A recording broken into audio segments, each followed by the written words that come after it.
It is the 41st millennium. For more than 100 centuries, the Emperor has sat immobile on the golden throne of Earth. He is the master of mankind by the will of the gods, and master of 1,000,000 worlds by the might of his inexhaustible armies. He is a rotting carcass, writhing invisibly with power from the dark age of technology. He is the carrion lord of the Imperium, for whom 1,000 souls are sacrificed every day, so that he may never truly die. Yet, even in his deathless state, the Emperor continues his eternal vigilance. Mighty battle fleets across the demon-infested miasma of the warp, the only route between distant stars, their way lit by the Astronomicon, the psychic manifestation of the Emperor's will. Vast armies give battle in his name on uncounted worlds. Greatest amongst his soldiers are the Adeptus Astartes, the Space Marines, bioengineered super warriors. Their comrades in arms are Legion, the Imperial Guard, and countless planetary defense forces, the ever-vigilant Inquisition, and the tech priests of the Adeptus Mechanicus, to name only a few. But for all their multitudes, they are barely enough to hold off the ever-present threat from aliens, heretics, mutants, and worse. To be a man in such times is to be one amongst untold billions. It is to live in the cruelest and most bloody regime imaginable. These are the tales of those times. Forget the power of technology and science, for so much has been forgotten, never to be relearned. Forget the promise of progress and understanding, for in the grim, dark future, there is only war. There is no peace amongst the stars, only an eternity of carnage and slaughter, and the laughter of thirsting gods.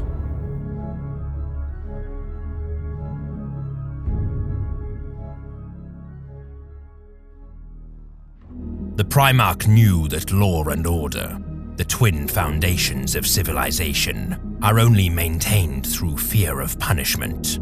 Man is not a peaceful animal. It is a creature of war and strife. To force the beasts into civilization, one must remind them that excruciation awaits those who harm the herd. He wanted us to be the angels of death, and for a time, we were.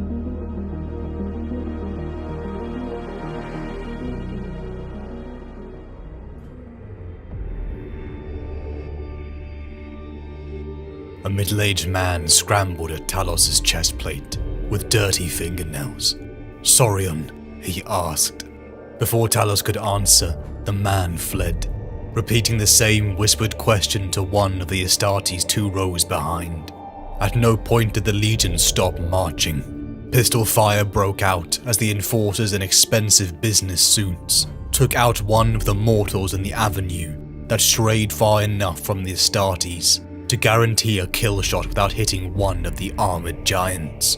None of the enforcers wished to risk his own death by missing and hitting the revered armor of the Night Haunter's sons. An elderly woman harassed Zal.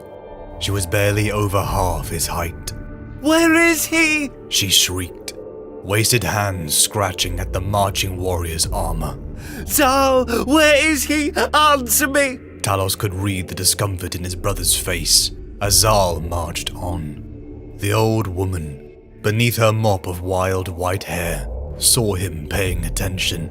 Talos immediately faced forward again, feeling the old woman clawing at his unmoving arm with her weak grip.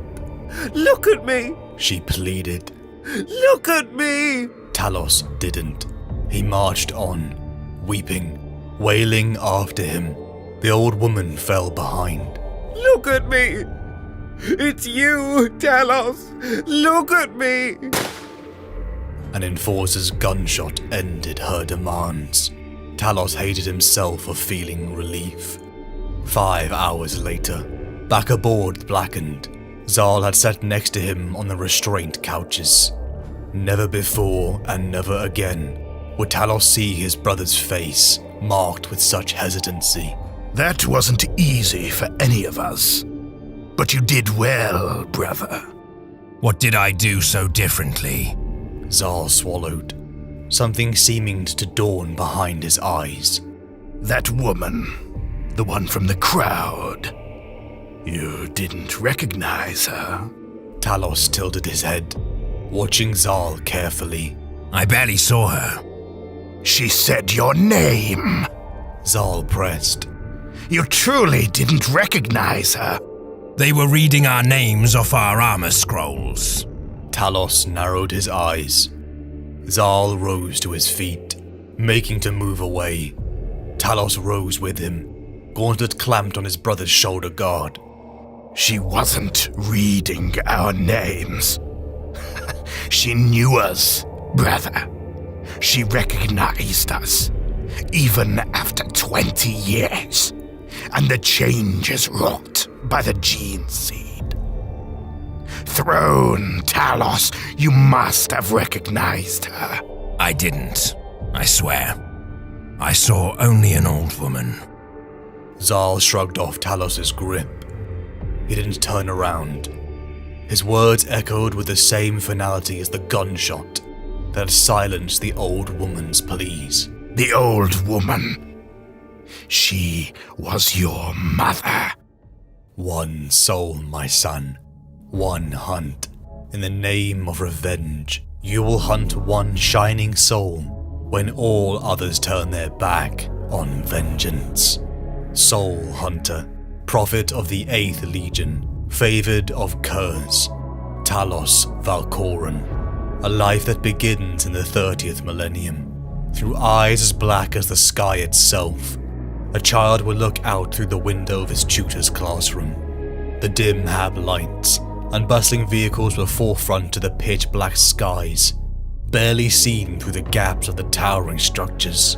The rains poured, as did the pollution that choked out the crippling sun that orbited Nostromo. It had been a distant memory, a time of order and stability, where once a king had ruled over a very, very quiet peace. All children knew the tale of how decades ago a night haunter brutalized all of the hive cities into one rule, only for a man, no, a being of light, called the Emperor of Mankind, who would come and take his son, their king, to battle across the stars. The child had read tales like these in the books his mother had given him. He devoured them, understood them, and yet when the tutor's questions came, he was silent. They thought he was slow like the rest of them, but he just knew better. It was all pointless. He was destined to join a gang, just like his father. He was going to die in a brutal way in some dingy alley, just like his father. They all were. Such is the fate on Nostromo. The boy and his friend, well, the son of his mother's friend ran home. The blasting of music, vehicle horns and crude shouts filling the air of perpetual night. The boys caught a glimpse down an alley, seeing a man tower over a crying woman. Her outfit was torn and she looked to the boys for help, only for the boy's friend to drag him away. They saw nothing. That was what they told themselves. In the cramped and filthy quarters the boy's mother made a meal. She was small and fragile, always covering the tattoos that patched up her arms, as if to hide the shame. He knew what they were, markings of property. The academy had contacted her today, she told the boy. Because they think I am slow, he told his mother. Because he was quiet, and because they judged. He was quiet because he didn't understand why he should even try in the first place. Even if he showed them how smart he was, it meant nothing. Even if they got to live in the outskirts of the city instead of here, it changed nothing. It was just as dangerous and broken there. The boy's mother began to cry and held him tight, even as he felt empty and numb. Through tears, she told him there was another way, that clever and smart boys were given a chance. They could leave this world entirely. Something stirred within the boy. He could leave. He could venture into the stars. But who would take care of you, he told her. The boy's mother smiled, a smile that never reached her eyes. She told him she would be okay. He could do and be whatever he wanted to be. Heroes can do whatever they want. A hero? The boy giggled. He saw his mother truly smile, even though he didn't understand why.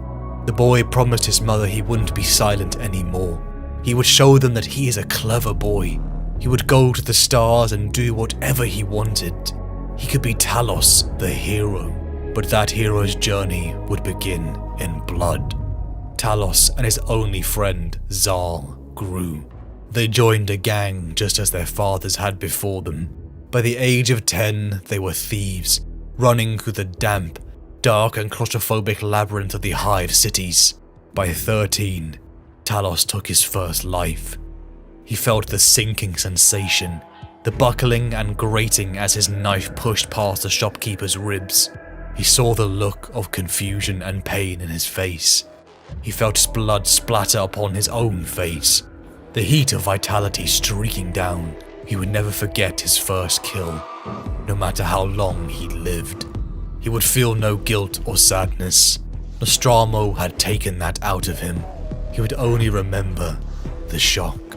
All the others he killed, even the dozens his own age, that came later faded into memory before that first time he became a man.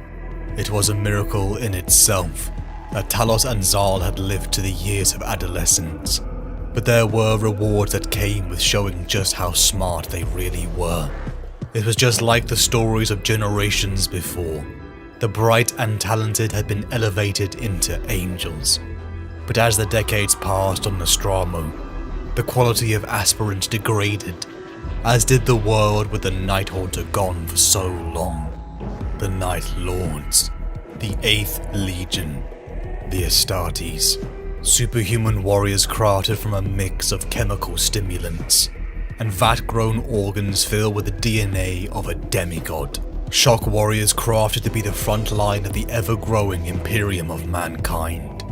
Talos, Zal, and thousands of young Nostroman men would be given the chance to ascend, to join the war across the stars, building a new golden era under the guiding light of the Emperor of mankind. With the genetic material of a son of the Emperor, they would become heroes, if he survived the process to come. Talos felt the pain flood every inch of his veins. He feels the raw surgery scars and the 2 hearts beating in his chest. He has never felt pain like this before. He tries to resist as a giant in a white mask urges him to sleep. His body begins to transform and grow. His muscles and bones are far stronger than a mortal man. His reflexes feel sharp, and he raises his rifle and bolt guns in the training grounds. He spills Nostroman blood, a young man like him, knowing it could have been either of them. He is gifted with knowledge and skills forged over centuries. He is fed indoctrination of the Night Haunter's teachings.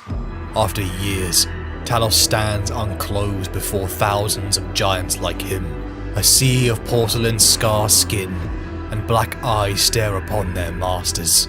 The concepts of being a man is forgotten. They are more, unrestrained by lesser human desires and feeble hang-ups. His memories of the brutal life on Nostromo feels like a distant memory, like a dream whose details are obscured from him. He even forgets his mother's face. He was sure he had one at least, but a weapon doesn't need a mother. He is gifted with armor and arms forged on Mars. His helmet is stained with the apothecary's white.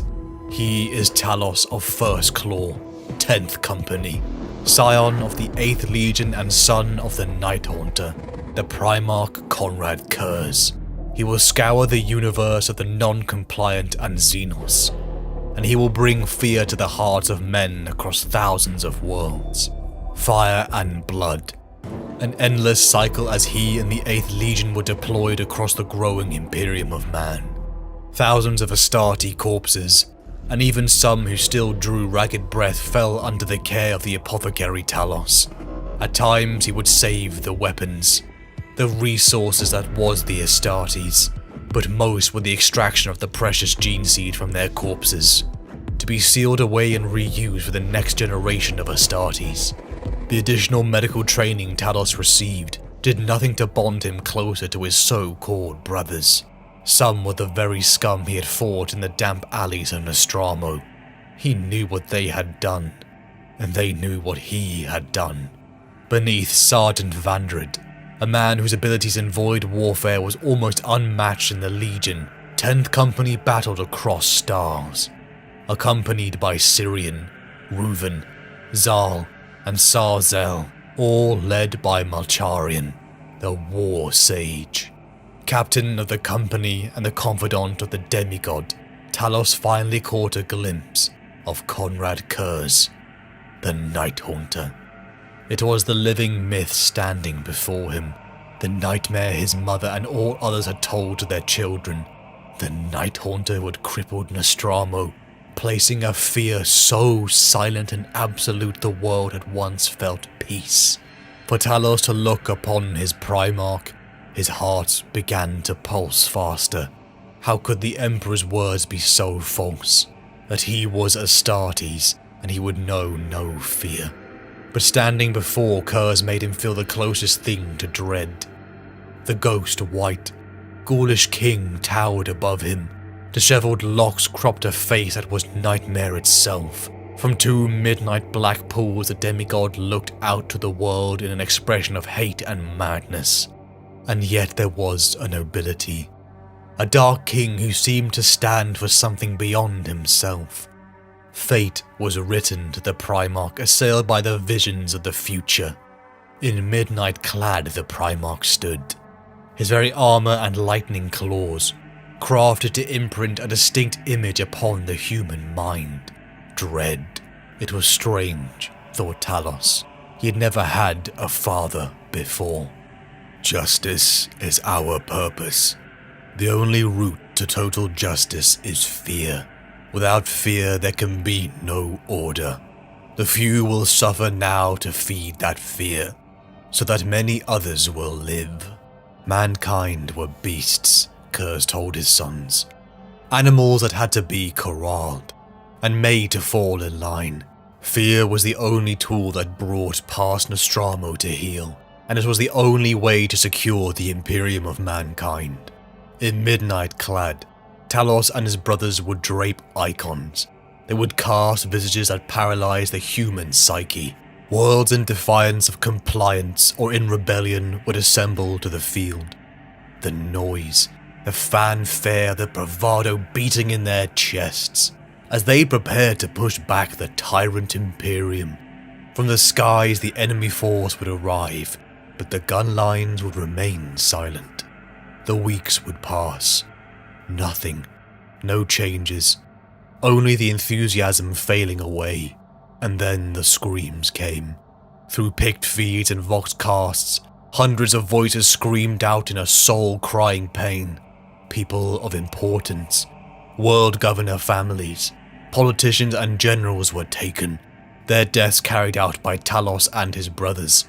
In such a painstakingly slow process, the victim went beyond the point of begging for death. Worlds whose enthusiasm and defiance had rallied them to fight, found that very hope murdered as they witnessed the fate awaiting them at the hands of these Night Lords. Compliance always came quickly, without a shot even being fired. In battles where worlds would have burned, millions either dead or starving, only a few hundred had to die, and the peace that reigned after was cold and obedient. This was the Night Haunter's justice. A sacrifice of the few for the many, but what began as a gruesome work for peace permeated a corruption in the sons of Kurz. Talos at first hated to admit it, but what company would even judge him? As he butchered men, women, and even the young, he began to enjoy it. The power, the righteousness, the spilling of vitae in the name of a just universe. He was, in a way, a hero, and yet for this sacrifice the 8th Legion was condemned. Talos saw the look in their brother Legion's eyes. From the Imperial Fist to the Salamanders, they wore expressions of shock and disgust as the Night Lords massacred populations. It was hypocritical, wasn't it? The untold death and destruction wreaked by the other Primarchs and Legions. And yet they shy away when so few die for the many. After decades of battle, the open truth of the Legion's nature was undeniable. The justice of the Night Haunter's methods had been taken too far. Too much zeal, and not born of sacrifice, but degeneracy. The quality of Nostraman recruit in the absence of the Night Haunter's rule had deteriorated as well on their homeworld. Would Talos and Zal have even been accepted into the generations before? And what did it say that even they were disgusted by the character of some of their brothers? Talos, Zal, and First Claw marched through the dim streets of Nostramo, a victory parade, to appease the masses in the absence of the Night Haunter. Talos wondered why they cheered, as if these rotten people even cared for the Imperium, and what the Legion's victories meant. In the absence of their lost Primarch ruler, the populace hoped for the Haunter's sons to return and take up his duties. The Primarch's lessons were being unlearned. Through each generation, the imprint of his silent crusade on society was a thing of the past. Talos had lived here himself, barely believing the world had once been a bastion of control and order under a Gene God's rule. Now it became humbling to feel the weight of terrible expectation willed from the crowd, to know they were destined for crushing disappointment. The cheers turned as they began to scream out names. Feeble men and women rushed forward, desperate, trying to find the names they spoke aloud. They were fathers, they were mothers, crying out for their children. The boys they had sacrificed in the name of an empire that had forgotten them. How the visages of these hulking, deformed giants must have terrified them. The first gunshots came from the enforcers as the Night Lords continued to march. "Where is he?" Talos heard an elderly woman shriek. He turned to a feeble woman clawing at his brother's armor, Zal's face looking uncomfortable. Talos looked at her and felt nothing. No recognition. The old woman, beneath her mop of wild white hair, saw him paying attention. Talos immediately faced forward again, but feeling the old woman clawing at his unmoving arm with her weak grip. "Look at me," she pleaded. "Look at me." Talos didn't. He marched on, weeping. Wailing after him, the old woman fell behind. "Look at me. It's you, Talos. Look at me." An enforcer's gunshot ended her demands. It was quiet back aboard their ship. That look of discomfort never left Zal's face until he finally spoke up. "You didn't recognize her? Truly?" Talos felt himself hesitate. Was he supposed to? She was just an old crone, whose death finally ended that annoyance. But Zal held his gaze. She recognized us. Even after 20 years and the changes wrought by the gene seed, the old woman, Zal said slowly. "She was your mother." Talos wasn't sure what he was meant to feel. Grief, maybe. But it was just like that night when he plunged his dagger into the shopkeeper. He only felt shock, because he was a man who didn't recognize his own mother's face. There had been a memory once, of a feeble woman who told him he could be a hero. A woman who had sacrificed everything to give him a better life. A mother he hated to see cry. But the elevation into Astartes had taken that from him. It was a curse to be a god's son. It would only be a few short years from the parade to the dull streets of Nostramo that again the Legion would return to their homeworld. From the skies the entire Night Lord's Legion fleet sat. From his throne their Primarch, the Dark King Conrad Kurz, the Night Haunter gave his declaration. Nostramo was a sickness. Its people were rotten and broken, and in his absence they had descended back into their old ways. The recruits of the last decades were a poison to the teachings of justice, the fear the Night Haunter had tried to impart. They killed, tortured, and brutalized because they enjoyed it. Perhaps if he expunged the source, the corruption would cease spreading. Talos and First Claw looked from the viewports. Bleak and near lightless Nostromo turned in the cold vacuum of space. Over the Vox stations the orders were blared out, full battery lasers to fire into their homeworld. Talos heard the silence, and then confusion, and then the resistance. Cries from the mortal staff, and some defiance of the Nostraman-born Astartes. From ship to ship the first Captain Sevatar silenced the weaklings. The scarlet beams rode across the void, into the very chasms the Night Haunter had landed in centuries before. Nostromo began to burn before Talos' eyes, and then it cracked apart. The home he had once known, the streets he had barely survived, the billions of people living their lives were erased within an instant. And it was justice, so said Kurz, spoken from a face that was evidently racked by growing insanity and pain. At times, in raptures of pain, I saw what was to occur laid out before me. In these waking dreams, I took countless lives with my bare hands, heads taken as trophies. I died again and again at the hands of my father. My sons butchered and maimed their brothers. My name was to become synonymous with dread, but most vividly and most frequently, I saw my world pierced by a lance of purest light, splittering it, shattering it into dust. Perhaps a part of Talos was glad to see it gone. Perhaps Talos truly believed in the justification of his Primarch. Perhaps he felt nothing at all. Within moments of Nostromo's death, fleets rocketed into proximity. Horus, Vulcan, Dawn, and others arrived.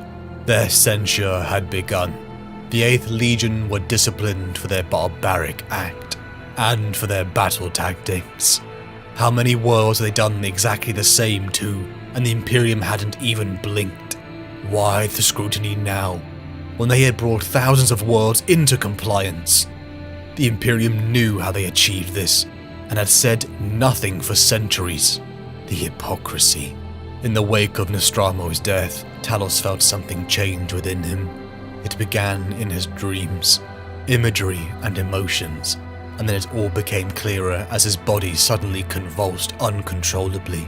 Just like his father, Talos began to see the future. Fragments. Himself and his brothers out of time.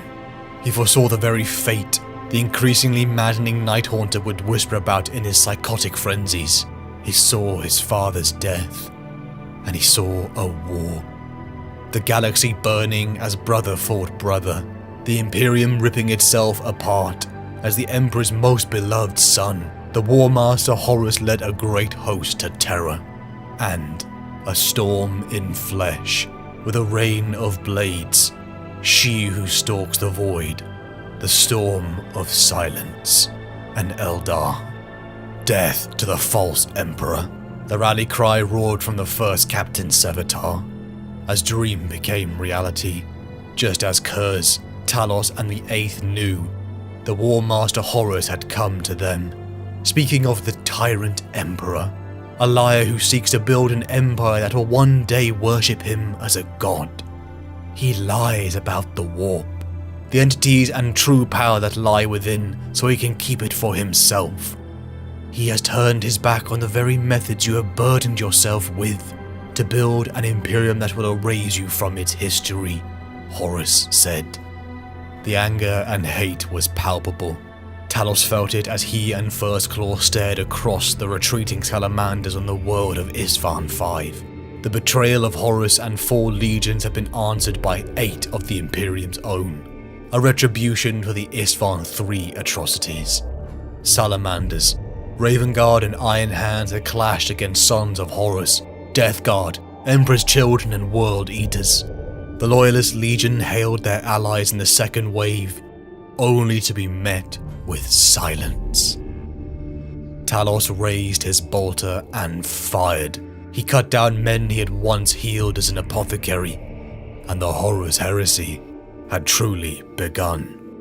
From Istvan to years battling against the Dark Angels within the Thramas Crusade, to the capture of Kurz and the scattering of the Legion, Talos and First Claw followed Captain Malcharian, all the way to the walls of Terra itself. Talos wasn't sure where it truly begun, the degeneration of the Legion. He was surrounded by thieves and murderers made into superhuman weapons. In fact, he was just like them. But with the onset of the heresy, a new form of corruption had begun to seep its way in. Chaos. Syrian had begun to sense human fear, a fact that brought disgust from his brothers. Riven had begun to speak of a pantheon. Even Sergeant Vandred was seeming to twist, as if something lived within his body. Terror burned in the greatest siege humanity had ever witnessed, but then it all began to fall apart. 3 champions, one of the Blood Angels, Imperial Fists and White Scars fell in incredibly vicious duels with Captain Malcharian, only for the injuries of the legendary War Sage to be too much. The man begging for death as they interned his body within a dreadnought sarcophagus. And then the news came. Horus had been slain, and the traitors scattered. First Claw under Vandred fled like all the rest of the traitor elements, as the Loyalists hunted them across the galaxy. It was years of pillaging and vengeance as the scattered elements of the 8th raided Imperial territory. But the vision came to Talos. A gathering of Kurz's sons on the barren waste planet, Sugwalsa. They came to their father. Their dark forms were fuzzy, with hard edges highlighted by the bloody glow of their helm lenses, the flashes of discharge earthing itself through their battle plate. The lightning painted on their armor blinked under this brief illumination, confusing their shape further. Symbols covered other panels. Most had Death's head painted over their faceplates, and the skulls of their victims knocked hollowly together on chains hanging from their shoulders. Kurz was clearly insane, tortured by conflicting drives and a monstrous sense of injustice. But these warriors were not mad. They followed their lord's despicable example freely. Talos and First Claw kneeled before their Primarch, showing their loyalty and pain, as they questioned why he did not join them at the siege of Terra. A wry smile crept over that monstrous face briefly, as the Primarch saw his sons. This was all ordained, he told them. Fate was fixed, and that soon he would join the dead. Talos looked away in anger, as if this had to happen this way. He protested that time may tell a different story, only to be silenced by his Primarch. The call was rung out across the stars. Soon the sons would return to the father, and then Kurz would be vindicated. The Emperor's monster whose fate was fixed was going to die. In a fortress of charcoal stone, the strands of the 8th Legion finally connected. Standing before their Primarch, they tried one last time. The captains and close council of Kurz told him they needed him in the crusade of vengeance to come. But this wasn't about vengeance or righteousness. Talos spoke, not realizing it was his own voice. The others looked to him as his Primarchs affixed him with his haunting gaze. Kurz could see the dawning of realization in his eyes and bade him to speak. This is a lesson from a son to his father. Just as you instruct us in the principles to continue the crusade, you will show your own father, who watches from the golden throne, that you will die for your beliefs. Your sacrifice will echo in your father's heart forever. You believe your martyrdom will set a fiercer example than your life, because death is nothing compared to vindication. Kurz held Talos' helm in his hands, his face contorted and his mouth drooling. How it pained Talos to see his father like this. He was angry, angry that his father was giving in to this martyrdom when they needed him most. "Why? Why do you call me Soul Hunter?" he said, the emotion dripping in his voice. "One soul, my son, one hunt. In the name of revenge, you will hunt one shining soul when all others turn their back on vengeance." Shen, the assassin even Talos had seen in his dreams, was coming. She would enter unimpeded and be allowed to take the life that was fated. It was the last orders of their gene father, and they would not intervene or seek vengeance. But Kurz told Talos that of all his sons, he alone would defy him. And he alone told Talos that he cared nothing for what the Legion would do after his death. The night had come, as the Legion sat with bated breath. Talos couldn't believe it, that he would defy his father's last wish. He had not foreseen this. The assassin ship entered the system and made planetfall. Yet the Legion still did nothing, for none would defy his will. A mad king, a son of the Emperor, sat upon a throne as Talos and the others stood outside. The anger began to burn in Talos. He loved his father, his gene sire, and yet a part of him hated what he had become. In this universe of cruelty and pain, what else did he have but a father and a brotherhood? And yet it was clear to Talos he barely had any of these things, with a father who hated his sons, and brothers who were the scum of humanity. The throne room doors opened. Talos looked upon Shen, and all his sense died, and grief and fury roared in his blood. Dripping a demigod's blood onto the deck, Shen held the severed head of Conrad Kurz, the Night Haunter. Talos screamed her name through his vox grill and broke into a sprint, revving his chainsword, as like fate had promised, he broke his father's last wish. The Imperial assassin and Soul Hunter rocketed through the oily black halls of this impossible fortress, Voxcore screaming into Talos' ears for him to stop. This was their father's last wish. The assassin must get back to Terra. Vandred and Syrian pleaded with him, but it all fell on deaf ears. As the assassin reached her ship, the Vox again bloomed with chatter. "She has stolen his relics. Our father did not see this. Kill her." Of course, Talos thought. All they cared for was a piece they could use to rule in the power vacuum. Their ambition was sickening. To the assassin's ship Talos chased, as fire and munitions suddenly came raining down upon the 8th. The Eldar were attacking. Xenos. Why now? Talos ignored it, pounding over the dust into the assassin's ship. The bodies of Eldari and Night Lords piled up in the corridors, the failure of those who had tried to follow. Shen stood in the blood of Superhuman and Xenos. Finally, she was in the clear. Swallowed by the darkness of the room, she began to relax. Talos closed his hand around her throat. He could sense she was duller, slower, and the beat of her heart was quicker than it had been in the palace. The assassin was weakened from her escape in the recent battle, but she would kill him before his heart had the time to beat twice if he tried to hold her. Everything about this creature was engineered to end life, and with infinitely more skill and grace than the blunt efficiency of Astartes. He was a warrior, but she was a murderer. He was trained for battle and war, but she was bred only to kill. The same second his hand had gripped her throat, she was already acting. Talos didn't squeeze. Her armor of precious sin skin would resist such trauma. He jerked her close, risking a headbutt to daze her. That was a mistake. The assassin leaned her head back like a recoiling serpent. Curse her, she was fast. Talos felt her fitted hand coming up to unleash the lethality within her rings, each one a digital weapon of some unknown configuration.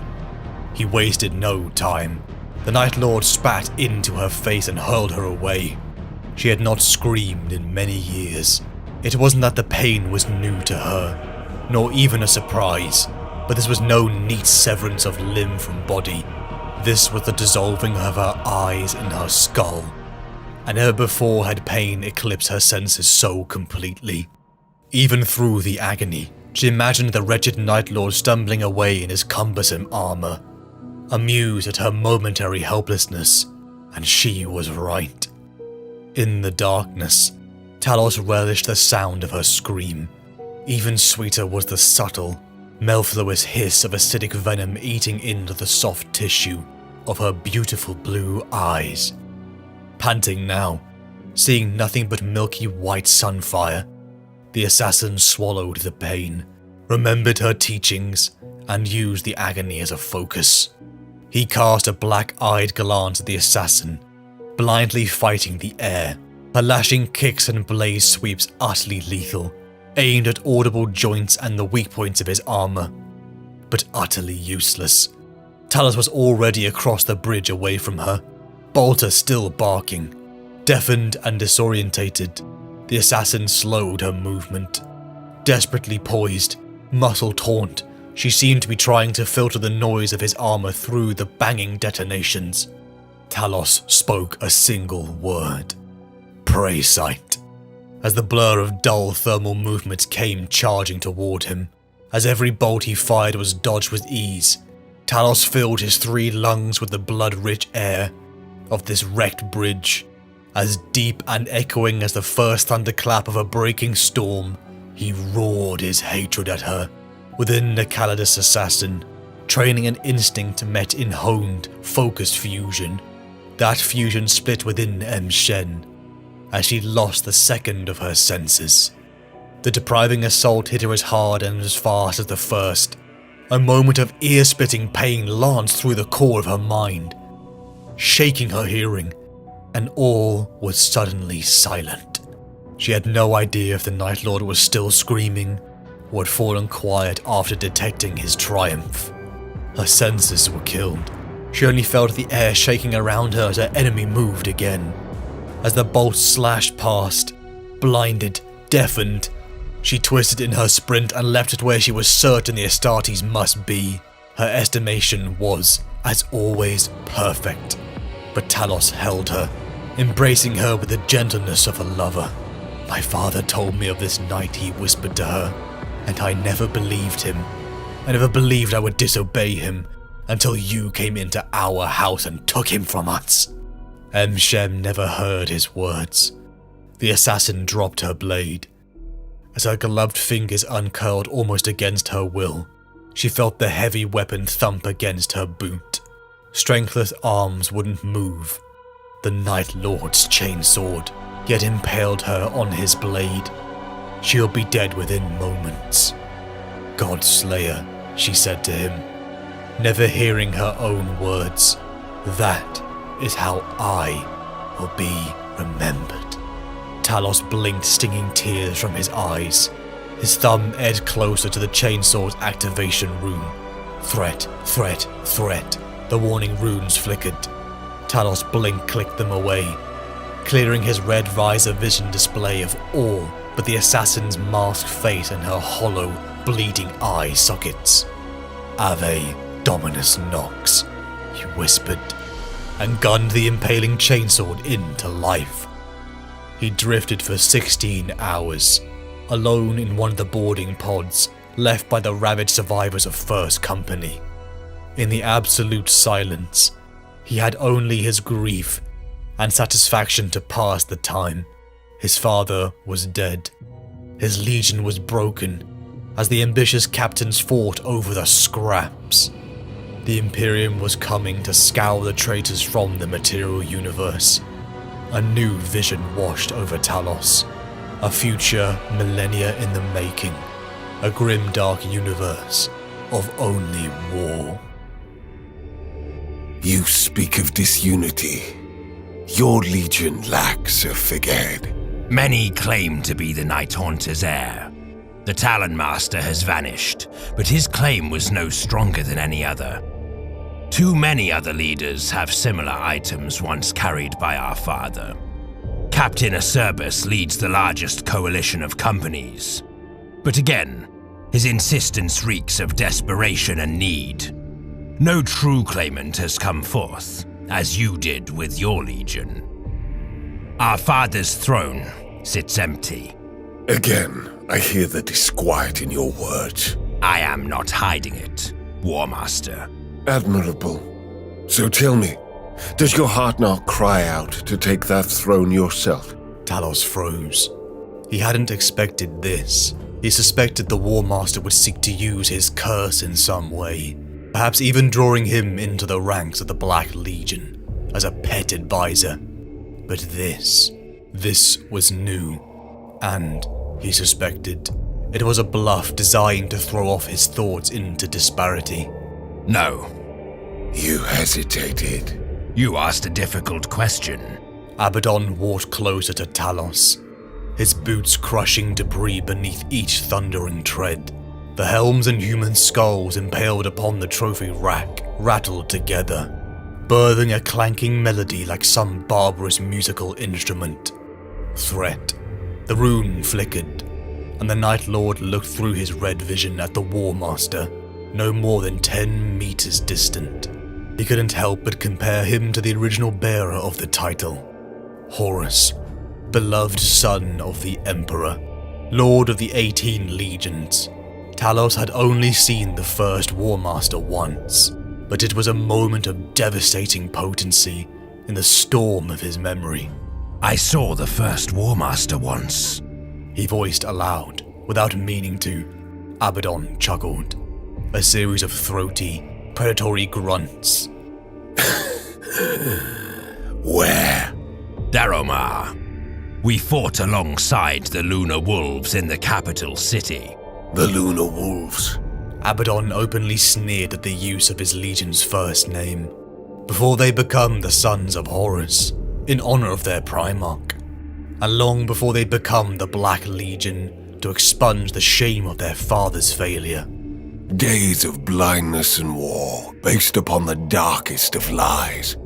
True, but they were days of unity, Talos said, recalling the majesty of Horus at the head of his legion, his armor of grey-white, polished to a finish of ivory and pearl. He was human, but more. Astartes, but more.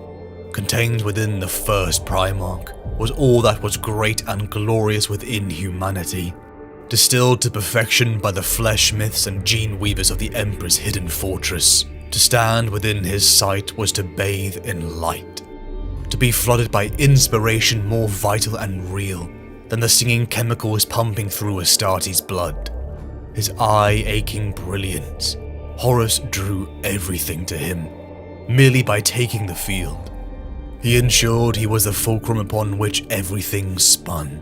He became the heart of the battle, a maelstrom of slaughter, untouched by the mud and the blood of the battlefield, even as he reaped the lives of the foe. And Talos had barely seen him. He formed his opinion of the living god from the other side of a cityscape battleground, seeing little more than the juddering images allowed by his helmet-zoomed vision. As he sought to assess the Lunar Wolves' front line, it had been like glancing at a moving painting of an ancient hero. He looked to Abaddon. How times change. What do you recall of War Master Horus? My eyes hurt in his presence, even from a distance. I am Nostramo born, he added, knowing that would explain everything. You Night Lords, so literal. The thought seemed to entertain him, which struck Talos as petty beyond belief. Clarity came upon him in that moment. Abaddon was an avatar for what the traitor legions had become. Talos watched him now, knowing neither of them were the equal of their Primarch progenitors. None of the legions could make that claim. They were all mere shadows of their fathers, and their fathers had failed. The thought was a humbling one, and the weak claws of melancholy reached for his conscious mind again. These encroaching thoughts he dismissed with a scowl, refocusing his attention by acquiring target locks on the weak points of Abaddon's armor plating. Precious few existed, but he felt his armor's machine spirit responding, Awakening again, teased back into anger. It helped him focus. You have still not stated your reasons for summoning me, War Master. I will be blunt, then. After all, we have a crusade to forge in the coming days. Tell me, Prophet, have you seen anything of the Krytha War in your recent visions? No. Lied Talos immediately. No? The War Master narrowed his eyes. I have seen nothing that will help you plan. Nothing that will bring you new information or aid you in any way. But you have seen something. Nothing you have any right to know. The claws chimed quietly as they clanged together, Abaddon closing and opening his gauntlet just once. I am not famous for my patience, he said slowly, his voice ripe with threat. But it is enough that my suspicions are confirmed. You are a seer, and you have seen what will come. You seem to care a great deal about my visions. I thought you had sorcerers of your own. A streak of amused pride colored his words. Abaddon didn't seem to notice, or to care if he did. They are having difficulty piercing the warp's veil.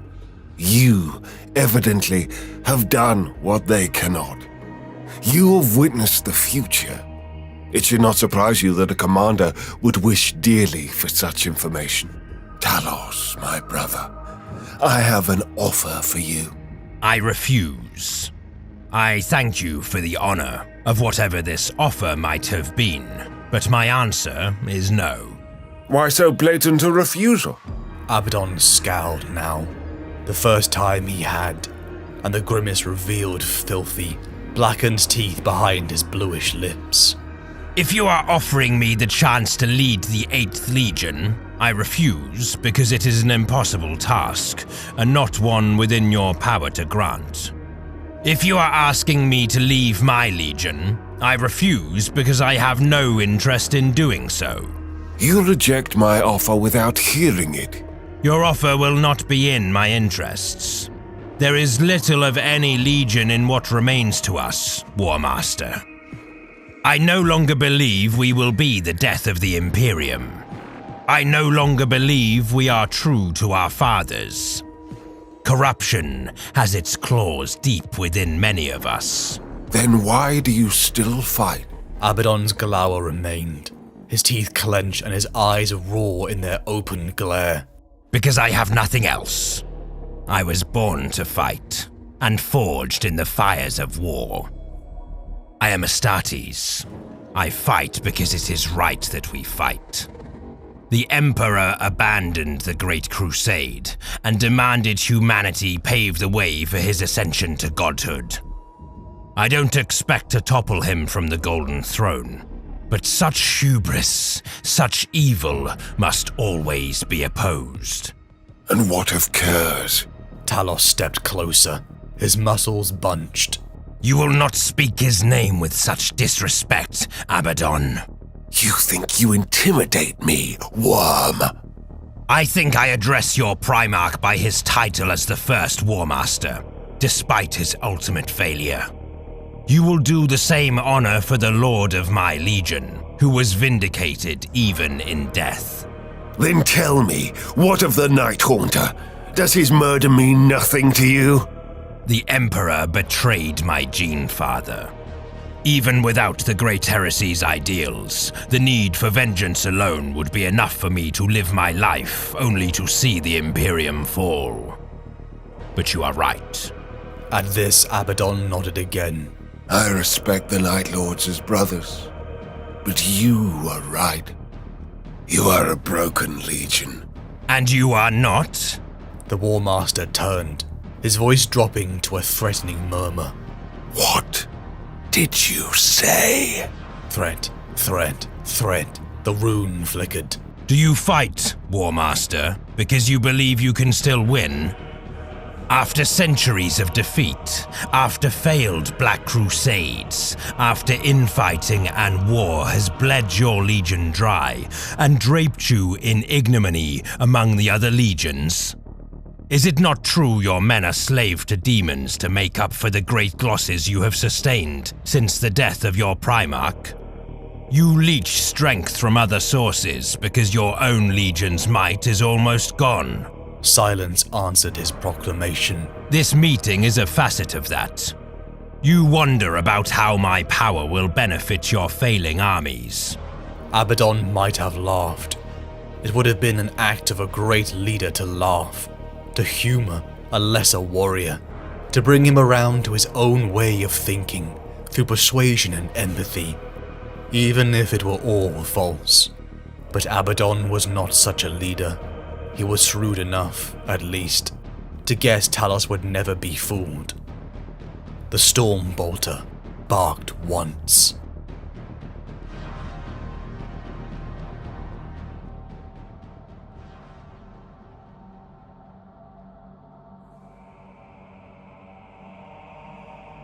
The sins of the father, they say.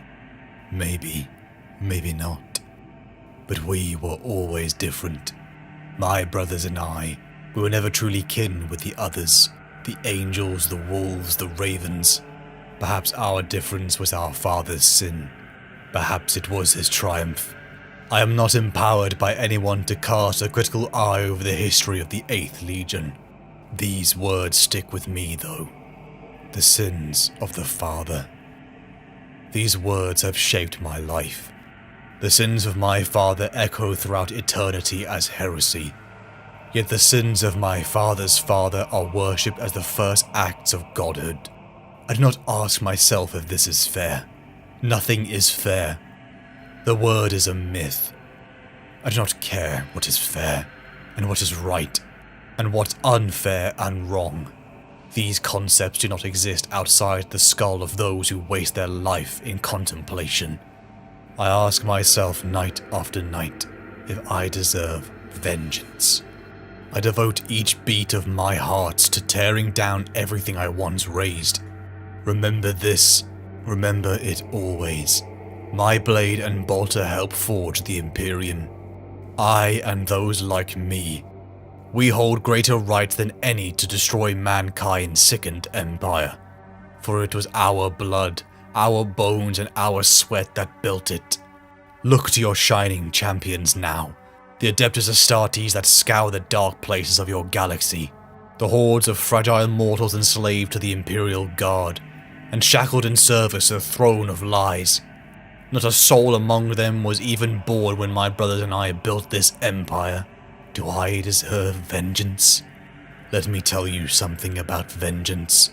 My brothers and I swore to our dying father that we would atone for the great sins of the past. We would bleed the unworthy empire that we had built, and cleanse the stars of the false emperor's taint. This is not mere vengeance. This is redemption. My right to destroy is greater than your right to live. Remember that when we come for you. Talos stands before the War Master Abaddon. It has been over 10,000 years in the material universe. 10,000 years since Talos, First Claw, and many of the Night Lord warbands had retreated into the Eye of Terror, in a realm where the laws of physics didn't apply, and where time was in flux. To Talos it has been mere centuries, since the war that took him to Terror, but since that night his father had died, and he had cradled his severed head in his arms, everything was breaking or broken. First Claw had lost Sarzel in the evacuation from Zagwalsa, as the Imperial forces had come for revenge. Sarzel's chain axe, now inherited by Uzas of Third Claw, whose joining was met with disdain. Their sorcerer Reuven had abandoned them after First Claw escaped to Vandred's ship, the Covenant. Seemingly dissatisfied with the meaningless raiding nomadic lifestyle the 8th was forced to live with.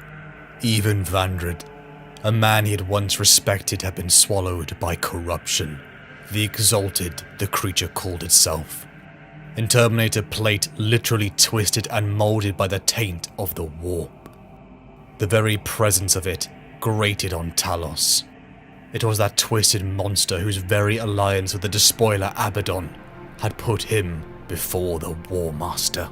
In his own suit of Terminator war plate, the War Master dwarfed his men and the Atramentar alike, and the consummately crafted black ceramite he wore was beckoned with ornate finery, emblazoned with brass and bronze edges, and bearing the glaring, slitted, fire-orange eye of Horus at the center of his chestplate.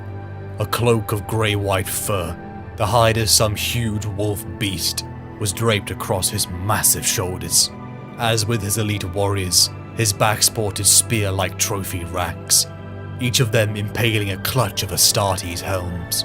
Several of them were at an angle to stare lifelessly at Talos, their dead gaze an unsuitable reminder of the millions of lives lost to the War Master's machinations in 10,000 years of rebellion and heresy. Abaddon's right hand ended in a vicious power claw of archaic, unique design, the bladed talons, as long as an Astartes arm, curved and glinted in the half-light of the flickering wall lamps. Horus, favoured son of the Emperor, had worn that gauntlet in the Great Crusade and the heresy that followed. He'd used it to slay the angel Sanguinius and wound the Emperor unto the edge of death. Now the dread weapon graced the fist of his Gene son, the leader of his fallen legion. That weapon alone almost brought the urge to kneel, to show respect to the one who had carried the blades of ultimate heresy, but it was the War Master's face that drew Talos' attention above all else. Abaddon would never be considered handsome, and the regal lethality emanating from him was nothing a human could project. His face was lined and scarred from centuries of battle, the marks across his pale skin speaking of thousands of battles upon thousands of worlds. His head was shaven but for a top knot of his blue-black hair. In his eyes, Talos saw the death of the galaxy. They burned with an inner light, made bright by the dreams of conquest that infested his every waking moment, yet tinged with desperate fury. A longing to inflict vengeance upon the heart of the Imperium. Like chaos itself, Abaddon was a clash of contradictions, and Talos hated his warm, welcoming smile. You could almost smell the corruption beneath the man's skin, a rank scent of charred metal and polluted flesh that teased the edges of Talos' senses. Just like themselves, the War Master was a poor imitation of that time of legend. Abaddon wanted him. The value of the 8th Legion's so-called Soul Hunter, the Prophet. The 8th Legion was broken, and in this war of vengeance only he, the despoiler, could take the battle to Terra. But Talos refused, and against his own better judgment, he implied he and his Black Legion were just as broken and weak. 2 bolter shots fired, and Talos fell to the ground, his consciousness fading. In the weeks prior to this meeting, prior to this war of Kryth, the vision had come to Talos, as First Claw were cutting down thin-blooded Blood Angel scouts.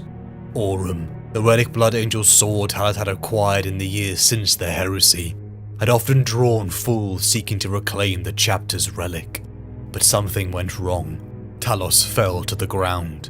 The convulsions were painful. His body spasmed as Syrian carried him away. The exalted Marines and crew of the Covenant listened to the Prophet's howls and mad ramblings in reverence over the Vox. Kryth, Talos told the exalted. Abaddon's war would call them to the world of Kryth. Returning to his own quarters, Talos strode down the near-lightless corridors of the Covenant of Blood. Perfectly adapted to Nostraman eyes, humans made places their own, decorated and customized, but Astartes was a weapon. Their mark was so easily extinguished when they too left this life, as Talos entered his barren quarters. 91 hours, Talos had raved, lost in his vision. They were getting worse. A slave stepped forward. Septimus, a grimy middle-aged man, the 7th in the line of personal slaves Talos had owned. Some were murdered, some had even died of old age, some had fallen by corruption. Syrian stepped into the door's frame. Even now, after years of service, The presence of the legionary spiked Septimus's fear.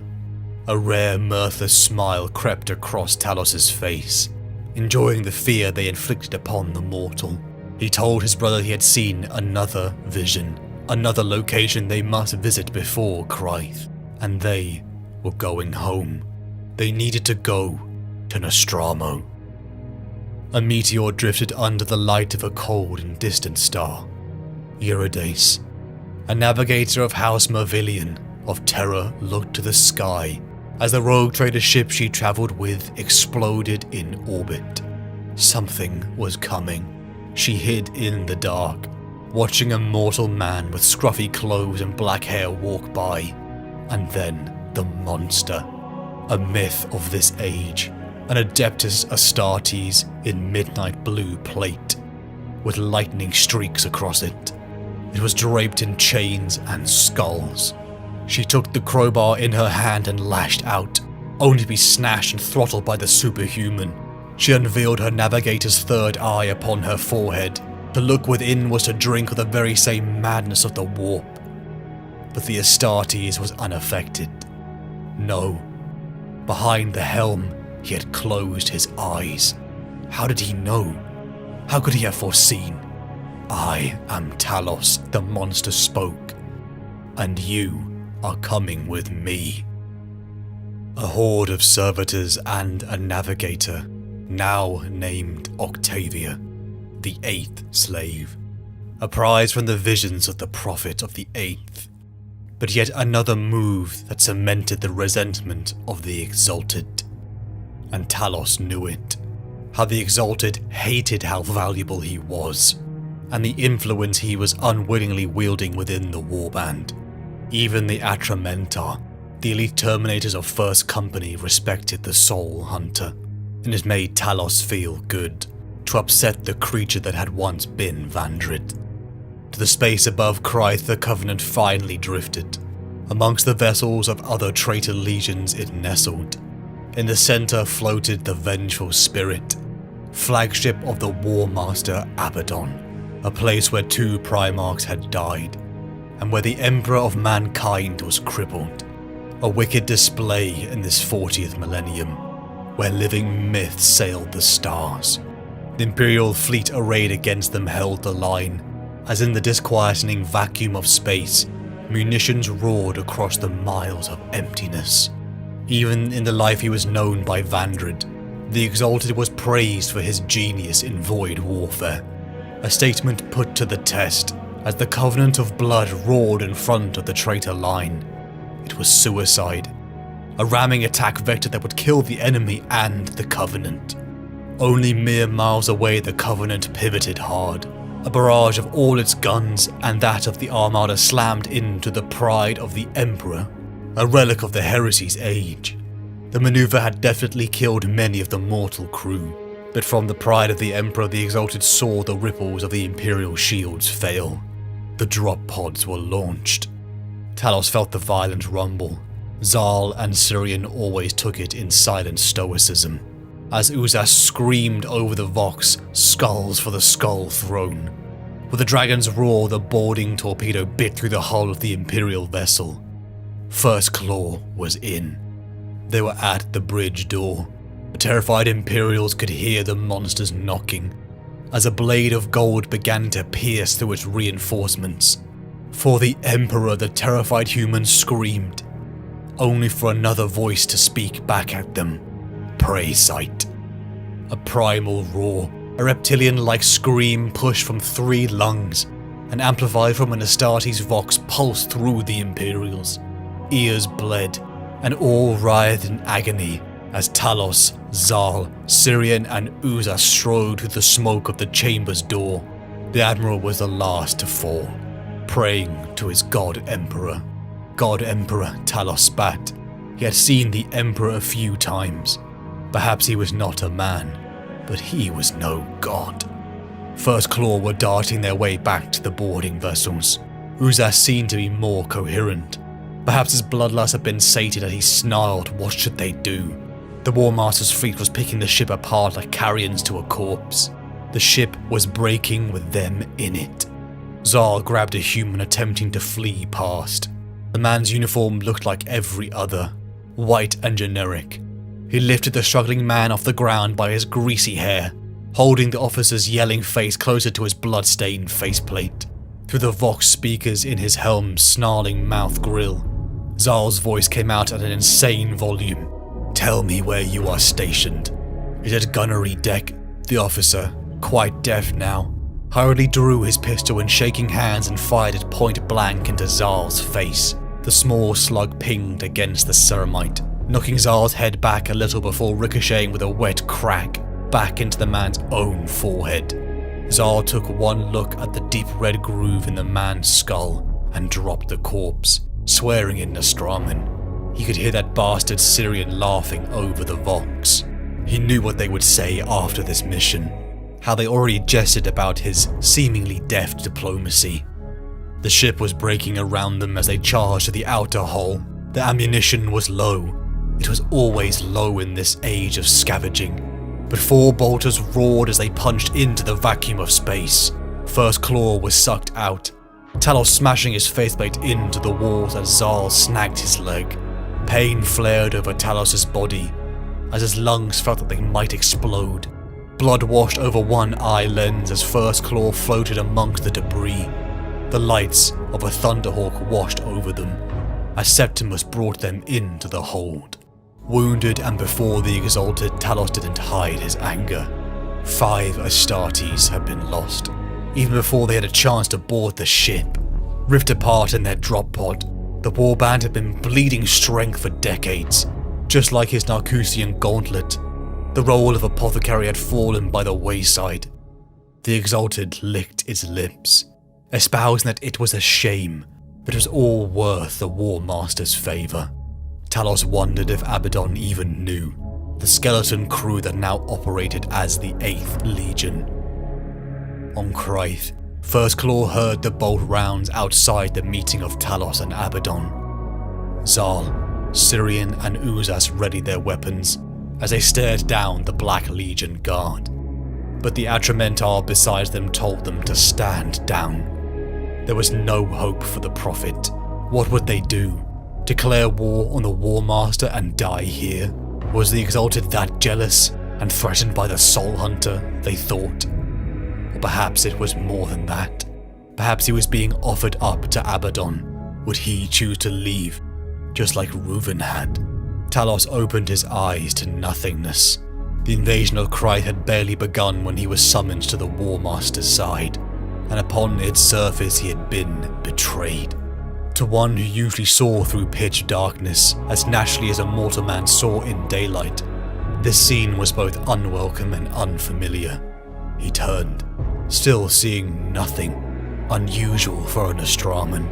He was unsure if this was because there was nothing to see in the blackness, or if he had lost his sight. It occurred to him with no small amusement that he'd inflicted this very fate upon so many mortals over the years, forcing them to awaken in the darkness of the Covenant's interior. A cautious smile spread across his lips as he enjoyed the irony. The air was cold on his flesh. Flesh. The first hints of sensation. He could see himself now.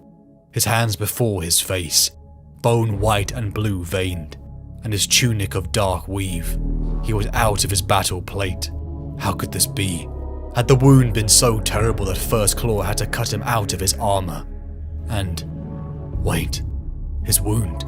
His pale hands pulled open the front of his robe, bearing his chest to the darkness. His torso, a pale, sculpted echo of ancient Romani marble statues of their warlike gods, was unbroken by any wound. A figure, a Night Lord, spoke to him. This was the warp. His soul was in the warp, and if he embraced the ruinous powers like this figure, he could be powerful beyond imagining. Other figures manifested about him, one behind, one to the left, one to the right, taking the cardinal points around where he stood in the darkness. He couldn't focus upon them. Each time he turned, he saw nothing except the other, existing at the edges of his vision. Avatars of the gods of chaos manifested. each figure a reflection of what he could be. Slaanesh, offering him perfection. His talents already infected his brother Syrian. Talos recognized the next one, a weaver of fates. Vandred was already this one's slave, and then Karneth, a bloody reflection of himself. It offered strength. Uzas already offered skulls to it, and its power could soon be his. And at last, a rotted, bloated form who told him he had nothing to offer him. Talos told them all to go to hell. He had learned of these entities in the long wars, centuries before. They were a blight in this universe, a tool at most. He saw how it ruined those he once respected, and spat on that path. Black fluid vomited from him, and he began to wake. Talos opened his eyes, his real eyes. He was alive. Abaddon hadn't killed him. He had tried to corrupt him.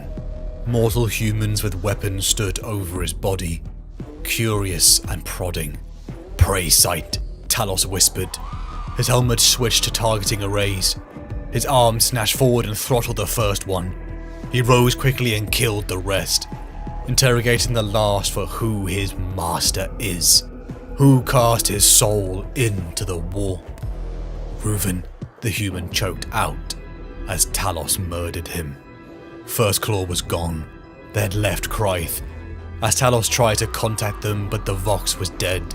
He ran towards the landing site of their Thunderhawk and found it covered in flame and blood. Septimus's body lay bloody and wounded within. They had taken her, Octavia the Navigator. Talos used his apothecarian training to stabilize Septimus. It kept his anger in check for that moment. They had tried to corrupt him. Vandred, Abaddon, Reuven, to make him a talented puppet, a personal prophet of the War Master. And now they had stolen his resource, his one advantage within the warband. He was going to kill them for this. The Soul Hunter left the Thunderhawk and began to run. He was on the hunt. His blood was pumping. He felt true purpose flood his veins, and it felt good. How long had it been? Reuven's lackeys, the ones who had taken Octavia, would be his prey. Once again, mortal men would know the fear of the Night Haunter's sons. For 6 minutes, a superhuman warrior darted through the rubble of Krythe, until the distinctive chatter of humans were picked up. Surrounding the beaten form of the Navigator Octavia, the cultists of Reuven awaited their master, until a monster appeared from the shadows. Talos killed them faster than he wanted. He felt their fear and he heard their screams. As he played a little with his kill, he freed her from once the ballrooms and noble quarters of terror, and now half beaten and dead in the crumbling ruins of an imperial city. The Navigator, Octavia, thanked him. Feeling that made Talos uncomfortable, because for the first time in his life, he was in some light a hero. The voice of Reuven crackled over the box. Reuven of the Black Legion now. It had been decades since his abandonment of First Claw. Reuven asked how could Talos refuse the offer of the gods? Because he was his father's son, Talos told him. He was Talos of the Eighth. All he had left was his brothers and the ideals of the Night Haunter. He had almost lost the asset Octavia, days after acquiring her. He'd almost lost Septimus, and had been offered on a platter to Abaddon. Also, the War Master could weaponize his gift to vile gods. He spoke one last time to Reuven. Even during the Great Crusade, they had never liked each other. He promised that next time he saw him, he would kill him. The war on Krythe continued. The War Master's campaign had smashed and conquered most of the continent, and millions of Imperial defenders desperately tried to hold the line. In the orange haze of a setting sun, Talos, Zal, Syrian and Uzas rocketed down towards 7th Claw. They had already lost so many of their number. How many of their brothers would be sacrificed on the anvil of the Exalted and the War Master's battles? The survivors of 7th Claw, Adhemar and Sergeant Mercutian hunkered down as the enemy approached. Looming above, the god machines of a greater age warped, its towering strides rumbling the earth as the titans of Mars stalked these traitors. Talos and 1st Claw dashed through as the recovered Septimus distracted it with a Thunderhawk. Talos had a plan, he told 7th Claw, and it was damn near suicidal. Septimus unleashed all the munitions upon the towering god machine shields. Talos couldn't help but watch as they flickered. He drew Orium and raised it, darting across the dust and rubble, and plunging it deep into the steel joints. 1st Claw placed the melted charges of their fallen brothers within the wounds and ran, only to see Uza screaming in madness, exalting skulls and a throne. Talos tackled his brother and struck, trying to wake him, only for him to stare into the barrel of a plasma cannon the size of a tank. This is not where I die, he thought. He had not foreseen his death here, but the moments felt like an eternity. An explosion roared from the Titan's leg, and the towering hulk began to topple. The Princeps controller felt the pain sting through him, connected through his machine spirit, the pain transferring through the neural receptor network that tied God Machine to man. He opened his eyes to see the intruders who had now cut their way into this corpse. 1st Claw ascended within the machine, like parasites in a gut, until they came face to face with their prize. I am Talos, and you are coming with me. With the gene seed of their fallen brothers still bloody and wet on person, with a captured Princeps and a fallen Titan, Talos should have felt exalted, but he felt no victory, no glory. This war, the War Master's war, was pointless.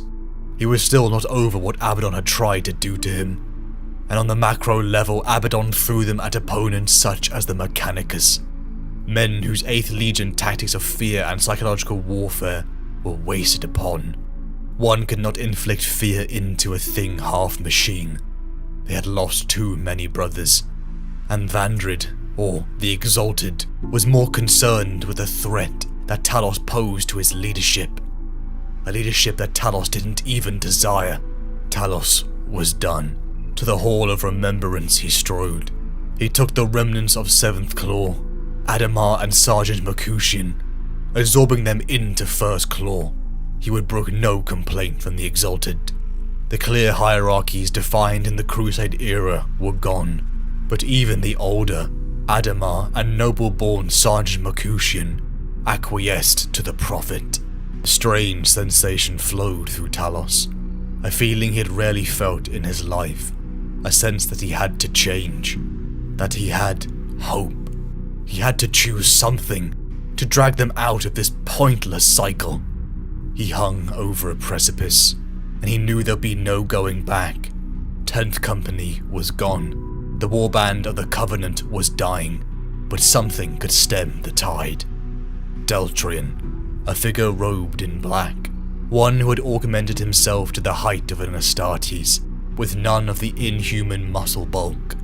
To Talos he resembled the skeletal harvester of life from the pre-Imperial Terran mythology.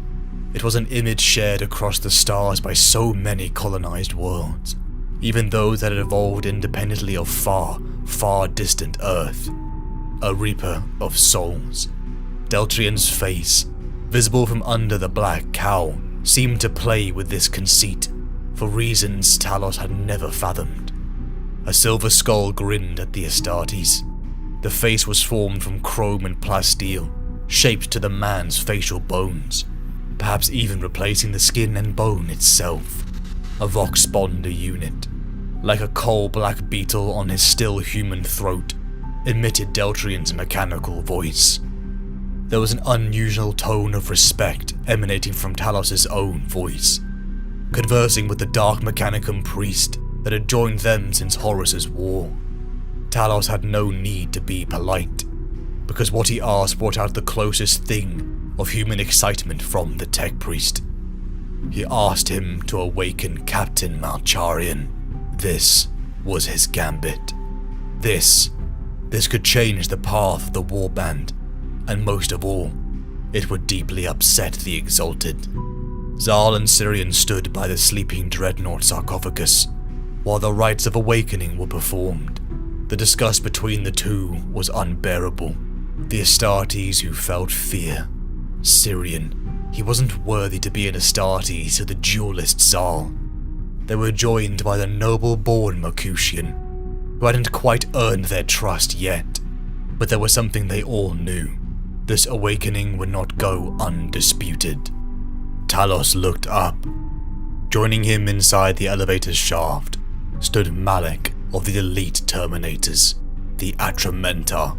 That first company had been broken upon Sevatar's disappearance, their loyalty claimed by various warlords such as Vandred once. As a courtesy, Malek had come with a warning. He asked Talos if he was blind to what he was doing. Did he think he was the only one who held their father's counsel? The servitors, the navigator Octavia, the princeps prisoner. It all looked as if he, Apothecarian Talos, was trying to rebuild the company in his image. Should the Exalted's own navigator die or fail, all would look to Talos. And now he was making himself a target for the Exalted. The Vox pinged from Syrian. It was beginning. Within the halls of remembrance, the doors opened. A figure in Terminator plate, shouldering depictions of an Nostraman saber cat, and armed with lightning claws that sparked with hateful energy. Vral, the pet of the Exalted, licked his teeth and charged. The binaric and human screams of Deltrian were drowned out as Zal, Syrian, and Mercutian fought desperately against the walking tank. Blood, sparks, and bolterfire flew around the sacred chamber as First Claw were thrown around like dolls, only able to score minor hits against this beast. Syrian's arm was cut off below the elbow, and Mercutian was down. Zal prepared for the onslaught when a revving sound powered up. 6 explosive rounds capable of piercing through a tank eviscerated Vral's body. Zal looked to see a dreadnought walking forward. I heard bolt of fire. A voice emanated from distorted speakers. The War Sage had arisen. The command room had never been so full. The entire warband had come to witness the awakened Captain Malcharian, the War Sage, the legend.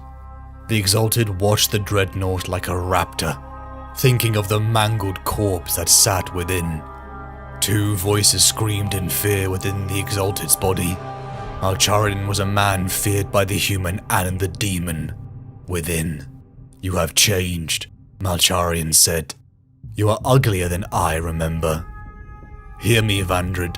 I have awoken, torn from an eternity of nightmares, each one a memory of our greatest failure. The Soul Hunter tells me that the war calls once more. You will tell me of that war. He was last a man fighting on the walls of terror. 3 champions slain, their trophies added to his rack. And now he stood, half dead, but still the Legion's greatest relic, and an asset for Talos. A tool to steer the direction of the warband. First Claw prepared in their arming chamber. Once again, after months of battle, they were destined for Kryth. How is the Voidborn? Syrian asked Septimus. The slave froze, concern barely hidden upon his half-mechanical face. The Voidborn, a child born to the slave population within the Covenant of Blood. A symbol of hope, even for the Astartes. A child born in a near lightless warren, hit close to home for the Nostramans within the Maw. Even Talos had offered her his personal protection. Murder was common within the dark and damp halls of the Covenant, between the mortal men and women, and especially the Astartes, who liked to practice the arts they honed during the Great Crusade on the unwilling victims. Once again, the warband landed upon Kryth. Imperial defenders were broken and crushed, as once again Malcharian the War Sage headed to battle.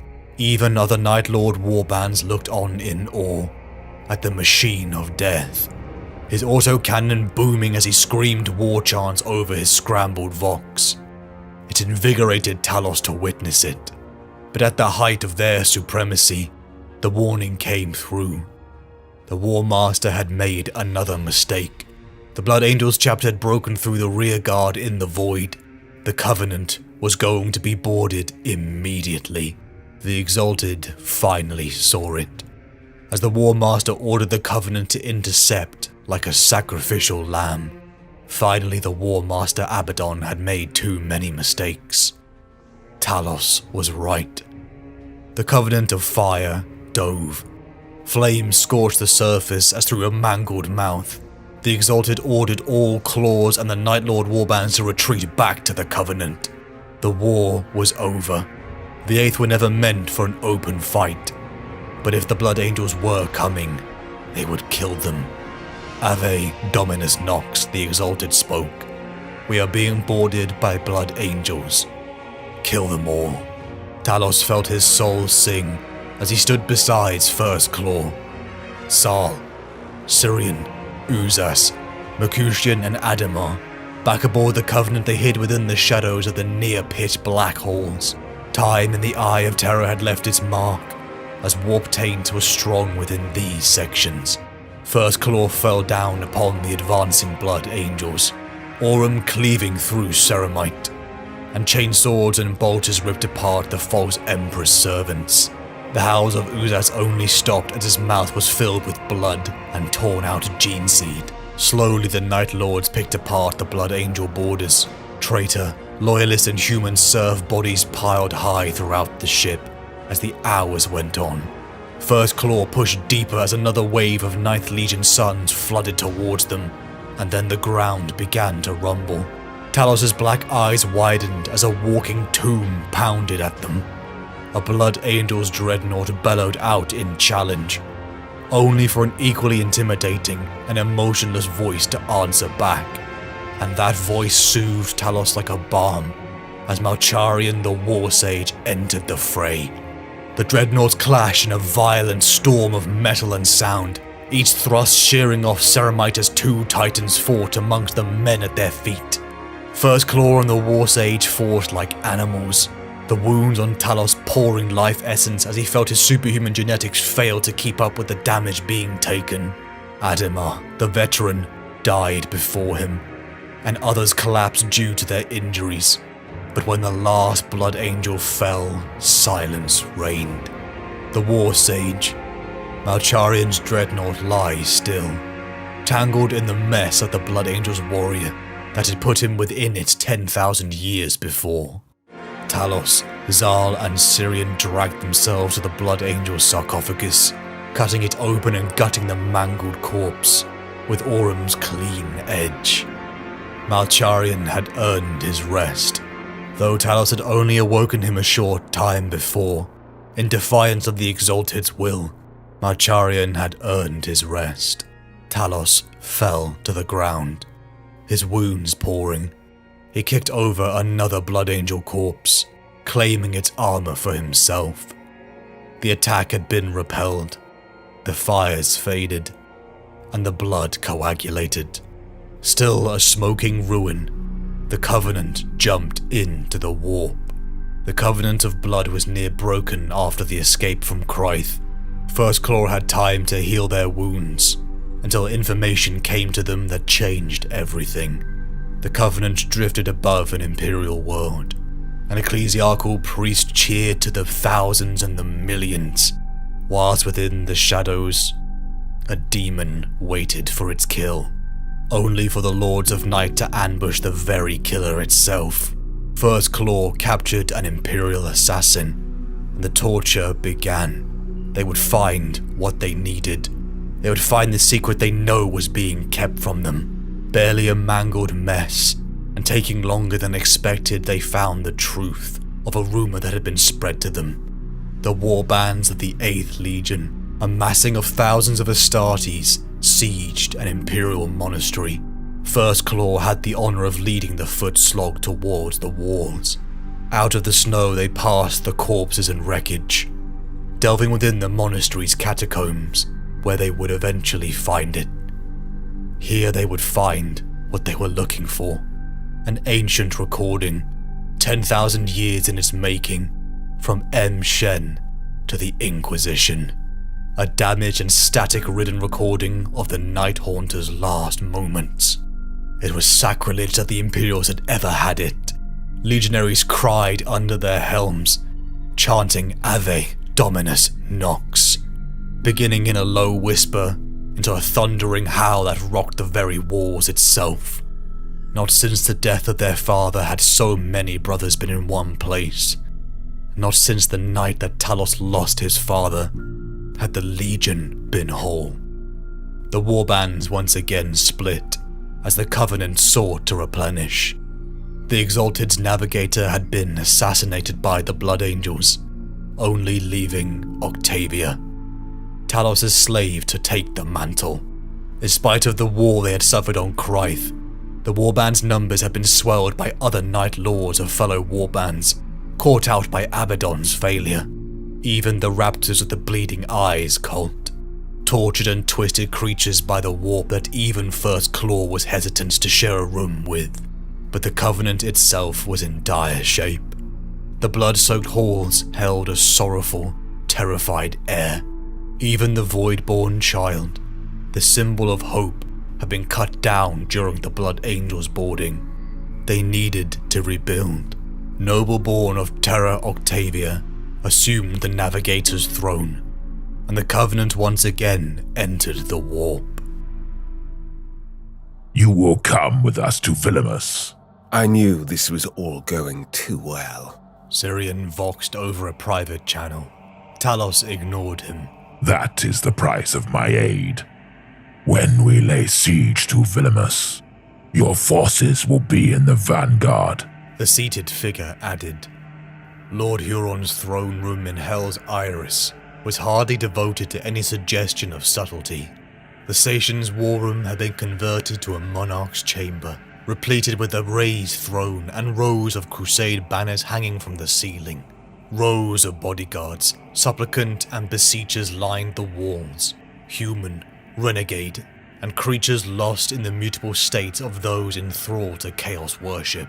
The decking showed its stains with unwashed pride, blood, burns, and greyish slime in equal measure, while the air bore the stink of something sulphurous, rising from beneath the gathered warriors. It all added to the pain-muzzled buzzing inside the prophet's skull. Nothing, Mercutian voxed quietly, bears the same stench as a red Corsair haven. Talos had replaced his own helm upon entering the station. We have to agree to his wishes. Huron won't let us leave alive if we refuse.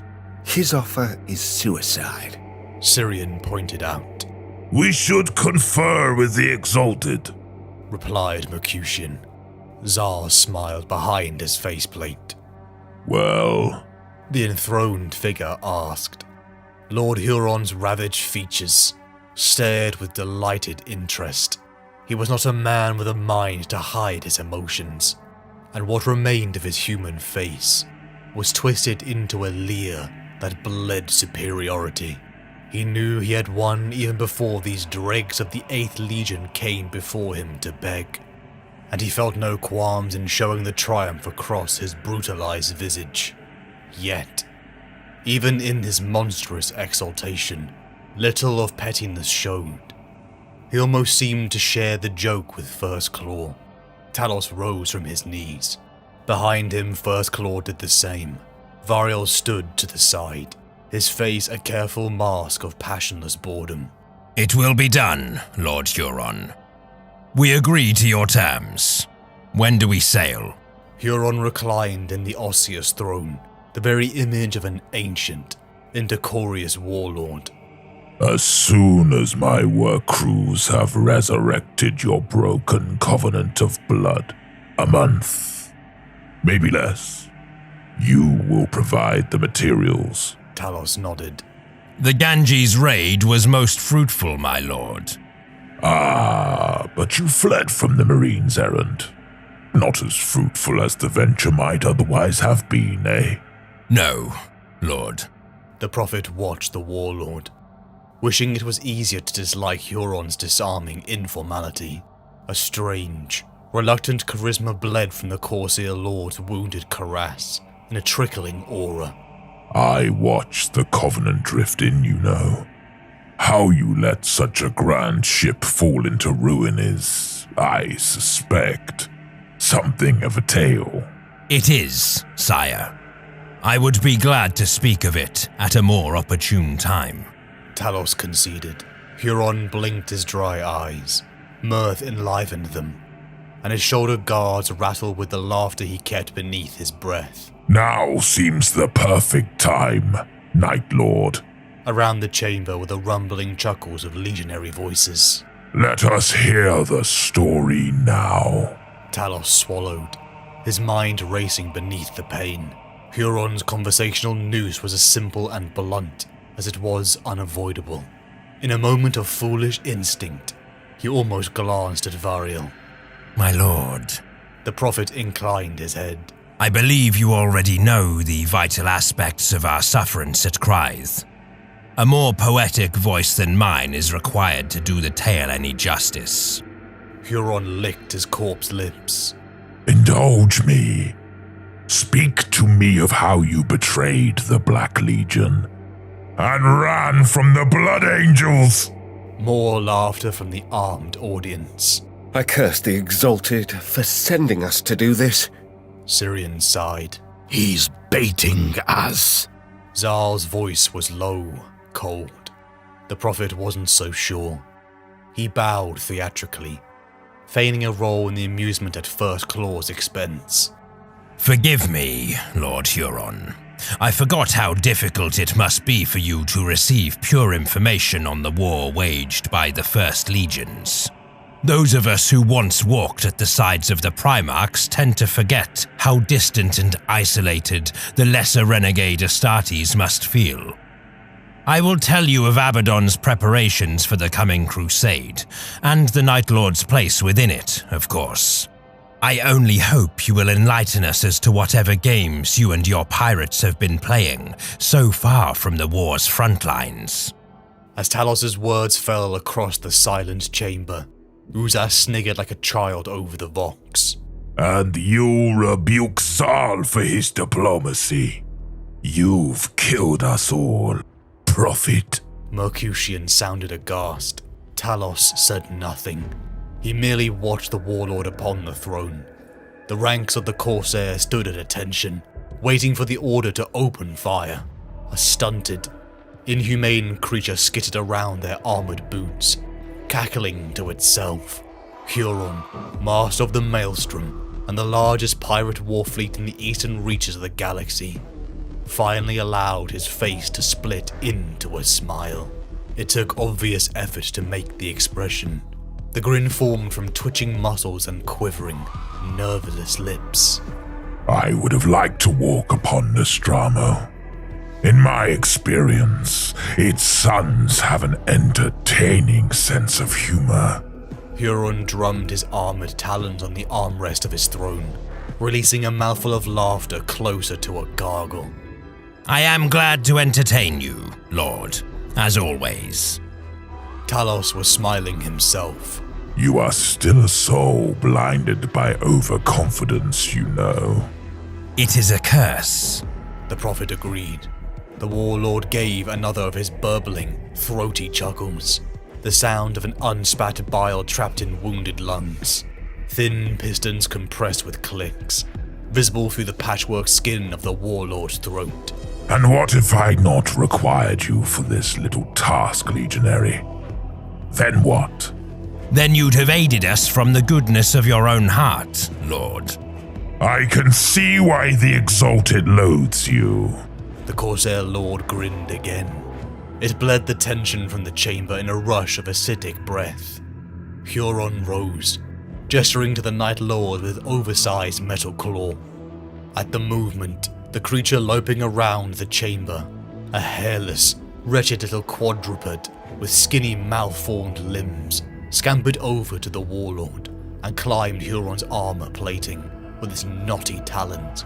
The Corsair Lord paid it no heed as it clutched onto his back-mounted power pack, gripping with his taloned hands. Swollen eyes glared at the Night Lords, and its awkward teeth clicked together in a stuttering rattle. What the hell is that? Syrian breathed. Talos whispered a reply. I'm not sure I want to know. It looks like someone skinned the spawn of a monkey and a dog. I believe one of you should tell the Blood Reaver that he has an abomination crawling over his back. I think he knows, sigh. Huron beckoned to them again, his claws squealing as its joints moved. Come, warriors of the First Legions. I have something of yours that you may wish to see. Huron's movements drew the Prophet's eyes more than once. The master of the Red Corsairs was a shattered creature, but his dragging limp belied the suppressed power in every jerking movement. Seeing him now, this close enough that the slowly flickering light glinted back from his tarnished armor plating, it was no trouble at all to discern why the former tyrant of Badab remained alive.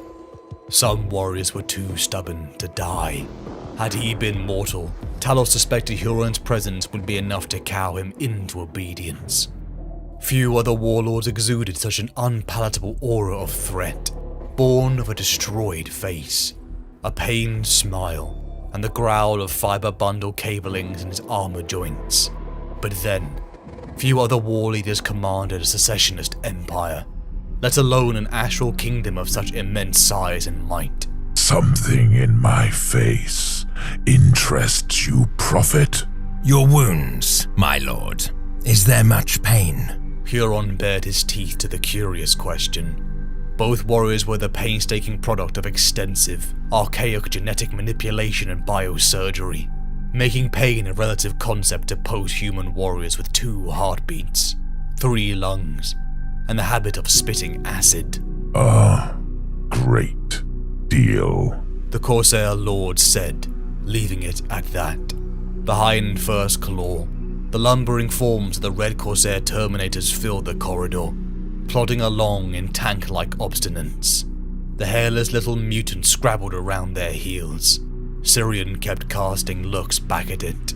Before I give you this gift, Huron's tongue moistened his cracked lips again. Tell me, Night Lord, why you risked that ludicrous jest with me in the throne room? The answer came smoothly. Your empire is a cancer webbing through the Imperium's heart, and it is said that you command as many warriors as any Legion Lord, except for the War Master himself.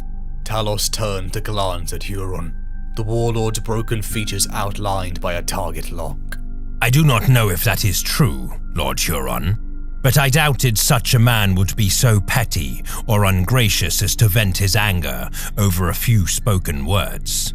Huron's reply was no more than a flicker of amusement in his bloodshot eyes. Will we even want this gift? Zal voxed to the others. Not if it's what I think it is. Syrian's voice came back, a little distracted. That little thing is still following us. I may shoot it. Isekte kruku shivrik vagsika, Huron announced, bringing them to a halt. I do not speak any of the Badab dialects, Talos confessed. Huron answered by gesturing to a sealed bulkhead door with a massive power claw.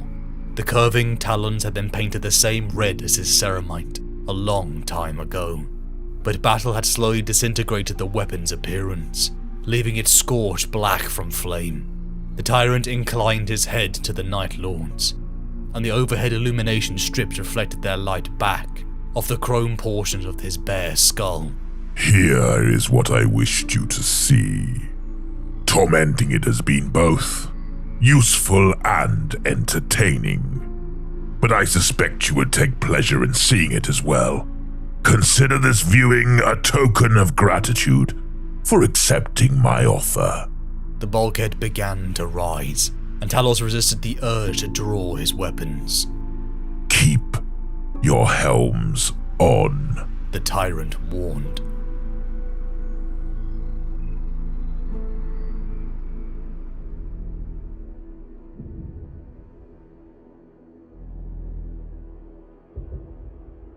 The Covenant of Blood struck the Ganges station, a Marines errant chapter outpost, utilizing their captured princeps to forge a vox-resonant scream, and with Septimus infiltrating within, the warband struck, gathering supplies and slaves to refill the Covenant's halls. But Uzas, the mad dog, had let the bloodthirst overwhelm him, killing a member of Third Claw. Somehow, he seemed to be getting worse. Dal Karus of Third Claw knocked on the door, as Talos, Zal, Syrian and Mercutian stood over the strapped-down, raving Uzas. The vision kept coming to Talos, of Uzas attempting to kill Syrian on a world of rain and lightning, a thing that had not come to pass. Sometimes his visions were wrong. First Claw had been debating on whether to kill Uzas themselves, when Third Claw had come for revenge. 7 legionaries stood outside the door, demanding Uzas. "Free me, Talos," Uzas spat through his guttural speech. "Let me stand in midnight clad." Talos knew he should kill him, but he was First Claw. All he had left was First Claw, broken and damaged as they were. The door exploded open as shrapnel and smoke burst from grenades. In the prey side spectrum, red lenses flared. They burst forth and began cutting. Talos felt the bolter rounds punch his new stolen armor. With each second, Third Claw fell one by one. They were no match. Dal Carriers stood last, begging to join First Claw. Why? Why didn't he just kill Uzas? This could have been done with. A bolter round silenced the weakling. Talos, Zal, Syrian, Mercutian, and Uzas stood, blood pouring from their wounds, and their armor utterly wrecked. Still bleeding, Talos was summoned by the Exalted, escorted by the creature Lucorphrius. The raptor's body had been long twisted by the warp. It suited him better to crawl on all fours rather than walk upright. His jump pack melded into his body. The rituals of the raptors, exalting their own dark creeds and own warp taint, disgusted Talos. In the Apothecarian, Talos stood before the thing that had once been Vandred, but instead of jealousy or even an ambush, the Exalted told him that he was right. He had been right for a long time. The warband was dying, even more after Kryth, and they needed to rebuild. A job for a former apothecary to start, but only one place could offer them those resources. A place they had been before and were despised. Talos felt his body shut down as he limped back to his holdings. In the near lightless corridor, a legionary stood before him, and it was the last person he wanted to see. Uzas. Now the tables were turned. Perhaps Uzas would kill him now. Uzas toyed with his gladius in his grip. Talos' vision swam, but he looked upon the bloody handprint on his brother's faceplate. He remembered the woman Uzas had crushed slowly, trying desperately to push away from the monster as a city burned around them. Uzas told him he was arrogant, so sure of himself, too proud to accept that he was just like the rest of them, just like their father, broken and monstrous. But no, only Talos believed there was some purity within him, as if holding to the old Nighthaunter's beliefs of justice actually meant something, like it changed who he was inside, and what he had done.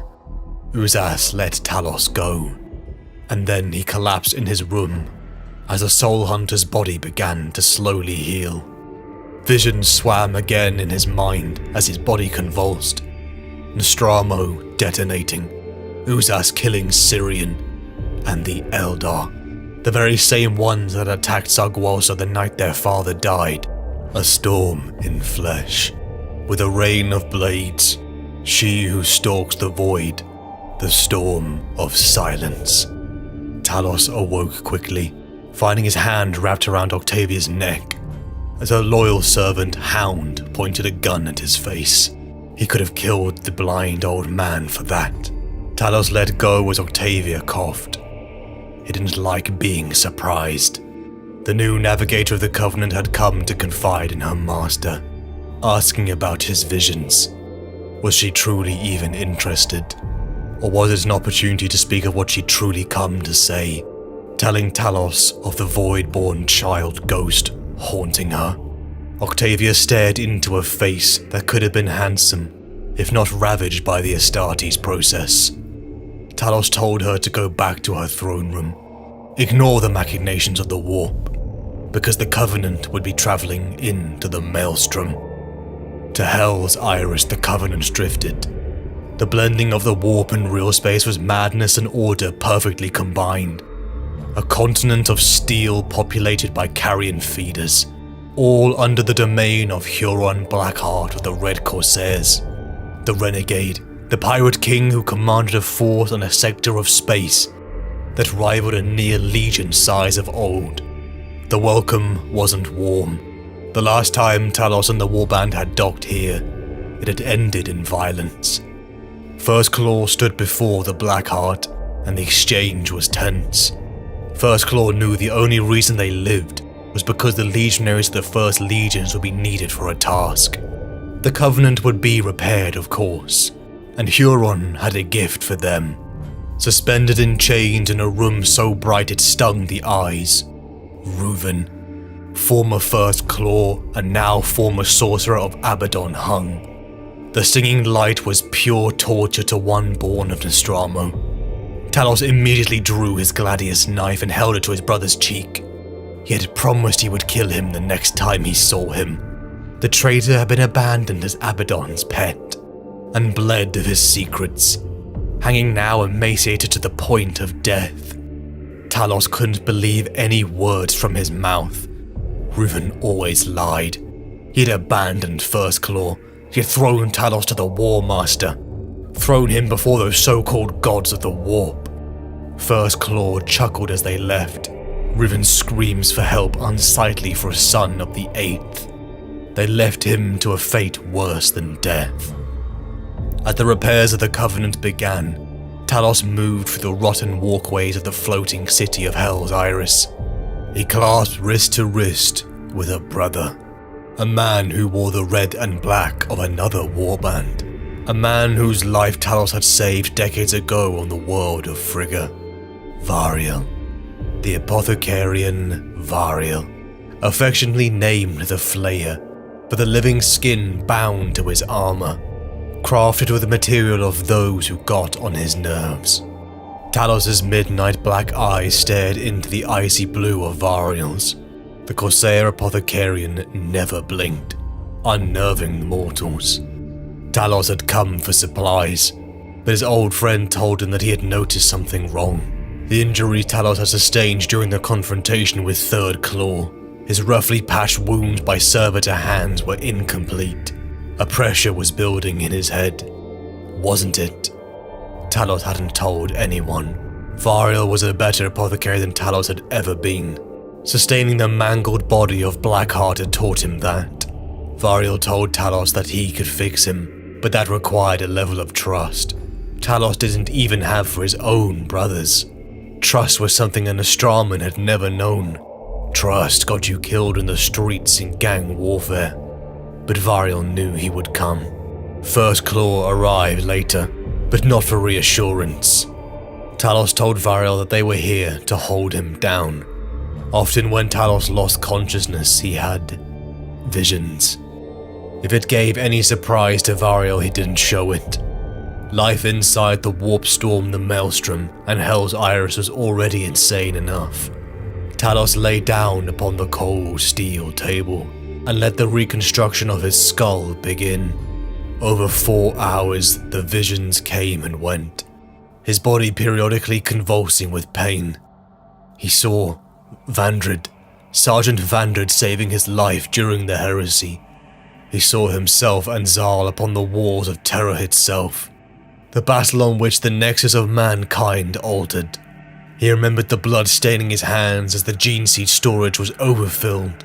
He saw his father, the Night Haunter, Conrad Kurz.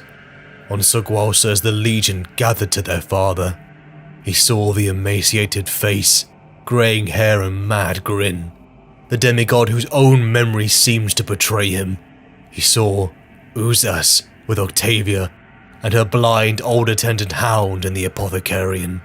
Uzas talking, justifying himself to her, ranting through ragged breaths about how he was not as mad as Talos thought him to be, and then a storm in flesh. With a rain of blades, she who stalks the void, the storm of silence, an Eldar witch. Talos opened his eyes. 4 hours of surgery later, Variel had saved his life. For now. No thanks came from Talos. The Nostramans never really had their manners. For a world whose language was eloquent and poetic, it was all for show. A tool to elevate the gang bosses and leaders, pretending to be something they weren't. Variel told him he would live, but there was a problem. The visions, they were not of the warp like sorcerers, but a byproduct of his maturing gene seed. A gene seed that was fighting his body. It was a miracle he'd even survived the implementation process in a galaxy long gone. Perhaps it was the sin of the father. Maybe he was just like Kurz, blessed with a gift the frame could not handle. That was why he convulsed and shook when they came. How did he feel about it? He never wanted this so-called gift anyway. To be the prophet. And if it killed him, was that how he wanted to die? Not in the heart of battle, but lying sick upon an apothecarian's table. Talos and First Claw returned to the Repairing Covenant. Soon the mission given by Huron Blackheart would take place. Besides the Atramentar Malek, and before the exalted Talos spoke, they were going to betray them. The Red Corsairs, of course.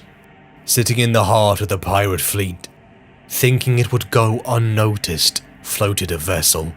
One whose true identity had been covered and masked. The Echo of Damnation. A vessel of the 8th Legion. How they had acquired it didn't matter. But the fact that these Corsairs laid their filthy hands upon the property of the 8th disgusted them. Perhaps even the crews were still mortal Nostramans. Talos had a plan, but the Exalted would dislike some of these elements. The warband would leave with the Covenant and the Echo when they were done with Huron. But first, Vilimus. The claws of the warband ran rampant within the fortress monastery of the Marines errant upon Vilimus. Talos cleaned the meat that clogged his chainsword. The chapter sirs were unworthy of Orum's edge. It was a shame. He admitted that he admired the Blackheart. His plan was well thought out, utilizing the expertise and experience of the 8th Legion to infiltrate and build fear while others sabotaged. The plunder was free, so long as Blackheart could take the Gene Seed vaults. The difference was night and day compared to the War Master Abaddon. Here stood an Astartes that listened and answered questions. His plans were meticulous and used assets well. It was almost a shame they were going to betray him. Zal, Syrian, Mercutian and Uzas were enjoying their time as they painted the Gothic halls red. Only Talos found it tedious. Like so many others, it was a battle devoid of greater glory. When had he started to think of greater glory? When had he started to think and dare believe in the greater picture? When the true battle came next for the Echo of Damnation, what then? What after that? Was this Reuven's influence? Talos told the Exalted he wouldn't like his plan, to take Octavia to the Echo and to free Reuven, having the traitor sorcerer pilot the Covenant. The warband asked for a gift of the prisoner Reuven. Blackheart agreed, believing the tortured sorcerer would suffer more at the hands of his brothers. But before Talos freed him, he had to know. Why? Why did he betray his legion? Why join the War Master? The truth was discomforting. What choice did he have? The 8th Legion is broken, Reuven told Talos. Lost her mindless slaughter and pillaging. The Great War isn't over. Horus failed. The Primarchs failed. Only he Talos in his naivety still worshipped the ground they walked upon. They were egotistical driven fools, and it wounded Reuven that the one chance they had risen from another legion, and not their own, not even an Astraman. Reuven still believed they could win. Did he? Talos? Talos released his chains, telling him his skills were needed, but if he betrayed them, then he would end him. Striding through the corridors of the villainous fortress monastery, the Marine errant garrison had finally caught on. Lucofrius and his raptors had broken through the vital defenses with infiltration, as First Claw finally began to reconvene. Syrian was late, almost looking as if he had been in a haze. More and more Talos begun to notice how Syrian was off on his own, especially within the Coven's dark lower chambers. Uzas had again been lost to bloodlust. Talos knew this liability would have to be addressed soon. The bolt of fire began to ricochet around them as they took cover. First Claw and the Marines errant traded more, until a foul figure with an ugly charismatic smile stepped behind First Claw. The Red Corsairs had arrived. First Claw without any signal set behind them, shadows in the Corsairs' Terminators, mockingly telling them they were doing so well. Perfect shields. Talos gunned down more Marines, avoiding looking at the hairless creature that sat upon Blackheart's shoulder. The warp monster made First Claw's skin crawl. They hoped they could slaughter it and make it look like an accident in their minds. The numbers of Marines errant swelled again. Guttural swearing could be heard from the usually eloquent Mercutian. A helmetless warrior stared directly at Talos. He knew that look. The conviction he had worn when he had set out to the stars. That conviction was now like a void within him. One he would never admit out loud that he craved again. Blood and ceramite sprayed across the walls as the bark of bolters screamed. Locked within prey sight, First Claw peeked from over the covers of their thin-blooded kindred until Huron Blackheart himself charged. The melee was brutal and screeching until finally the Marines lay dead, cleaved in half or scorched by Huron's powered claw. The furious Huron turned to scold those bastard Nostramans for their cowardice, only to see that the Night Lords were gone. Talos looked back upon the fortress as the claws made their way back to orbit. "Are you ashamed?" said a voice spoken with such clarity it shocked Talos. Uzas. It was good to hear that voice, in a tone not heard since the Great Crusade. Yes, Talos was ashamed. All they ever did was run, but the important battle was not here. It was going to be in the stars. Variel stood beside the command throne of the Echo. He had to make a choice. Talos had come to him alone, speaking of what the Night Lords were planning, and its success was hinged upon Variel's betrayal of Huron and the Corsairs. Frigga was decades ago. He'd already paid his debt to Talos. The surgery was enough. He didn't have to do this. Talos and First Claw had assembled back onto the Covenant, the Raptors and Claws all boarding torpedoes as the Exalted fired them upon the Echo of Damnation, sending away Octavia, their navigator, with them. Reuven could guide the ship within the warp, but he was no navigator. This was a risk. First Claw felt the screech and then punch as the boarding torpedoes bit its way through the outer hull. Octavia adjusted the bandana on her third eye, trying to block out the whispers of the entity taunting her. Even with the comfort of Septimus's presence, it didn't help. First Claw had begun to notice the bond between them. The long-dead void-born child again.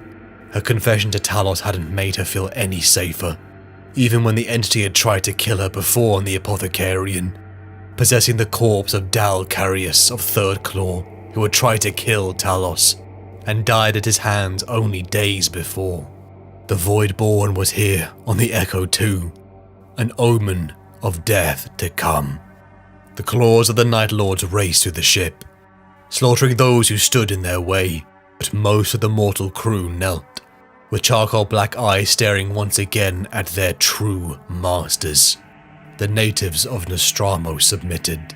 To the bridge, Talos joined Variel, the corpse of the Corsair commander still on the floor next to him. The Flayer had made his choice. It relieved Talos to see that he had chosen and trusted right. Trust was an unusual sensation. The rest of the Corsair Marines were dissolved in the soul storm, caught in the blur of the Echo's warp jump by Variel's design. It was the worst death Talos could ever think of, ripping one's soul apart, and it even made him shudder. Variel told him he thought it would impress him, and Talos told him that it did. Talos looked to the throne, choosing not to sit in it. For now. The Echo left the warp and made hail to the Covenant, but there was a problem. The Vox hails were silent. They hadn't made the full distance to the rendezvous point. Octavia. Something was wrong inside the navigator's chamber. Octavia sputtered up more sick, as the strain of piloting the Echo was too much. The once proud Astartes vessel had become too soaked in the taint of the warp, and they didn't have time to properly cleanse it, pushing herself to her limits, much to the dismay of Septimus, his fondness evident. The Echo was hours behind, but finally it caught up to the Covenant. Syrian spoke in disbelief. All of First Claw saw it. Talos, Syrian, Zal, Mercutian, and Uzas. The Red Corsair's vanguard fleet had caught up to the Covenant. Their home burned, but it roared through the enemy formation. 4 Corsair's ships destroyed as 12 honed in on the Predator in its midst. The Exalted had raged when the Echo still hadn't arrived. He thought the Prophet had betrayed him, despite the reassurances of the Atramentar. Was this what the Soul Hunter had always planned? Leaving him with that rat of a traitor Reuven instead of a navigator. But the Corsair ships had started to arrive, and the answer to that question would have to wait. The Exalted sat in his throne and prepared for war. Did these Thin Bloods really think they came close to matching his Void skill? The Covenant tore through the formation, taking colossal damage but dealing out more in revenge tenfold. In disbelief, Talos hailed the Covenant, as he stared at the flaming wreckage desperately battling alone. A voice hailed back. But this was Vandred, not the Exalted. The Exalted Demon. The pact formed in those days since the heresy had swallowed up the man that Talos knew. A symbiotic relationship that provided power, but drank from Vandred's memories like a feasting animal. The Covenant was dying, and in his panic the demon had drunk too deeply, allowing the mind of Vandred to scream to the forefront one last time. Vandred told Talos to run. There was no point in both ships dying here. Talos paused. It was good to speak to the man he respected, the man he was before chaos had corrupted him, before they had butted heads for over a century, but all that hate was washed away in a second. He told Vandred he would be remembered. The blood poured from Vandred. The ice began to creep around him as the void entered in. He told Talos he would rather not. He blared abandoned ship across the Covenant and prepared to die. He let go his control, his last words telling the demon he hoped this hurts. The refugees from the Covenant began to pour in, from the serfs to the Marines, Legion relics and even Deltrian the Tech Priest and his servants. Reuven walked up to Talos, exclaiming his survival, but Talos just moved past him. He'd hoped that he had died aboard the Covenant rather than join them. The warband watched as the Covenant of Blood died, but the Echo wasn't jumping to the warp. Again, something was wrong. A hulking creature, wearing legionary plates, stomped towards the door of the navigator chamber. The void-born entity had possessed Caleb, a surviving Corsair from Variel's sabotage. Zal, Uzas, and Lucafrius had begun their hunt, following the trail of Night Lord corpses. The doors were broken down. Octavia's guard hound and Septimus fired as the swelled body of Caleb towered towards them. 2 shots from Hound's weapon eviscerated his face, leaving his tongue whipping around. The creature snapped the blind old Nostraman in a wet crunch. Septimus looked to Octavia and told her to run. Talos' slave prepared for death. It had been a miserable life, raised in a world that didn't even speak Imperial Gothic, a meaningless life until he was taken as a slave, forced to serve creatures that were nightmare, and only until now did he have something to fight for. Death was coming, until a figure burst from behind them. Uzas, revving his chain axe as Zal followed close behind. The possessed creature tossed them around and bloodied them, until Lucafrius and his raptors descended from the ceiling and devoured it. Octavia wept over the body of her guard, as Septimus comforted her. The battle was over, as the Echo finally jumped into the warp. Peace and silence reigned. Talos entered Uzas's chamber. The problem: the raving mad dog who had run rampant on too many missions. The reason for Third Claw's ambush. The one responsible for the piling bodies in the serf quarters. It was hard to judge him for that. For Talos himself at times had hunted the mortals for pleasure. But the murder of one, such as the grieving Voidborn's father, who had survived the Blood Angels massacre above Crife, that had been a bridge too far. Perhaps that had created the entity, but most of all the vision that haunted Talos still, as much as the Eldar, the vision of Sirian's death at Uzas's hands. Talos ordered Uzas to don the red gauntlets, an Nostraman tradition for a dead man walking, but one who still has debts to pay before the end. And only Talos had the right to give this to him, because now he was in charge. There was no more time for hesitancy. First Claw stood, gathering around Talos. Reuven entered the throne room and looked upon First Claw. Talos and Orum, Zal and his 2-handed chainsword, Mercutian and his heavy bolter, Sirian flexing his bionic arm, Uzas picking away at his chain axe with red gauntlets, and the new one, Variel toying with his Narcuthium gauntlet. First Claw, something the sorcerer had been a part of once, and something he thought he would one day rule again. But Talos stood up and began walking slowly towards him. Reuven spattered blood from his lips as Talos' boot pressed upon his chest. Everything below his sternum had been ripped off. The traitor felt his strength flood away as Talos raised Orum's golden edge and placed it down Reuven's throat. He could never trust him.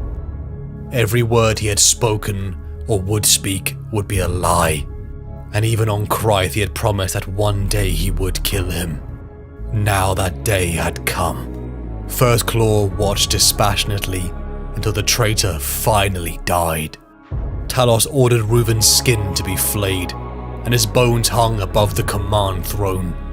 An example to all. It was now thrust upon him. The responsibility he never thought he would desire. But just as Marcharian had left a void filled by Vandred, Talos assumed the mantle. They would not just survive. They had a war to fight. The Night Haunter's will to honor. He would not languish with no glory anymore. Survival was not enough. It is not enough. We stand in the dust at the end of centuries of useless sin and endless failure. The Legion was poisoned, and we sacrificed an entire world to cleanse it. We failed. We are the sons of the only Primarch to hate his own Legion. There, again, we failed. We swore vengeance on the Imperium, yet we run from every battle where we don't possess overwhelming force over a crippled enemy.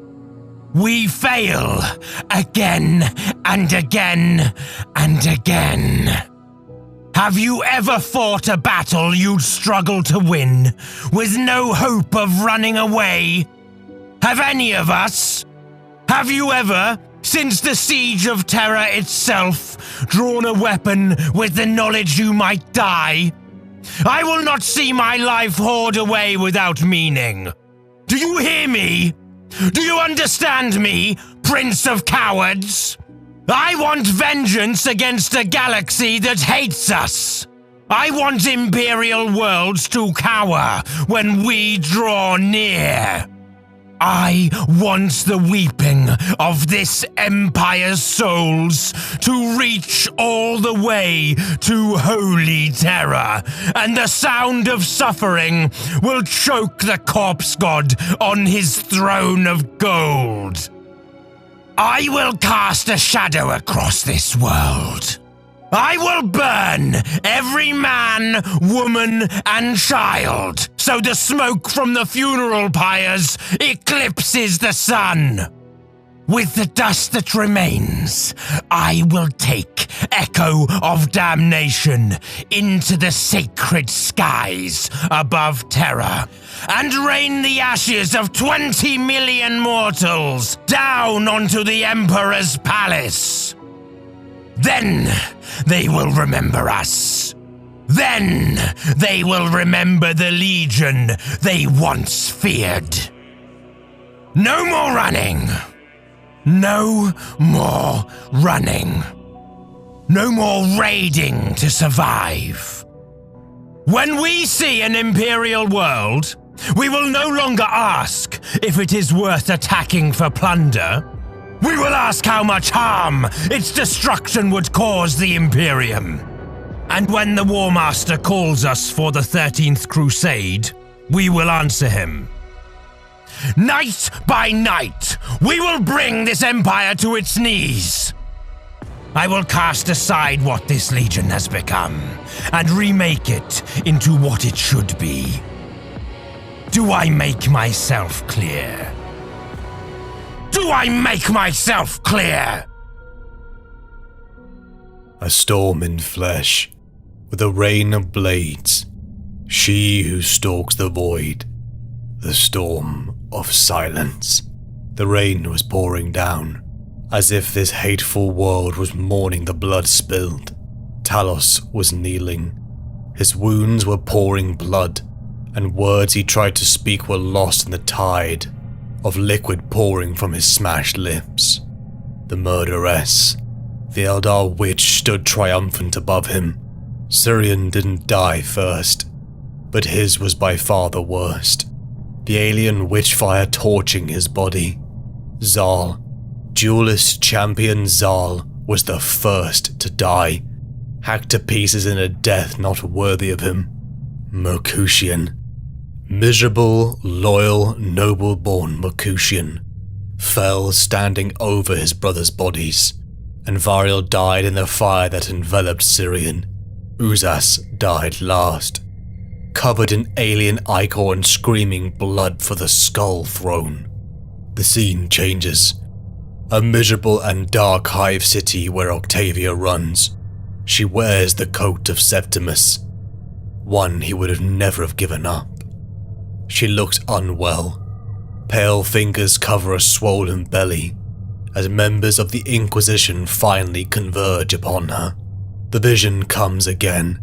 Talos stares into the face mask of the murderous demigod, whose blade is slick with 8th Legion blood in the rains of Sagwalsa.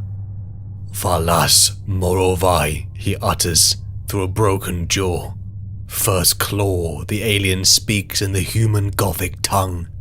The disgust is evident on her face for using such a primal language. They were your brothers. You call out to the dead in hopes they will save you. A thrumming sound builds up. An 8th Legion gunship roars in and fires upon the alien. The creature darts into the shadow faster than Astarte's eyes could see. "Master," a voice blares from the ship. Talos looks up, and through one swollen eye he sees loyal Septimus and Octavia. Talos screams back that they are dismissed from his service for the second time. Leave. Flee this accursed world. Run far. If Variel survives, then he will come for the child. Talos wasn't leaving, for she had killed his brothers. With his shattered ribs, failing vision and bleeding wounds, Talos stood and chased after his fate. Talos opened his eyes, the familiarity of his arming chamber a little comfort to what he had dreamed. His muscles still felt tense and sore, but he began to rise. He was alone. The echo looked abandoned. A voice called out to him, emanating from the stained bows that hung above his command throne. The bones of a traitor whose voice spoke from a realm from beyond understanding. This was surely another dream, though it matched no vision he had ever seen. "I am here," Talos said aloud. The voice echoed again. "You have been dreaming many dreams. Now you are close to waking once more. Sit, brother." Talos didn't smile. He rarely did, even when amused. Though it was most definitely amusing to be told to take a seat in his own command throne. Talos complied, even if only to see what would happen. Again the voice spoke. "Almost close enough to touch." That prickled at the prophet's skin.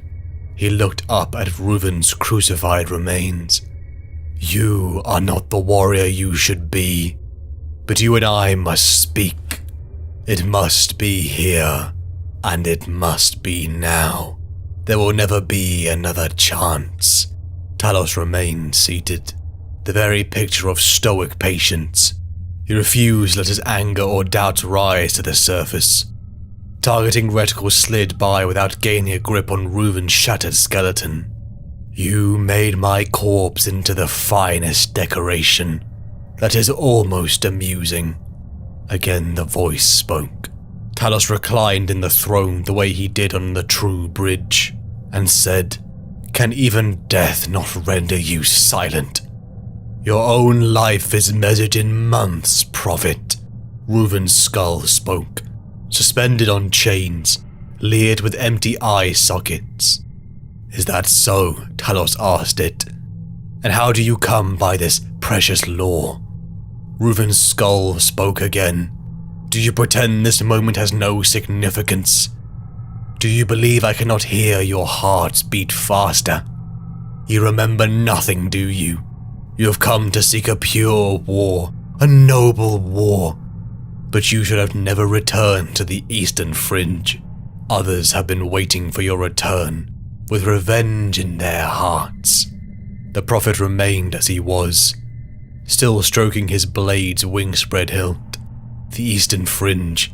He couldn't think of anything that would drive him back there. "I think you lie, Husk," said Talos. The bones of Reuven rattled. "Why would I lie? You run from the Eye. You run from the Eldar. You run from the doom at the hands of the alien witches. Better to flee to the other edge of the galaxy." Perhaps there was truth in that, but the prophet felt no urge to confess it. Talos stared up at the wreckage of the crucified bone, wishing his haunted voice would cease. "Why are you fighting this war?" The prophet snorted, and replied, "For vengeance." "Revenge? For what?" Talos spoke again. "To avenge the wrongs done to us." "What wrongs do you speak of?" The voice echoed. Talos rose to his feet, feeling his skin crawling at the back of his neck. "You know what wrongs. You know why the 8th Legion fights. The 8th Legion doesn't know why it fights. You conceive excuses to justify a lifetime of wasted hate. The Legion fights only because it is amusing and pleasurable to dominate weaker souls. Unadulterated fantasy, Talos laughed, though he'd never felt less like laughing. He considered shooting the chain skeleton down from his ungainly crucifixion, though it was doubtful whether the act of spite would achieve anything. We rebelled because we had to rebel. The Imperium's pacifism was destined to fail. Order can only be maintained through keeping its souls fearful of retribution. Control through fear. Peace through fear. We were the weapon mankind needed. We still are. The bones rattled. The Legion never fought for those ideals. Your delusion was never even popular amongst our ranks. And even that faded. When the truth came, you cling to your illusions. More now because hate is all you have left. Talos drew in a breath. Hate is all I need. He drew the bolter now, aiming both barrels up at the corpse's shattered ribcage. My hatred runs pure. We deserve vengeance against the Empire that abandoned us. We were right to punish those worlds for their sins, and threaten others with destruction if they broke our laws. Control through fear. The systems we pacified. The bones rattled again, interrupting him. The systems we pacified were barely human anymore. We made populations into cowering animals, just possessed of free will, living in terror of breaking the law, like the whipping herds of humans living in the bowels of our warships now. And I stand by what I did, said Talos. The prophet was aware of how maddening his stance was. But what else did he have? The bones again spoke. Many of our brothers never cared for any of those ideals. That is no secret. It is why Kurz destroyed Nostromo, to stem the flow of poison into the 8th Legion. And it is why we were punished by the Imperium. We became the very thing we warned whole worlds about. We were the killers, and the murderers we told them never to be. Free to slay at will, and free from retribution. There was a long pause before Talos spoke in reply. He hated us. I know that for certain. Kurz also loved us. Kurz loved us and hated us in equal measure. Talos returned to his throne. His voice softened by contemplation. Ideas danced and died behind his black eyes. Our way was not the way of the Imperium. Talos quoted the ancient adage, but we were right. If the Legion has stayed pure. But it did not, the bones replied. The Legion was tainted by sin the moment the first Nostraman-born warriors swore his oath of service, for we were not the warriors he wished us to be. A tremor quivered through the ship's bones. Reality is slipping through now. Reuven's voice spoke more clearly. The echo of damnation arrived at his destination, but you should never have come to the eastern fringe. Talos looked up again in confusion. The corpse hadn't moved. You said that before, but I don't recall ordering such a thing. So you ordered it in search of a pure war, to elevate the warband and seek answers to the doubts that plague you. By walking upon Zargualsa once more, nothing I say now is revelation. I speak only the same truths you are too proud to speak aloud. You have been hollow for a long time, brother. You know why you have always known. Some human children are not meant to carry gene seed. It breaks them apart at the genetic level. Some die fast, some die slow, but after 3 centuries of biological flux, your genetic incompatibilities are finally catching up to you.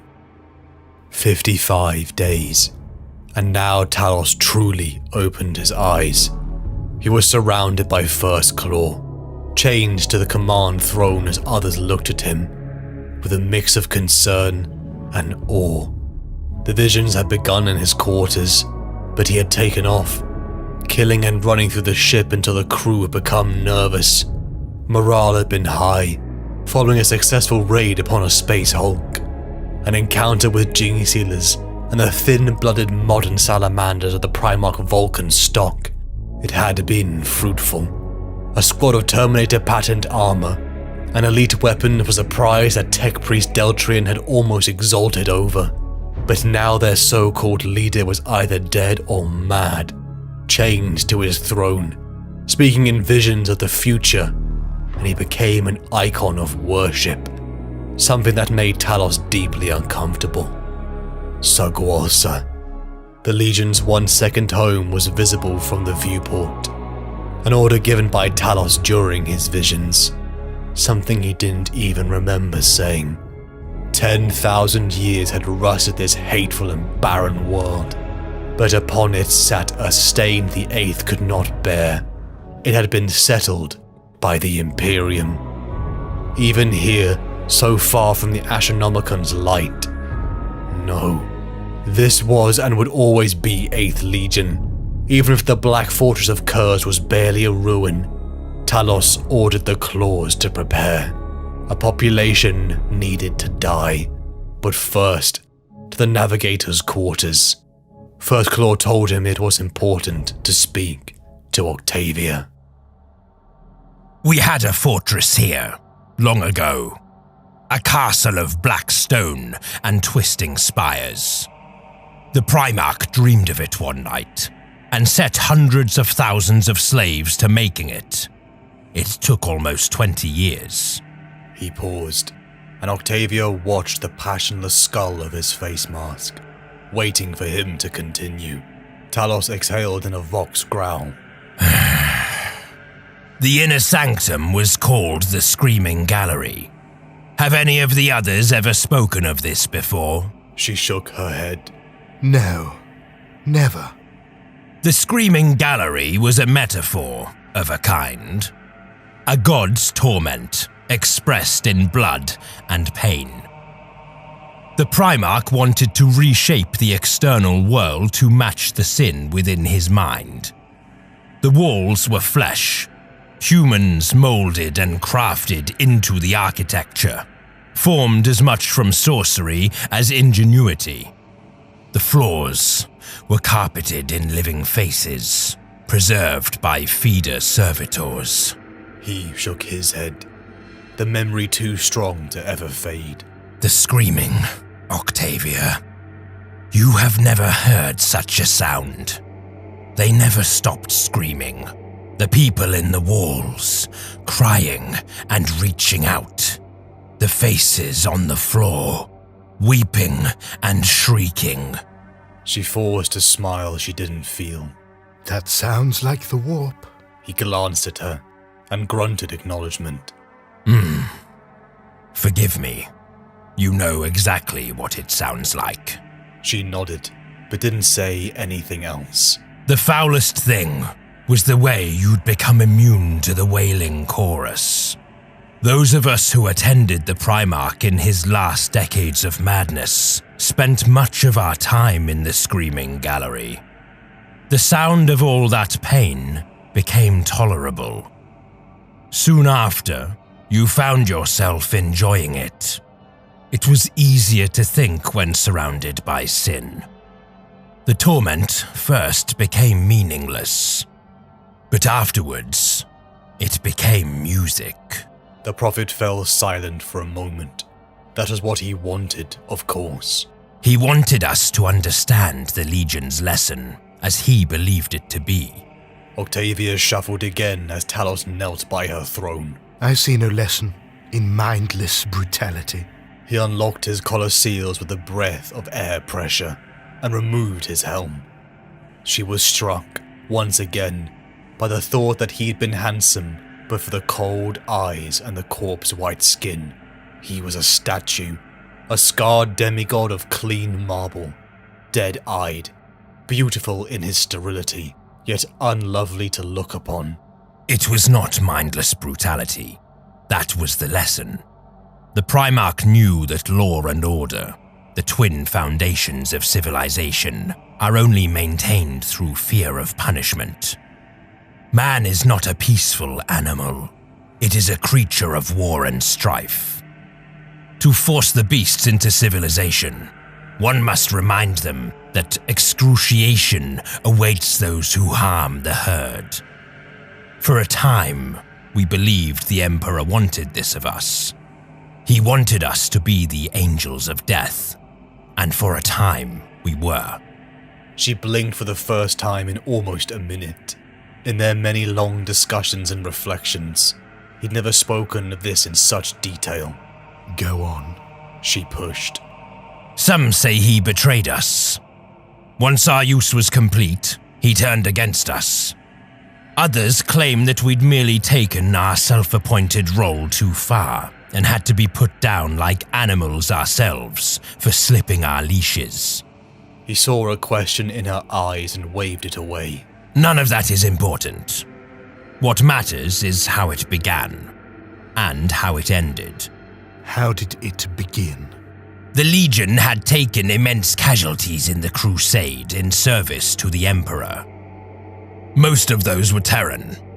They came from Terra, from the Emperor's wars across humanity's birth planet.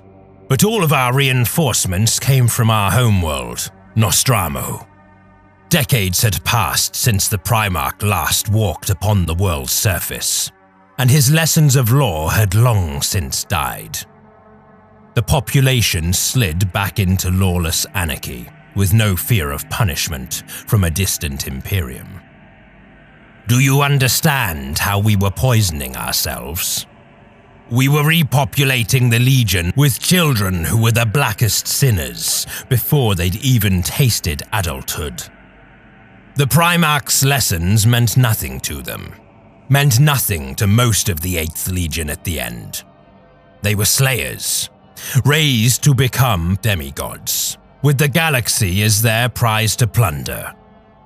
In wrathful desperation, the Primarch burned our homeworld. He destroyed it, breaking it apart from orbit with the firepower of the entire Legion fleet. Talos breathed, low and slow. It took hours, Octavia. All the while, we remained aboard our ships, listening to vox calls from the surface, sending their screams and pleas up to us in the heavens. We never answered, not even once. We stayed in space and watched our own cities burn. At the very end, we watched the planet heaving, breaking apart from the fleet's rage. Only then did we turn away. Nostromo disintegrated into the void. I have never seen anything like it again. I know in my heart I never will. A moment of foolishness almost made her reach out a hand to touch his cheek. She knew better than to give in to that instinct. Still, the way he spoke, the look in his black eyes, he was a child, grown into a god's body without a man's comprehension of humanity. No wonder these creatures were so dangerous. Their stunted psyches worked on levels no human could quite comprehend. Simplistic and passionate one moment, complex and inhumane the next. It didn't work. The Legion was poisoned by then. You know that Zal and I grew up together, murderers even as children. We joined the Legion late, when Nostromo's venom was already rich in the Legion's veins. And believe me when I say that where he and I grew up, among the street wars and the cheapness of human life, it was one of the more civilized regions of Nostromo's inner cities. Much of the planet was in the throes of devolution, lost to urban wastelands and scavenger armies. As the strongest candidates, they were usually the ones chosen for implantation and ascension to the 8th. They were the ones to become legionaries. Talos finished with a smile that didn't reach his eyes. By then, it was too late. Primarch Kurz was in the throes of degeneration himself. He hated himself, he hated his life, and he hated his legion. All he craved was one last chance to be right, to show that he'd not wasted his entire existence. The rebellion against the Emperor, that war of myth that you call the Horus Heresy, was over. We'd turned against the Imperium that sought to punish us, and we'd lost. So we ran. We ran to Seguelsa, a world outside the Imperium's borders, away from Terra's beacon of light that he claimed still stung his eyes. He gestured at the grey world. We ran here, and here is where it ended. Octavia's breath left her lips as mist. You fled a war you lost and constructed a castle of torture chambers. How noble of you, Talos. I still see no lesson in it. He nodded to that, conceding the point. You have to understand that by the end, the Primarch was riddled through by madness. He cared nothing for the Long War, wanting nothing beyond bleeding the Imperium and vindicating his life's path. He knew he was going to die, Octavia. He wanted to be right when he died. Septimus told me of this. But raiding the Imperium's edges for a couple of centuries at the behest of a madman and slaughtering entire worlds is hardly a lesson of worthy ideals. Talos watched her with his soulless eyes unwavering. In that light, perhaps not. But humanity has to know fear, Navigator. Nothing else ensures compliance.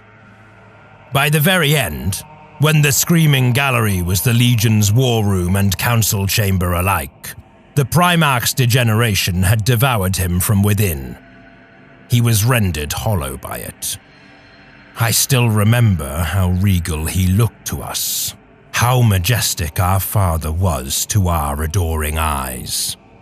But looking at him was like growing used to a disgusting smell.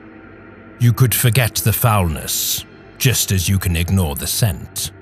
But when something reminds you of it, you perceive it with renewed strength.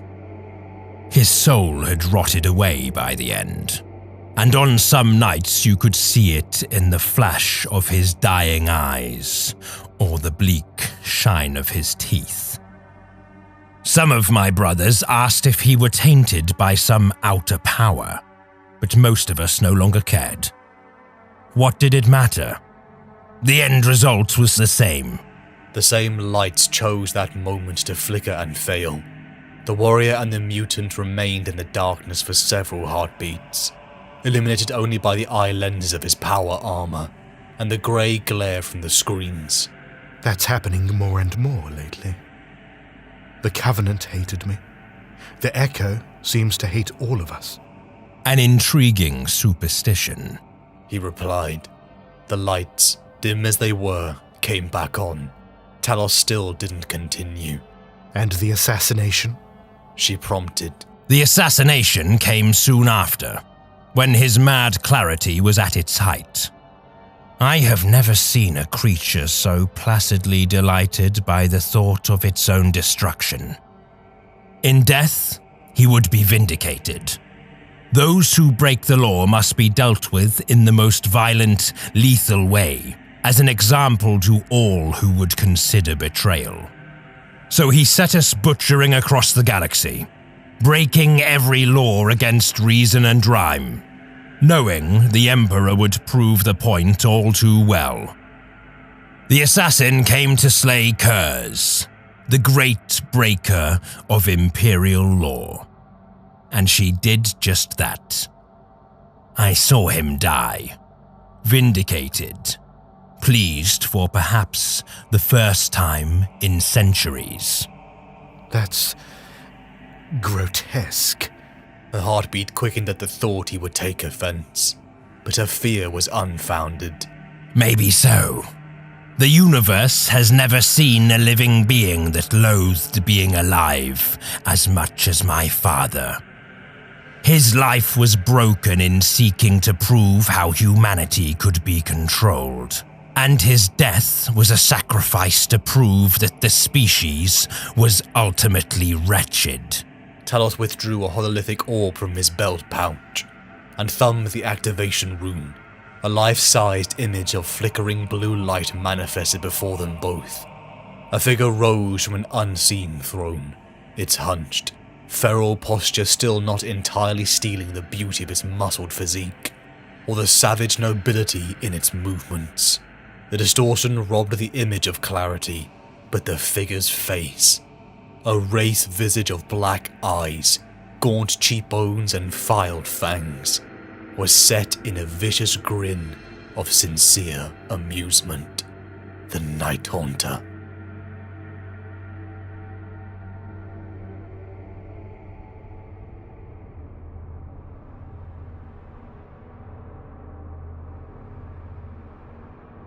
Mercutian recorded the deeds of their brothers, those that had passed during the heresy and the siege of Terra, and the battles since. Syrian had given Octavia's attendants a legionary gladius, a precious gift. Even Zal, the poor diplomat, had visited. Surprising of all, Uzas, who seemed to speak less of blood, was starting to form more coherent speech. A stark contrast to the reoccurring vision of a mad berserker trying to kill Syrian.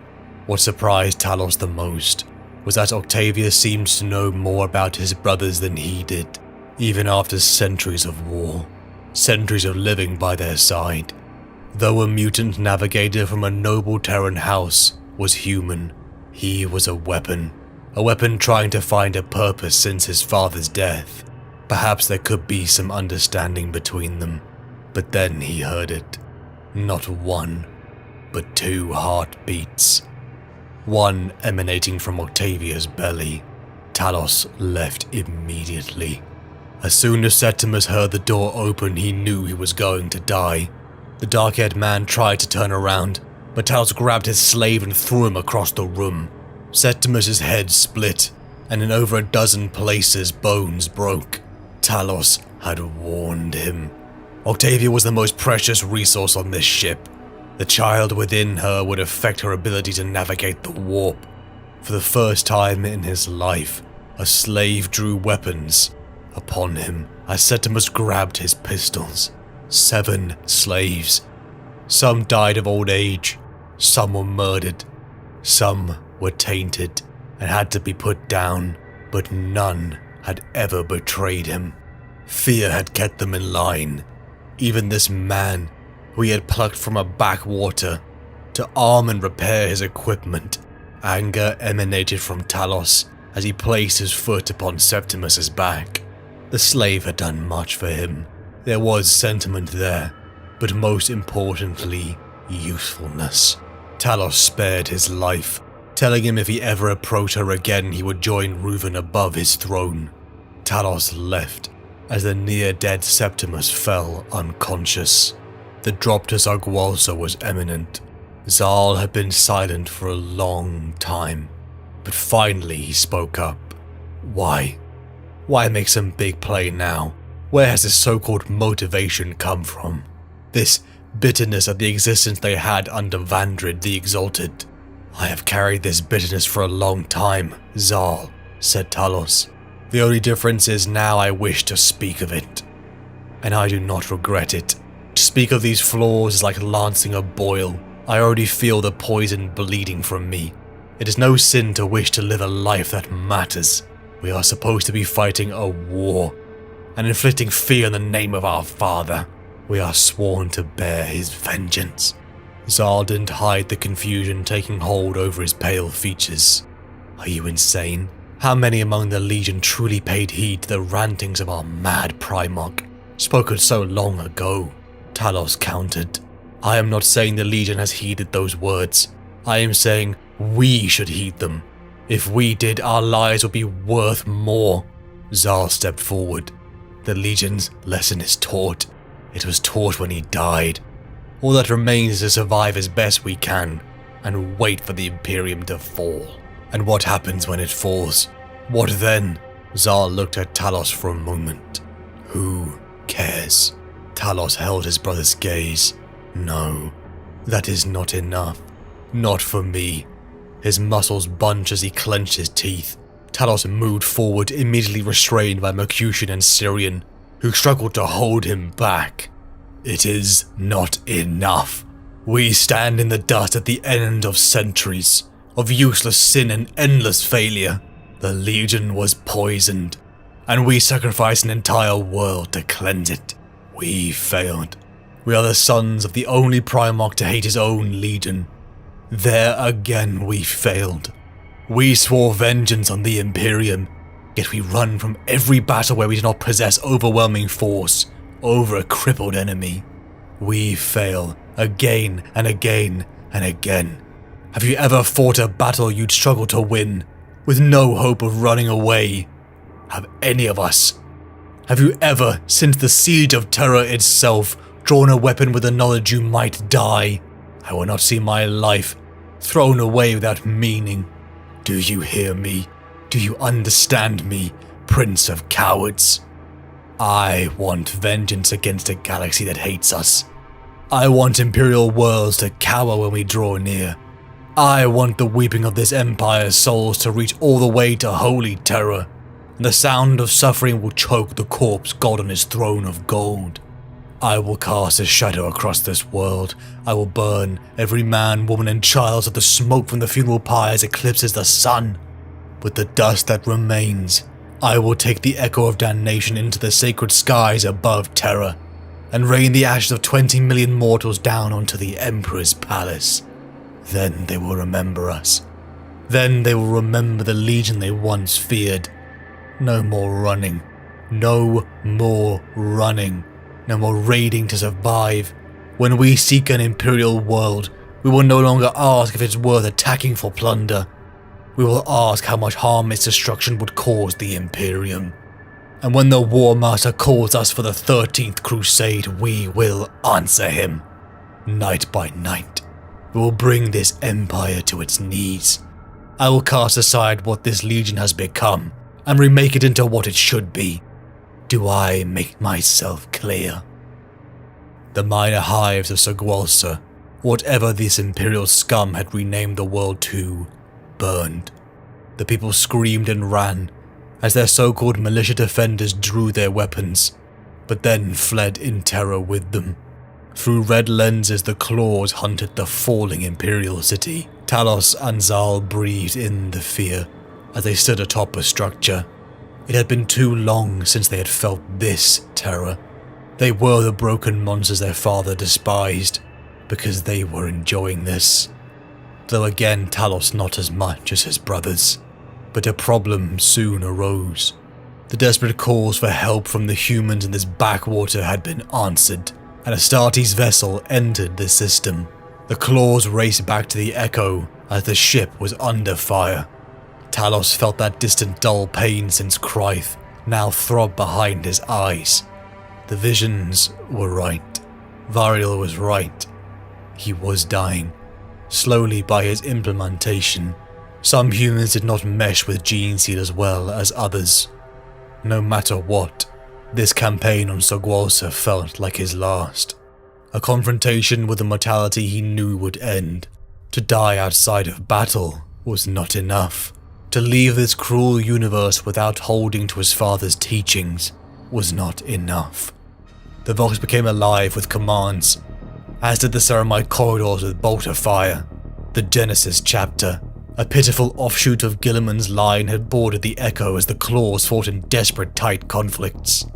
The cause for the apothecary Variel was endless, as Talos, Mercutian, Syrian and Uzas held their junction. The Imperial Thin Bloods unleashed their rounds into them and then charged. The bleeding eye raptors led by Lucofrius had been scattered. Uzas took a round to his spine as he fell back, clanging his head against the walls and ringing it like a bell. Mercutian called him an idiot as he laid down heavy fire to cover Talos, the Soul Hunter pulling his wounded brother to safety. Talos looked back down the corridor, watching as a warrior draped in Imperial laurels and donning a look of triumphant purpose emerged. At least we will die to a hero, Syrian laughed. as their doom approached. It was a repeat of the Covenant at Krythe, when the Blood Angels had swarmed them, battles across every level, from the slave black market quarters to the tech priest Deltrian's workshop. Talos had only led the warband for months, and now it was likely going to end. But what of Syrian and Uzas? What of the Eldar? Tolemnian Sarellen, a champion of Genesis chapter, a name that had struck fear in the hearts to many of the enemies of the God Emperor of mankind. A duelist who had not lost in over 4 decades. First Claw watched his impeccable advance, showering his tower shield with rounds as he lifted his thunder hammer. Talos, Syrian and Mercutian drew their blades, never wishing harder in their lives that Zal was here. Tolemnian began a speech, but First Claw was already moving. Even Uzas sprung up, roaring death to the false emperor, blood for the 8th. First Claw slammed into his shield, sparks flying off the Imperial's boots as he was shoved back.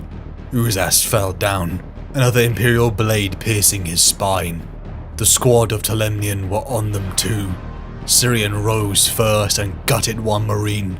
Talos bucked the knee of another and sliced. They were Nostramans first. They were murderers first. Without honor, one by one they killed them like dogs, until only Tolemnian stood. The champion charged and slammed down Mercutian, the noble born unconscious at his feet. Talos felt his vision blur and his mind swim. The sickness, now, of all times to act up. Aurum was knocked from his grip. A kick to his chest and a backhand sent Talos flying against the walls. His chest armor was a smoking ruin of black coal. Syrian and Uzas were put down as the champion of the Genesis chapter stood victorious. First Claw breathed through the blood in their lungs, preparing to meet their end, until a figure stood behind Tolemnian. They didn't engage at once. Zal and Tolemnian. They stared at each other for several moments, each taking in the trophies and honor markings displayed across their rival's suit of armor. The Imperial began to speak of his fallen brothers, how they died with honor. Zal gestured to First Claw. They will die as they lived. Running away. Zal gripped the haft of Uzas' chain axe and the grip of Talos' Aurium in the other hand and charged. Sparks flew from the chain axe as it bit into the tower shield. Zal caught more strikes from the thunder hammer, feeling the electrical concussive blows reverberate through his bones. The two champions hacked at each other, shearing off ceramite and trading goring blows. He wasn't going to win if this stayed a fair fight, and his options to cheat were getting thinner with each drop of blood that ran from his body. The bastard's armor was too thick, and one more hammer fall would keep him down long enough for Tolemnian to finish it. The Genesis Space Marine drew enough breath. Speaking admonishment, Zal chose that moment to headbutt him. A life of bloodshed and battle meant Zal was no stranger to pain, but pounding his bare forehead against the riveted, dense helm of an Adeptus Astartes company champion immediately ranked as one of the most agonizing moments of his existence. Tolemnian's head snapped back, but Zal wouldn't let him go.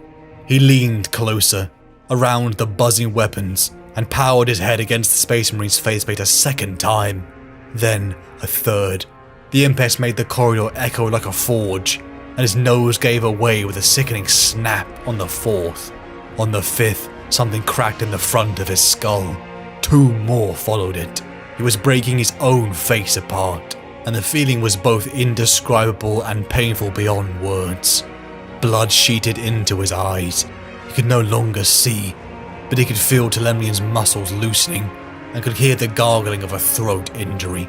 He spat then, a stingy goblet of blood-diluting acidic saliva, and splashed it against Tolemnian's eye lens, hissing its way into the flesh beneath. An 8th headbutt was enough to send them both reeling. Tolemnian stumbling back against the wall, Zal losing his balance and collapsing to his knees for several heartbeats. He sensed the shadow rising above him, and heard the tense growl of wounded power armor.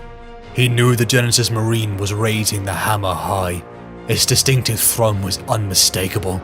Zar's fingers closed around the hilt of Talos' energized sword, and with a scream of effort he rammed it upwards. It bit deep. Zar didn't hesitate. He started carving as soon as it sank in. His clumsy, brutal hacksaw tore through armor, flesh and bone with equal relish. Gore rained onto him as he rose, cutting the champion's head from his shoulders. First Claw rose as Zal dropped Orium. He staggered against the wall as he placed his helmet back on. Not even since the Great Crusade or Heresy had they ever seen a duel like that.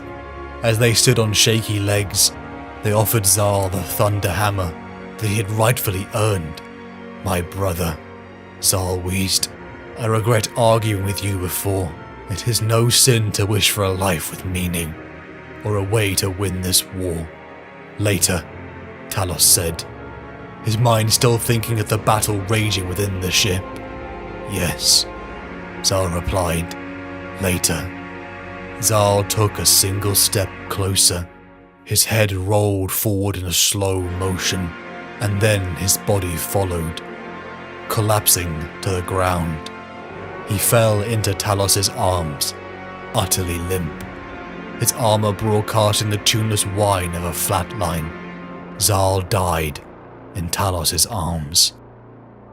He wouldn't let them touch the body. Talos dragged it to the command throne. Even Variel would not touch him, even for gene seed extraction. The rest of First Claw told him to leave the body. They would do the same for all of them, but Talos refused. The battle's tide was turning in the decks. The Imperials would soon be dead, but that was not enough. They chased the Astartes vessel down, enacting the Vox screen they had used upon the Ganges station to prevent escape. Cyclonic torpedoes eviscerated the small moon the Astartes vessel had tried to hide behind, the debris smashing what remained of the Genesis chapter forces. Zal was dead. Bakuchian could hardly believe it.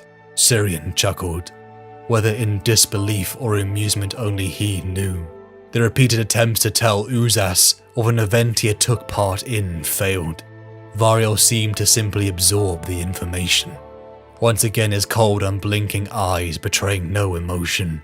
Talos stood above Zal's body in a private chamber. He alone would do this. He alone would touch his brother's body for the extraction of gene seed. Talos drew a gladius, feeling its weight in his hand. He had lost his Narcuthian gauntlet decades ago, and would not borrow Variel's. He smashed the pommel upon Zal's exposed sternum, taking even him a few swings as the cracks echoed within the chamber. He curled his fingers around the ribcage and tore it open, his hands covered in his brother's blood. He turned Zal's face to the side, perhaps to avoid judgment. A breath escaped the dead lungs and Talos froze. Even after all he had seen and done, he felt very human in this moment. The gene seed was ripped out. The work was half done. Talos knelt beside the mangled corpse of the man he had known longer than anyone in this universe. "Brother," he said, "a hero's burial awaits." He grabbed a flamer and triggered the ignition. Promethean flame lighted the chamber in a warm haze as the flames enveloped Zal's body. Talos watched the flames dance as he thought of all they had been through. The streets of Nostramo, the tutoring sessions, their first murders, the gang fights, the elevation to Astartes, the Great Crusade, the day Talos' mother had died, to the Wars of Terror itself. If there was a hell, Zal was there, and soon he would join him. They weren't friends. They didn't even like each other, but they trusted each other. They were brothers. How rare for a Nostraman to know trust and brotherhood. Zal had been his champion. He knew it. He would have been dead many times over if not for the renowned duelist by his side. It kept him alive in the war, from the other claws and even the exalted. How could he do this? How could he just die and leave him like this? Octavia and Septimus entered the chamber. Talos remembered his orders for them to stay separate.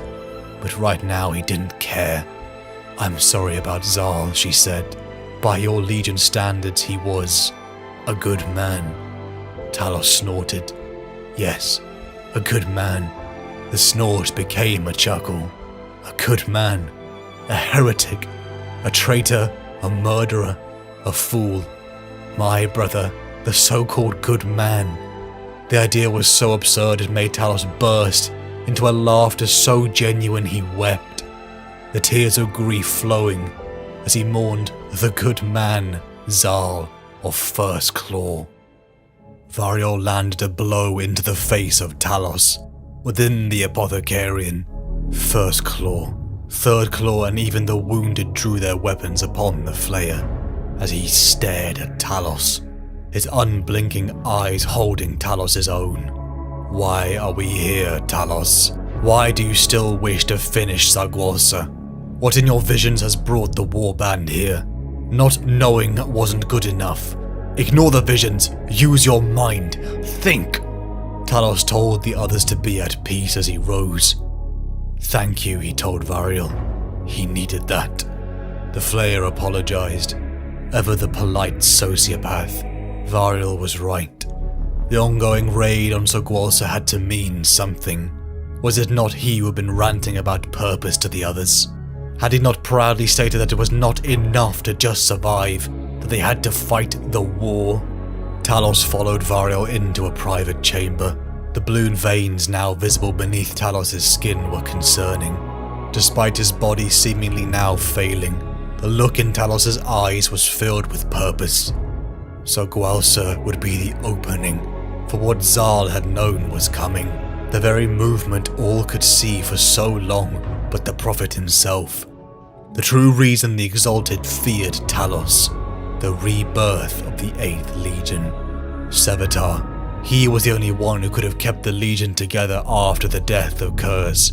But the old 8th was dead, so a new one would have to rise in its place, and one founded by the Prophet, the Soul Hunter, an inheritor to the will of Kurz, a beacon for the old generation and the new ones, bred and trained under the ideology of Talos Valkoran, the one who still held belief in the ways of the Night Haunter, bringing fear and punishment to this tyrant Imperium, justice for all he had suffered.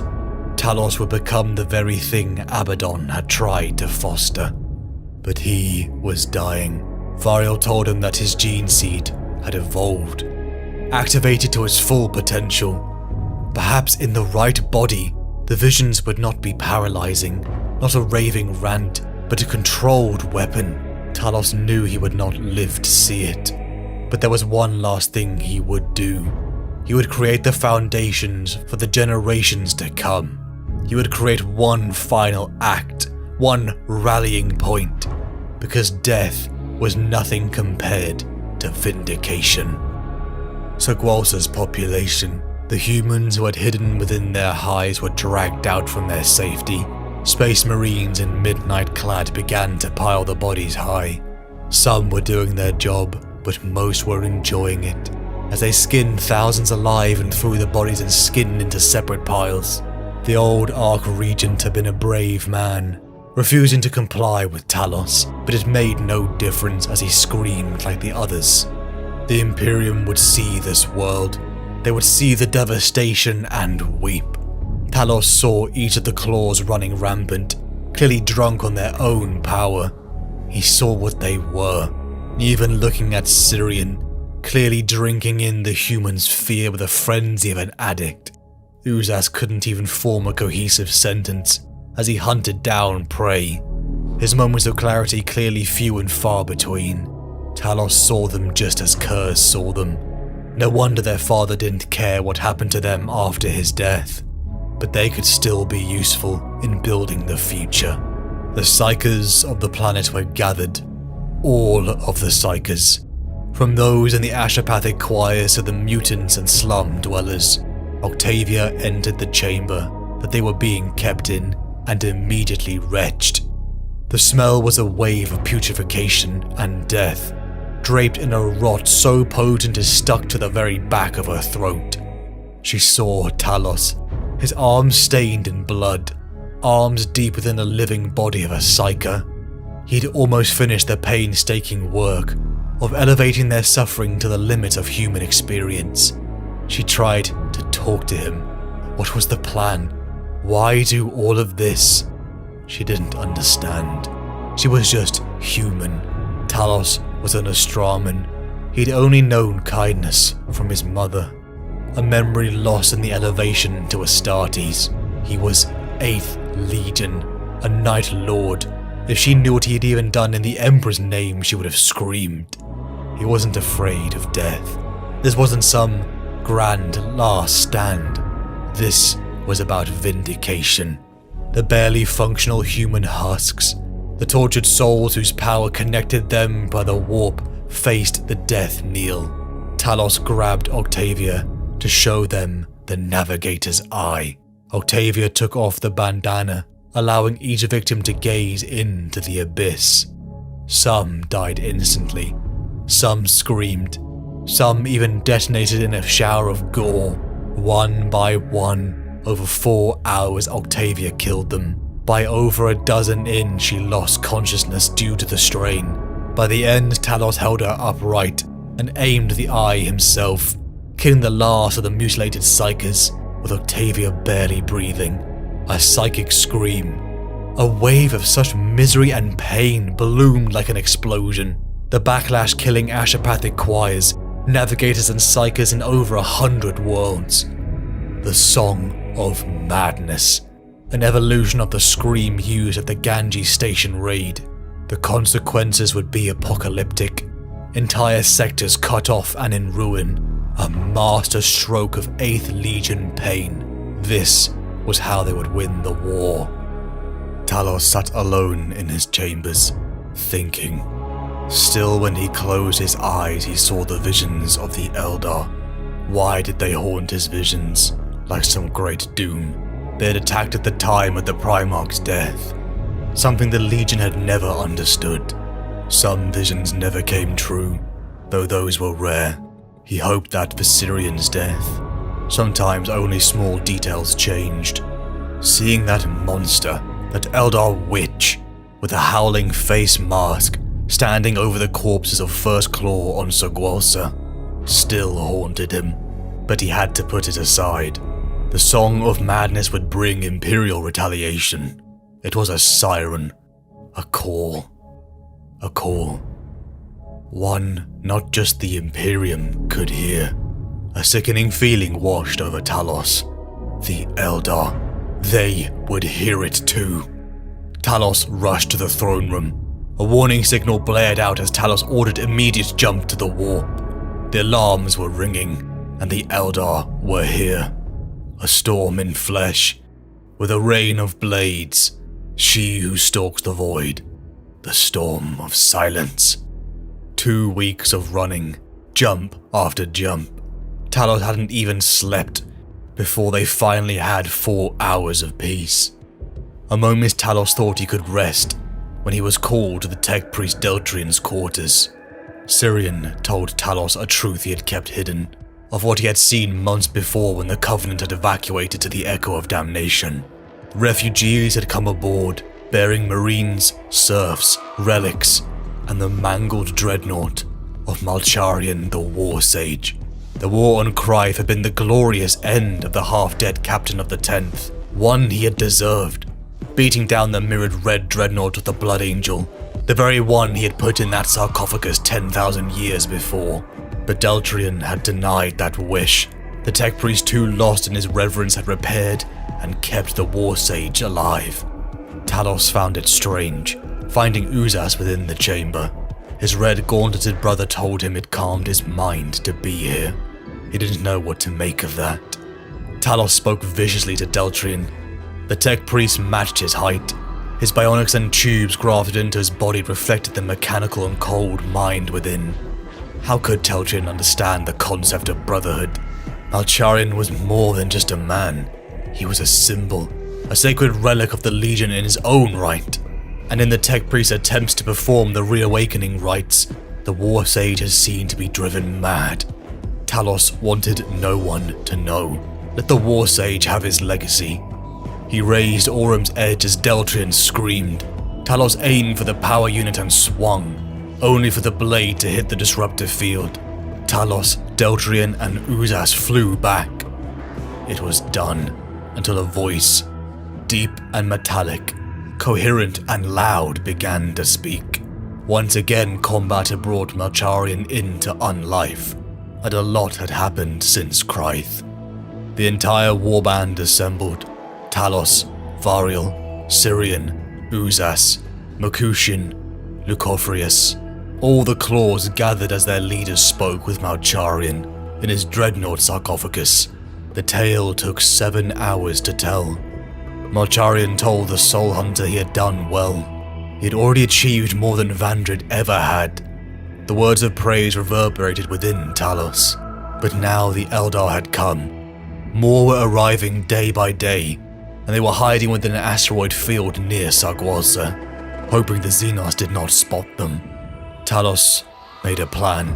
To fight in the void, they would die instantly. He never possessed Vandred's talent for void warfare, but even he would not win against this amassing armada. Talos showed a hololithic display to all of the 8th. Death was nothing compared to vindication, but they would not die so easily. The display showed the old fortress, the Legion's once second home, the place where their father had died. 10,000 years had rotted it down to nothing, but beneath its catacombs were still intact. They would fight the Legion's way.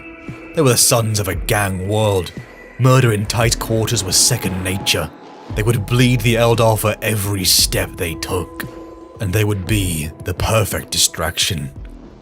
Talos entered Variel's chambers, and Talos told him to prepare. Prepare the gene seed banks and surf aspirants. Octavia, Septimus, and the Legion's relics too. Deltrian's own small vessel would be leaving under the cover of the asteroids, and Talos wanted Variel to go too. Variel protested immediately. No. I wear the winged skull of Nostromo on my pauldrons. I will die on that worthless world too if I must. But Talos told him no. He was a better apothecary than he ever was, and he would ensure the future of the 8th. Variel resigned himself. Talos knew his gene line didn't matter. Variel was a Night Lord by bond, and that's why he trusted him to live. Variel looked at Talos one last time, telling him he had an annoying habit of interrupting people and talking over them. Talos almost smiled, a character flaw he was sure to work on, in the limitless time he had left. The rampart was closing. Septimus turned from Octavia and his child that she carried within. He looked to the master he had served for years, a monster he had always been afraid of, but yet even now he felt loyalty. He caught himself waving as Talos stared back. Humans, Talos thought. Emotions make them do strange things. Not only hours before, he formally released Septimus and Octavia from his service. Why did he do that? Perhaps he was more human than he cared to admit. The echo of damnation one last time roared into battle. Screaming arcs of beautiful plasma streaked towards the swift Eldar ships. Some fell, but the host was closing in, raining piercing strikes that began to rock the ship. The drop pods fell from the burning wreck as the echo began to break in half. Variel, Deltrian, Septimus, and Octavia watched the echo break, listening to the Xenos comms. Variel narrated the battle as it played out, with his usual monotone and cold voice, translating the Eldar until he froze. The Flayer began to listen intently. His time under the Black Heart had gifted him even Xenos slaves to torture and interrogate, a language skill that now changed everything. The Eldar, their chatter spoke not of some raid or territorial skirmish. This attack was a surgical strike. Craftworld Uthway. They spoke of prophecy, of a prophet of the 8th Legion who would reunite the scattered sons of Kurz and bring doom upon their home. They were here for the Soul Hunter. Talos' abilities, the visions, as Variel had told even the prophet himself, In the right body, his gene seed would be incredible. His power could be reliable. The Eldar were going to kill Talos and his gene seed. This changed everything. The evacuation ship turned around and made a suicidal run to Sagwalsa. It was just like Nostromo all over again. The sons of that lightless hellscape were comfortable in this dark. The echo of damnation imploded as Talos and First Claw entered the catacombs.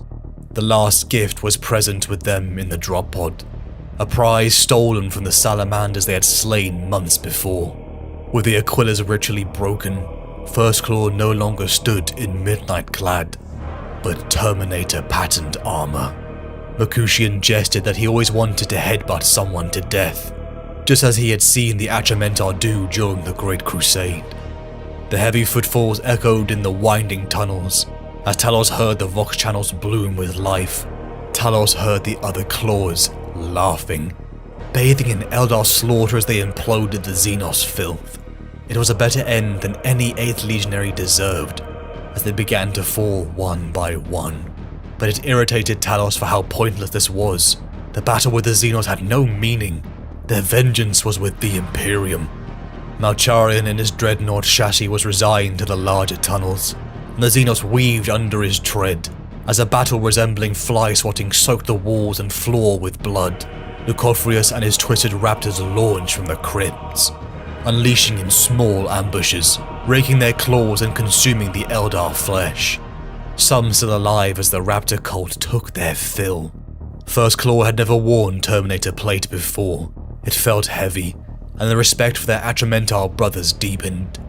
Talos bade them halt as enemies approached. He felt the enemy shuriken bounce off his plate as he fired his rotary cannon.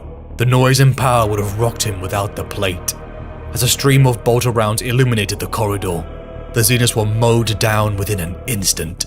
Again, First Claw were impressed and relished in this new power.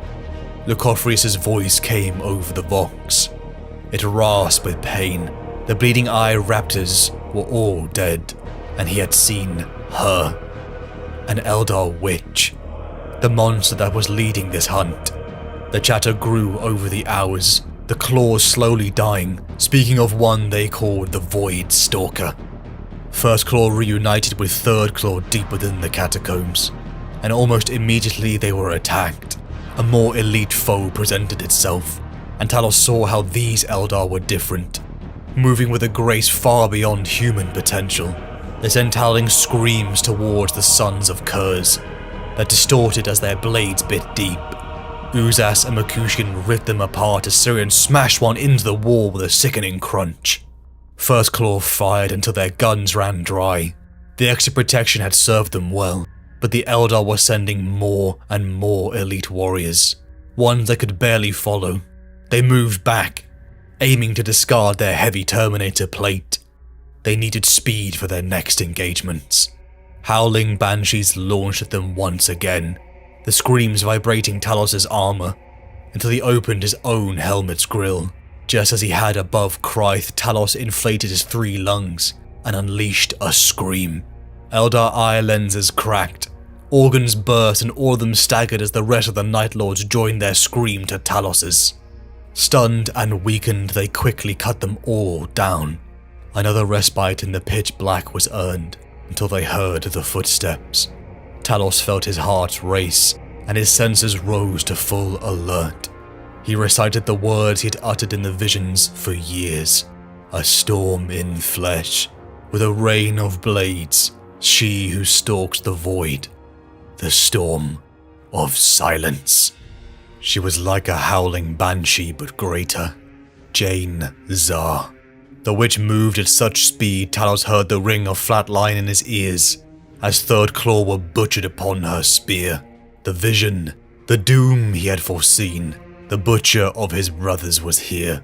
Bolter rounds flew around the cramped chamber, not even able to catch the blur that danced between them, but just as quickly she melted into the shadows. There was only one option for an 8th Legionary when facing a superior foe. Run. First Claw made its way back towards the surface, acutely aware they were being hunted. not enjoying the experience for the first time on the other end. A call from Varial came through the Vox, to Talos' surprise, speaking of how the game had changed. They were here for him, the prophet who would unite the Eighth, but he had no time to process it. Mercutian began to limp, a wound he had taken earlier in his leg, and the pain was spreading to his spine. He told them to leave him. "We didn't come down here to win," Uzas said, with such clarity that once again Talos looked at his brother in surprise. Spotting a wound on his head, and seeing that the blood-raving lunatic he had known for decades had had some sense knocked into him. "Let's end this," said Syrian. "I was bored of being alive anyway." Talos looked to First Claw. Zal wasn't here, but he would happily die beside these men. 2 hours of silence meant nothing to the danger they were still in, but the pace was slowing. Mercutian's breath was ragged. He didn't have much longer. He clung to his prized heavy bolter and told them to leave now. Here he would make his stand. Talos told him to leave his precious weapon. The game had changed. Varial had told them. Mercutian asked Talos if he believed it, that he would live on, that he would unite the Legion. Talos didn't know deep down what he believed, only that there was a chance. "If that is true," Mercutian responded, "then what visions had he seen after this fight?" "None," Talos replied. The Howling Witch was on them again.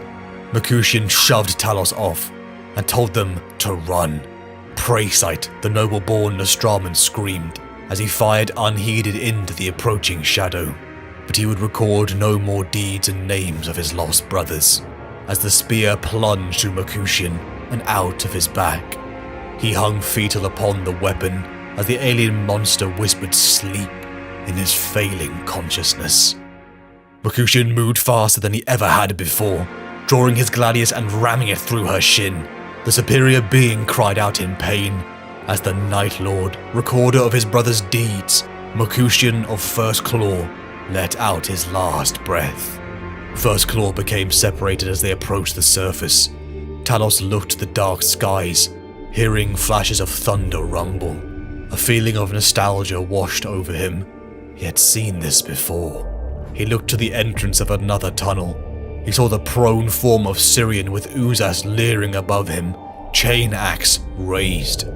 Here, the vision he had seen for years, Uzas would kill Syrian.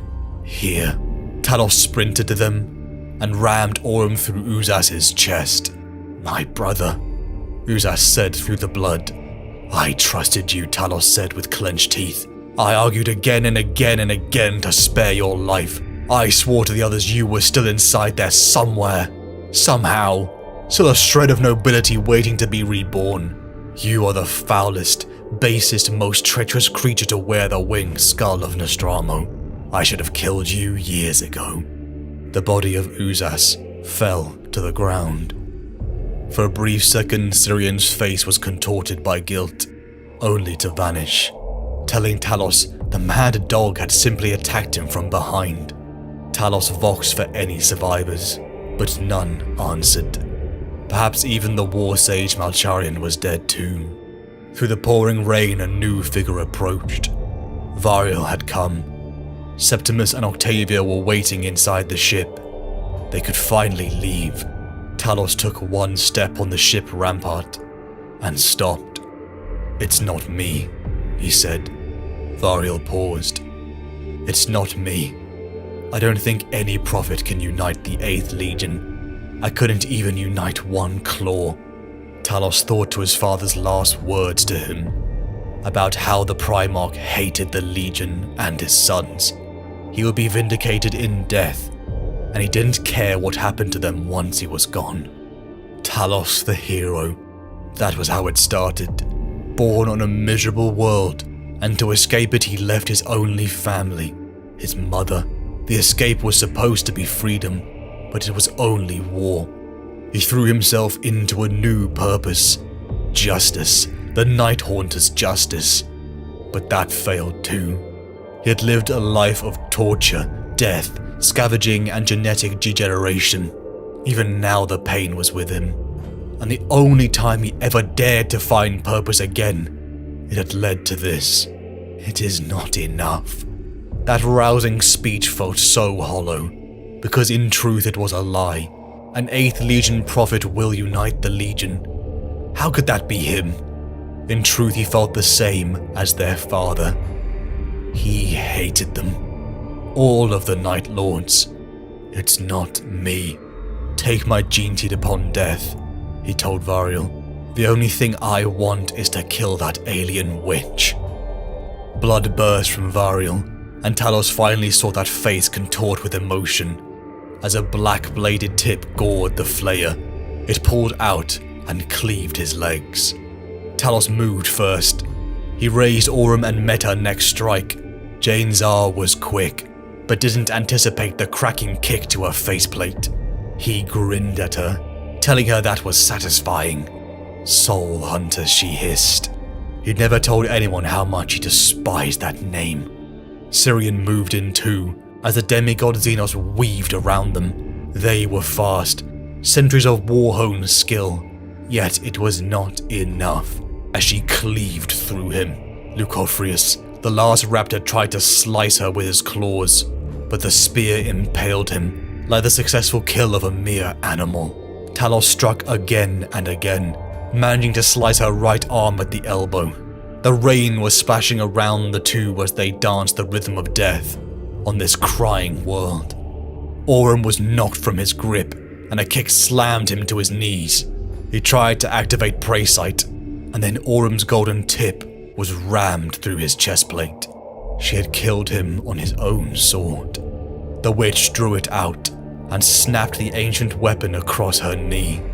Through only one working eye, Talos stared up at the Void Stalker. He wheezed through barely functioning lungs as his vision blurred. Talos rose slowly as the alien spoke. So dies the Hunter of Souls. The vision and reality overlaid before him. In my dreams you still had your helm on, he said. Fate is fluid, Hunter of Souls, she replied. And so it was. So many details were different, but the outcomes were all the same. Do not be ashamed, human, said Jane Zar. Every human dies. Valas Morovi, he uttered through a broken jaw. First claw. The alien spoke in the human Gothic tongue. The disgust was evident on her face for using such a primitive language. They were your brothers. You call out to the dead in hopes they will save you. A thrumming sound began to build up. An 8th Legion gunship rose up and fired upon the alien. The creature darted into the shadows faster than even Astarte's eyes could see. Master! A voice blared from the ship. Talos looked up, and through his only eye he saw loyal Septimus and Octavia. Talos screamed that they are dismissed from his service for the second time. Leave. Flee this accursed world. Run far. If Variel survives, he will come for the child. Talos wasn't leaving, for she had killed his brothers. With his shattered ribs, failing vision and bleeding wounds, Talos stood and chased after his fate. Talos stumbled forward. He found Syrian prone and spluttering blood. He removed his helm, seeing black eyes roll to the back of his head. Syrian gripped his brother's wrist. Uzas, he said. I'm sorry, Uzas. Yet even now the shameful truth would die with him. It was he who was responsible for the killings within the Covenant. Their delicious fear and death blamed upon Uzas. It should have been Syrian to bear the red gauntlets. He knew it. Uzas, the bastard, was becoming more coherent. That was why Syrian had tried to kill him. Why Talos had intervened. Perhaps it would have been justice had he died. But Uzas would die by a brother's hand. Don't use my gene seed, Syrian rasped. I'm done with this war. Syrian began to shiver in Talos' arms. He was choking on his blood. I'm dying, he said. Everyone else has escaped. The slaves escaped. So, how are you? The last breath escaped Syrian's lungs. Talos closed his eyes gently. He took the grenades from his brother's belt and set off. It didn't take long for the Eldar to return. Even in her injured and bloodied frame, Janezal rammed the black spear through the Night Lord's chest, and Talos offered no resistance. He took the embrace of death. He dropped the broken hilt of Aurum from his left hand, and then opened his right. He let the grenades immolate them both. Talos Valkoran, son of Nostramo, son of Conrad Kurz, 8th Legion, Night Lord, Prophet, Soul Hunter, First Claw, died.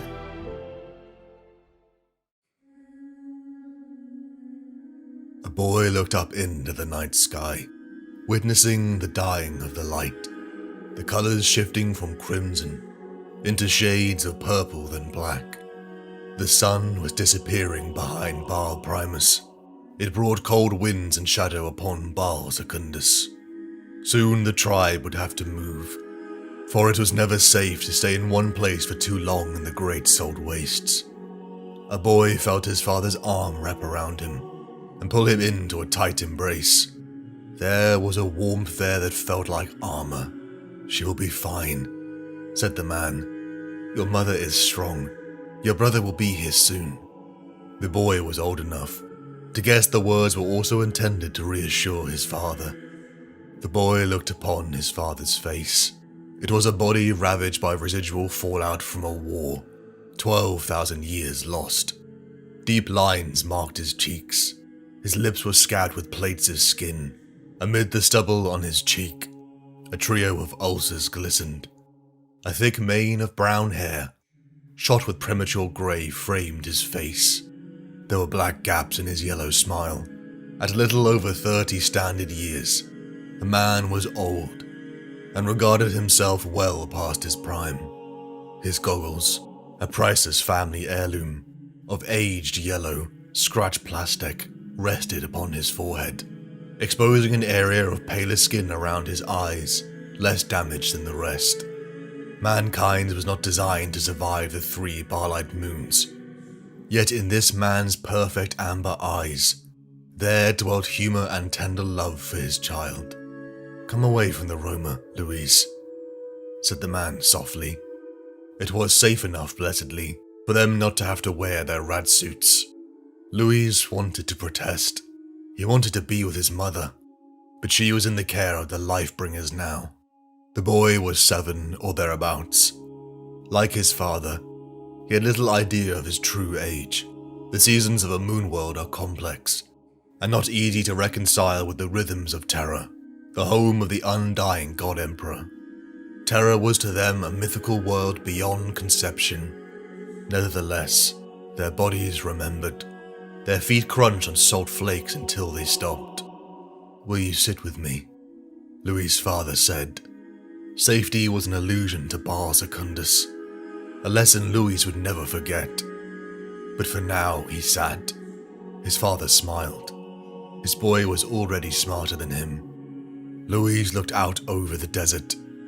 Visibility was good. The giant red crescent of Baal Primus poured sanguine light over their world.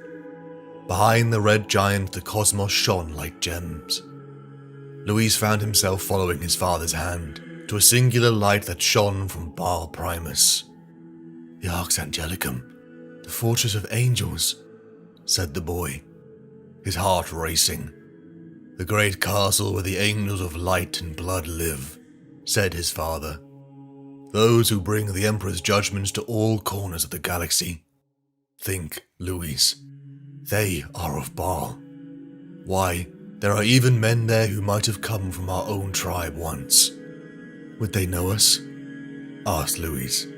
"No," said the man with a smile. "They have become mighty, risen past the concerns of mortal folk. They were chosen to become the sons of the God Emperor, given great power and glory. They are the most wrathful of the Emperor's servants, the noblest, the purest, the best. The angels are the God Emperor of mankind, protectors of humanity across the entire galaxy." It shocked Louis to think that there were people upon Baal Primus. let alone others in far-flung planets. His father pointed to twinkles in the night sky. Ships, he said, though of a kind and scale that Louis couldn't fathom.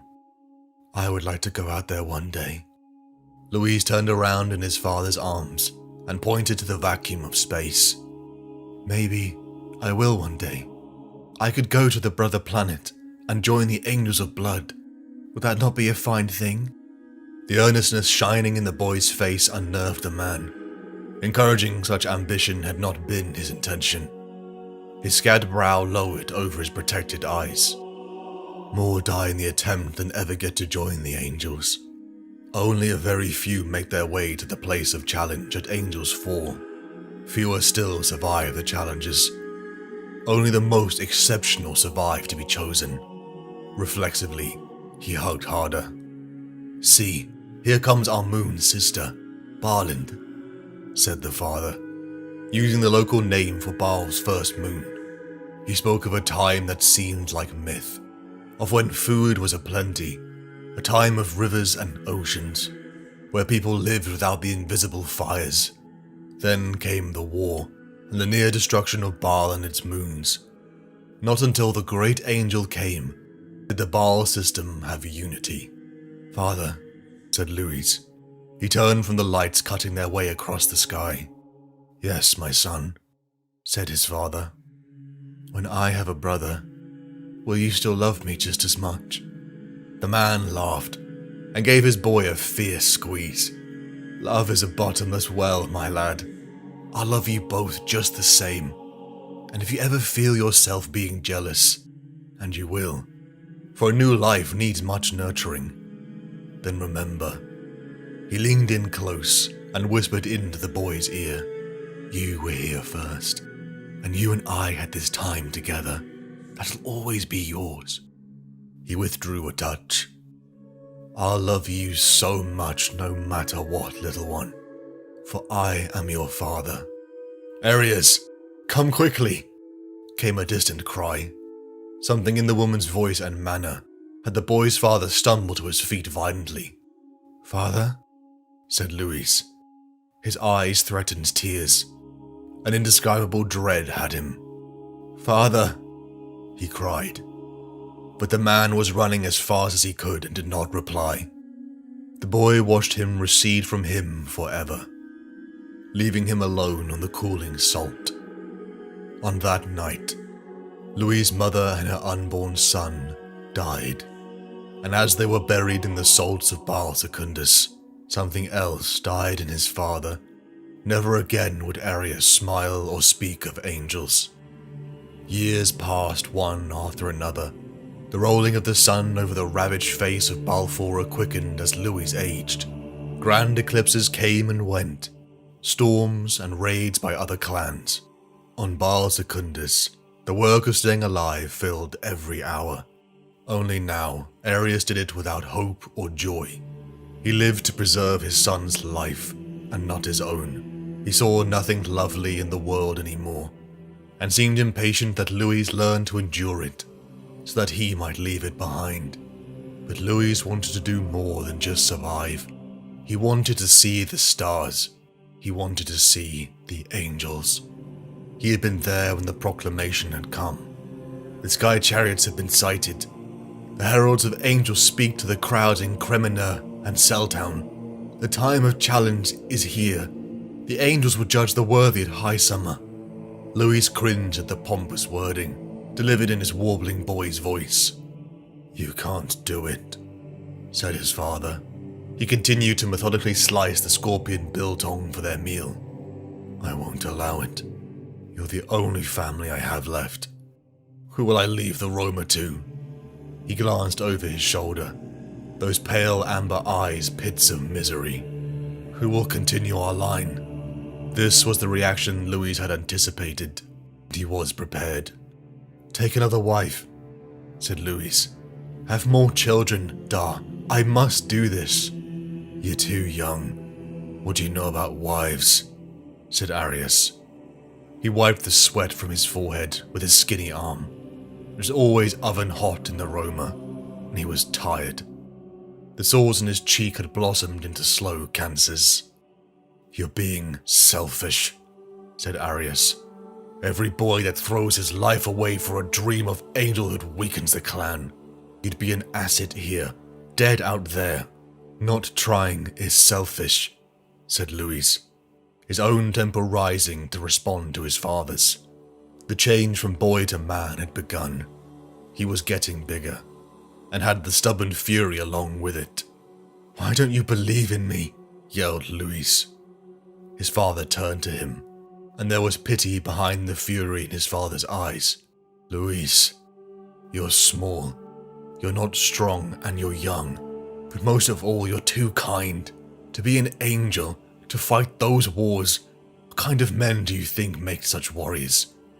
You have your mother's heart, and always put others before you. Your mercy will kill you." "Kindness is no vice," Louis said. His father shrugged. "But it is in a warrior," his father responded. For a moment, Louis believed his father would soften. He would relent. He would see that he had to do this. "No," said his father sadly. "I can't lose you as well," he added quietly. But Louis wasn't asking for permission. He agonized over the choice he knew he had already made in his heart. Do not go gentle into that good night. Old age should burn and rave at close of day. Rage. Rage against the dying of the light. Louis spent his last evening in the caravan, in conversation with his father. He kept him up late purposefully, then waited for Arius to fall asleep. He packed as much water as he could carry. His rad suit, knives, rad ticker, tinder stick, sleeping roll, a water still, and dried scorpion meat saved from weeks of meals. And his father's precious plastic goggles. The water was the most important. He paused at the door, staring back at his father, the guilt eating him alive. How could he do this to him, after his mother and brother lay in the salt? "Goodbye, Da," he whispered to himself. He bowed at the crude clay figures of the Emperor and Sanguinius. He took up the staff of rare wood, a gift from his mother and his most prized possession. How could he do this, Louis thought. He could, because he knew there was no other choice. There was no other life he could live. The call beat from his very soul. The dust bike roared underneath Louis, gliding on the salt flats as shouts from behind faded away. He would never see his clan or his father ever again, as he disappeared into the night. He would cross the great salt wastes, and on the other side was his future. Louis awoke. By day, the great salt waste was a searing pinkish white, too dangerous to travel under the scorching sun. By night, it was stained red by the looming presence of Baal and the Red Scar. It was only in the freezing cold that Louis could travel. He dared not drink during the day, leaving his mouth dry. The dust bike had been lost to a cracked salt hole, sending him flying and almost ending his journey before it had begun. Louis had watched the bike slowly slip down into the cracked salt, alongside one bottle of his precious water. He had calculated that 3 bottles would barely be enough alongside the bike, and he forced down the panic that almost took him. Panic kills. His father had said hundreds of times, "Think your way out of danger," he told himself.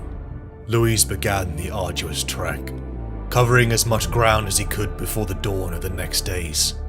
He trudged on, his feet crunching on the endless salt, monotony dulling his senses. Out of a need for stimulation, he took to counting his footsteps, and became dangerously absorbed by the task. He didn't hear the skittering behind him until it was nearly too late.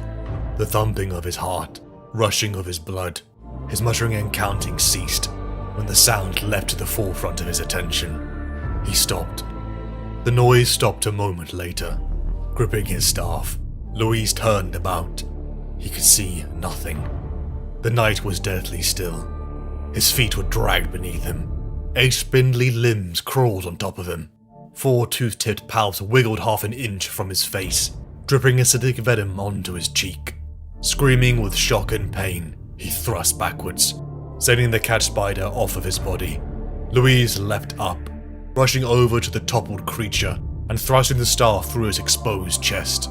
Louise stared at the creature and drooled, the moisture in its body tantalizingly close, yet unfortunately poisonous. The days dragged by. The salt never ended. Louise felt his body crumbling. He was almost at the last of his water, his distilled urine long since showing a shade of black. His head had been throbbing for days. His lips were cracked and his mouth was dry. He took out his thirst pebble from his robes and placed it into his mouth. Sucking on the small stone produced saliva, and it alleviated his thirst a little. "Emperor, save me," he said. His voice was a husky whisper. His mind began hallucinating. He lost track of the days. He drifted to thoughts of his mother. He saw his father's amber eyes. Now they would see him fail. Louise collapsed. He lay in a locked stare up towards the stars, utterly unable to move, until Louise turned and saw an armored figure of gold. It had the shape of a man, but it was far bigger. White wings of metal spread out from its back. A spiked halo of polished iron was set over its head. The armor was fashioned to look like a heavily muscled body. Long strips of parchment hung from its back and chest. Upon its shoulder pads were insignia of red and white. A sword as tall as an adult was belted at its waist, but upon the angel it did not seem too large. In one hand it clasped a chalice. Louise had nothing left to give, but he moved. He approached. The silent figure lifted a hand to point. The landscape shifted, becoming the salt of Balfour's wastes. 50 yards away, a dark shape lay huddled. Louise thought it was his own body, that he had died and the great angel had come for him. This angel looked down upon him, its face frozen in grief. Then it flew away. Louise cried, though no tears came. He begged the angel to take him, but silence and cold night was all that was left. Louise lifted his head. He began to crawl towards the dark shape that the angel had indicated. He found a corpse, long dead, perhaps a boy just like him. He stripped the corpse and almost cried again as he found water. One small mouthful was a deluge. He forced himself to stop after that, to let his body absorb it slowly. He lay under the stars as strength returned to his body, and with it made a small ditch to bury the body within the salt. He prayed over the death that had given him life, and thanked the God Emperor of mankind. Once again Louis set out, while Bar was large on the horizon. 2 days later he reached the edge of the Great Salt Wastes, where the white streaked plains gave way to rising mountains, of the like that Louise had never seen. He felt claustrophobic in a way salt waste dwellers could only find comfort in the open desert. "Looky here, a little salty out of the ocean." Louise whirled around. Standing in the entrance of a cavern were 2 older and larger boys. They were scrawny things, dressed strangely to his eyes. They wore belts hanging with tools of survival, and upon their backs they carried bulky, square packs. Over their shoulders they had long poles of bleached bone. One smiled, revealing black teeth. They had found him at the base of a rock, digging for water in the moist sand. Louise prepared himself to fight. People killed each other for far less on Bar Secundus than water. "Help yourself if you're thirsty," said Louise, trying to act nonchalant. "What are you gonna do if we took it?" "Don't need your permission," said the stockier of the boys. He purposely knocked Louise with his shoulder as he came past. "Where are you headed, little salty?" said the skinnier of the 2. Louise tried to hide his intentions, but it became clear they all had the same destination: Angel's Fall. "Well, well," said the skinny boy. "Tell me, how are you going to cross the canyon lands? How are you going to get up the heaven wall?" He smiled with black teeth. I think he's gonna walk, said the first boy to the second, and they both laughed. Angel's wings, Salty. If you want to get to Angel's Fall from here, you've got to fly, said the skinny one, indicating his wing spars. Louise felt their mocking tone. Once again he felt underprepared, but he had made it this far and would do whatever it took to succeed. Maybe I should kill him now, said the stocky one with sudden menace. Save ourselves the competition. A knife's edge tension pierced Louise, as the boys sized each other up. After a long pause, the older boys again broke into laughter. How'd you go in there? Thinks we were gonna kill him, eh? Said the boy. Louise watched them cackle. He did not relax. Had he appeared a little weaker, they would have killed him. He was sure of it. They still might. The name's Florian, said the black-toothed elder, patting his chest. This stumpy patch-eared is Daniel. Daniel gave him a filthy look accompanied by a nod that might have been an attempt at friendliness. Pretty names for ugly souls, thought Louise. Don't say much, do you? Said Florian. Tell us your name. Louise. This information brought more howls of laughter from the boys. What's so funny? Said Louise. Louise? What kind of stupid name is that? That's a child's name, said Florian. Danielle hooted with laughter. Don't you get angel names in your clan? We just don't use them in public, that's all. It's private. For family. Are you gonna tell us what it is then? You have to use your angel name if you're gonna be an angel. No, said Louise. I won't. Florian's smile became dangerously fixed. Suit yourself. Florian looked to Daniel. What do you reckon? Let him travel with us for a while? Louise considered the offer. If he accepted, they might kill him in his sleep. Or worse, if he refused, they might hunt him down. Louise agreed, and wearily the boy set off further into the mountains. Florian did most of the talking, speaking of his brother Daniel, who simply loved to fight, and desired to continue that amongst the Emperor's angels. Florian revealed a mass near his armpit. His reason for taking the journey was a matter of life and death. Then Florian asked Louise why he wanted to become an angel. I want to do something with my life, said Louise. Not just fight. I mean, obviously we'll have to fight, but I want to help people. That's what the angels do. I want to protect them. I don't know. He dropped his head, finding it hard to express himself. He expected Florian to mock him, but he was surprised that he did not. A ticking began to grow in Louis' pack, the warning signs of the invisible fires growing. Florian looked pleased at this acquiescence of the salty. Danielle just grunted in what passed for his approval. The boys quickly donned their rad suits and began the arduous climb up the height of the mountain face. Louise felt the sweat build in his suit, but he knew to take it off was death. Finally, the agonizing ticks began to recede from Louis' device, and they could safely remove their rad suits. Stumbling upon a cave entrance, Florian set down his pack. Night was coming, and with it an even more bitter cold than the desert. Louise saw the brothers begin a petty argument, until Florian saw the look upon Danielle's face. The older boy turned to look back into the cave. Glinting there in the subterranean dark were the 3 clusters of 4 eyes. Fire Scorpion, yelled Daniel. He stumbled backwards, cracking his head on the cave mouth. Louise snatched up his staff as Florian screamed. The creature larger than a man lunged out of the dark. The scorpion seized Florian's foot in one huge claw. Florian responded by kicking it repeatedly in the face, forcing the head and its deadly mouth back into its chitinous hood. Hissing angrily, it heaved itself out of the crack fully, and its tail came up and over its back. Florian screamed again.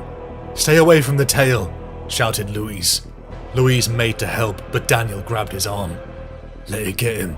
We can run. We can't stop that. It'll kill you. It'll kill us all. You leave if you want," said Louise harshly. "But you'll be no worthy angel."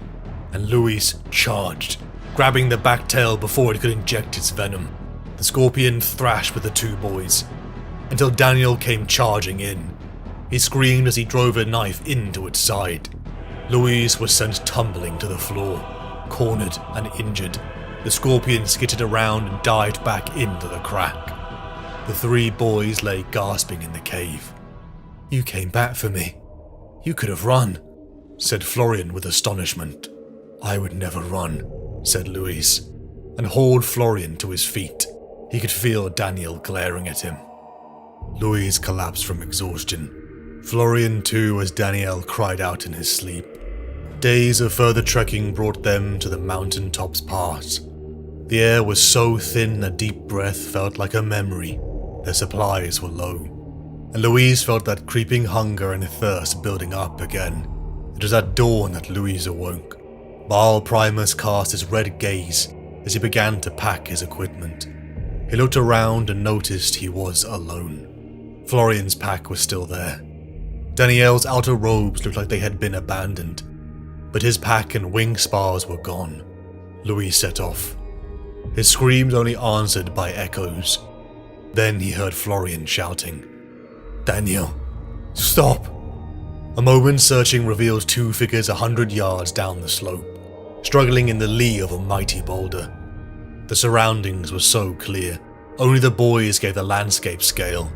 The brothers were fighting, and Louise ran to them, gasping in thin air. "Stop him," said Florian, bloodied and on the ground. Daniel's strength winning out. "The mountain sickness is clouding his mind. He's gonna drink it." Louise's face displayed his confusion. "Thirst water," said Florian. "Go." Louise chased Daniel, finding him kneeling next to a clear pool of water. "Don't drink it," Louise screamed. "What?" said Daniel. His manner was confused. His voice slurred, and his actions were slow and exaggerated. "I'm thirsty, Salty. Let me be." Louise tried to grab him, but was sent flying. Florian joined them, only to fall to his knees, witnessing his brother drink greedily from the pool. Daniel stopped. His mouth gaped. His tongue began shriveling to a black nub in his mouth. Daniel walked 3 steps, scarecrow stiff, legs kicking out as his tendons dried.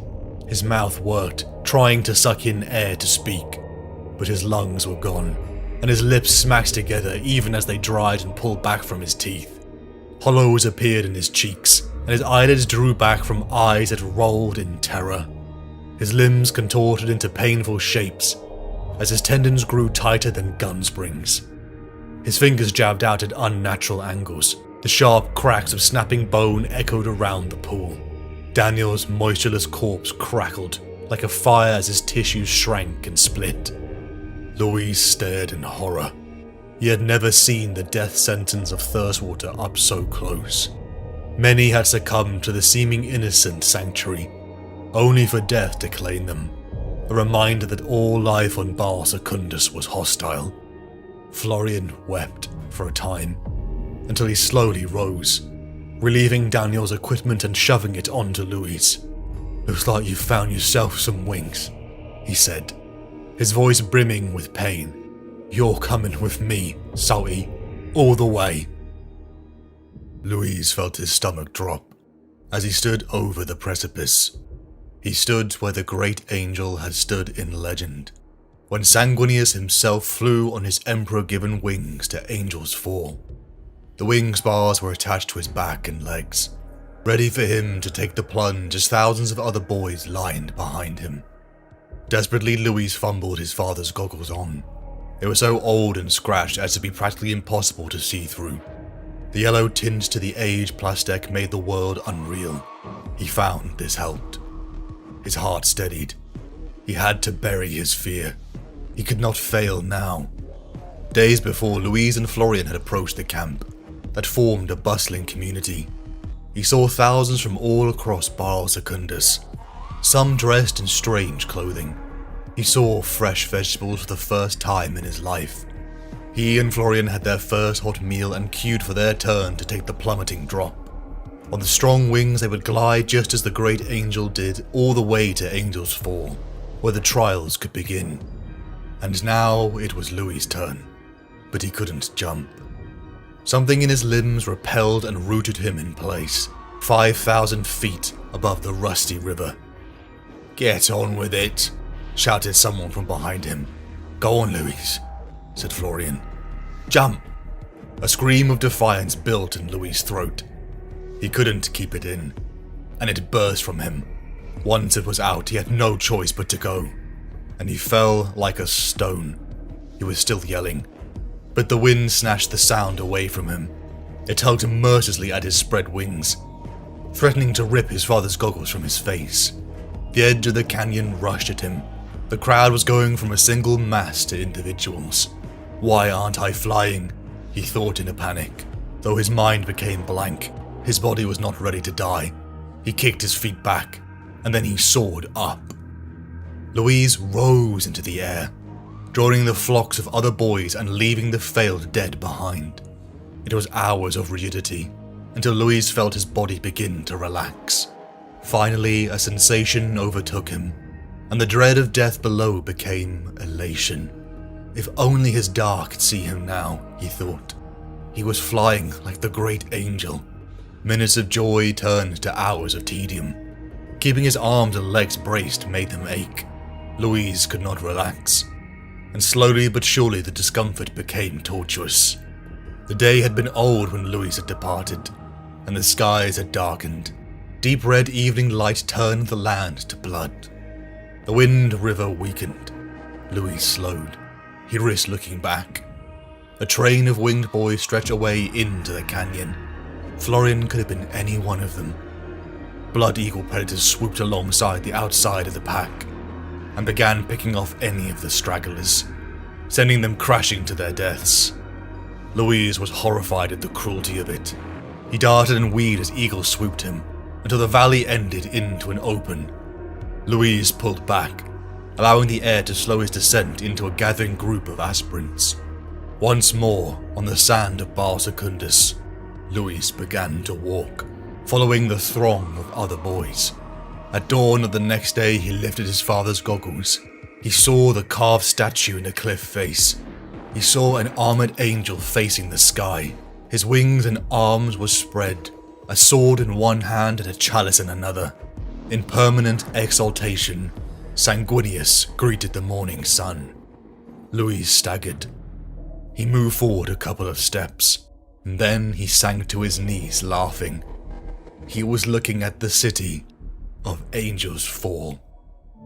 They were giants, and by far the most beautiful men Louis had ever seen, donned in sculpted armor, one in the color of bone white, and the other in midnight black with a skull mask. Louise wondered why they were not red like the legends said. They were the Angels of Death, the sons of Sanguinius, the God Emperor's Space Marines. They were the Blood Angels. Florian embraced Louise in a tight hug, and then flashed his black teeth. Both had survived, and gathered amongst the crowd that formed near the gate the angels departed from. "I am Brother Azarian," the giant in white boomed. "I am sanguinary priest of the Redeemers, the 10th Company of the Blood Angels, Adeptus Astartes chapter. I am surgeon to the recruits of our order." "I am Brother Malphael," said the Black Warrior, and his voice was sonorous as a funeral bell. "Chaplain recruiter of the 10th Company. It is we who will judge you worthy, or not, of proceeding from this place of choosing to the Palace of Trials. There you shall be tested by our captain. Most of you will be found wanting."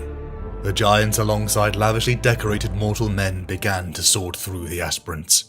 Some would be turned away, others inducted as servants for the angels, and some would forever disappear. At least that was the extent of Louis' knowledge. Finally, the two giants stood before Louis. Azarian tugged aside Louis' shirt, exposing the sores on his chest. Some contamination, nothing too extreme. Azarian said to a thrall working by him, "Tell me, what is your name?" "Louis, my lord," said Louis, appalled at how meek he sounded. He stood taller and said again with greater force, "Louis, my lord." You appear frightened, Louis, said the giant. I am frightened, my lord, Louis mumbled. And honest. An admirable quality, said Azarian. His voice was kindly, if harshened by his armor suit's emitter, but his aspect was warlike. His armor hummed. A blow from the sword at his side would have turned Louis into scraps of flesh, he thought. Why, if you are frightened, did you not turn away and go back to your people? Azarian asked. Because fear is nothing, said Louis, as defiantly as he dared. I have been frightened many times. Fear is to be ignored and overcome. Tell me, why have you come? Asked Azarian. Do you wish to fight? To win glory? Do you wish to live forever? No, my lord. No man lives forever. Not even an angel. I want to serve the Emperor, and through him I will serve mankind. Azarian gave Louis a long, appraising look. Louis. That is a boy's name. You are of the clans that do not use their angel names in the day-to-day speech, he asked. No, my lord. I mean, yes, my lord. Azarian made a noise that might have been a laugh. I understand. You will have to reveal it if you are to be chosen, he said. Louis kept his eyes on Azarian, but watched Malifaux from the corner of his eye. Go on then, boy. Tell him, growled Malifaux. Tell him your angel name. Louis hesitated. Nobody but family knew a person's angel name in his clan. Louis had only voiced it a handful of times in his entire life. It is... My name is Dante, he said, the word strange on his own lips. Your opinion of brother Dante? Asked Azarian to Malifaux. The Black Angel nodded. Louis had passed some sort of test, but then his heart began to race, realizing despite all he had done, the tests were only beginning. 9 days of games followed the first winnowing. Under the shadow of Sanguinius, the aspirants competed in simple athletic contests, as were practiced amongst the clans of blood. Running, leaping, the hurling of shot stones and rope disc, and wrestling bouts to the point of submission. Malifaux and Azarian spoke to individuals amongst the aspirants, dismissing some out of hand, giving others the choice to return home or to become blood thralls. For days Louis pushed himself, until only half the initial 500 remained. The Blood Angels had departed, leaving Louis and the others in the care of the blood thralls. Their hair was shaved, made to wash, and provided with loose trousers and tunics of smooth material that felt obscenely comfortable. After they were uniformed, small packs with water and rations were handed out. Louise and Florian looked in wonder as they finally passed through the Angels' Fall gates. For 9 more days they were led through the merciless heat and freezing night without rest. The red dunes seemed endless, and by the near end of the march, when Louis felt his mind and body at the end of exhaustion, they approached the place of challenge. The doors closed behind them, leaving a string of corpses in the desert that failed the journey. Chaplain Malifaux stood before them, telling them that at this deep cavern were their last tests. The only way to leave this trial was death or ascension. The doors opened again. 2 lines of aspirants walked in their hundreds, contingents from Baal Primus and the mooned Barland. They looked foreign to Louis, and he feared he would be split from those who he knew of Baal Secundus. Chaplain Malifaux stepped forward as the other Blood Angels came to sort them into groups. You will work with these aspirants and come to love them. The chaplain's vox grill boomed. As a Blood Angel, you will love your brothers above all others. These bonds will last for centuries. A chapter of Space Marines is not an army, it is a brotherhood. Without these ties we would fall. With them, we are strong enough to defeat enemies that outnumber us many thousands of times over. His voice trailed off, and the trials began. Louise and the others were tested in every conceivable way. They were deprived of sleep, made to run in blistering heat, and in the near-total dark of nights. Their endurance, intelligence, and strength were subjected to all manner of tests.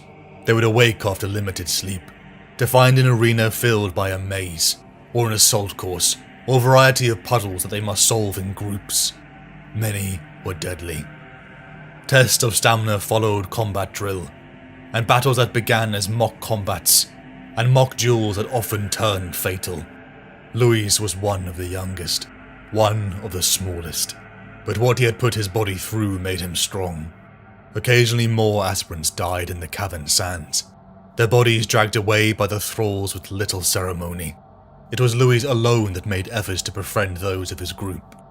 Florian and the others were weary. The others were their brothers, but also their competitors. The trials continued for 9 more days.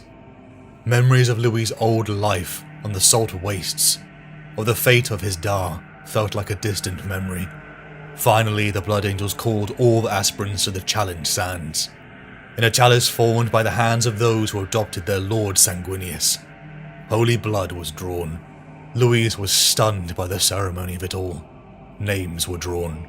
2 groups would be taken a turn to battle to the death, with only the victors to be taken to the Angels' home, the Arx Angelicum. Louis' group had taken to the shade of the wall. They were the last group. They had sat in close proximity to the youths they knew they were going to kill. Louis watched them watching him. He knew them all. He had completed exercises with them, sparred with them, joked with them. He had expected this to happen, and had kept his distance. But others had formed fast friendships across the groups. The aspirants were grey with dread. For some, this would be the first time they would take a life. The wise men at their end know dark is right, because their words had forked no lightning.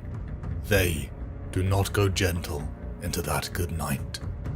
Louis stared at his group. The angels had left them upon a smooth face near a tower of simple stone. A mirror tower could be seen in the distance. Night reigned. They all noticed the blood stains on the floor, the clear indication of the previous tests. The group had to select a leader. Florian and Lorenz of Baal Secundus looked to Louis. "I didn't ask for this," said Louis. "Then who are you gonna back?" said Lorenz. "You can't hang back all the time. We know you. Waiting for everyone else to mess it up before coming forward and telling us all how it should have been done. Not this time, my friend. We haven't got time for the famous Louis patience. Sometimes you have to step up and take the responsibility of action," said Lorenz. The group split, half taking a defensive position in the tower in order to defend an ancient skull. The other followed Louis up a long dried-up ravine. His father's words came to the forefront. More die in the attempt than ever get to join the Angels. Only a very few make their way to the place of challenge at Angels Fall. Few still survive the challenges. Only the most exceptional survive to be chosen. Louis did not feel he was exceptional, not whilst boys murdered each other. He pictured his father's amber eyes. "I'll love you so much no matter what, little one, for I am your father," his Dar had said. That love had brought him this far. He had survived too much to fail. Louis, Florian, and Lorenz's group waited behind a rock. The sound of battle at their tower had started. In the shadows, the aspirants darted forward. In laced fingers, they hoisted Louis up. He crept silently within, and then opened the gate. Their group rushed in, only sparing a few at the insistence of Louis. Those that had fought back were killed. 10 minutes later, the enemy group came running from the direction of the western fort, whooping in triumph. One of them carried the green-stained skull victoriously in his hands, but several were wounded, and 3 did not come back. Louis watched them unobserved. It was too late for them. When Louis' group ambushed them, boys fell upon each other, staining the floors with more Barlight blood. Louis dropped one, until another he recognized. A boy named Garviel tackled him to the ground. He had liked Garviel, but this once friend was now choking him out.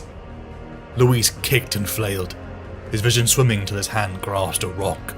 Louis kept swinging it, until Garviel no longer moved. Victorious Lorenz presented the 2 skulls as Florian and the others cheered. but Louis' eyes remained locked on the dead. What victory was worth this price? He killed them simply because they wanted to be angels. Where was the justice in this? Louis pondered. It was a quiet journey back to the place of challenge, where they were welcomed back as victors. Louis was glad he could not see the faces of the Blood Angels beneath their helmets, because if he saw looks of pleasure or pride, he would not stand for it. Always they had been angels to him, protectors of Baal, the pinnacle of human development, but the trial had been a hard reminder of their full name. The faces of the dead were forefront in his mind, a weight of grief on his shoulders. Would his Dar be proud of what he had done? Louis alone was brought into a chamber.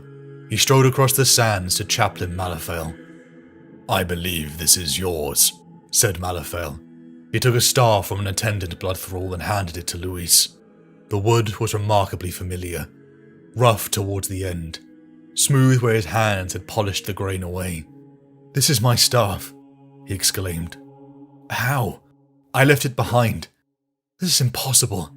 "You will learn that many things are possible," said Malafale. "Does it not please you to have it back?" the giant said. Louis weighed it in his hands. It was undeniably his lost staff, his mother's. It occurred to him then that they had been watching him all along. "May I keep it?" he asked. "If you wish," said Malafale. "Though you may be about to die, I gave it to you because I thought you might wish for a familiar weapon." Louis stared out to see one more figure in the sands, and his heart dropped. He saw Florian, his friend's face in anguish. "Kill him," said Malafale. Both of them hesitated. Florian, close to tears, gave in first. "I'm sorry," he whispered, and drove at Louis with his staff with a cry halfway between a battle shout and a scream of despair. Louis shifted back to evade the blow. The staff hummed past his face, the violence of it hot in the air. He pivoted and met Florian's staff with his own. They clacked sharply. They moved together, intimate as dancers, the ends of their staff rattling off each other in a frenzied percussion to their steps. Louise cracked Florian's shin.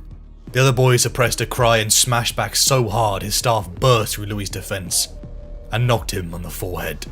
The blow was comparatively light, but Louis saw stars. He staggered back, bringing up his weapon in time to deflect Florian's other blows. Florian had expended a lot of energy quickly, knowing that he had to overpower Louis. It was never going to work. Louis had become by far the better fighter. Florian's blocks grew wilder. The opening was there. Louis took it. He ran his staff up the inside of Florian's as hard as he could, crashing it into his wrist. With a high yelp, Florian released his weapon from his injured hand. Louis whirled around, stepping out from Florian and letting his hand slide to the end of his staff. Florian's one-handed parry was clumsy. Louis' staff hit Florian's elbow. The sound of bone breaking was similar to the knock of the wood on wood. Florian went pale with agony and stumbled, his staff falling from his fingers. Louis drove his weapon into Florian's face, breaking his black teeth, then spun it around to bring the other end hard into his sternum. The air whooshed from Florian's lungs in a spray of blood spittle. He stumbled forwards, mouth gaping for air that he could not draw into his body. Louis circled. Florian was on his knees, coughing a stream of bloody saliva, cradling his broken elbow. "Now finish him," urged Malafale savagely. Louis' hands tightened on his staff. A few blows, then over. He would win. He would have everything he had striven for. He would be an angel, able to do so much. To serve the Emperor. He would be a hero. His father would be wrong. What kind of hero kills his friend? "Why are you hesitating? Your position in the chapter hangs in the balance. Strike!" Louis looked at the wood, the gift from his mother. Suddenly it felt unclean in his hands, tainted by his consideration of the chaplain's demand. "I will not slay him." "What did you say?" I said I would not slay him! Louis shouted in sudden fury. You would throw away your chance to become a servant of the Emperor, a space marine, one of the greatest warriors in the galaxy, for the sake of him? You are a fool, and not worthy of the gifts we would bestow. Kill him! No. Louis cast his staff away. It clattered into the corner. He stood tall. For him, I would abandon anything. He helped me when I needed help. He befriended me when I had no friends. He guided me when he could have left me. I will not repay his kindness with treachery. If that means I am not worthy, I do not care. Kill me. I will not serve masters who demand the blood of my brother. Malifaux leaned closer. Louise took a step back from his grinning skull face. What of glory and of power? He whispered, his voice hissing through the Vox grill. Surely a fair price for such things is one life. I did not come here for glory or for power. I came to serve, said Louis calmly. He felt cheated. After everything he had undergone, all he had suffered, all he had hoped, he was the angriest most of all at himself. For he had been a whisker away from spilling his friend's brains upon the floor for his own gain. He hid it all, and faced his death with dignity. I will have no part of evil. The chaplain's posture changed. He rested his weapon's head upon the floor, and crossed his hands upon his pommel. Then you have passed. What? Said Louis. Florian looked up dazedly. There are many tests in the final choosing, for each aspirant is different. This one was selected for you. Among ourselves, we call this the Test of Horus. Do you know why? Do you know who Horus was? He was a devil, a monster who fought the Emperor for control of the heavens. You are almost correct. Eons ago, there was a great war where angel fought against angel. Our Lord Sanguinius was but one of 20 sons of the Emperor. These warriors were invested with the powers of ancient technology and prosecuted a great crusade, reuniting the worlds of humanity for the first time in thousands of years. But the favored son of the Emperor, the War Master Horus, grew bitter and turned on his father, destroying the work of the Emperor ere it had been completed. Half of his brothers joined him in treachery. Our Lord did not, but stood to the end against Horus, whom he had once loved. This test is named for him because it is a test of loyalty and brotherhood. We wish to see how well your principles endure when you are ordered by a mightier being to commit atrocity. And you held fast to your morals. Louis was aghast. But the trial of blood, that is the same. You told us to kill and we killed. Here you ask me to kill and hope I do not. Are you hypocrites as well as torturers? You ask questions now. Defiant ones at that, said Malifaux, after a moment's pause. You are unusual. I should cast you out for your impudence, Louis Dante. He stared down. But something stays me, and I will answer your question. On occasion, as a brother of the Blood Angels, you will have to do things that might otherwise appall you. This test is a measure of your moral compass. Will it always point true to the ideals of our Lord, or can it be wavered? There are lines, boy, that should never be crossed. To kill rebellious soldiers who fight because they have no choice is a regrettable evil that should tear at you if you are ever required to do it. The slaughter of the innocent to stop the machinations of the guilty must sometimes be undertaken. But to revel in slaughter for slaughter's sake is forbidden, and to turn upon a brother for personal glory or gain is the first step on the path to damnation. Temptation above all else is the hardest test for a space marine to bear. Offered such great power, what man would not waver in his devotion to the true Lord of mankind? Do you see? Louise looked down at Florian. Emotions of the most powerful sort warred in him.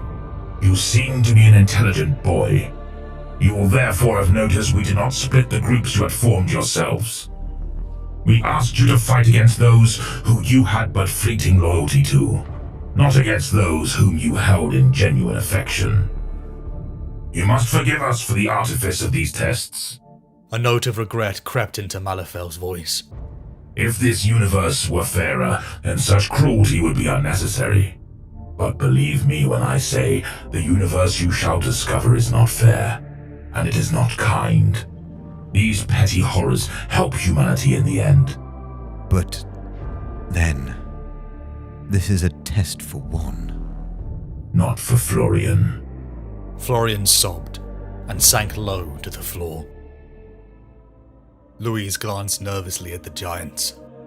They formed two walls like waves of blood. He couldn't see how he would ever be able to call these demigods brother. His mind could not stop reeling. They were in the stars, the very night which he and his father had gazed upon months before. The successful aspirants marched out of the metal bird onto a deck. The sides were crowded by the giants in red armor. The space before them was enormous, of a scale that could house entire cities. Sanguinius was everywhere, from the ornate statues and tapestries, to the candlelight chapels and iconography dancing upon the angels' weapons. "This is the Chapel of Vigilance, in the Basilica Sanguinarum," said Malefel. "In here you will meditate for 3 days and nights. Think upon your fate. Draw inspiration from the artworks around you." He held up his hand. "But you may not move from your position. You may not speak. You must not sleep.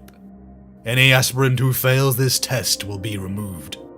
Do I make myself clear?" he said. The aspirants were too wise to speak, but Louis' chest clenched. How many more tests must they undergo? He was already weary from the trials in his journeys, and such a vigil would be all too easy to fail. The aspirants sat cross-legged, incense wafting around them as they began their vigil. Every 5 hours or so, the Space Marines gathered for convocation in the Basilica. He could understand little of what they said, for the native speech of Baal's moons had diverged from High Gothic. He had caught enough to be surprised at what he had heard. What he took for sermons were not. The chaplains exhorted their brothers to deep thought and restraint against thirst, though they asked for his guidance. They did not praise the Emperor as a god, but spoke to him as a leader, and when they turned to Sanguinius, it was not as a saint but as a much-missed father. The days passed, until the third when Louis could barely stay conscious. His head was nodding. He was going to fail here, after everything. Visions flashed in his mind. "Father," he said. His father stared back at him angrily, his arm tightening around his wife's shoulders.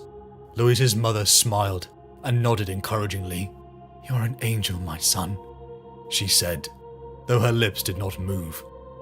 "Spread your wings and fly." A hand pressed on his shoulder. He had failed.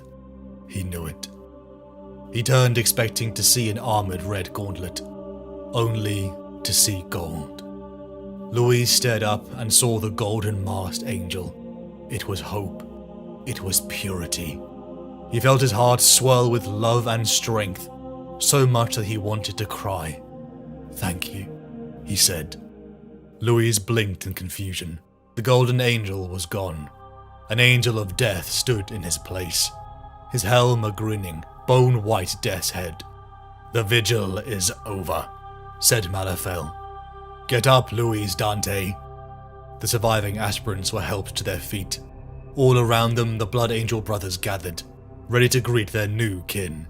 They lifted off their helmets, and beneath every mask was a face of unbelievable beauty, so similar to the visage of Holy Sanguinius that they could have been relatives. A chalice of blood was brought before Louis, as the Blood Angels began to chant. "War, war, war," they bellowed. "For the Emperor, for Sanguinius." Drums beat as Louis drank. A warm blood hit his stomach and almost made him vomit, but he dared not spill it. The chanting fell away as his mind collapsed. He was a child. crawling from the wreckage of a suspension pod onto the surface of a blasted world. His child's mind full of bewilderment and fear. Young wings twitched on his back. He was flying, on wings of pure white. He was killing mutant forms. He was a lord of men uniting the galaxy. Cygnus, Ultramar, Melchior, Cavus, murder. Names of worlds he had never visited whirled through his mind. He felt unbearable sorrow, a buried rage. He saw the horrifying face of Horus above him, and the killing stroke descending. Louise was Sanguinius. Sanguinius was Louise. He felt a calm come over him as a second heartbeat joined. He opened his eyes, revealing the light. In a flood of bloodied amniotic medium, he fell forwards onto a shining floor of basalt. Tormented faces screamed in his mind. This one fought all the way through the transformation. A Vox-moderated voice said, "Another for the tower." "Or a warrior of fated promise," said another. A hand rested gently on his shoulder. Louis' head snapped up, teeth bared. The hand remained in place. Brother Dante, can you hear me?" A full year, Louis has spent interned in a sacred sarcophagus. He felt strong and massive. When he stood, he could look Malifaux straight in his eye lenses. He held up his hands in wonder and saw in his reflection he was beautiful. It is the 40th millennium. For more than 100 centuries, the Emperor has sat immobile on the golden throne of Earth. He is the master of mankind by the will of the gods, and master of 1,000,000 worlds by the might of his inexhaustible armies. Created amongst his soldiers are the Adeptus Astartes, the Space Marines, bio-engineered super soldiers. Louis had died within that coffin, and what had emerged was Dante, son of Sanguinius, a blood angel. Days turned to weeks, and weeks to months. Combat instruction would begin, but first came their lessons in artistry. Since awakening, Dante had felt a thirst that no amount of water could quench. Only in the specially prepared meals of meat-soaked blood did he and the others feel it fade. What shocked him most of all was the importance of art. The Arx Angelicum, the sculptures, frescoes and carvings he learned were done by his brothers. In the 10th Company, the lessons of purity and expression were gifts from Sanguinius, designed to rein in the fury that beat just beneath the surface. The terms of red thirst and black rage were spoken of, in somber tones, but saved for another time. Dante took to the combat quickly, but found that his soul yearned for the act of creation. He created pieces that made his father's goggles, a once precious item, seem ugly. He planned his next piece, a greater recreation of the Emperor and Sanguinius idols, the ones that resided in his father's Dusk Rider. He had become so mired in self-reflection that Instructor Caphael had come up on him unawares. Caphael spoke of the clatter of tools in the workroom. "Why do you sit inactive?" he had said. "I planned a statue to honor my father," said Dante. "But as I draw, I realize that the work will far surpass his own, and this seems arrogant, as if I would deliberately belittle him," said Dante. "You cannot belittle Sanguinius," said Caphael. "I meant my other father," replied Dante. "You have grown beyond him and other mortals," said Caphael. "It does not mean I love him less," said Dante. "You must put him from your mind." Caphael rested his calloused hands on Dante's shoulder. "You have a new father now. The memory of your life before will fade in time." "Will I forget?" asked Dante. "Some do. Some forget everything," said Caphael. "Some remember. If you held your father in such high regard, you will never forget him entirely." "Do you remember?" asked Dante. Caphael's face softened to near humanity. "No, neophyte. I can recall nothing before my insanguination. I do not remember remembering. To my mind, I have always been a blood angel." The thought made Dante sorrowful. Caphael took one look at his sketches, seeing a golden angel with a sorrowful mask. The veteran asked Dante to follow him. "Brother Neophyte, come to me," said Malaphael. Dante went before him and fell to his knees. "Tell me what you told Caphael, Dante." "I told him of the golden warrior I saw on Baal Secundus, my lord," said Dante. He related the story of how an angel had saved him from dying of thirst, and how he had seen him again during the winnowing of weariness. "Is that all?" asked Malaphael. "Yes," Dante replied. "Dante, you have no reason to fear to speak your heart and your mind to me, if you are telling the truth." "I am, my lord." Dante lifted his eyes. The chaplain rested a heavy gauntlet upon his head. "I believe you. Stand and come with me." He led Dante to a wall, into which was set a gleaming brass representation of the Golden Warrior. Dante's breath caught as Malaphael showed him the Sanguinor, a figure of mystery, only appearing in the chapter's most dire times over millennia. There was a darkness in their blood, a Primarch's power that could never sit well within a mortal frame. Yet to that darkness there was a light, such as the Sanguinor. Malaphael brought Dante before a reliquary. Within was a sight that made Dante's heart stir. A winged feather of purest white, stained with drops of ruby blood. A pinion of the great angel Sanguinius. Dante's transformation had been the most brutal in recorded history, Malaphael told him. He had screamed legends and names. Some within the chapter were believing it was a dark omen, but with the Sanguinor it could be hope. All Dante knew was that Chaplain Malaphael would be watching him closely. Dante scanned the sparse woodlands of Arius 5. The Xenos had supposedly overrun the colony, but they seemed too few in number to have done so, and the planet looked undisturbed for decades. His helm overlays revealed nothing. Dante knocked down a hut roofed with fabric. Besides a few bones around a dead fire, it was empty. "There's nothing here either, Sergeant," he said. Their jump engines whined down. Chainswords purred to a stop. An unnatural quiet fell. The myriad animals of the bush held their silence. The Oreti Xenos were near primitive, and were barely worth the bolt rounds. "I will kill them all, weak or not," said Arvin fiercely. Dante, Lorenz, and Sergeant Basilius turned to look at him. Such was his vehemence.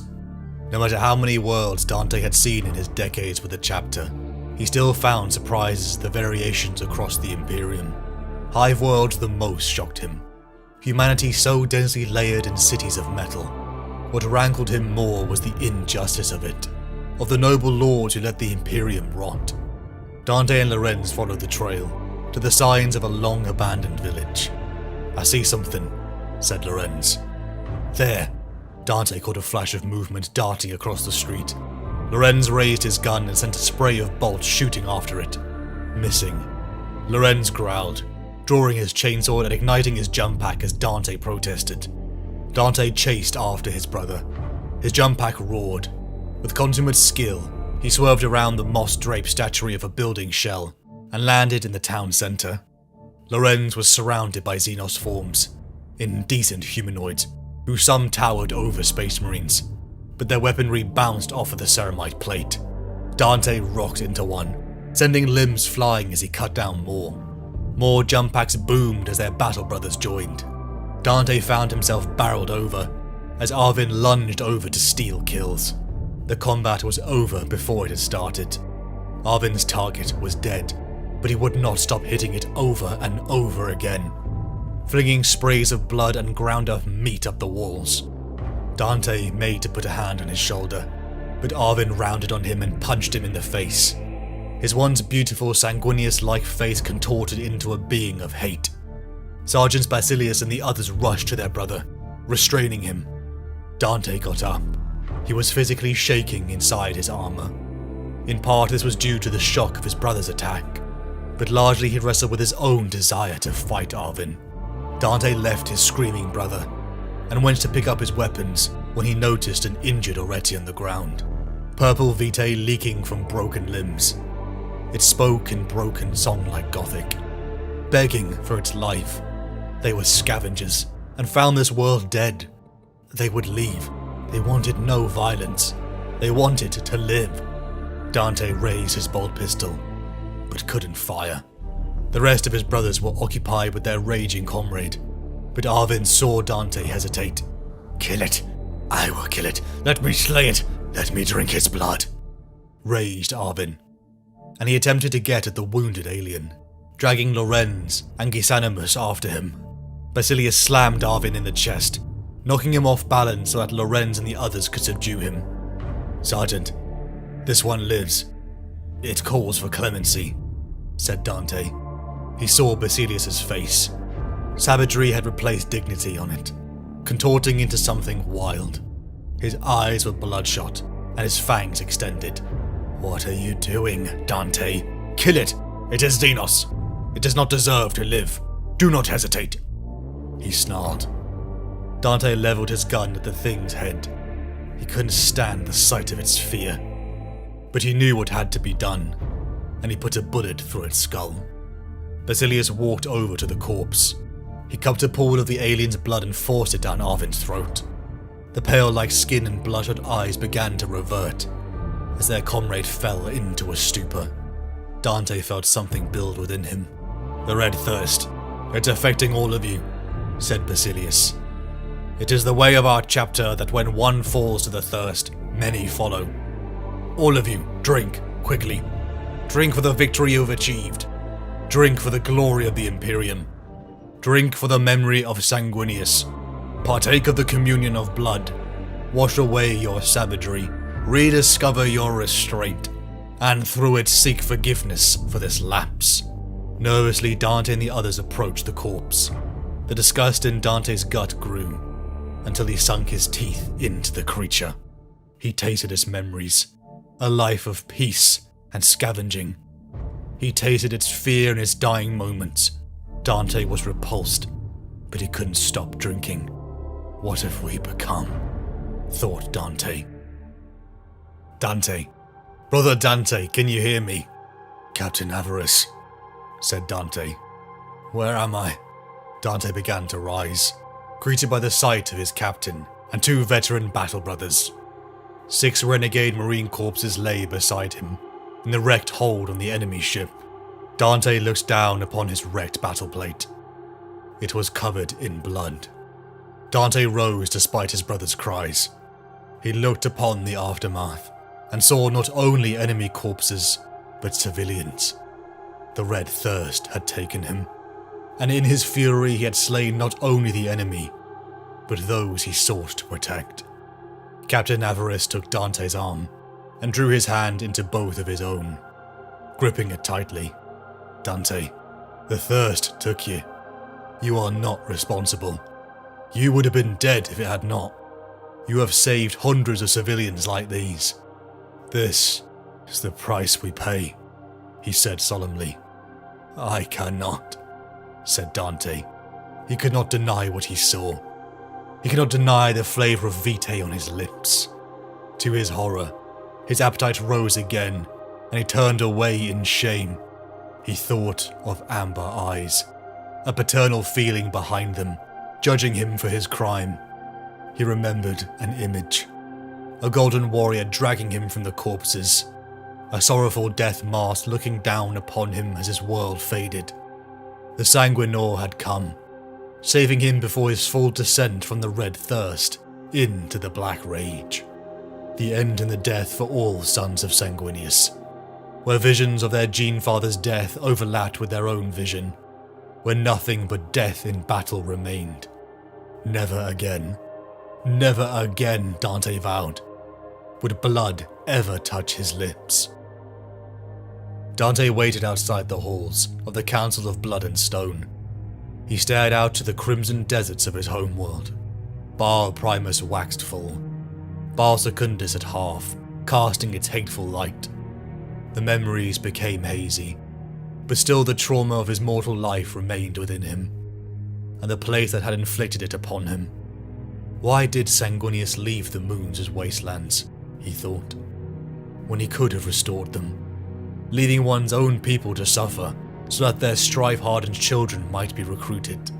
Is that the action of an angel? He shook away the heresy. Captain Avernus was dead, his soul at Sanguinius and the Emperor's side. Soon the news would come of his replacement. Sanguinius, Dante thought. Guide me. For the link I share with you, help me be the best I can be. Dante looked up as a hand was placed upon his shoulder. The golden mask of the Sanguinor looked upon him. He felt strength and love and hope fill him. Sanguinius was with him. He had been with him his whole life. At least that was the feeling.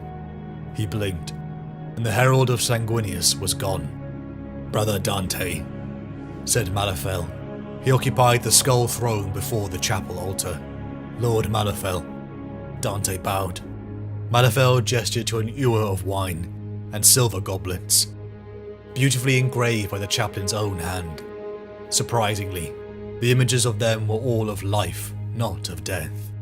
I saw the Sanguinor again, Dante said.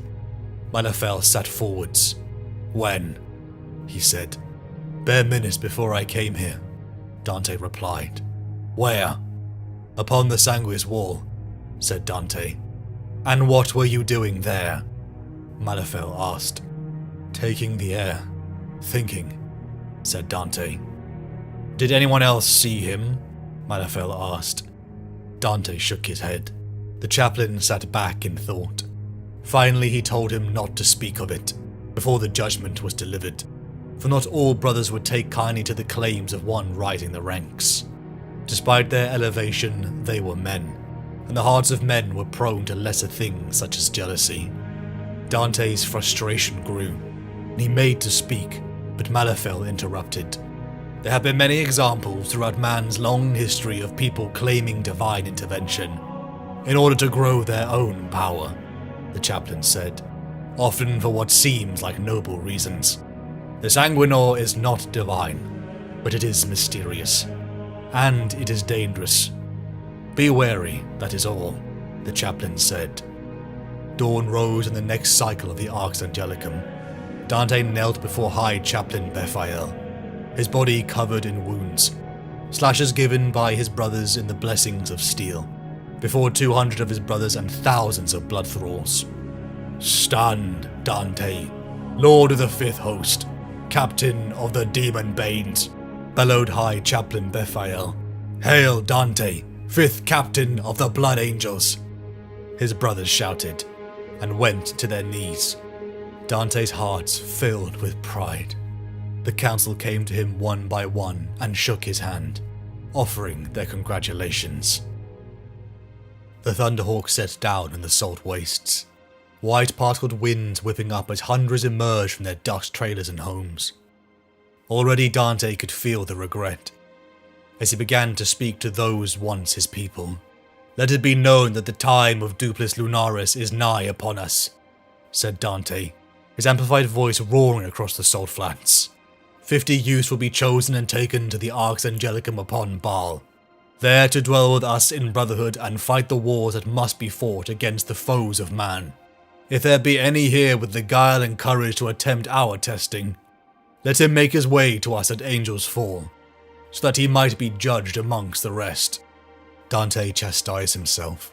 He half believed his father would emerge from the rat-soaked crowd. The man was centuries dead, and even if he was here, what would he say? I am an angel, Dar. Please forgive me. He thought of Florian, and the words of Malifel. How one day he would realize Florian had suffered a lesser fate than he. A life of unending war. Dante turned to leave, until a boy ran forward, unafraid. There are stories of one boy from our clan, he said. He ran away to join them more than 100 years ago. Do you know him? Are the stories true? Are you him? Dante did not reply. The boy was undaunted. They say I am brave. Could I become an angel like you, my lord? Is that possible? Anything is possible, boy. If one has determination and will and courage, there can be no failure. I am living proof of that. and as my word is my bond, I shall ever remain to be so." He looked to the crowd. "The trial begins in 4 moons' time. By the blood of the great angel, spread the word." Leaving the boy to stare after him, Dante returned across the deserts of his childhood and re-entered the Thunderhawk, his thoughts already turning to the next war. Castragatum, the Callius subsector. Dante stood in the field of debris and bone. He saw Lorenz signal him to turn his voxcast on again. It was moments of peace Dante sought. The graces of Sanguinius matched his temperament well, as much as it struggled within Lorenz, but he forgave his oldest friend for his flaws. "When I came here that first day," said Chaplain Malafel, "it was impossible to see the hills through this city. 700,000 souls dwelled here. Now look at it. When will humanity learn that as cruel as the hand of the Imperial Governance is, it is too heavy to be cast off?" "Many people died here," said Dante neutrally. "The people here had been misled by traitor Astartes, and it was the Blood Angel's responsibility to wipe the slate clean." "I look upon this ruin and it sorrows me," said Malafel. "But there is no innocence in mankind anymore, Dante, not in the youngest babe or the most naive idealist, if indeed there ever was. The course to destruction was set for them the day they renounced the Emperor," he said. "I received word this morning that 4 battle groups are inbound to the subsector. Millions of men under arms and 3 more chapters have come to take up our burden and conclude this campaign. We have been relieved. We are to return home to see our wounded and replenish our numbers. The Callius War is over for us," said Malafel. Dante and 140 angels under his command made for the ramparts. Wrist to wrist, Dante bid farewell to Captain Toranius of the Angels Numinous, a fellow chapter of the Blood. Dante and Lorenz strode back to their ship, passing a few scout marines that looked nervous. Some even bowed as Captain Dante walked by. This reputation and rumors of Dante blessed by the Sanguinor were getting out of hand, and Lorenz wouldn't let him forget it. The Blood Caller lifted into space and joined the Blood Angel host. Dante and Lorenz traded blows in the combat cages, when suddenly the ships began to tilt. The ship's Vox network boomed on. Chapter Master Remael's voice addressed them. He sounded as if he was speaking over the hard lines. "Brothers, arm yourselves. Enemy fleet inbound. 30,000 miles and closing. Prepare for immediate combat." A flood of humanity rushed through the corridors, as Dante and Lorenz slammed on their war gear, blood thralls rushing around them as the tactical feed came alive in their helms. Teleport flares boomed in the arming chamber as 3 Black Legion Terminators roared into the horde of unprepared angels. Brothers and serfs were beaten and wreathed in fire and shells, as Dante drew his sword and charged. He was slammed aside by the much bulkier armor, but other brothers were swarming too. Dante saw Lorenz rise through the smoke, sending a plasma beam directly into a Terminator's Prometheum tank. The explosion sent them all flying. Dante rose first, his armor covered in flames as he slammed his sword through the gut of another Terminator, black blood dousing the flames that covered him. Teleportation lightning played around the 3.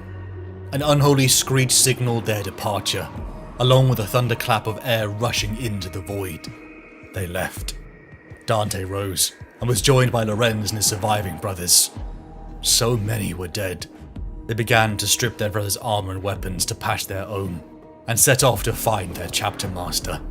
Everywhere they went, the corridors were slick with blood, and every engagement whittled down their numbers, until finally Dante and Lorenz, along with a handful of various companies, keyed the command deck door, only to be greeted by the vacuum of space. They slammed it shut. Commander Remiel was dead. Dante caught a glimpse of the battle in space. The Blood Angel's fleet was being torn apart. For the first time in his life, he only saw defeat. He prepared himself for the end. As the whooping cries of the enemy came, "I, Captain Dante, speak," he boxed. "Loyal brothers, converge. He sent the coded instructions, giving his position, and ignited his blade. The enemy had found them. This was it. The moment of his death. Luis Dante, raised in the salt pan of a dead sea, a stunted boy doomed to a short life, elevated to serve the Emperor as one of his angels of death, was finally going to die. "Ave, Imperator," he said, and squeezed the trigger. Explosions ballooned from a viewport. Surprise gripped Dante as he saw the enemy ships were being pushed back. "Captain Dante, I am your brother," said Captain Tyrannius in his ear, "and I have come to stand beside you." The Angel's Numinous had arrived. In the void, the battle began to shift, until the Black Legion Armada turned and fled. But there would be no feast or celebration in this victory. The traitors had caught them utterly by surprise. Dante's heart ached as he learned that nearly 90% of the chapter was dead. Good men, the last wave by, crying how bright their frail deeds might have danced in a green bay. Rage, rage against the dying of the light. Dante knelt in a mosaic of precious stone that depicted their father Sanguinius. He was not worthy. He was not ready. Captain Keshiel was right.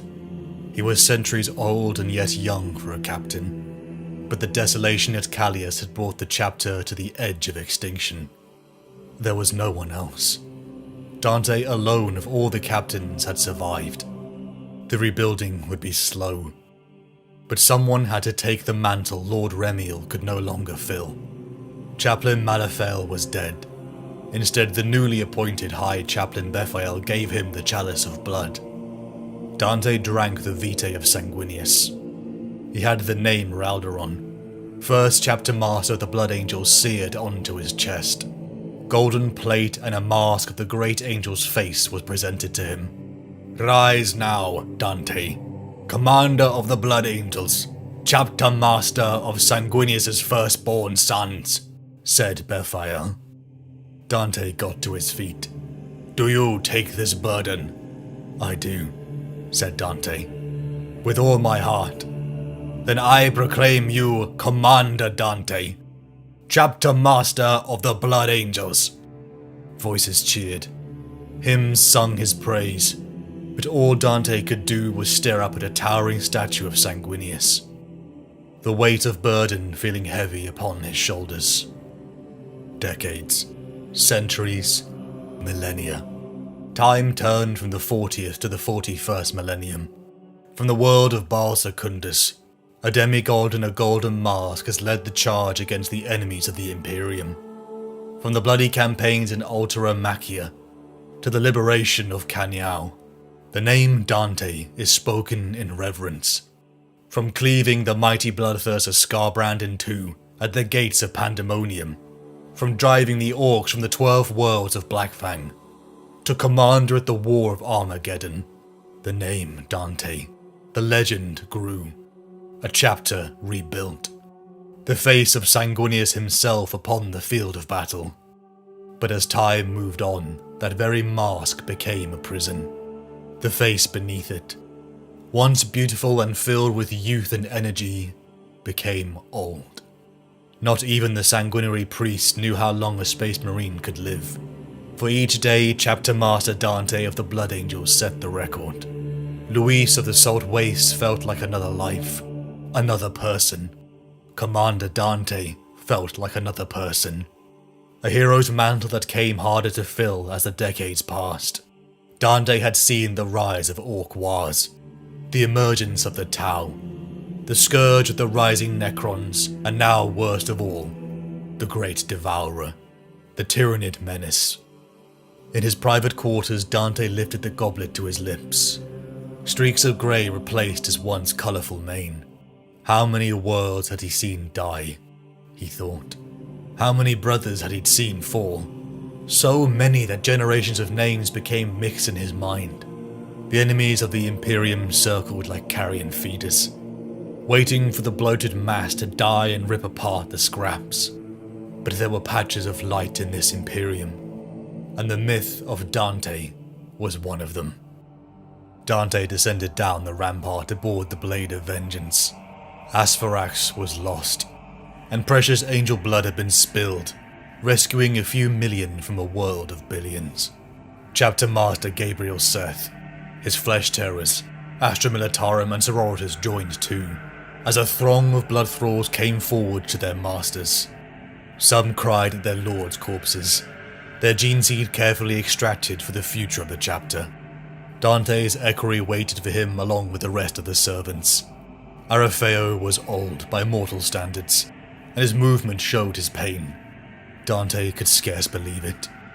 In what had seemed to him like months, his young servant had transformed into an old man and would soon die. Arafeo was the 67th equerry to serve Dante, and he would not be the last. Brother Carlene gave the casualty report. To Dante, 6 first captains had come and gone in his 1,000-year reign. 2 had been lost to the ravages of the Black Rage. Carlene exhibited no signs of that, thankfully, for Dante was tired, and perhaps his own rest would come soon. Dante's own thirst lapped around the edges of his consciousness. Aroused by the war against the Tyranids, he did not possess the freedom from the chapter's curse, such as Chief Librarian Mephiston, nor the relentless fortitude to keep the rage at bay, like Lamarti's. Dante's was a growing thirst, a void that would not fill. He did not sleep much in the last decades. His own suffering mixed with the ever-desperate calls for aid across the God Emperor's Imperium. The pressure grows, Mephiston had told him. The hive mind's hunger can never be sated. We have its attention again. I feel great hatred, he said. We have wounded it. The hive mind means to annihilate us all. Dante thought, how could such an amorphous being be so filled with hate? For years, Dante and the Blood Angels had halted the advance of the Tyranid High Fleet Leviathan. But what could 1,000 angels do against such a tide? Perhaps if all sentient life came together, they would last a little longer. But Dante could not envisage unity even amongst humanity. An alliance between species strong enough to overwhelm the Great Devourer was an impossibility. There had been times when a silent king of the Necrons had parlayed something of an alliance, when Dante had worked side by side with one called the Traveller. But such things were fleeting. Dante lacked Sanguinius' gift of foresight, but he could imagine a galaxy scoured of biological life easily enough. The bones of civilizations picked over by Necron dynasties and other abiotic beings. For all his early life, Dante had been taught to mistrust the alien. Lenience toward xenospecies had bought a bounty of betrayal. But in all his long years, he had never truly hated them, even when that silent king had worn his own mask of Sanguinius in mockery. But still he did not hate. Not as some of his brothers did. Non-humans strove to only survive as mankind strove. Dante had gleaned enough of the galaxy's history to know that more often than not, folly and hubris had undone the great civilizations of the past. Humanity's first stellar empire included, and not external threat. In truth, mankind had more in common with the other sentient species than the adepts of terror would ever admit. He supposed that was why aliens were so easy to hate. Not for him, for he had seen and met those with virtue in them. In the Tyranids, he had finally found something to hate, and powerfully. His loathing for them was the strongest emotion outside the thirst he had felt for centuries. There could be no accommodation with the Tyranids, only war, and now he feared that war would come to Baal itself. Victory might be possible, in the end, but what then? The force of the Imperium would be so depleted as to fall easy prey to the great enemy, or to be overwhelmed by orcs, or cast down by the metal overlords of the Necron dynasties, who would, he had no doubt, turn on them after any ultimate triumph. Nihilism threatened every thought in Dante's mind, but something he could never let show on the warrior with the great angel's golden face. Lord Sanguinius, he prayed, forgive me, I am old, and the toil of conflict has worn my soul thin. Although my body remains strong, I will never falter. I will never retreat. I will never give in. If I cannot ensure a better future for humanity, then I will see it as a glorious end. Defiant to the last. Forgive me my moments of doubt. Lend me the strength to overcome them, he said to himself. Dante opened his eyes. A golden warrior in mirror to himself was standing before him.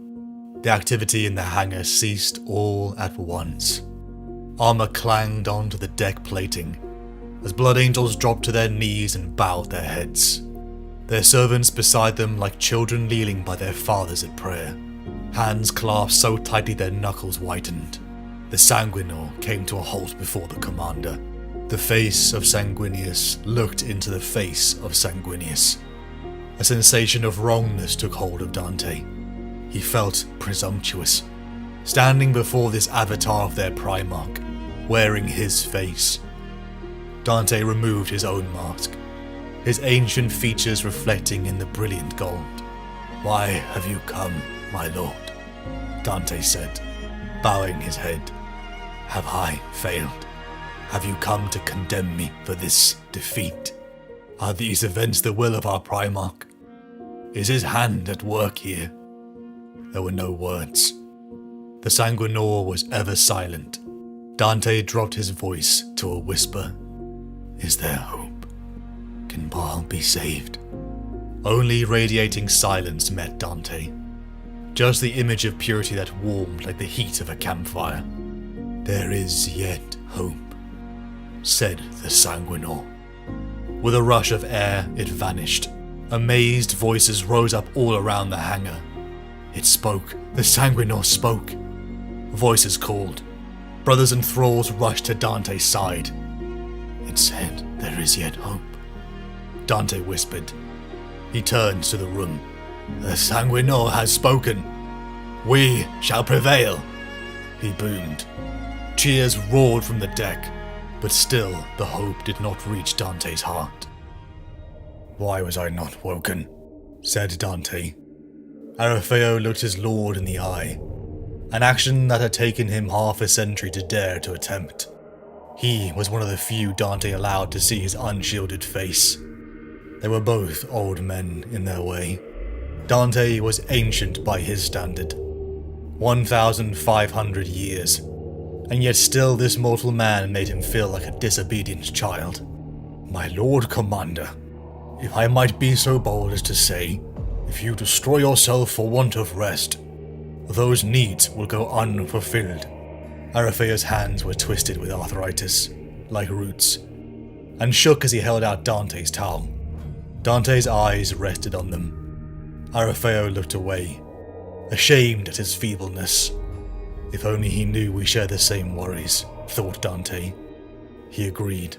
He would rest after the Red Council's meeting. In a goblet of rubies, Dante exonerated the fallen. Before the assembled host on the decks began the procession of the dead.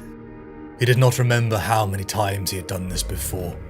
He spoke the names of the fallen, blessing their souls on their journey to Sanguinius' side. He knew he may speak many more in the battles to come. The time had come. The signals had been sent out. Lord Commander Dante of the Blood Angels had called all chapters of the Blood to defend the home of their Primarch. The tendril of High Fleet Leviathan had broken its quadrants, and was now bent on the destruction of Baal and its moons. Here, the sons of Sanguinius would make their stand. After the proclamation, finally rest came for Dante in his quarters. He had slept little in the past centuries, for dreams were haunted by prophetic visions, ones of ever-increasing doom as of late. He rattled and turned. He was surrounded on all sides by enemies. Overhead a giant face manifested, leering down at him with the certainty of triumph. "Horus!"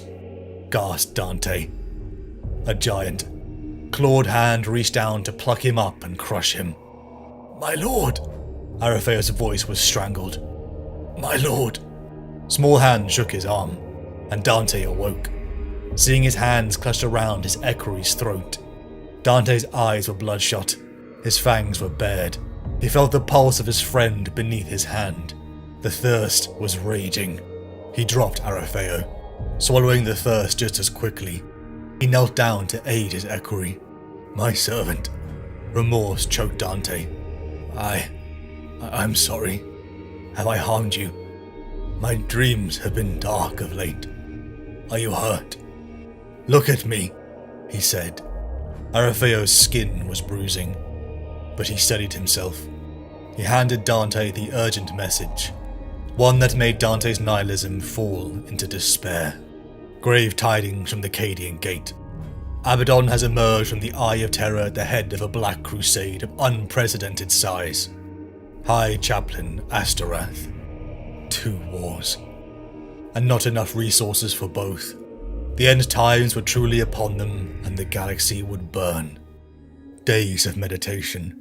Even in the presence of ancient chapter relics, they brought Dante no comfort. Arafeo brought in food, but Dante would not eat. Troubled by his lord's expression, Arafeo began to speak. Before I attempted the trial on Baal Primus, I used to listen every night to the stories of your heroism. It was your example that made me dream of the stars, of ascending in the sky chariots to Baal itself, and serving in the Emperor's wars. He spoke with reverence. I am sorry you were not chosen, said Dante. Arafeo smiled. My lord, serving you has been my greatest pleasure. When I was denied entrance to the chapter, my heart was broken. If I could go back to the day when I was taken from the chosen ones, I would whisper to my younger self's ear, be glad. Sanguinis smiles upon you, for you shall serve Lord Dante himself. Arafeo gave Dante's hand a fatherly pat. Although Dante was 14 centuries his senior, Arafeo's paternal attitude comforted the commander, but the nihilistic look upon Dante's face would not disappear. He was old. He felt weak. He did not have the strength for the battles to come. Dante turned to leave, when the scent of blood caught his nostrils. Arafeo was kneeling on the ground, holding his wrists. Dante hurried to him. Arafeo was smiling. The smell of blood flooded Dante's nostrils, arousing his thirst. Arafeo, he cried. What have you done? A smile slow with split blood spread across the equerry's face. Master, it is time I left you, he whispered. Not now, Dante cried. Hold on, my friend, I am sorry. I should never have burdened you with my woes. It was not right. The tears fell openly. We all have to die, except you, my lord. You cannot, Arafeo whispered. That is not true. I can die, and I will, said Dante. Yes, my lord, breathed Arafeo, but you must not yet. While you live, while the golden mask of Sanguinius is seen on the battlefields of this awful era, you can make a difference. My lord, take my life. Arafeo indicated with his hand. Take my life, my lord. Drink my blood. Grant me one last boon. Give me the angel's kiss. This is why I have chosen to die now, so that you can take on the strength in my blood. Dante hesitated. He couldn't do it. He had vowed not to, not since he had taken civilian life, only to be saved again by the Sanguinor. He met his servants, his friend's eyes one last time, and gave in. Dante drank greedily, and Arafeo died with a smile on his face. The tears rolled freely down Dante's face, as he felt strength return to him. Finally, after hours of silence, Dante stood. He needed his armor. 999 M41. Dante stood in the Arx Angelicum. His towering walls and overlapping lanes of fire were decorated with mosaics, frescoes and sculptures. The fortress of the Blood Angels was equally a museum as it was a fortification. A single piece of beauty amongst a hellscape of Baal's red sands. The Lord of Death approached Dante, who had not stopped looking toward the sky.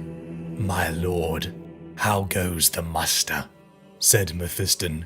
His voice was dry and whispery. During true night it was stronger. Something in the chief librarian loathed the day. "It goes well," said Dante. "Our brothers move quickly, as they must. The High Fleet will soon be here. Time has been generous to us, but it runs out."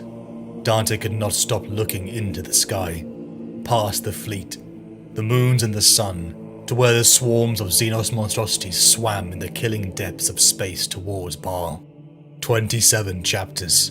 Dreadnoughts, Thunderhawks, armored companies, void ships, 25,000 Astartes whose blood sang with the power of Sanguinius, and more were arriving. It was as if the Legion of old had been reformed. Dante approached his throne. Statues representing the virtues espoused by Sanguinius lined behind him. Before him knelt chaplains and death company seniority. The variety amongst them was stark. Some shone radiant with pride and purity, others shame and torment. The interpretations of their gene flaws varied, but as now Dante passed no judgment. Chief Librarian Mephiston, the Lord of Death, burst into the chamber, bringing urgent news from a psychic vision. Dante dismissed the chaplains, such was the urgency in Mephiston's face. "The vision was sent to me by a member of the Eldari race," said Mephiston. "I was shown Cadia attacked by a black crusade of unsurpassed size. Billions of foes, both demonic and mortal, issued forth from the eye. I saw Cadia fall, and while I watched, a sense of tragedy unfolding now touched my soul. When I woke, epistolary raceless, and I attempted to find our naval scouting force. The 5th Company was psychically attacked, and has fallen to the Black Rage." Shocked silence greeted Mephiston's news. Dante's head dropped a fraction of an inch. No more than that, but Mephiston saw. Rage bubbled within Dante. So many lost. Then came the news that shook Dante to his core. Within the warp, an army was amassing. In a hellish kingdom of fire, bone, and blood. Mephiston saw the Angel Bane. He saw the demon prince of Khorne, Kabanda. "The Angel Bane means to attack us, while all the chapters of the blood are gathered. This is the truth," said Mephiston. "Not every chapter of the blood has as much restraint as ours," he finished. The Black Rage was ever more present when the forces of the blood got mustered. Dante was troubled. "Do not bring your enmity with Seth into this," Dante said. "The chapter master of the Flesh Terrors may be part of their most brutal kin, but there was a nobility in his friend, and their chapter's loyalty was unquestionable. It was Dante's vote that had saved the chapter decades ago, in judgment before their kin. High Fleet Leviathan and Kabanda. They could not fight both. "I will attempt to stop him," said Mephiston. "I will only do it if you decree it so."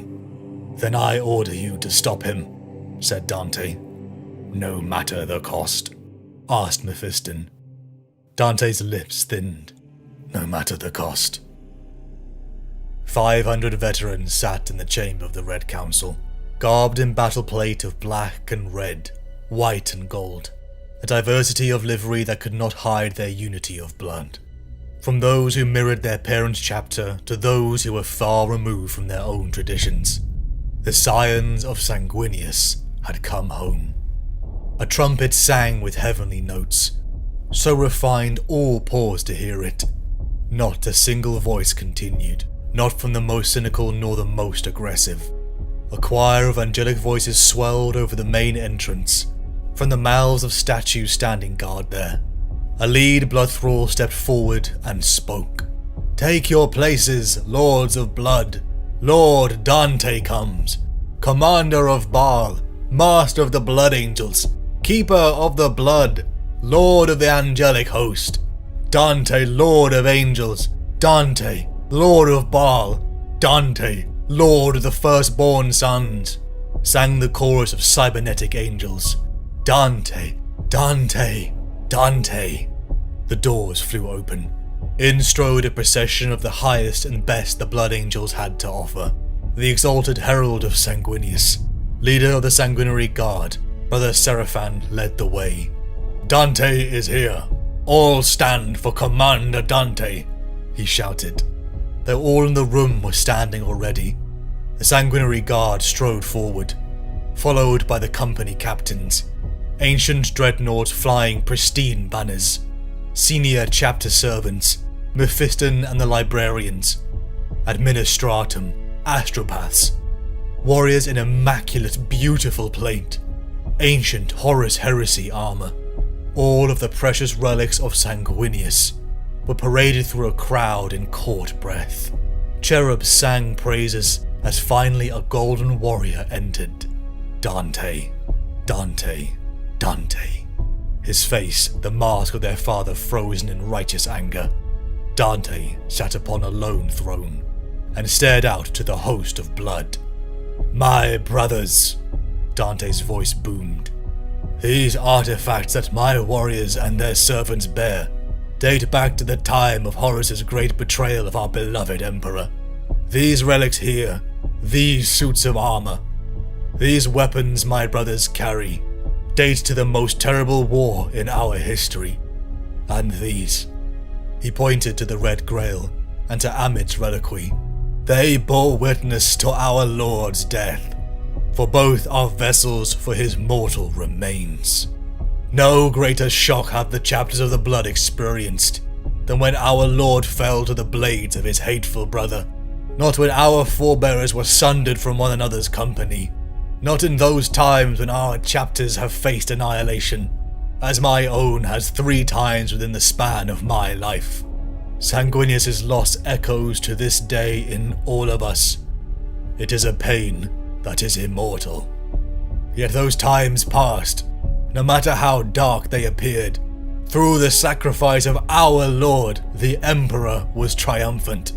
The order was restored. From this, I draw hope." He paused. No one spoke. "I have lived a long time. I have seen things I never thought to see.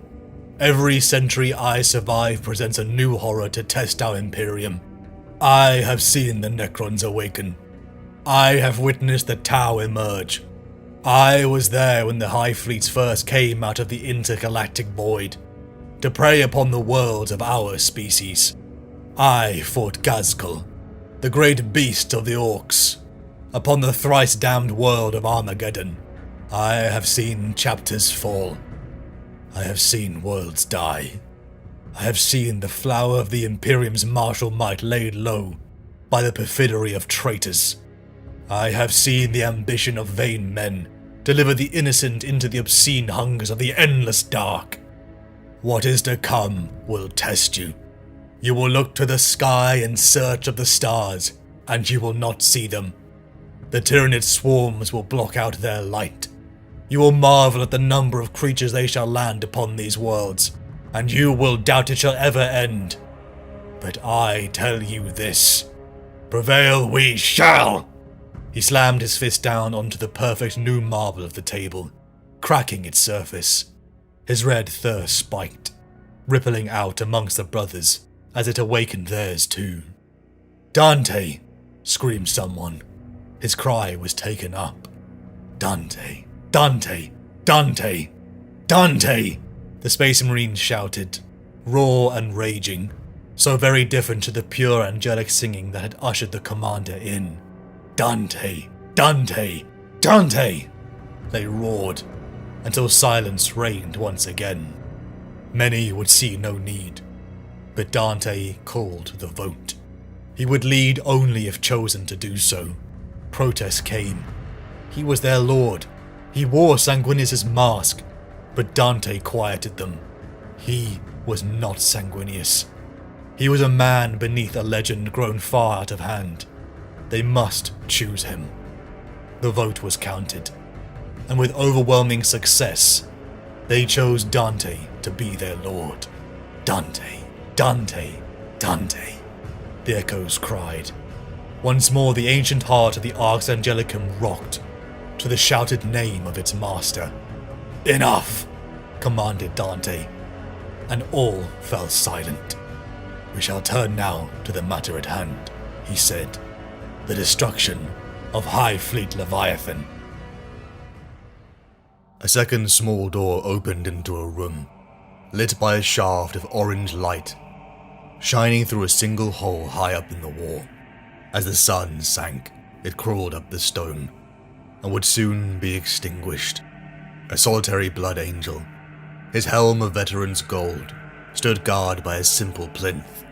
The plinth and the tall object on it were covered in black silken cloth, with a weave so close it was smooth as water. A tight grin pulled at Seth's mouth. This was made by an Adeptus Astartes.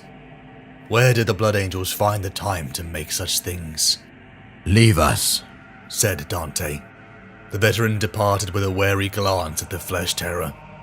As soon as the door was shut, Dante pulled the cloth away. It whispered of a long, beautifully crafted cylinder a yard in length, made of gold that glowed softly in the darkening room. "Do you know what this is, Gabriel?" The reliquary of Amit. Seth said. Inside there is the last of Sanguinius's feathers. Any of the blood would recognize it. Even Seth's dour heart was stirred by the sight. "Aye, and his blood," said Dante. He lifted his terminus honor from around his neck and pressed it into the concealed cavity within the cylinder. The reliquary hinged in half. Inside, a feather as long as Seth's arm hung suspended within the soft glow of a stasis field. Seth's breath caught in his throat. The feather was pure white.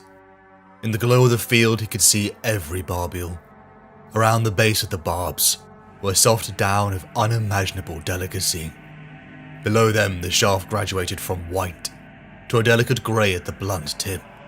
Its purity was marred around the top by crimson splatters, blood that gleamed eternally wet. "This feather has never touched the ground. It was caught as it fell from our Lord's wing on the wall of the Imperial Palace as he fought there, and placed in this stasis field. Shortly after he met his death at the hands of Horus. In all that time, the field has never been deactivated. Within the field, the time of Sanguinius's death has yet to occur. Beauty birthed our wrath. Beauty makes its home in you, Gabriel Seth. If you could wipe it free of blood, you would see the glory in you. Sanguinius writes of your founder Amit's savagery, but also that he was a great craftsman. Dante pointed at the casket. He made this container in penance for Sanguinius's death. True art speaks to the soul, but the greatest speaks from the soul.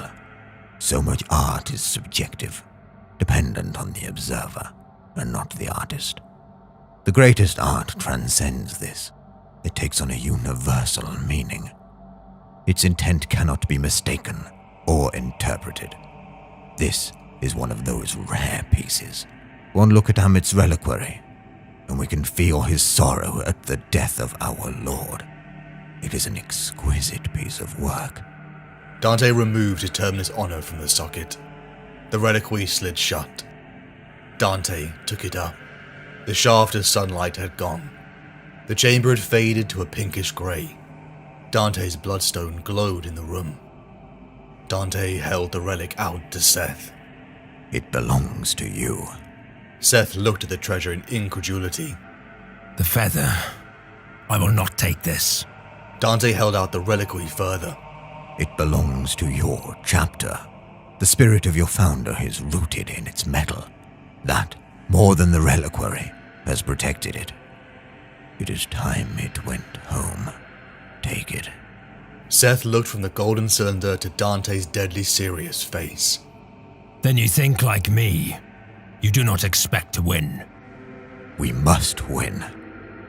There are uncountable foes arrayed against us. But with the chapters of the blood gathered here, we have a chance at victory. Even so, this fortress monastery could fall. The hive mind will attempt to destroy the Arx Angelicum. There are areas of our home that can bear such attentions without destruction, perhaps but I have ordered that our most precious artifacts be removed and sent from this place. The scrolls of Sanguinius, our gene seed, and the other relics of our Lord. It seemed most fitting that you should take this reliquary and its contents in memory and honor of your founder. Dante stopped, considering his next words carefully. You may refuse, of course, but I ask you to accept this burden in honor of our friendship. Friendship? Seth frowned. There is only fury and service. Brotherhood in the bond of blood, but not friends. Never friends. Do you really believe that, Gabriel? I faced dissent from the Red Council for reaching out to your chapter. I maintain it was absolutely the correct action. You are among the most worthy men I have ever known. You struggle with the thirst and the rage, but you rise above it. You have no special gift, as does Mephiston. You are not damned, like Lematis. I am not as wise as you. Do you think I am immune? Said Dante, deeply troubled. I tell you, I am not. You suffer more than I do, but you resist. I do not know if I could do the same. I admire you. He took Seth's hand and placed it upon the reliquary. These relics do not belong to me. I cannot give them away, but it is in my power to see that they are safeguarded in whatever way I see fit. I give this into your trust as a necessity. The feather inside bears the last unadulterated drops of blood, other than that contained in this bloodstone. Dante pressed 2 fingers against the blood drop on the brow of his helmet. I give it to you as an honor for all you have done for my chapter. I give it to you in recognition of your skill and intellect. I know that should every last one of us die, you will somehow see this relic safe. But most of all, Gabriel Seth, I give you this feather and its casket as a friend. Seth hesitated. You have changed, said Seth. He sniffed the air. I smell it on you. Dante's head lowered. I took blood for the first time in a long time. Ah, you are not pure after all. He intended to express bitter pleasure, but sadness overtook him. He realized then he needed Dante to be better than all of them. Seth took the reliquary. I will take it. I swear it shall be safe. By the blood, and by the great angel, and by the Emperor. Thank you, said Dante in relief. Tonight we feast. Tomorrow, you will leave for Baal Primus. This may be the last opportunity you and I have to speak in private, Gabriel. I wish you good fortune. Seth hefted the reliquary thoughtfully. Before he could wish Dante good fortune in return, the door had opened, and the commander had gone. 9 courses for the Legion number. Blood thralls opened every casket. All the finery and beauty of the home of Sanguinius was on display. Without their armor, the host of blood angels and successors dined. A last supper before the battle to come. Dante alone wore his armor. He couldn't let them all see his ancient features. They needed the lie. Days passed, until Dante stood before Angel's Fall. As a boy, he had taken the trial here, but today was different. All the tribes of Baal, from the salt waste to the sporadic cities and mountain folk, had been gathered. Never before had the populace of Baal been so united. But Dante felt no joy, for it broke his heart to speak his decree. I must ask more of you than I have ever asked before. Dante's voice boomed over the red sands. Those of you capable of carrying weapons will be deployed under the command of the angels, to aid in the defense of Baal. These ships you see carry guns and ammunition. Every man and woman of sound body over the age of 10 standard Terran years will be armed. Children below the age of 10 and their mothers will be excused this duty and evacuated from system today. Weeks of rumors had sent the population into a state of dreaded anticipation. Their worst fears were confirmed, and their dread turned into panic. Dante raised his voice. Any refusing this duty shall be executed. All must fight, or all will perish. This is my decree. As commander of the Blood Angels, chapter master, lord of Baal, Baal Primus, Baal Secundus, and the angelic host. Some cheered, some screamed. Any resistance was met with brutality. Dante hardened his heart, for worse was to come. In the Arx Angelicum, Dante gave his final speech. The shadow is falling, he said. Our astropathic prayers no longer resist the roar of the hive mind. The warp is becalmed all around the system. Its currents are stilling as water upon which oil is poured. There will be no reinforcements. My requests to my brothers at Diamor go unanswered. There will be no more messages. The great devourer approaches. Sanguinius's Mars looked at each of the chapter masters in turn. They are coming, said Dante. Dante looked to the sky. The lumens were dimmed to emergency lighting in the Arx Angelicum. Above, the skies began to darken, a shadow that almost blotted out the sun. An assembled Imperial Navy and Astartes fleet held anchor. A storm of fire roared from the ancient cathedral ships, as over days the ever-growing horde swarmed closer and closer. Dante saw entire chapters die. Their millennia-long history wiped in an instant. Ships were torn apart in valiant last stands that seemed to barely slow the tyrannic advance. It was too much, and the fleet began to retreat. The fight would now come to Baal and its moons. Battery cannons dotted across Baal Primus and Secundus came alive.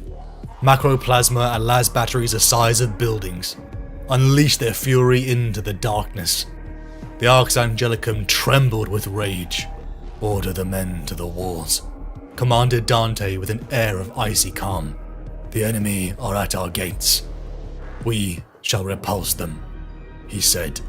The ground invasion had begun. In miles of walls sat the millions of the Baalite tribes, conscript lasguns in the hands of men and women given little training. Despair was kept at bay by the pounding voices of the chaplains, singing praise to Sanguinius, calling on the righteous fury of Sanguinius's people.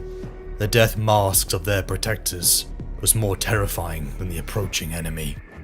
The tendrils of Leviathan came down from the sky, like the fingers of an altogether different god. The sounds of snarls and chitinous bleats rose in the distance as the ground began to rumble. Before the walls and the red sands, a moat of innocent water rippled as the Xenos crested the horizon. Its number was unending. It was hunger itself, a mass of chitinous shell and teeth, swarming with larger and more terrifying beasts. The artillery shells barked, sending ordnance into the heart of the never-ending swarm. Blood and bodies flew, but they still kept coming. The front of the rushing Tyranid line burst through the water in their thousands. The mortal humans' fear began to rise as the line came close to first contact, then stopped. Violent Xenos screams rose in a shrill. Echoing cracks pinged through human ears. Bone and carcasses began to float to the surface. For over half an hour, the onrushing horde slammed forward to their death. Dante had seen it long ago, before he had become an angel. Thirst water, the innocent moisture that had claimed so many lives upon Baal, was its savior, for now. By the third day, enough Tyranid corpses had filled the moat, and finally the battle came to the walls. Days turned into a week, assault after assault repelled by the masses on the walls, but at great cost each time. Dante looked out across the sands of Baal. A world of desert and hate finally felt moisture. The miles around the Arx Angelicum were soaked in Xenos blood. He saw the burning wrecks of chapter relics, and the thousands now dead in the field of horror. Any other army would have withdrawn from the siege. The Arx Angelicum would have been impenetrable to any other foe, its tens of thousands of defenders too great to overcome. But the Tyranids cared not for death. For the first time in 10 millennia, there were enough Space Marines to man the ramparts shoulder to shoulder.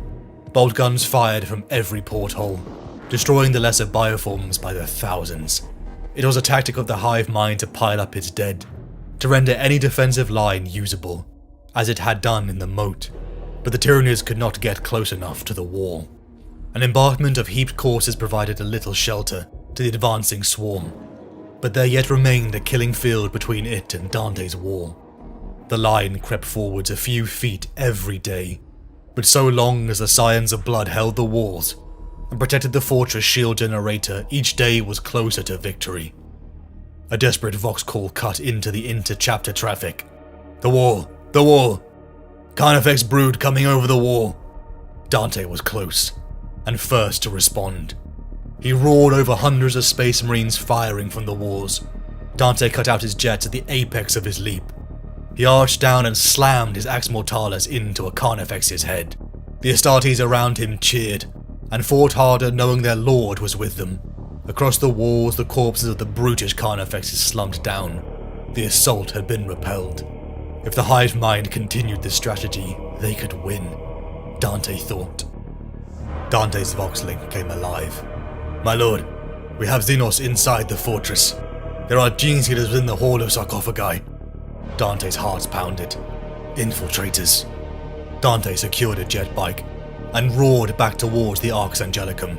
The hall of sarcophagi housed their chapter recruits, those undergoing the transformation from mortal men to Astartes.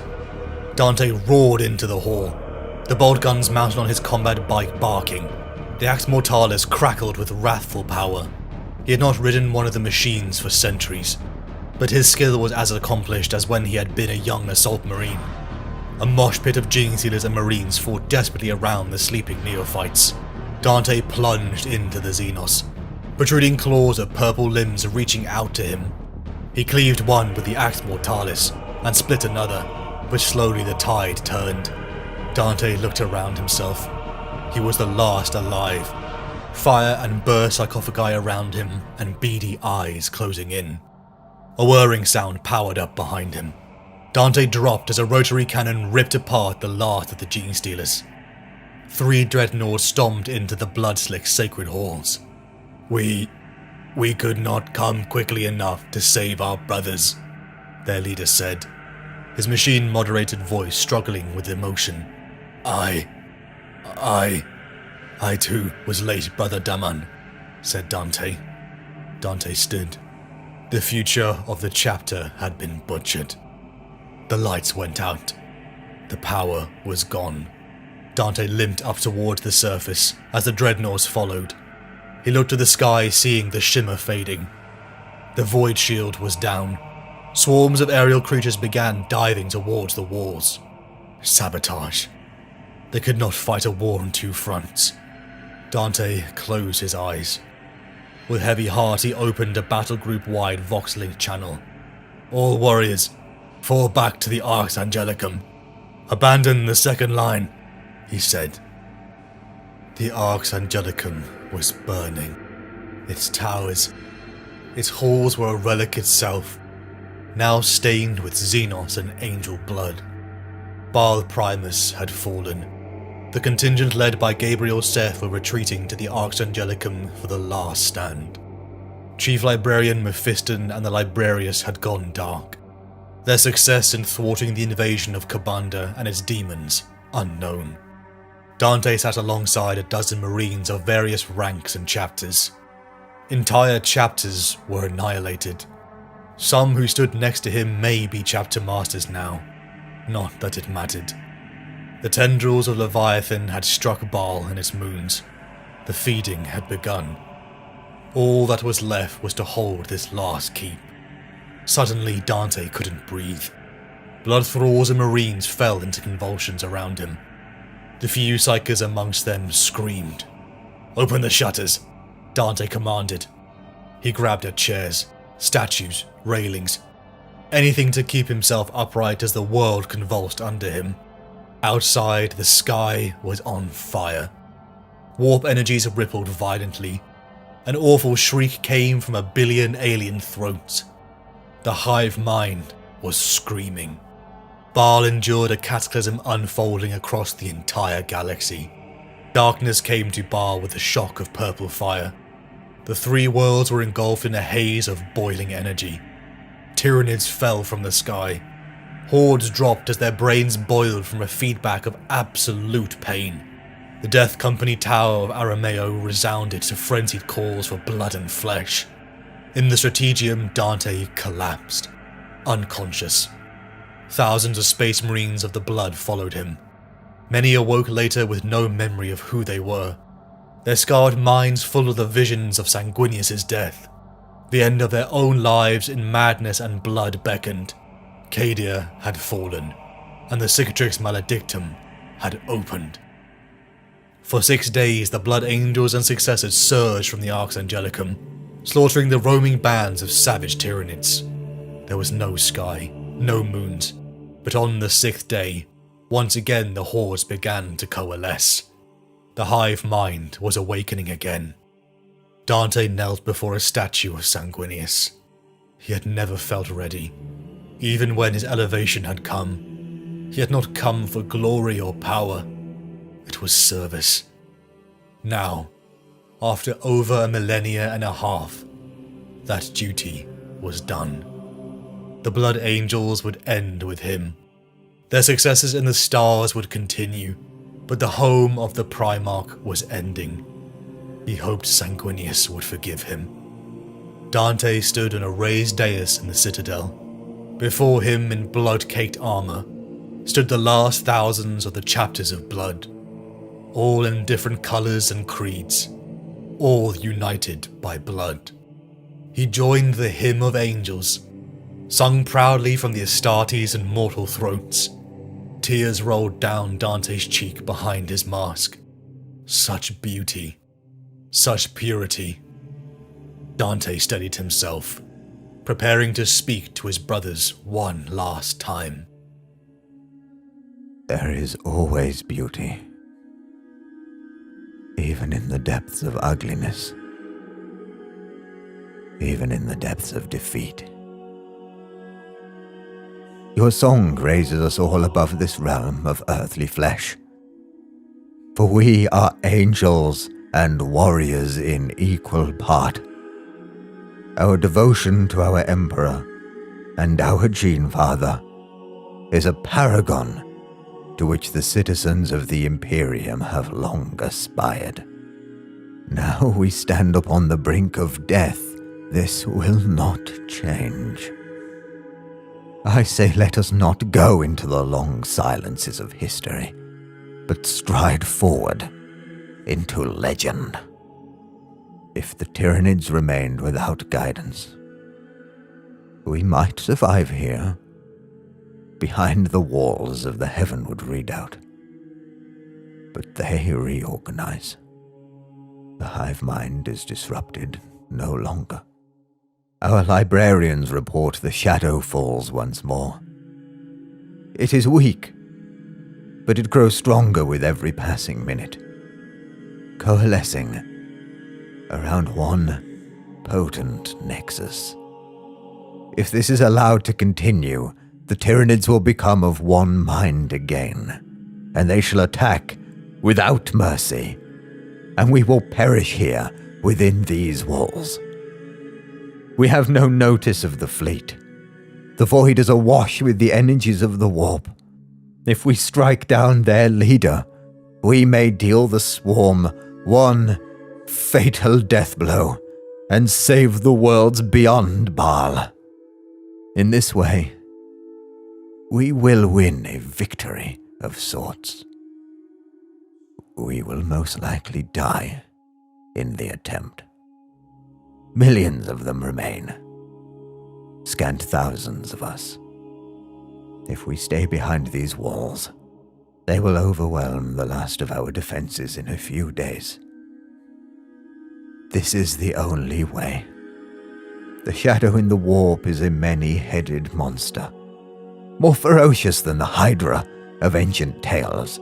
for it has 1,000,000,000 times 1,000,000,000 heads, and all must be severed before it will die.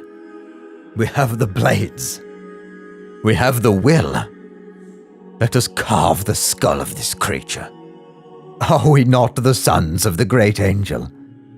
Are we not the most blessed of all Adeptus Astartes? Our Primarch was among the first to die, but he lives eternal in all our beings. The meat and blood of our bodies are his host. For 10,000 years we have protected his legacy within the fortresses of our bodies. We are all death company now. The sarcophagi lie shattered, their occupants devoured, and our future upon Baal has died with them. The chapter is finished here, but it is not yet dead. Our bloodline may survive in the gene seed of our brothers elsewhere in the galaxy. It may not. This question of survival is no longer ours to contemplate. Divert your gaze from the future and think of the present, of now, of what we might accomplish in these next glorious hours. For if we must go into the darkness of extinction, let us do so with our swords in our hands and the wrath of Sanguinius in our grasp. When tidings of this battle reach other worlds, let them lift up their guns and say, "We shall not fall. We shall not die meekly. Through battle, we remember and honor the sons of Baal." Who will say I? Who will raise his sword with mine?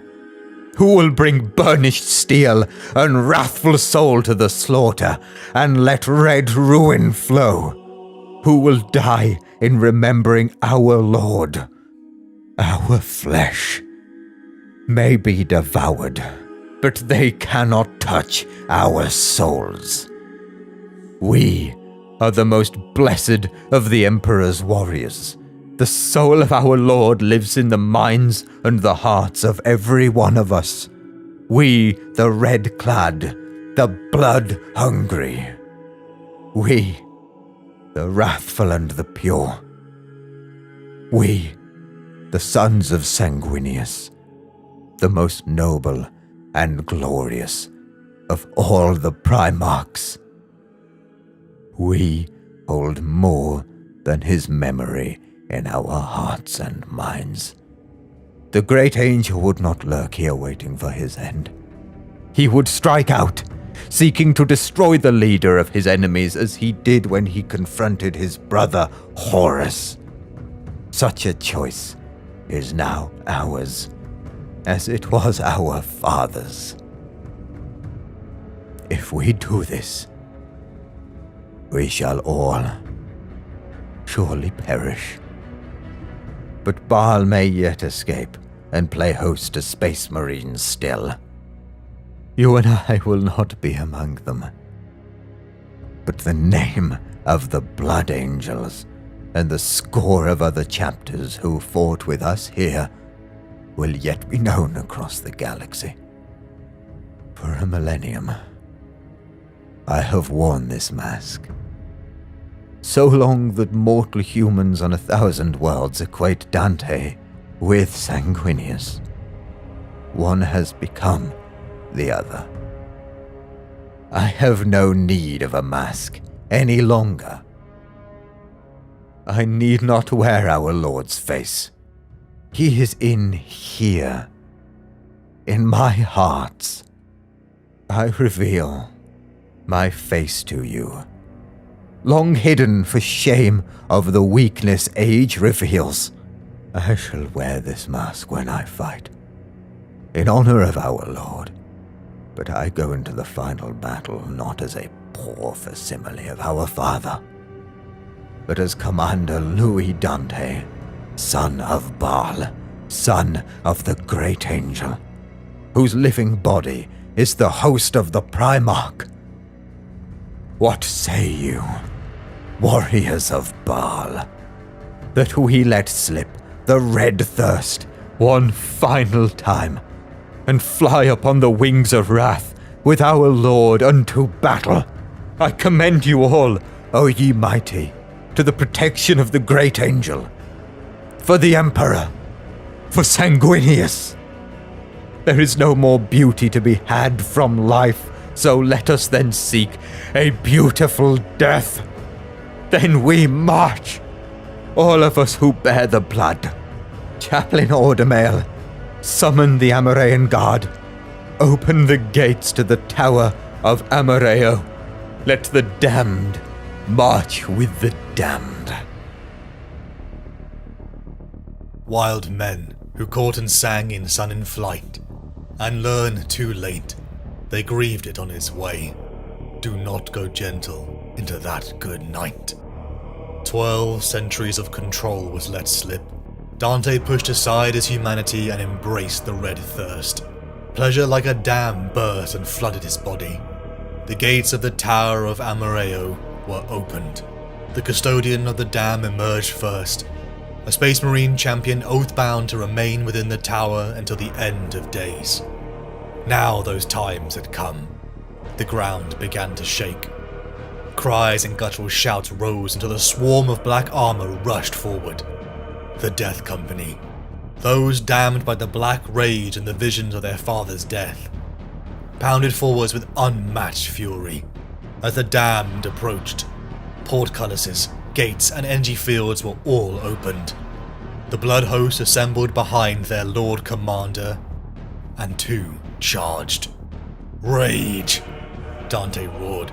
Rage! Rage! Rage against the dying of the light! The damned slammed into the sluggish Tyranids. Bodies and viscera were sent flying. Beasts and monsters were trampled under their fury. Dreadnoughts blared their vox. Above jetpacks soared, all led by one, their lord Dante. Bombardments poured from the Arx Angelicum. The mortal defenders' last triumph, as they all waded in for their glorious death. The songs of the chaplains began throat-tearing screams, as a sea of black, red, gold and every sigil of blood chapter waded into the Tyranid horde. Dante hacked and ripped bioforms apart. Chaplain Ordermail was split in two in front of him. All around him, angels were dying, and the urge to rip off his helmet and lap up their blood was overwhelming. Golden light shone from the sky, and Dante turned. The Sanguinor had come. Astartes in ghost light appeared near the chapter herald. Warriors in burning armor whose guns barked blue light. Dante knew of these. The Legion of the Damned. The sight brought Dante and the angel's humanity back to the surface. Dante blinked hard. The visions of the Sanguinor switched from the herald to Sanguinius himself. Dante darted forward, cleaving aliens apart as he made a mad dash for his lord over the blood-soaked sands. The Sanguinor held high in the sky, pointed below its feet. It was a command, and Dante followed. A deep fog grew ahead of Dante, but still he charged into it. Silhouettes of violence and light danced on his vision. Blood angels and damned legionaries locked in duels with hive tyrant beasts. Dante's feet touched a mountain of corpses, and he began to climb. It felt like hours. He wasn't sure if his mind was under a psychic attack, or simply breaking down. At times he was accompanied by ghosts from his past. A boy with a black smile. A blood angel he had executed. A teacher he had almost forgotten. A Space Marine's memory was eidetic. But Dante was so old that his memories had corrupted over time. Dante reached the summit, and the corpses vanished. Smooth stone was beneath his feet. Before him stood leering and enormous, swelled with dark power, Horus. Dante screwed his eyes shut. "I am not Sanguinius," he said through gritted teeth. "I am Dante.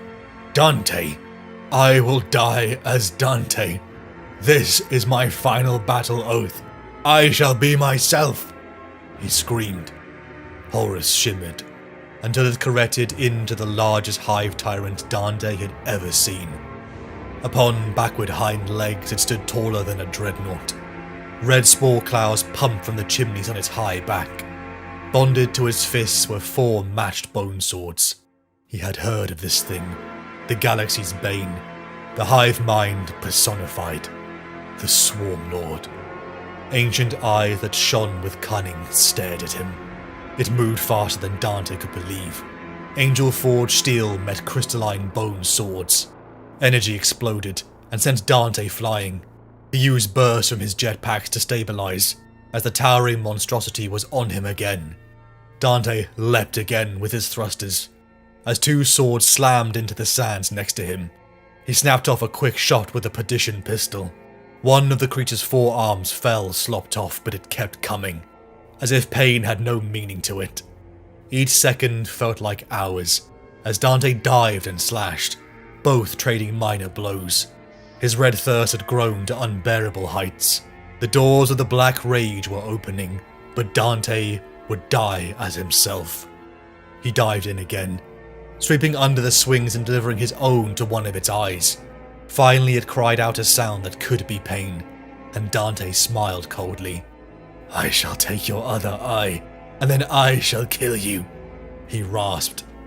A psychic scream emanated from the Swarm Lord, and Dante was sent to his knees. Blood pooled in his mouth. It came forward again, sensing weakness. Dante dived desperately, a bone sword slicing his jump pack. He slammed into the red sands. The creature snarled at him, a psychic assault to inflict dread upon his soul. But amber eyes came to Dante's mind, and he snarled back fearless. "I am the Lord of Blood," he said, as he broke into a run. The alarms of his dying armor wailing in his ears. "What I do for he who made me. No personal ambition is mine, no glory do I seek. No salvation for my soul or comfort for my body. No fear do I feel." The Swarm Lord swung at Dante's head. Dante retaliated with a counter blow, shattering the bone saber. The Swarm Lord began to shrill. "By his blood I was saved from the selfishness of flesh," Dante roared. The broken hilt of the bone sword slammed into Dante's chest, puncturing his secondary heart. Toxins leaked from the Swarm Lord's weapon, sending spiders of agony crawling along his nerves. It lifted his body into the air and slammed him into the blood-soaked sands. The creature roared triumphant and leered down over the broken form of Lord Dante. "My life I give to the Emperor, to Sanguinius, and to mankind," Dante spluttered. "My service is done. I give thanks. My life is finished. I give thanks. Blood returns to blood. Another will take up my burden in my stead. I give thanks," he whispered. Dante slung the perdition pistol at point-blank rage into the Swarm Lord's face, and fired. Flesh liquefied and boiled off as superheated steam. The body of the Swarm Lord bubbled. It swayed and then toppled into the sands next to Dante. The rage began to fade away. Dante felt cold. He was dying. He stared up into the stars. Once he had looked upon them as a child, tight in a father's embrace. "You and I have this time together. That'll always be yours," said a familiar voice. "I love you so much, no matter what, little one, for I am your father." Dante felt a peace he hadn't felt for centuries. He laughed as his world went dark. "And you, my father, there on that sad height, curse. Bless me now with your fierce tears, I pray. Do not go gentle into that good night. Rage, rage against the dying of the light." Dante opened his eyes. The pain had gone. He felt like he was floating in a void. He saw the golden mask that had saved his life many times. The Sanguinor had come to him at his end of service. but the golden-masked warrior moved, revealing behind him a sight that made Dante's breath catch. The face was of flesh. The wings that spread either side of his body were white feathers, not cold sculpture. His body was as real as his sorrow. He shone like a desert sun in the full glory of noon, a bringer of light, dangerous in his incandescent power. Sanguinius, my son, Sanguinius said, my greatest son. Sanguinius's glowing fingers traced the line of Dante's cheek. They were solid and warm, and they brought into him a sense of peace and holy joy. Tears openly wept from the angel and fell upon Dante's face. You have suffered greatly for mankind's sake, said Sanguinius. His voice was beautiful. You have won your rest 1,000 times. Rarely has one man given so much, Luis of Baal Secundus. You have been a light in dark times, and I would give you any reward. I would take you to my side. I would free you from strife. I would release you from your pain, said the angel. Yes, said Dante. Please, I have served so long. Grant me the freedom of death. Sanguinius gave Dante a look of profound sorrow. I cannot. I regret that I can do none of those things. I need you, Dante. Your suffering is not done. Sanguinius gripped Dante's face in both hands. Strength flowed from the Primarch, driving out death's comfort and replacing it with pain. The scene rippled, and Dante began to hear the shouts of Space Marines. He felt a ghostly touch of the living hands upon his armor as Sanguinius faded. Please, no, Dante cried out. My lord, I have done enough. Please let me rest. The light was dying, and Sanguinius disappeared. Dante returned to life, screaming for the mercy of death. No, no, no, no, no, no more. Take me with you, I beg you, Dante shouted. The smell of burnt flesh filled Dante's nostrils. A searing pain flooded to the ends of his fingertips. Captain Carlene and the sanguinary priest Albinus were above him. Dante bucked involuntarily. His secondary heart restarted, to pound alongside the first. There was still a great wound across his torso. Dante rose despite their protests. They were both smiling, and he couldn't understand why. Captain Carlene was supposed to be at Cadia. He looked older to Dante. Dante rose shakily. He looked up to see an enormous Imperial fleet above, raking through the isolated Tyranid pockets. To their side, Dante saw the clean, polished crimson of Blood Angel's battle plate. But this Marine was larger. His arms and helmet were of a pattern he didn't recognize. They are a new breed, the saviors of the Imperium, beamed Captain Carlene. These and our colors are not the only ones, said Albinus. There are others, of differing gene lines. Differing gene lines? What do you mean? Said Dante, bewildered. One of the strange warriors came forward. He wore Codex Standard Sergeant insignia. In every superficial way, he was a Blood Angel. He removed his helmet, and Dante found himself looking upon the familiar countenance of a man reworked by Sanguinius's gene seed. We are the unnumbered sons of Sanguinius, my lord Dante, said one. We are the Primaris Space Marines, and we have come to your aid. They led Dante gently by the arm. He limped, his broken armor grinding upon itself. Blood leaked from his wounds, but he would not allow any to help him. The sky was clearing. Along the corpse-soaked sands, Dante saw more of them. Thousands of warriors, a head taller than him. Those donned in colors of the Blood Angels, and some he didn't recognize. His mind was reeling, to the point of delusion. Come on, Luis, said his father. Not far now. Da, said Dante. Da, is that you? Look at me. Look. I became an angel, Dar. My lord. His father's face shivered away like a mirage over a desert. Albinus's concerned face replaced it. My lord, we should stop. You are gravely wounded. Please allow us to help you. Let us carry you. No, commanded Dante. I will walk. No help. Not yet. I must walk. Dante limped towards a camp gate. It swung open as a warrior of his height approached. In stark blue, Cato Sicarius of the Ultramarines greeted him. I welcome you to the Castellium, Lord Commander Dante, he said. Our lord is waiting for you. Sicarius, said Dante. Is that you? It is, my lord. It is good to see you alive, the Ultramarine said. Are you hurt? Of course he's damn well hurt, Sicarius, snapped Albinus. Take us to him before the commander collapses. What did they mean by him? Dante thought. They passed warriors of old and new, until at the threshold Dante threw off Albinus's help. Upon a throne of pure adamantium, surrounded by hundreds of pristine standards, sat a living miracle.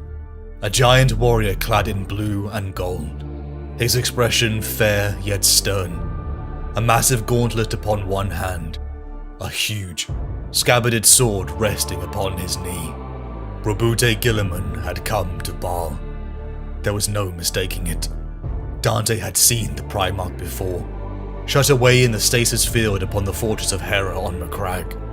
But here he was, alive and breathing. The Primarch's physical presence hit Dante hard. Guilliman was nobility writ large, a monument in flesh. He was overwhelming. Ignoring the hurts of his healing wounds, Dante fell to his knees with a clatter and dropped his head. Can it really be true? Is it really you? Do you live? Dante whispered. Rise, Dante, said Guilliman gently. I will not accept displays of humility from a man like you.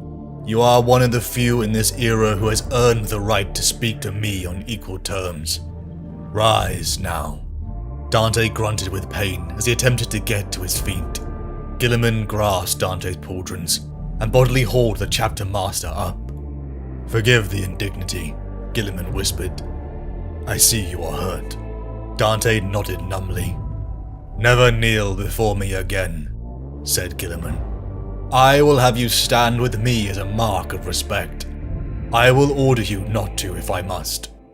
I would rather our relationship not function on those terms. I have no time for deference. There is much to do, though if your pains are great, you may of course sit, he said with the ghost of a smile. Dante had to step back to look him in the eye. I failed, he whimpered. I called together the chapters of the blood, and lost them all to save Baal. The Arx Angelicum is in ruins. Thousands of Space Marines are dead, and Baal is devastated. Forgive, said Guilliman. There is nothing to forgive, Dante. You stopped them. When we arrived, the High Fleets was greatly depleted and easily destroyed. As we speak, the Indomitus Crusade is scouring this system of the last remnants of the Tyranids. You have achieved what few others have, and destroyed a major High Fleet tendril. I would congratulate you, but there is nothing I can say that encompasses the scale of what you have achieved.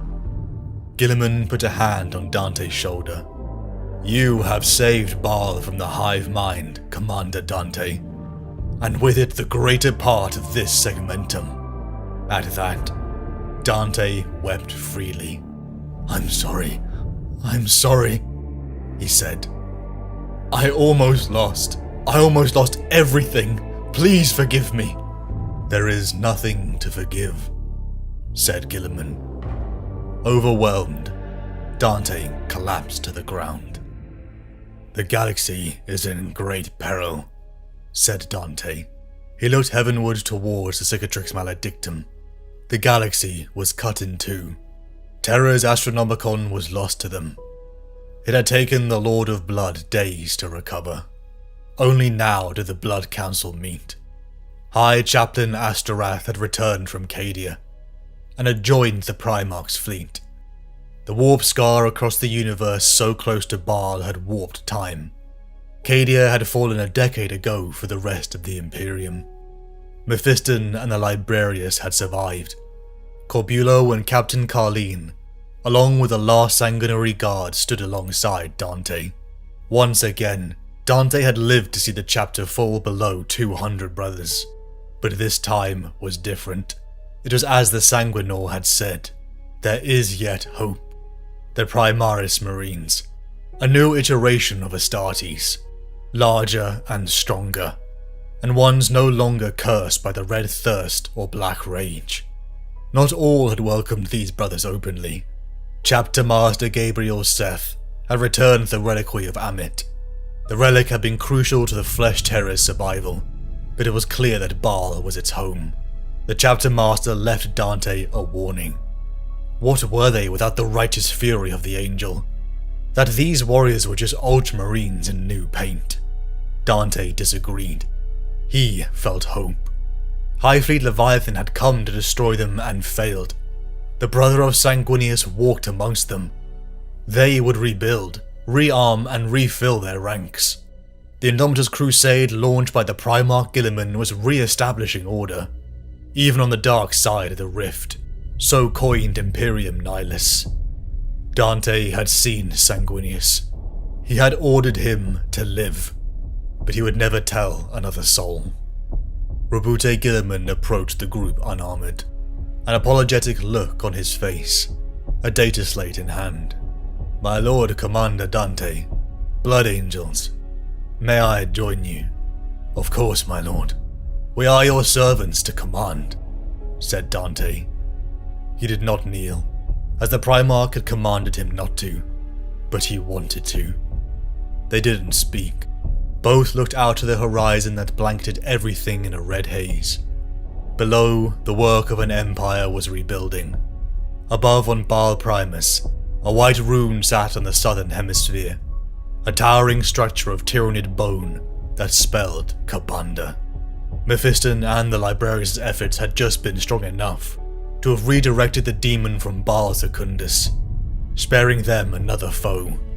Dante saw the sorrow reflected in Guilliman's eyes, one of a warrior that had lived long and seen too much, though Dante thought he looked more equipped with a data slate than a sword. This High Fleet, the Leviathan, said Guilliman. It has been dealt a powerful blow. This tendril has been wiped out.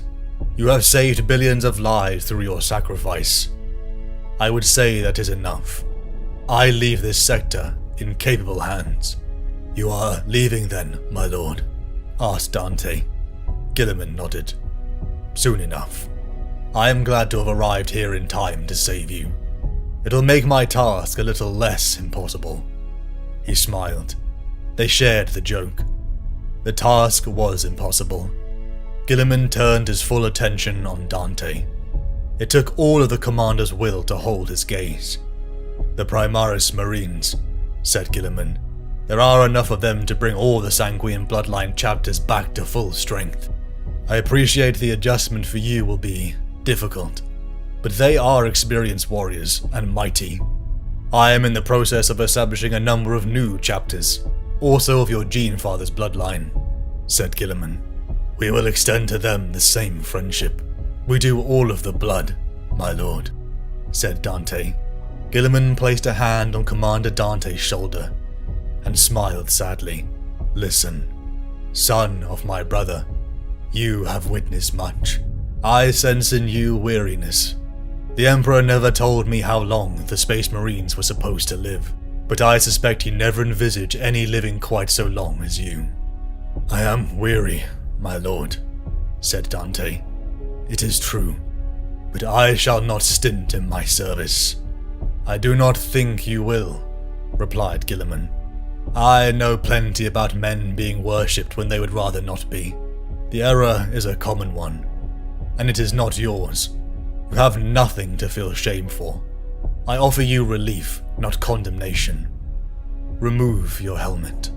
Dante took off Sanguinius's mask. exposing his aged features to Guilliman's scrutiny. He felt bare. "Dante," he said, "I'm afraid I'm going to add to your burdens. The Blood Angels and their successors are needed more than ever. You need no longer allow men to see you as my brother, but I cannot let you retreat from the role of hero. I am going to name you Warden of Imperium Nihilus, commander of all the Imperial forces north of the Great Rift. I must return over the Cicatrix Maledictum soon," said Guilliman. "I understand. I will do my best," said Dante. Guilliman smiled at him again and reached out to Dante. Dante extended his hand.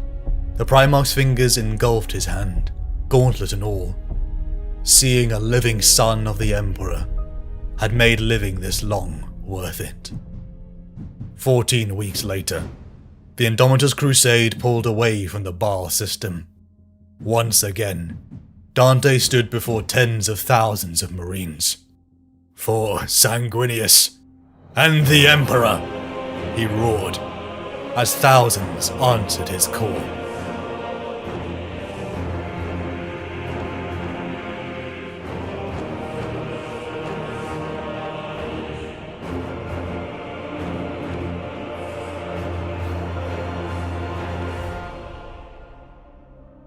Dante bled.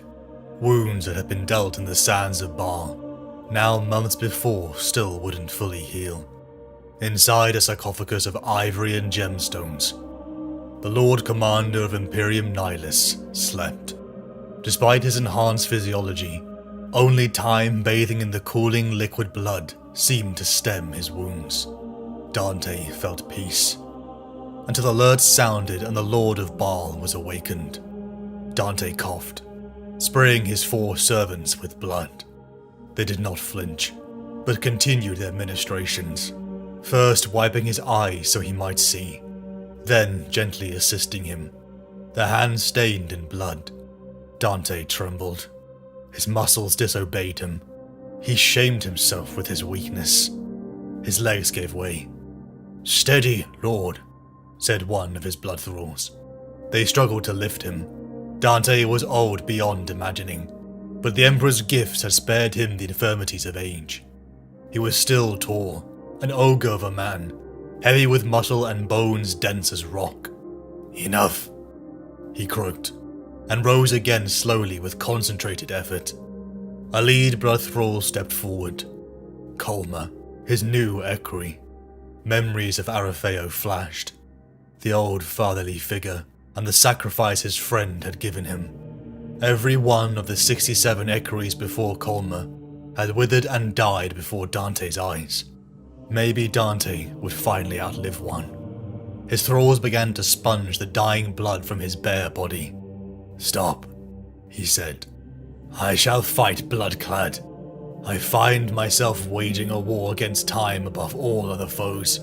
I shall give it no advantage. Guard me," he said. Captain Antargo of the 3rd Company stormed into the chamber. Dante turned his face in shame. He disliked being seen unhelmeted, and Captain Antargo realized his error.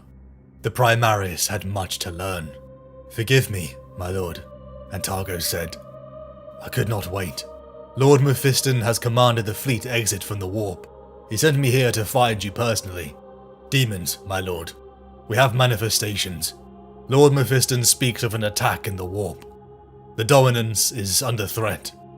The Bloodcaller and its fleet exited the warp. On the dark side of the Cicatrix Maledictum, the great warp tear dividing the galaxy in two, warp travel within Imperium Nihilus was an even greater risk.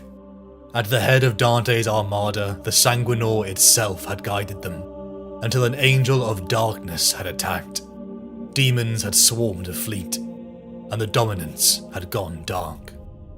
Dante sat in the Thunderhawk, approaching the unmoving Dominance.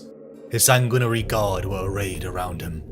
Lord Mephiston and Epistolary Racilis opposite, the rest of the contingent filled with mostly Primaris stock.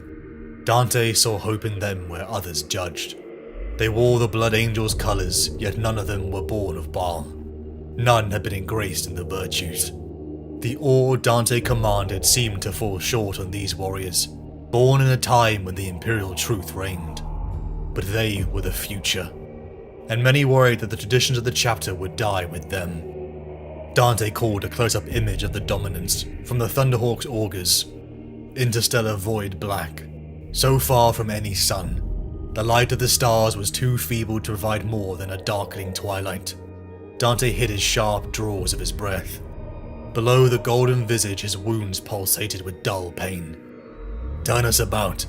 Take us into the primary hangar," said Dante. "Best we concentrate our efforts, where the bulk of the crew might be found." The Thunderhawk plunged into the dark hangar of the Dominance. "If Mephiston is correct," said Dante, "and the source of the contamination is here, we must be quick. We can ill afford delays, and I will not lose this ship.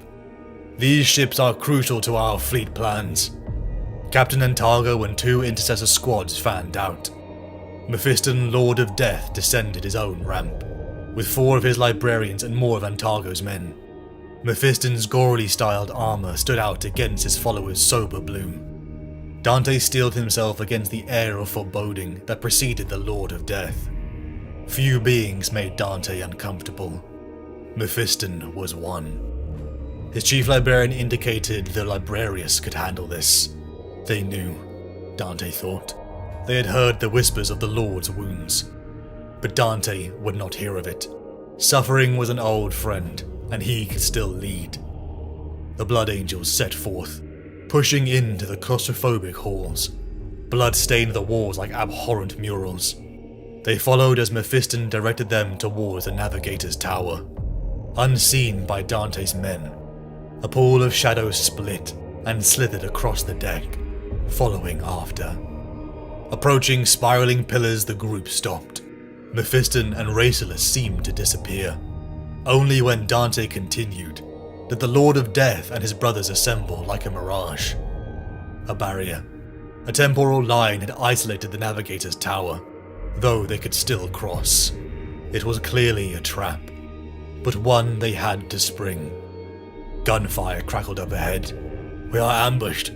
Move up to engage," Dante said.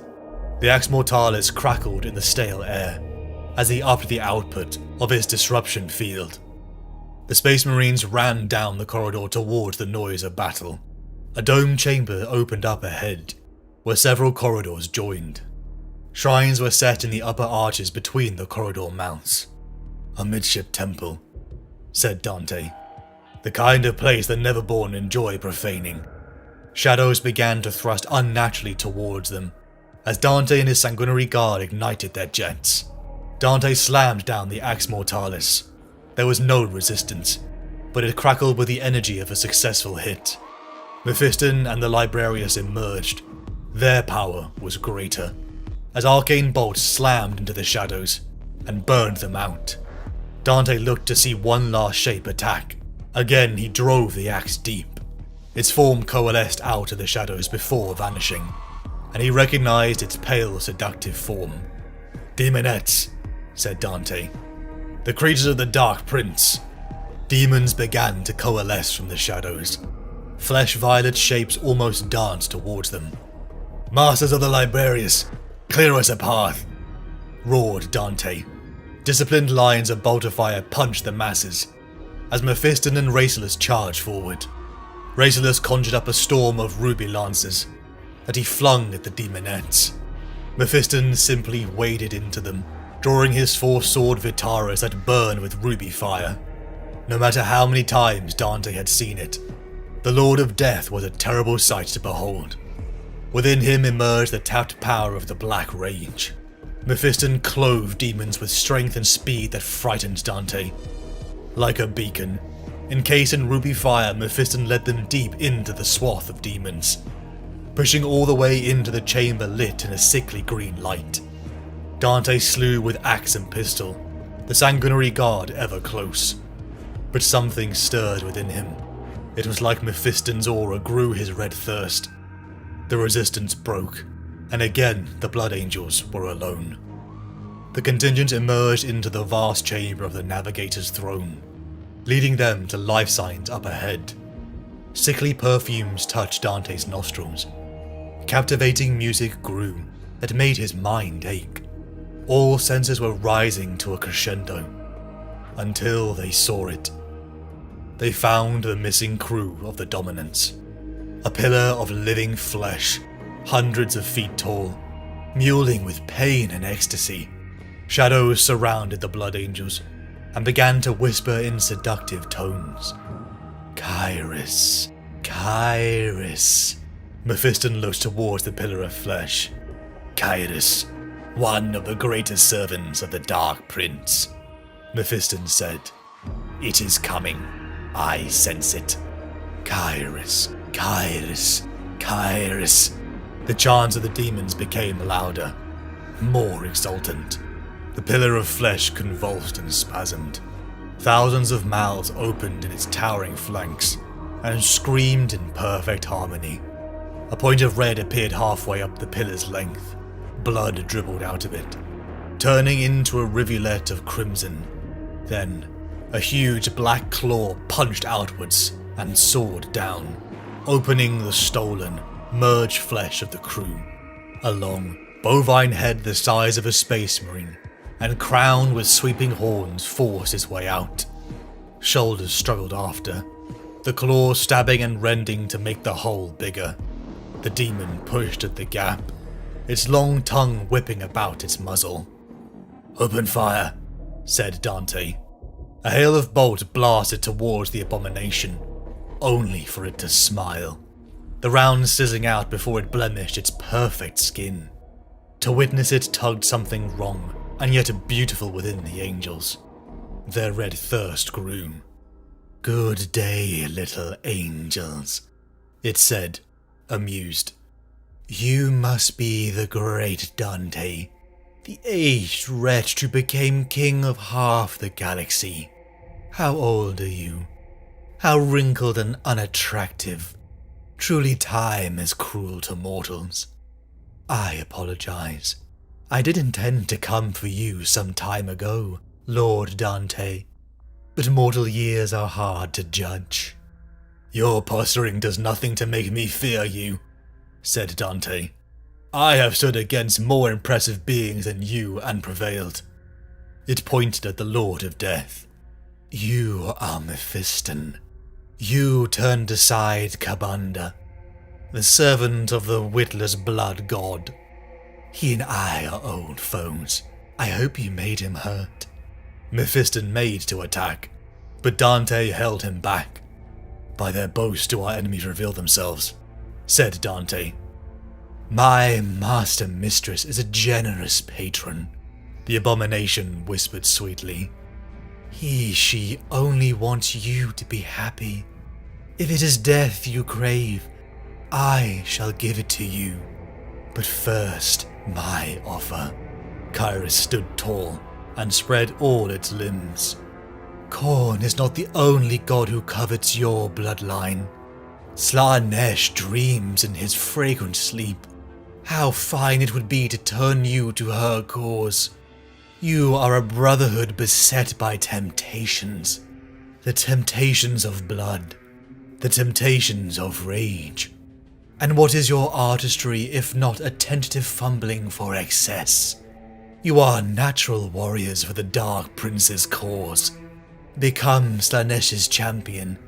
If you do this, I shall free your kind from the black rage. Your curse will be lifted, and when the time comes, you shall rule perfect principalities. In Slaanesh's name. If that doesn't excite, then think of how many people you can save. Not that that matters." "No," said Dante. The field of his axe flared bright. "Oh, you think I want him?" The demon laughed. "Why would I want him?" It laughed and laughed. "Oh, I am sorry. Forgive me, please." It calmed. "Oh my, no. What I want is..." Kyrus uncurled a forefinger slowly and pointed at Mephiston. "You." Mephiston's eyes flared and gave his answer in witchfire bolts. Kyrus giggled, then lifted up his hand and clenched.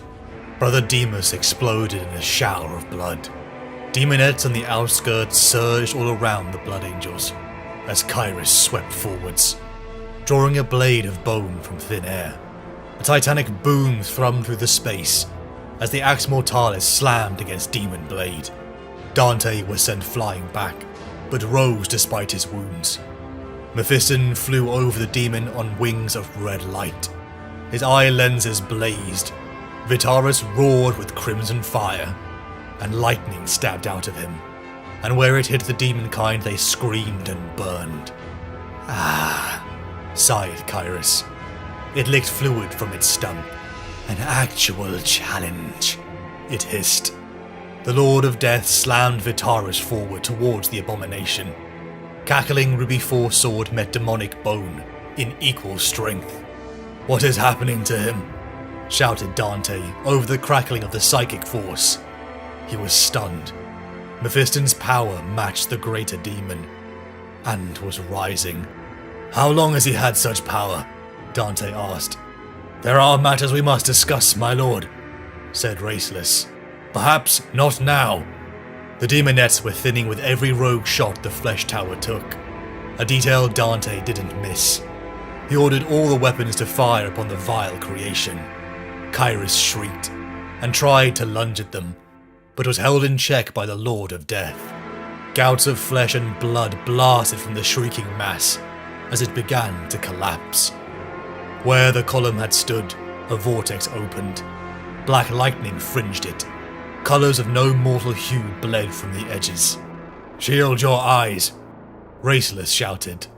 We stared directly into the warp. Dante turned, and sprinted before his men could stop him. He approached the swirling mass of the otherworldly power that was Mephiston and Kyrus. Then it struck him.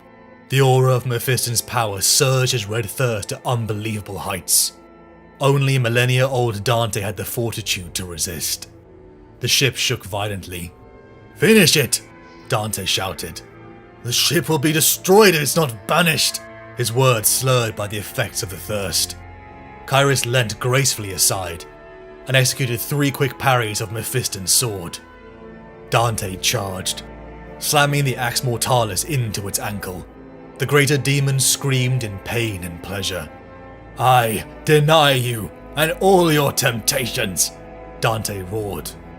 Bright energies, drawn by the warp rift, empowered Mephiston, until he was a dark silhouette with burning eyes. There is darkness in your blood that cannot be denied, Kyrus shouted, as a spear of black fire rammed through it. Dante screamed. He saw visions of Sanguinius, of an age long gone. He blinked, witnessing behind Mephiston an angel of darkness, one that mirrored the Lord of Death. Dante reeled, but there was an opening. Kyrus was writhing as Dante roared forward. He slammed the Axe Mortalis into its chest, and ripped through the length of its vile form. The greater demon fell back into the war portal that slammed shut. Dante crashed to the ground, his already open wounds now pouring, but the vortex of black flame around Mephiston didn't cease. It grew. Energy poured into him. His body glowed with uncontainable power. Sparks arced over the ground and skittered away. Mephiston! Mephiston, Lord of Death! Dante pushed himself up from the ground, with the head of his axe. Cease your sorcery! The Lord of Death shook. He looked up at Dante. His helm lenses glared too brightly to look into. The psychic hood built into his collar failed. Crystals shattered, and smoke steamed from his back. Help me! Mephiston cried. Help me! Absolute pain and sorrow filled Dante, as howling winds whipped around him. You must kill me, Mephiston snarled. Dante couldn't. He would not. He turned the Axe Mortalis in his hand, and slammed the dull sight into Mephiston's psychic hood. It shattered in violent energies, and Dante struck again, knocking the Lord of Death unconscious. The black fire died away. The temporal barrier faded. The dominance was cleansed, but as Dante turned, he heard the howls of rage. He looked in despair, as a handful of the Primaris Marines had fallen to the Black Rage. Lord Admiral Daniken, I thank you for coming. Dante sat unarmored at the dining table within his quarters, but the dominance purged it had been recruited from the rest of the fleet's mortals. A great sacrifice, for none would ever leave the ship again in their lives. The fleet would soon approach Baal, and Dante wished to speak with his Lord Admiral. There was a long banqueting table, of white stone supported on fat legs of gold. A dozen candelabras, each with 9 arms, stood on the table, bathing the room with gentle light. It was sized to the specifications of the God Emperor's angels, and Lord Daniken looked like a child. I apologize if your place setting seems undignified. We always have this problem when we entertain those who are not Adeptus Astartes, said Dante. The alternative would have been squatting on the floor, and that would be far worse, my lord, spluttered Daniken. I have died in less favourable circumstances than that, said Dante. There is no need for formality here, Lord Admiral. We are both leaders of men. You are regent, my lord, of half the Imperium, said Daniken. This is true, Dante spoke softly. But you have commanded far more men than I for most of your career. I was lord to a mere 1,000, and suzerain of a few sparsely inhabited worlds. Millions were yours to command. It was now that Dante began to notice the man's heart was beating fast. Sweat was beading on his skin and falling like pin drops. It is difficult to look you in the eye, Lord, said Daniken, averting the stare of amber eyes Dante had inherited from his own father. Then grow used to it, Dante said, trying his best not to intimidate the man. Is everything all right, Admiral? Dante asked. I see doubt in you. Daniken seemed to freeze, as if Dante had spoken some great secret. Tell me about yourself, said Dante. I would know as much as I can. You will command the fleets of Imperium Nihilus for me. It is good for men who will fight together to know one another. Dante ate, trying his best to appear at ease to give the man strength. The Admiral spoke of his life, his long career and victories in the Imperial Navy, all up to the opening of the Great Rift. It is only when he met Dante's eyes did the angel see the affectation of fear. These are bad times, said Daniken. I have never encountered so many of these warp Xenos, and their ability to take action at distance has increased. When the Xenos on the Dominance counterattacked and slew your Psyker, such madness coursed through all of us. They were demons, said Dante flatly. We had best name them for what they are, or else we will not be able to combat them effectively. I will not have those who serve me make war in ignorance. Daniken was wrong-footed. To openly talk of such things was a risk, but these were dire times. Daniken looked away from Dante. My lord, the Admiral said, I must request that you consider another. Dante stopped eating. He wasn't expecting this, not from the commander of his own fleet. Why? Dante spoke levelly. Because I cannot do it, said Daniken. The man gulped his wine, hands shaking. Lord Guilliman charged me with stabilizing Imperium Nihilus, said Dante. This dark half of the Imperium requires a rapid reaction fleet. The old naval system is no longer suitable. Until we establish some sort of order, I cannot think of anyone better for this role. I cannot do it, because I am no longer worthy, said Daniken. I am afraid. Dante knew of what he spoke. He knew of the man's long and successful combat record, and the disaster that had befallen his men not 6 months before. A maneuvering error against the Red Corsair Astartes. The Lord Admiral had watched his bridge take the direct hit. He had watched his friends, his valued subordinates, All he knew burn alive. There had been a Daniken who was charismatic, one loved by many, a fiercely loyal servant of the Imperium, but that man was gone. Dante knew the look in his eyes. He had seen it many times. This man was broken, paralyzed by fear, haunted by the lost. To be the survivor when all others had died was something Dante knew well. "Leave us," said Dante. The blood thralls filed out, leaving the broken and the demigod. "You are afraid, Daniken," said Dante. "I am," the Admiral laughed bitterly. "I am terrified." "This is good news," Dante replied. "You should not be afraid of your fear. Fear is nothing, Admiral. All brave men feel fear. It has unmade me," whimpered Daniken. "What if I make another mistake? I could lose an entire fleet." Dante turned and looked to the stars. "We know no fear. We Space Marines, so it is said," Dante whispered.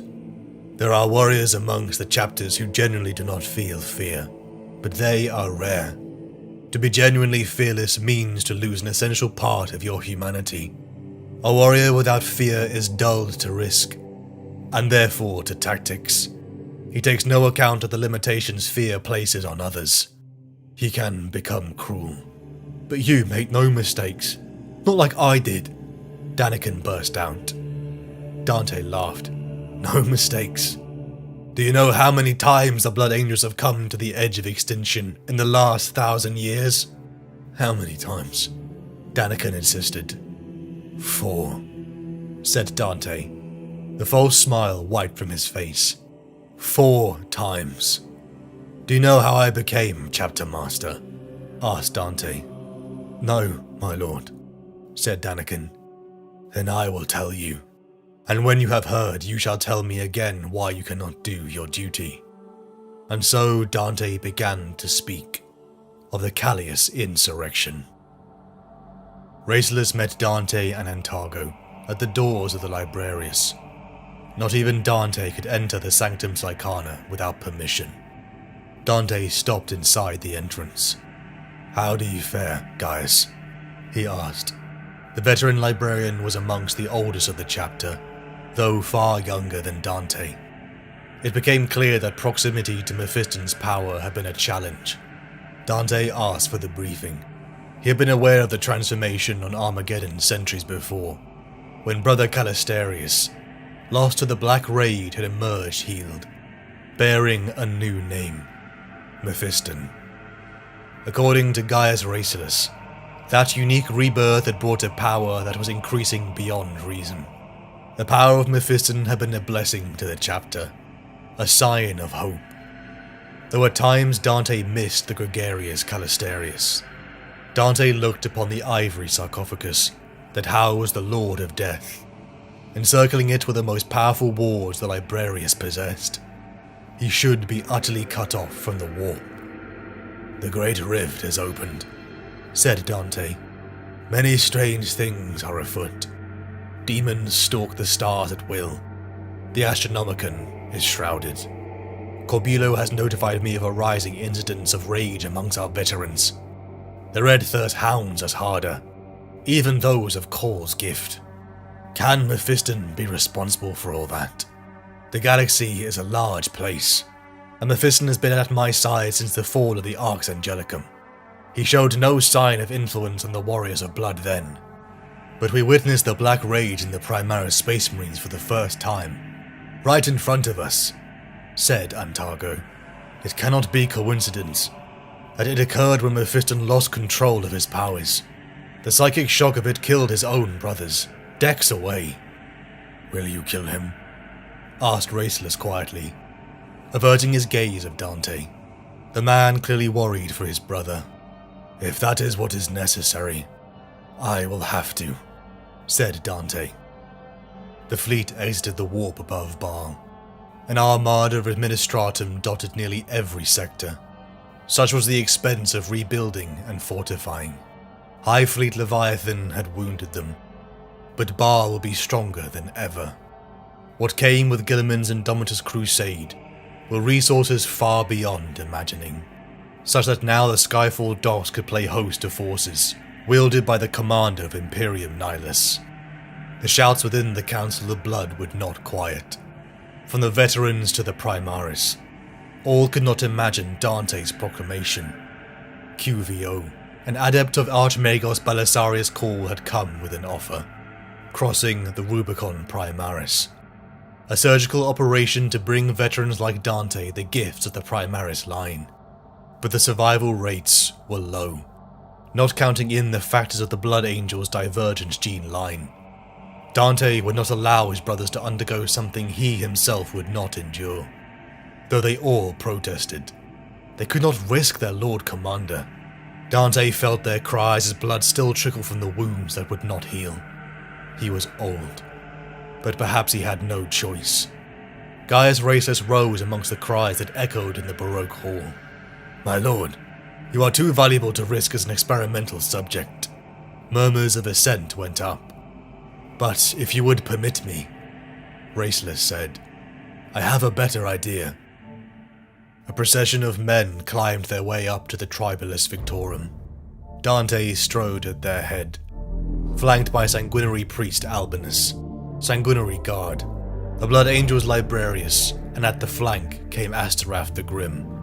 The High Chaplain had his executioner's axe ready. QVO and his Mechanicum priests wore their white sterile robes. The wards around the Lord of Death, Mephiston, were breaking. It should not have been possible. Images of a black angel, one of like the Sanguinor had battled in the warp, flashed in the minds of those near. Mephiston's power was growing, and he begged for death. But Raceless had offered Mephiston in place of Dante. They sang the angel's funeral song as they walked past the newly erected statues of the fallen, the chapters and their masters captured in marble, in honor of their sacrifice in the defense of Baal. To the diurnal vault, the procession halted. Very few had ever seen the inner sanctum of the Librarius, even Dante. Into a vast ancient chamber they settled. QVO's medical servitors entered, all of them freshly cleaned, and with counterseptic garments hiding their organic components. Others came with them, pushing large metal crates containing the equipment necessary to transform Mephiston. The Librarius spread around the room, each paired with a Sanguinary Guard. The executioner of their powers went beyond control. Dante nodded to QVO and Raceless. "Begin," said Dante. 5 hours of the droning of the Librarian's chant made Dante's teeth ache. Even through the psychic protection afforded to him by Sanguinius' mask, he suffered from the power in that place. Mephiston's body was being flayed and carved apart. His ribcage cracked as the Belisarius furnace was grafted in. For the next part, Dante saw worry spread over Albinus' face. They needed to stop Mephiston's hearts. He needed to die. Mephiston's body jerked, and he flatlined. Albinus and Corbulo massaged his hearts as QVO worked faster. Suddenly, alarms blared. Brain activity had ceased. Dante looked to Raceless, who confirmed that Mephiston's soul was in the warp. Raceless ordered the Librarians to call to Mephiston, as QVO stitched up the last wounds, and a blast of charge tried to restart its hearts. "It's not working," Albinus said. "QVO, do something," said Dante, as he stared at the blood-stained corpse. Calistarius. Mephiston. No, he would not die. He could not die. "No, stop it, he's done. He's dead," Albinus decried. "I will not," said QVO. "They said Manius Calgar would die, and he did not. Mephiston will live. You have relics in these vaults. I require more power." "Do it," said Dante. Arcane cables and nodes were locked into the corpse, sparking the room with violent blue energy. Nothing. Then a Librarian cried out.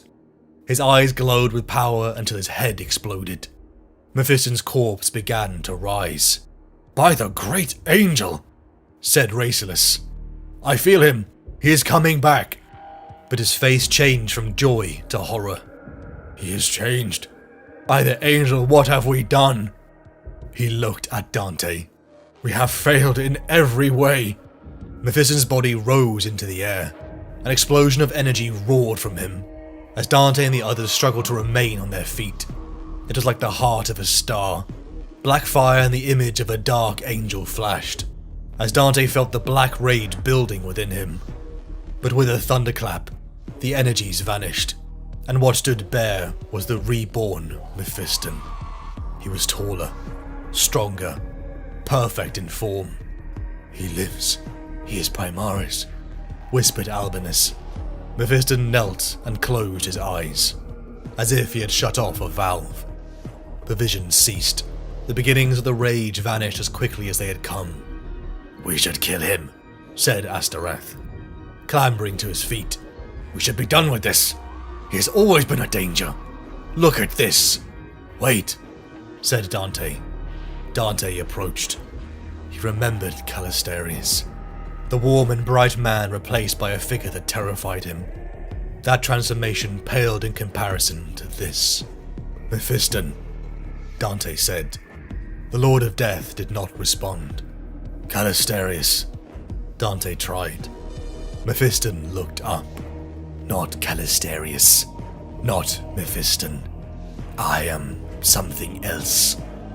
You recognize me, said Dante. I do. You are my lord and my brother. You are Dante. Whom do you serve? Said Dante. I serve the Librarius. I serve the chapter. I serve the Emperor.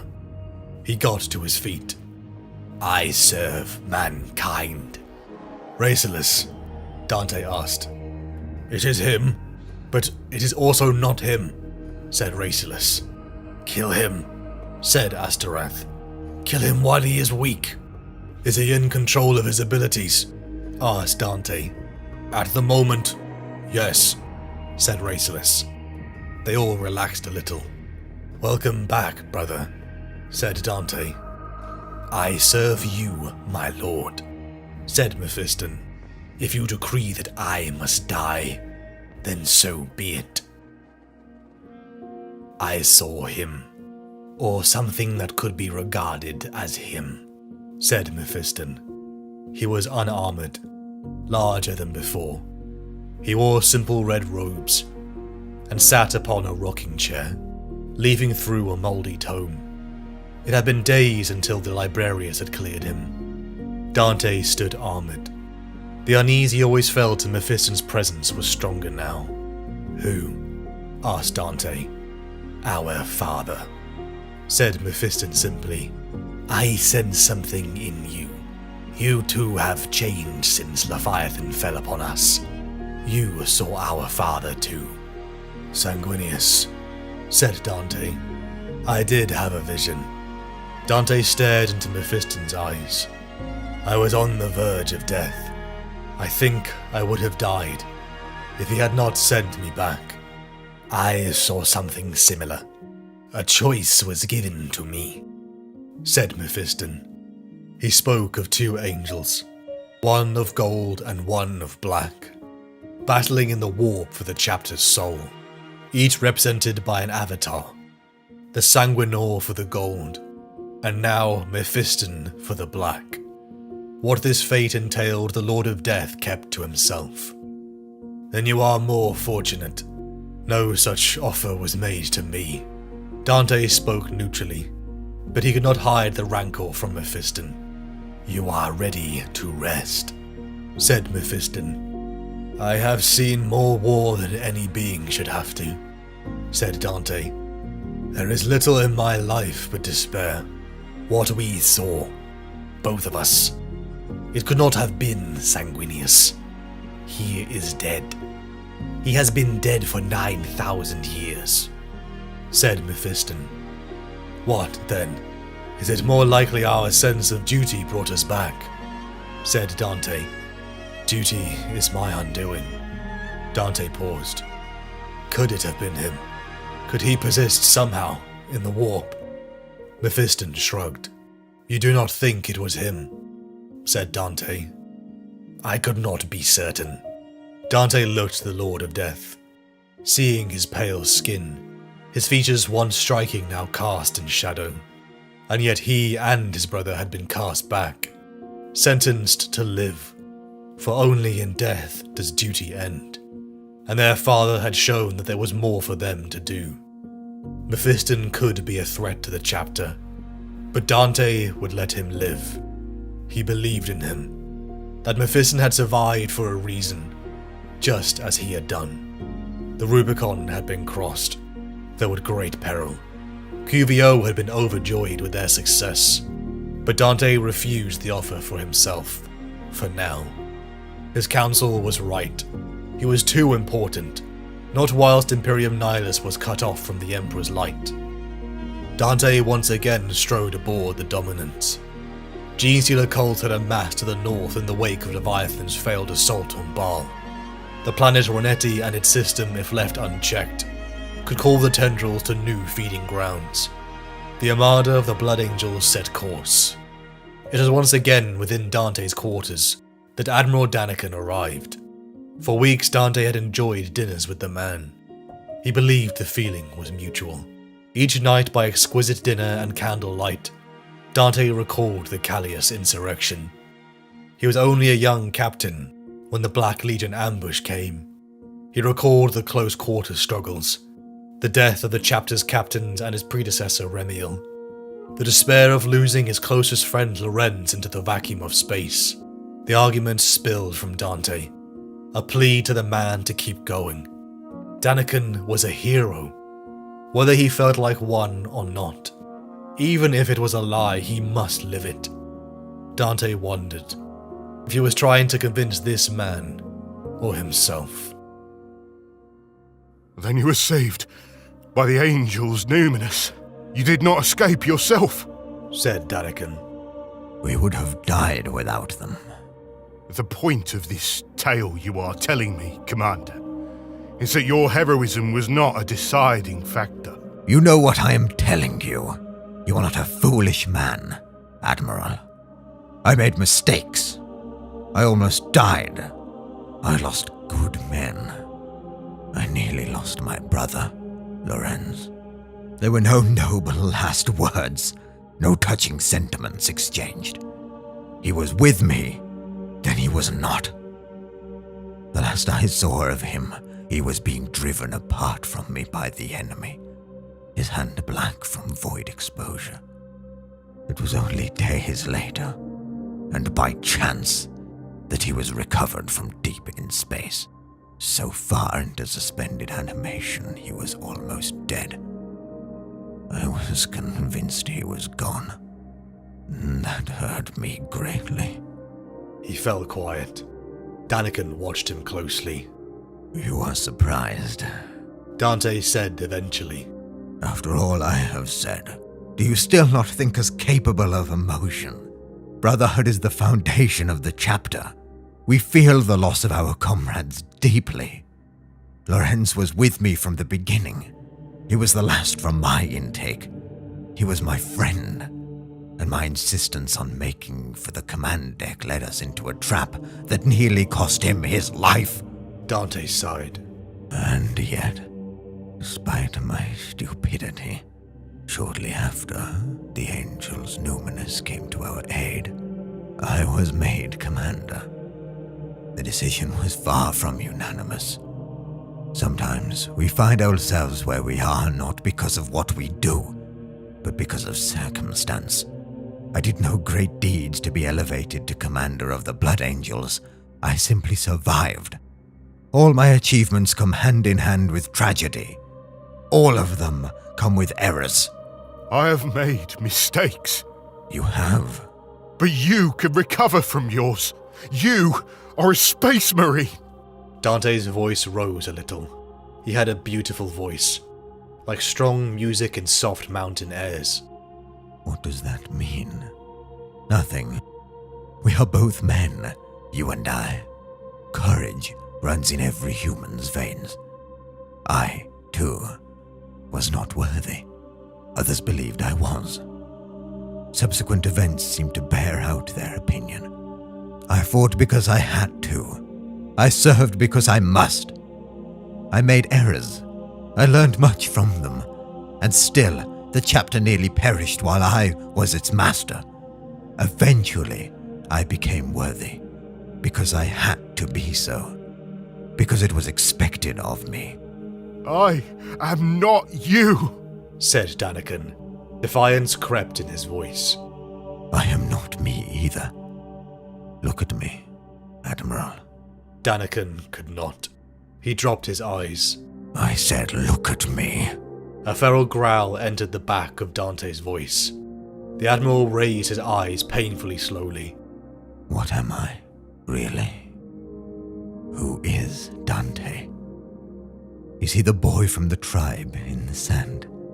Is he the Emperor's unthinking servant? His executioner and his vengeance? Is he instead a being with thoughts and choices of his own? Not a tyrant, but just a noble protector of humanity? Is Dante a hero? Is he a monster? Does it in fact even matter to those who call out for my aid, who is truly beneath Sanguinius's golden mask? The people of the Imperium do not see me when I come to their worlds to free them or to slay their oppressors. They see our Gene Father. They see Sanguinius. Dante is a construct. The stories about me are fabrication. The tally of the foes I have slain grows with every retelling. If you were to read all the histories accounting my actions, you would realize quickly that even with my life being as long as it is, I could not possibly have been to all the places they say, or fought in all the battles I am supposed to have won. Look more closely at the stories, and you'll see that I am in several places at once. Impossible. But to whom is the truth of interest, apart from the Lord Regent's historiators? To whom, indeed, is it useful? It is useful to the Imperium that I am feted as I am. It is useful that my name is known and spoken of as a mark of hope. This Dante, they will tell stories about. He is not me. I can never be him. But I can do my best to live up to what people need. And where I cannot be, I can allow the stories to bring comfort. His eyes blazed. I have read that to some cultures the truth was a principle, something to be strived for and protected as sacrosanct. If that sounds attractive to you, you must ask yourself, whom does the truth serve? Now, in these times, the truth is terrible. It serves only our enemies. So, Lord Admiral, allow me to tell you something. Your role is to play the part the people give you. It is to be what they think you are until you die. As long as your given role is positive and has use to the Imperium, it is your duty to perform it. No matter what your feelings are, it is not to find some inner truth. There is no truth. Your role is to serve. Lie to yourself if you have to. The Imperium sees you as a competent, heroic officer. You are competent. You were once heroic. I do not much care that it is not how you feel. You should not care that it is not how you feel. Lie to yourself. Play the part, even if you are screaming inside. That is what I need from you, and that is what you will do. Are we clear? Dante's tawny eyes regarded Daniken with utter seriousness.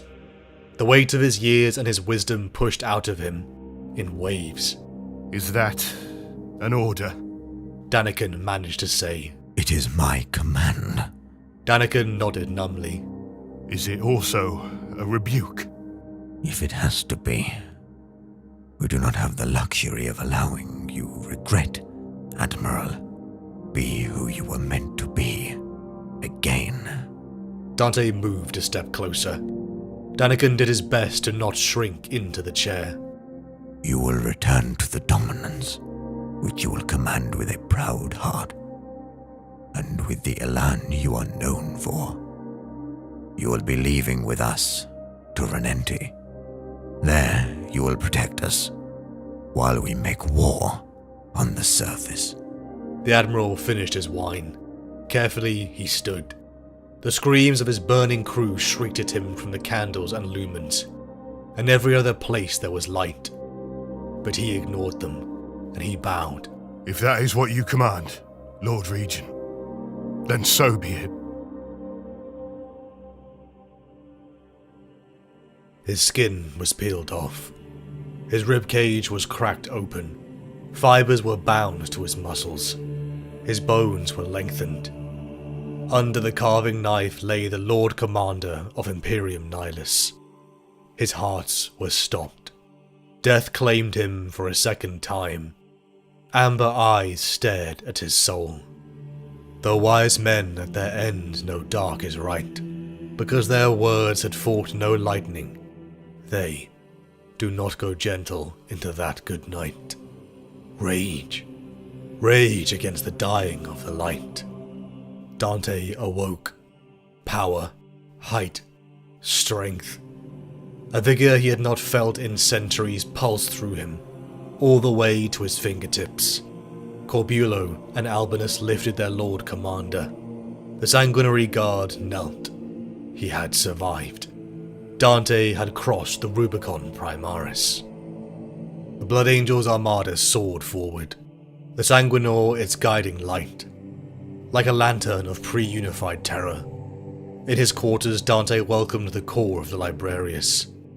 The surgery wounds of his elevation would take time to heal, but for the first time in millennia, the draw of the red thirst felt manageable, as if a quench had finally been filled. Across the beleaguered northern sector of the Ultima Segmentum, arcane signals were traced. Abaddon's 13th Black Crusade had burned Cadia, cutting the galaxy in two. The calls for aid were overwhelming to Dante. Xenos, rebellion, and chaos warbands were rampant. The Dominant and his fleet exited the warp, the display from the bridge illuminating the source of the disturbance. A space hulk. The conglomerate mass of ships rippled with corruption. The hands of chaos and the dark mechanicum were at play, donning the mask of Sanguinius, an armor newly sized for his larger form. The Blood Angel's Thunderhawk's fleet roared out across the void, but into the oil-slick metallic halls they found nothing. Corpses lay everywhere. Bolt holes riddled the walls. Bioscience and matter were splattered in strange poolings. Someone else had annihilated this threat. Human survivors were gathered, and picked feeds were sent to Dante's personal chambers. The stories were analysed, the rough imagery decoded. Figures in black Astartes plate were seen cutting down cultists. A figure led from the front. He was tall, heads above the Astartes. In one hand he clasped a sword larger than Dante, the other a shield embossed with the Emperor's heraldry. A saviour, the humans called him. And with certainty Dante knew who he looked upon. The Thunderhawk's forward ramps lowered, and warriors armoured in blood red descended in unison. Dante stepped forward, leading a host of 60 Space Marines, flanked by Primaris intercessors, captains, librarians, sanguinary priests and guard. A towering figure in green plate stood watching Dante, flanked by his own angels. "Who are you?" the giant demanded, striding forward. The assembled Blood Angels, who had their weapons held neutrally in parade form, brought them up to ready positions, though careful not to aim at the giant. "Who are you?" the giant repeated, louder and more angry. "To wear my brother's face." It was just like before. The urge to kneel. Dante could not believe the majesty, when before the avenging sun on Baal. It was just as intense before another Primarch. "Stand down, brothers," said Dante, and the Blood Angels lowered their weapons once more. The Primarch looked old where his brother had appeared young, but the same look was in both their eyes, a lifetime of too much war. Dante removed his helm.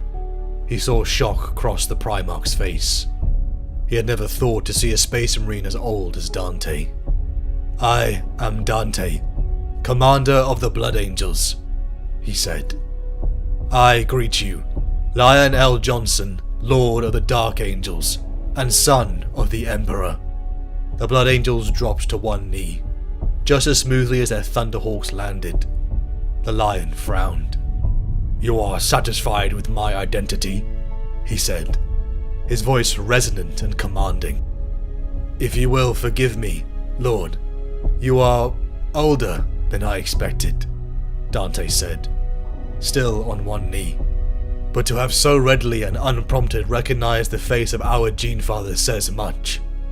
Besides, I have served the Emperor for over 1,000 years, and I have yet to meet a being with the same bearing as a Primarch. Save for another Primarch." The Lion blinked. "Wait," he said. "Another Primarch? Get up, all of you. Just tell me, one of my brothers yet lives?" "My apologies, my Lord Lion," Dante said, rising back to his feet alongside with his warriors. "I had assumed word had arrived ahead of us. Lord Guilliman of Ultramar was revived, and healed from the stasis in which he had been locked in for millennia, and has launched the Indomitus Crusade to take back the Imperium from its enemies. He fought his way through the Great Rift, and came to the rescue of my chapter and our blood brothers, and brought reinforcements with him in the form of Primaris Marines, a new breed of warrior developed over 10,000 years." Dante's words had brought stunned silence to the Lion. It became clear that despite his old visage, barely any time had passed for the first Primarch. Despite all this joy, Dante felt a pang of sadness. 2 Primarchs had returned, but their Genefather never would. Only an echo of nobility and madness was left in their blood. Aboard the Dominance, the Primarch of the Dark Angels settled, followed by Astartes he called the Redeemed. The implications for Dante were galaxy-shaping again. On the red sands of Baal, lying at death's door next to the Swarmlord, he could have never predicted that 2, let alone 1, of the great angel's brothers would return to the Imperium. The Lion sparred with his sons in the halls, and it was a sight that made even Dante stare. Where Guilliman had always seemed most deadly with a data slate in hand, the Lion was a warrior. The martial aspect of the God Emperor incarnate. The Primarch joined the Blood Council, as a new threat had emerged. The Space Hulks of the Dark Mechanicum had been raiding Imperium Nihilus, all under the direction of one foe, Vashtor the Archiphane, a demon who planned, according to the Librarius, an ascension to become a 5th Chaos God. Just as in the defense of Baal, the sons of the Dark Angels had called the chapters together to stop this threat. The Rock, the first fortress monastery that sat upon the last shards of its world Caliban, had been raided. The sons of the Dark Angels had gathered in vengeance, and were leading a spear tip towards the combined forces of Abaddon and Vashtor in the Somnium Stars.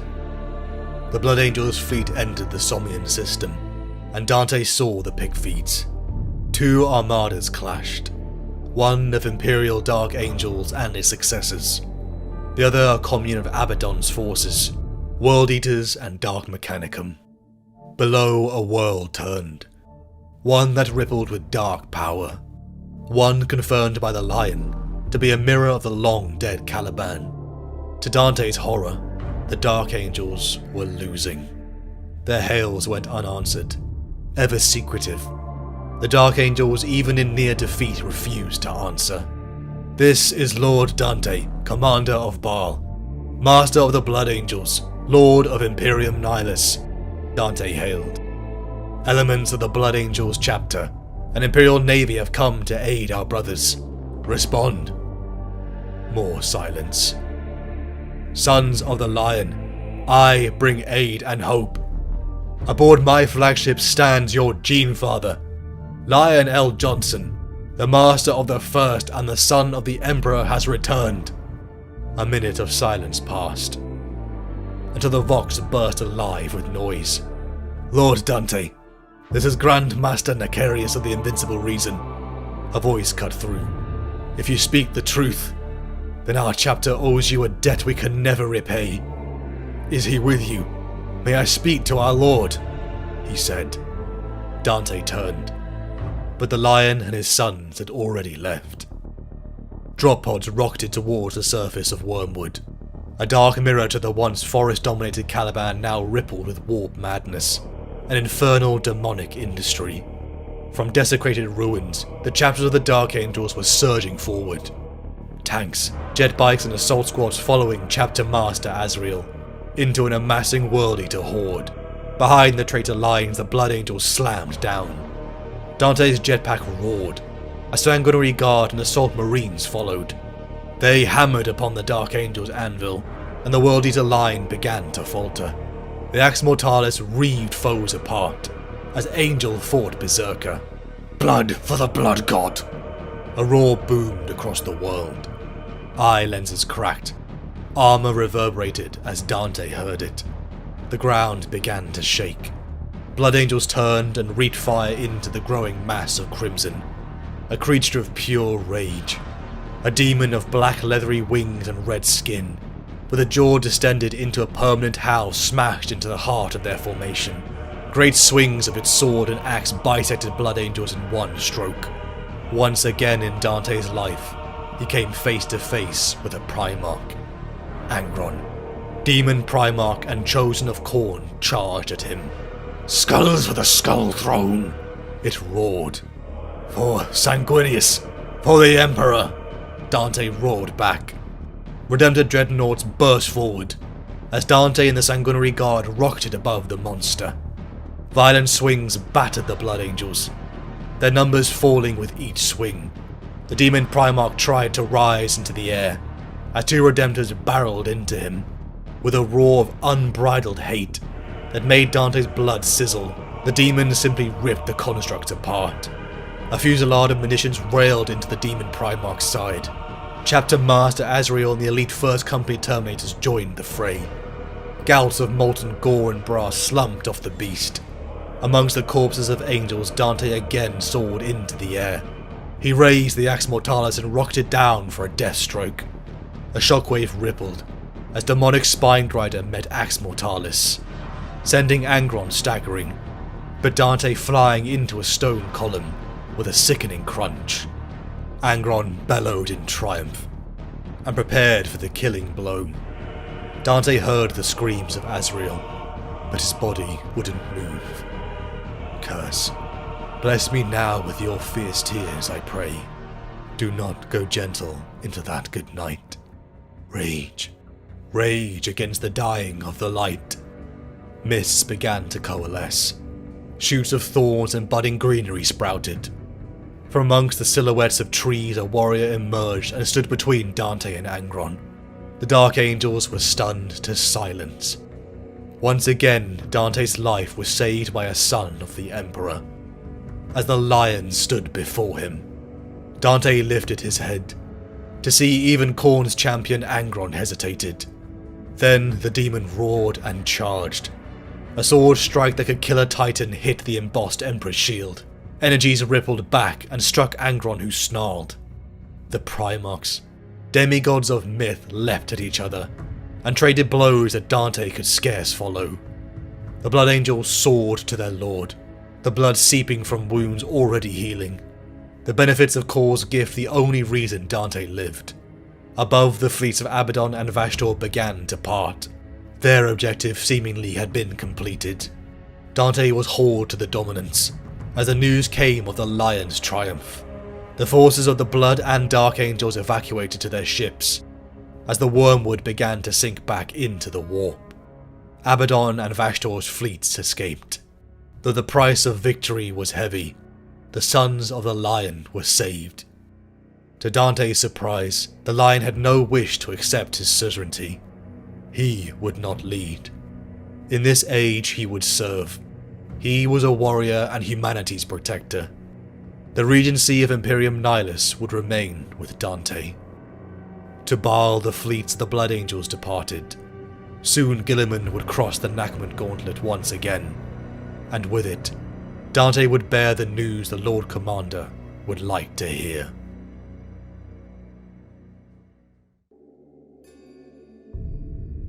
I am 42 standard years old, in my prime by Imperial standards, young by those of the Inquisition. All my life, I have had a reputation for being cold, unfeeling. Some have called me heartless, ruthless, even cruel. I am not.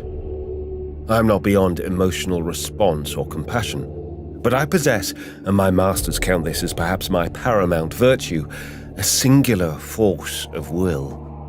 Throughout my career, it has served me well to draw on this facility and steel myself unflinching at all that this wretched galaxy can throw at me. To feel pain or fear or grief is to allow myself a luxury I cannot afford. As a devoted member of His High Majesty, the God Emperor's Inquisition, I find my philosophy bends towards that of the Amalathians. To the outside galaxy, members of our orders appear much alike. An inquisitor is an inquisitor, a being of fear and persecution. It surprises many that internally we are riven with clashing ideologies. To express it in simple terms, some inquisitors are Puritans and some are radicals.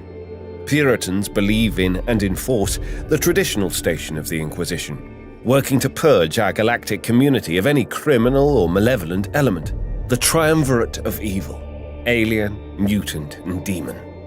Anything that clashes with the pure rule of mankind, the preaches of the Ministorium and the letter of imperial law, is subject to a Puritan inquisitor's attention. Hardline, traditional, merciless, that is the Puritan way. Radicals believe that any methods are allowable if they accomplish the inquisitorial task. Some, as I understand it, actually embrace and use forbidden resources, such as the warp itself, as weapons against the enemies of mankind. I have heard the arguments often enough. They appall me. Radical belief is heretical. I am a Puritan by calling and an Amalathian by choice. The ferociously strict ways of the monodominant philosophy oftentimes entices me, but there is precious little subtlety in their ways, and thus it is not for me. Amalathians take our name from the conclave at Mount Amalath. Our endeavor is to maintain the status quo of the Imperium, and we work to identify and destroy any persons or agencies that might destabilize the power of the Imperium from within, from without, or within. We believe in strength through unity. Change is the greatest enemy. We believe the God Emperor has a divine plan, and we work to sustain the Imperium in stability until that plan is made known. We deplore factions and infighting. Indeed, it is sometimes a painful irony that our beliefs mark us as a faction within the political helix of the Inquisition. We are the steadfast spine of the Imperium, its antibodies fighting disease, insanity, injury, invasion. I can think of no better way to serve, no better way to be an Inquisitor. So you have me then, pictured. Gregor Eisenhorn, Inquisitor, Puritan, Amalathian, 42 years old standard, an Inquisitor for the past 18 years. I am tall and broad at the shoulders, strong, resolute. I have already told you of my force of will, and you will have noted my prowess with the blade. What else is there? Am I clean-shaven? Yes. My eyes are dark, my hair darker and thick. These things matter little. Come, and let me show you how I killed iClone.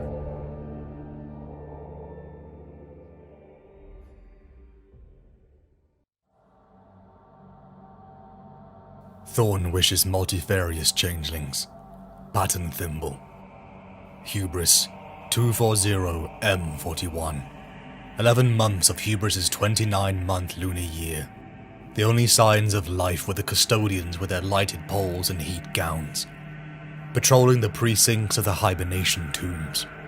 Within those sulking basalt and ceramite vaults, the nobility of hubris slept, dreaming in crypts of aching ice, awaiting Thor, the middle season between dormant and vital. Even the air was frigid. Frost encrusted the tombs, and a thick cake of ice covered the featureless land. Above, star patterns twinkled in the curious, permanent night. One of them was Hubris' sun, so far away now. Come Thor, Hubris would spin into the warm embrace of its star again. Then it would become a blazing globe. Now it was just a fuzz of light. Vibben. I could hear her over the Vox links in our hoods. Eisenhorn. Eisenhorn. I ran. 5 years I had chased Eiklone, saboteur, anarchist and servant of chaos. I tracked him here to Hubris. He would not escape. Laura's Vibben had served with me for 5.5 years. In that period she had saved my life twice. She saw herself as my aide and my bodyguard. Yet in truth she was more of a companion and fellow warrior. I stared down at her corpse, the blood around her already freezing. I kept staring down at her body. I believe I may have uttered her name. Thorn wishes Aegis, rapturous beast below. I voxed. Glossia. The basics of which I had designed 10 years before was reasonably complex and had evolved, organically, with use. A lesson I had learned from my own mentor, Inquisitor Habshant. Nearly 20 years since my elevation to the full rank of Inquisitor, fond memories swam in my mind. Of the bond I shared with my fellow Titus Endor, an Inquisitor now in his own right. I thought of the dive bars we used to huddle in, amongst sketchy crowds, laughing and drinking off our complaints of Habshant. A servant of the Inquisition who makes chaos his tool against chaos is a greater enemy of mankind than chaos itself. Chaos knows the bounds of its own evil and accepts it. A servant of the Inquisition who uses chaos is fooling himself, denies the truth, and damns us all by his delusion. Words he had screamed to me and Endor within our first week. It was only when he had passed in our arms, due to a Xenos parasite, that I truly appreciated his strict discipline, psychic guidance, and puritanical beliefs. I have seen many people die, but still I stared at Vibben's body. I had almost been embarrassed when Vibben had given me a Scipio sidearm with customized grips. The gaudy and childish decorations now left an imprint in my palm as I squeezed it tight. 2 las shots flickered down at me as I ducked into cover, hiding through the maze of freezing vaults and pipes. I wondered why Eiklone was here, why he was bringing the cryo-sleeping population out early, but sorted that thought to the back of my mind. I wanted blood. Eisenhorn. Gregor, is that you? Eiklone. I knew his thin voice at once. I didn't answer. You're dead, you know, Gregor. Dead like they all are. Dead, dead, dead. Step out and make it quick. He was good. I'll give him that. My legs actually twitched, actually started to walk me clear of the cover into the open. Eiklone was infamous across a dozen settled systems for his mind powers and mesmeric tone. How else had he managed to get these dark-eyed fools to do his bidding? But I have similar skills, and I have honed them well. I pitched my voice, balanced my mind, and yelled, "Show yourself first!" Eiklone didn't succumb. I didn't expect him to. Like me, he had years of resilience training, but his 2 gunmen were easy meat. I put the rounds straight through their heads. I chased Eiklone further into the galleries. We traded fire as the rounds bounced off the cryo tubes that held the sleeping nobility of hubris. Steam hissed, and cold air washed over me. A woman, slick with blood and cryo fluids, gripped my leg. I pushed her off. I should have killed her, put her out of her misery. I didn't. Do you think me weak? Flawed? Do you hate me for settling my inquisitorial role above the needs of one agonized being? If you do, I commend you. I still think of that woman still, and hate the fact I left her to die slowly. But if you hate me, I know this about you. You are no Inquisitor. You don't have the moral strength. I could have finished her, and my soul might have been relieved. But that would have been an end to my work, and I always think of the thousands, millions, perhaps, who would die worse deaths but for my actions. Is that arrogance? Perhaps. And perhaps arrogance is therefore a virtue of the Inquisition. I would gladly ignore one life in agony if I could save 100. 1,000. More. Mankind must suffer so that mankind can survive. It's that simple. Still, I dream of her, and her bloody anguish. Pity me for that at least. I pushed further into a vast chamber. The immense size told me that I was at the heart of the cryo-chamber's control site. I clung to the shadows as I searched for Eichlone and his men. Aegis, heaven's uplift, thrice sevenfold. A crown with stars. Infamous angel without title. To Thorn by 8. Pattern. I considered. I was in no mood to take any more chances. Thorn. Pattern Hawk. I responded. Pattern Hawk acknowledged. Midas said with relish. Midas Betancourt was a hot-blooded, impetuous man, which is partly why I liked him and used him. Glavian circuitry was inlaid into his hands, making him a pilot of skill far beyond me. His skills in firearms was one of the best I'd ever seen. I knew he and Vibin had been something, and he was just as eager as me to see Eichlone brought to justice. I put down more of Eichlone's men, the latter ending in a scuffle that smashed aside my Scipio, and finding it in the hands of an enemy. Enough, I commanded, modulating my tone to emphasize my will, as I drove it into his mind. Drop it. He did, meekly, as if surprised. Psychotricks of will often baffle those who find themselves compelled by them. As he faltered, I threw a punch that connected well, and left him unconscious on the floor. As I bent to recover the Scipio, Betancourt voxed me again. Aegis, Pattern Hawk, infamous angel cast down, he said. Thorn acknowledged. Resume Pattern Crucible. I pushed on after my quarry. Finally, I saw him. Betancourt unleashed a beam of hot munitions as Eichlone's men fired back in vain. Eichlone, more intelligent than his men, had sprinted off to the platform to the hatch, as the gun cutter rose into view, and that's where he ran into me. He opened his mouth in shock. I pushed the muzzle of Vibin's gun into it. I'm sure he wanted to say something important. I didn't care what it was. I painted his brain matter onto the cold steel of Hubris' cryo chamber. It was over, for now. Amos approached. We stood over the body. Uber Abos was my savant, and my longest-serving companion. He had come into my service in the first month of my career in the Inquisition, bequeathed to me by Inquisitor Habshant, who was by then dying of the cerebral worms. Amos was 278 standard years old, and had provided his service as a savant to 3 Inquisitors before me. He was alive only thanks to significant bionic augmentation to his digestive tract, liver, urinary system, hips and left leg. In Habshant's service, he had been injured by a stub round. Tending him, surgeons had found a chronically advanced and previously undiagnosed cancer rampant in his abdomen. Had he not been shot, he would have died within weeks. Thanks to the wound, the disease was found, exorcised, and his body repaired with plastic, ceramite and steel prosthetics.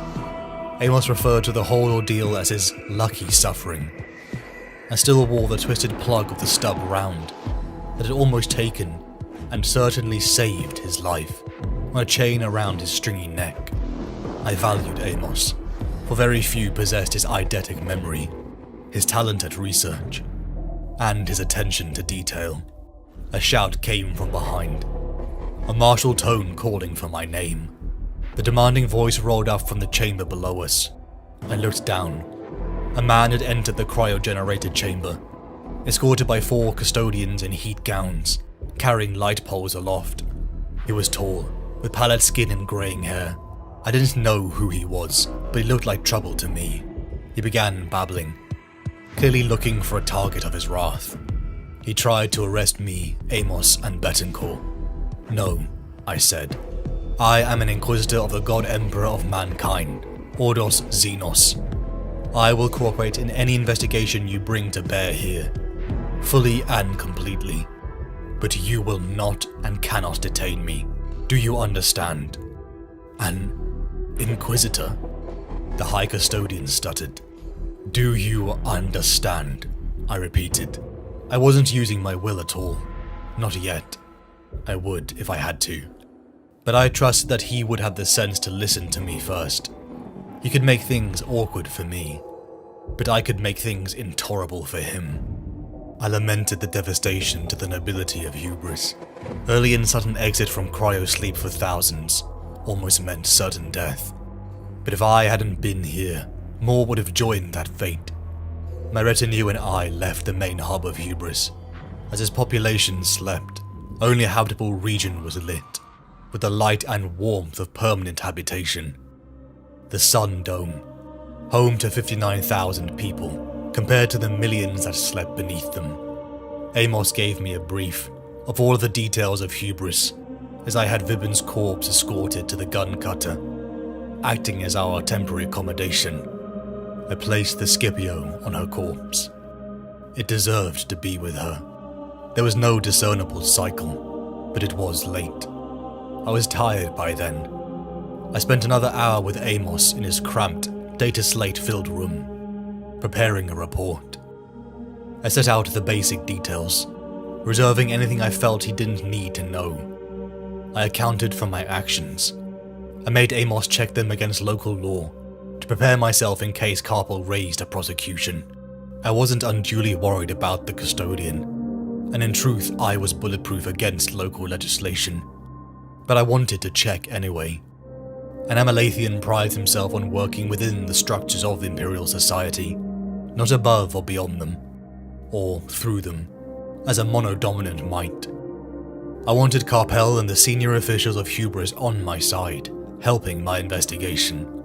In my dreams, I saw once again the man with blank eyes, a reoccurring nightmare that is shared with visions of Iclone. I shaved, and dressed in black linen with high boots and a formal jacket of scaled brown hide. I wore my inquisitorial rosette at my throat. I intended to show Carpel I meant business. It was noon on Hubris when I and Amos approached the high-decorated cathedron that housed its ruling elite. They were arrayed in a circular seating that stretched high up to the stained glass windows. The chatter fell silent as my name was announced. "They are all dead," said the High Custodian. "All 12,142. Processional 212 is dead. None survived the trauma. Hubris has my sincere sympathies, High Custodian." And then the hall exploded in pandemonium. Voices screeching and shouting and clamoring. "Your sympathies. Your damned sympathies," one voice retorted. "A great part of our ruling elite died in one night, and we have your sympathies to console us?" "That is all I can offer, High Custodian," I responded. I could feel Amos shivering at my side, making aimless notes on his wrist slate about customs and clothing and language. Anything to take his mind from the confrontation. The hubris nobility wanted someone, something to blame, and Iclone was dead. They blamed me, decrying that I must have brought the vagrant here, chased him and led him to this reckless mass murder. I was angry now, my replies growing shorter. I presented the report I and Amos had worked on. I held up the data slate report for them all, throwing the stud that scrolled the words across the screen. "And what about this? The evidence that Iclone had been planning a move against your world for almost a year. Gathering this last night, an unregistered starship moved in and out of your orbit to deliver Iclone 3 days ago, unnoticed by your planetary overwatch and the Custodian Guardians. Or the itemized stream of astropathic communication that your local enclave noticed but didn't bother to source or translate. I tossed the slate into Carpel's lap. Hundreds of eyes stared at me in shocked silence. You were wide open. He exploited you. Don't blame me for anything except being too late to stop him. As I said, you have my sincere condolences. And next time you choose to confront an Imperial Inquisitor, I added, you may want to be more respectful. I'm excusing a lot because I recognize the trauma and loss you have suffered, but my patience isn't limitless, unlike my authority. All the faces around me looked shocked, cowed, all except a tall blonde man that stood beside me and Amos. We continued the rest of our discussion in private. I changed tactics, choosing language that spoke of a common cause, imploring the High Custodian and the people of Hubris to rise to the Emperor's work. IClone was a facilitator, creating vast operations with many moving parts. He did not work alone. The remnants of his operation in Hubris I would root out. The High Custodian agreed, asking for one compromise that I was hesitant to agree to.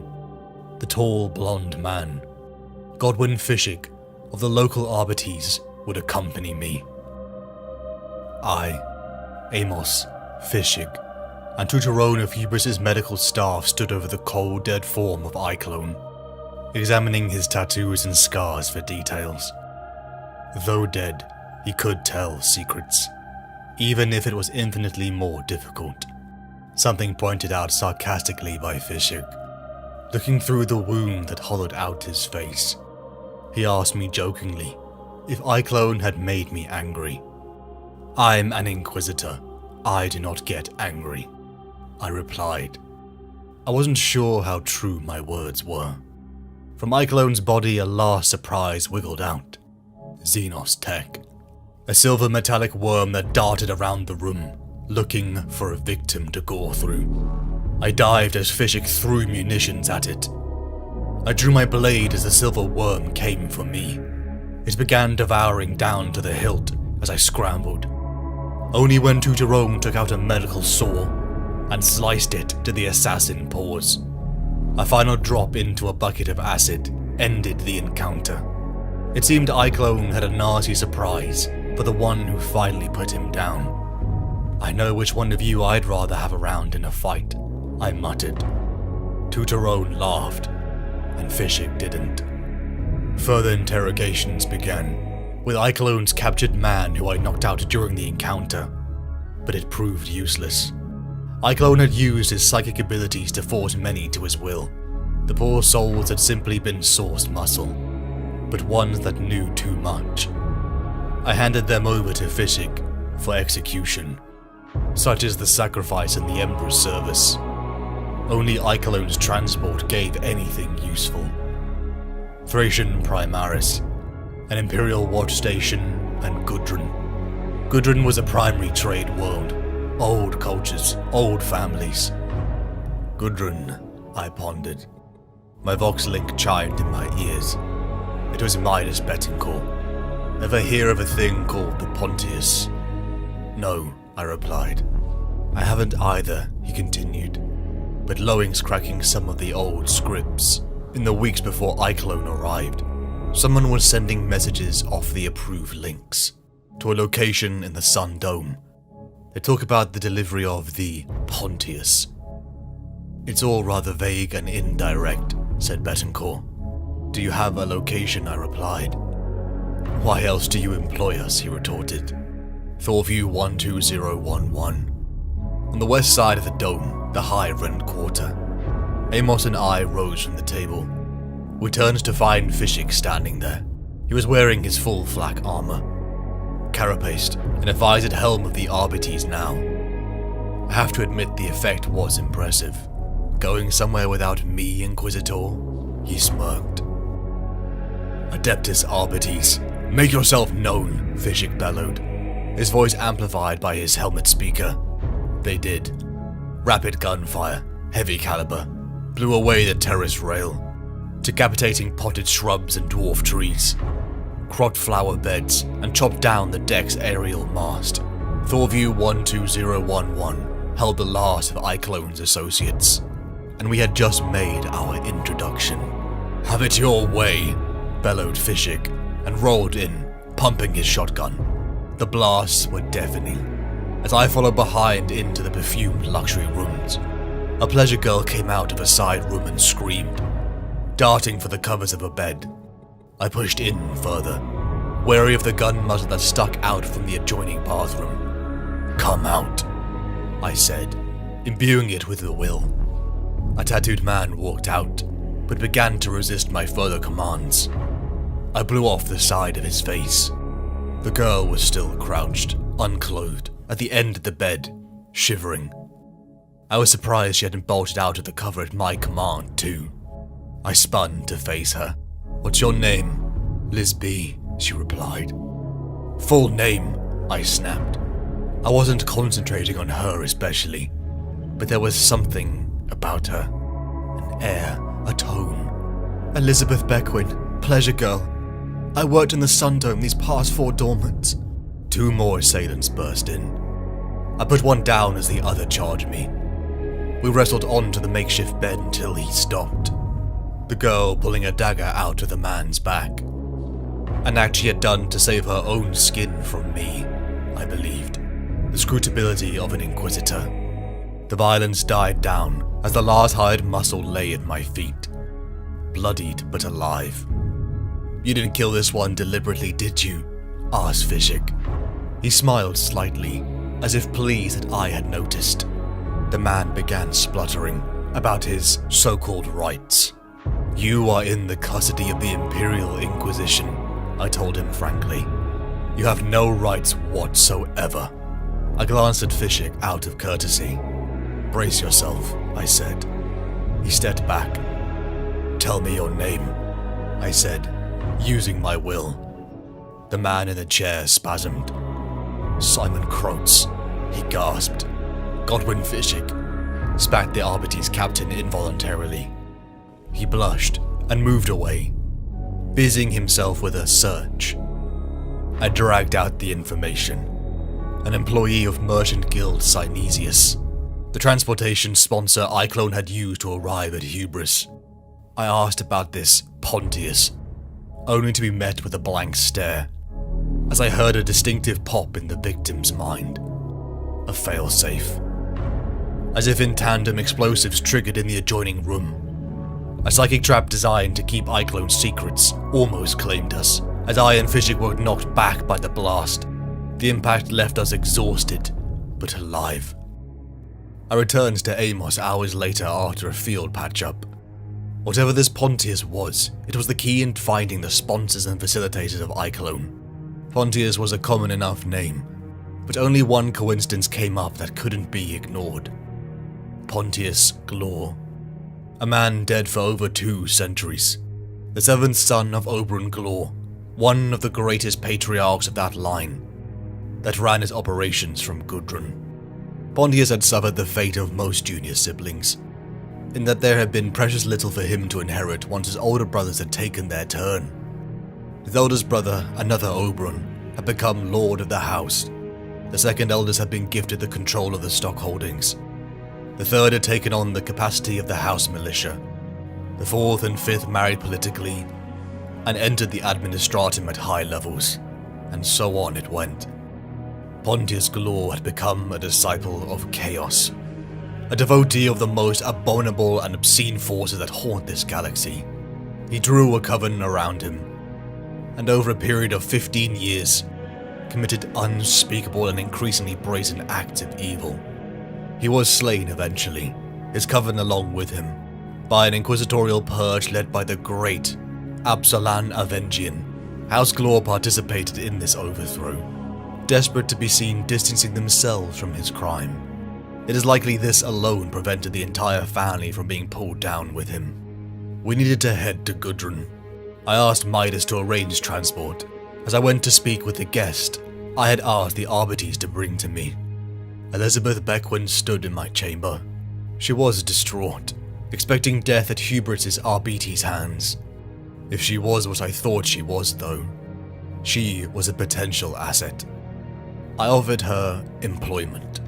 She swayed forth, placing her hands upon me, clearly believing this was a continuation of her previous work.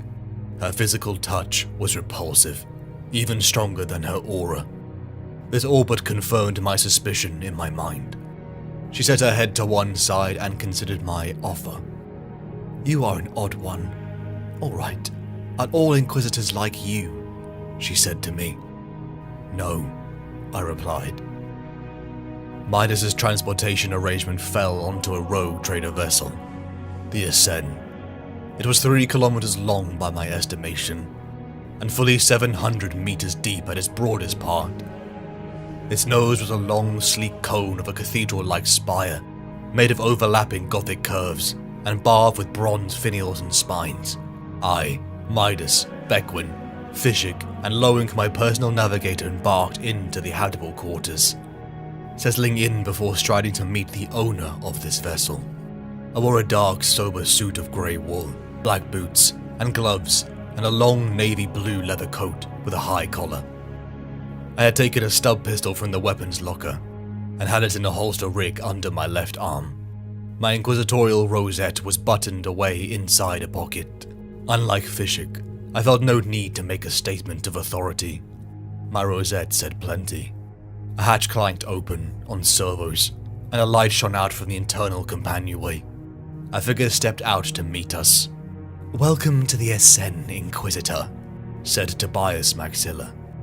Maxilla was a veteran trader who had run the Ascend down the lanes, from Phasian Primaris to the Grand Banks for 50 years. Though what made more of an impression besides the luxurious tapestries and furniture that surrounded us was the man himself.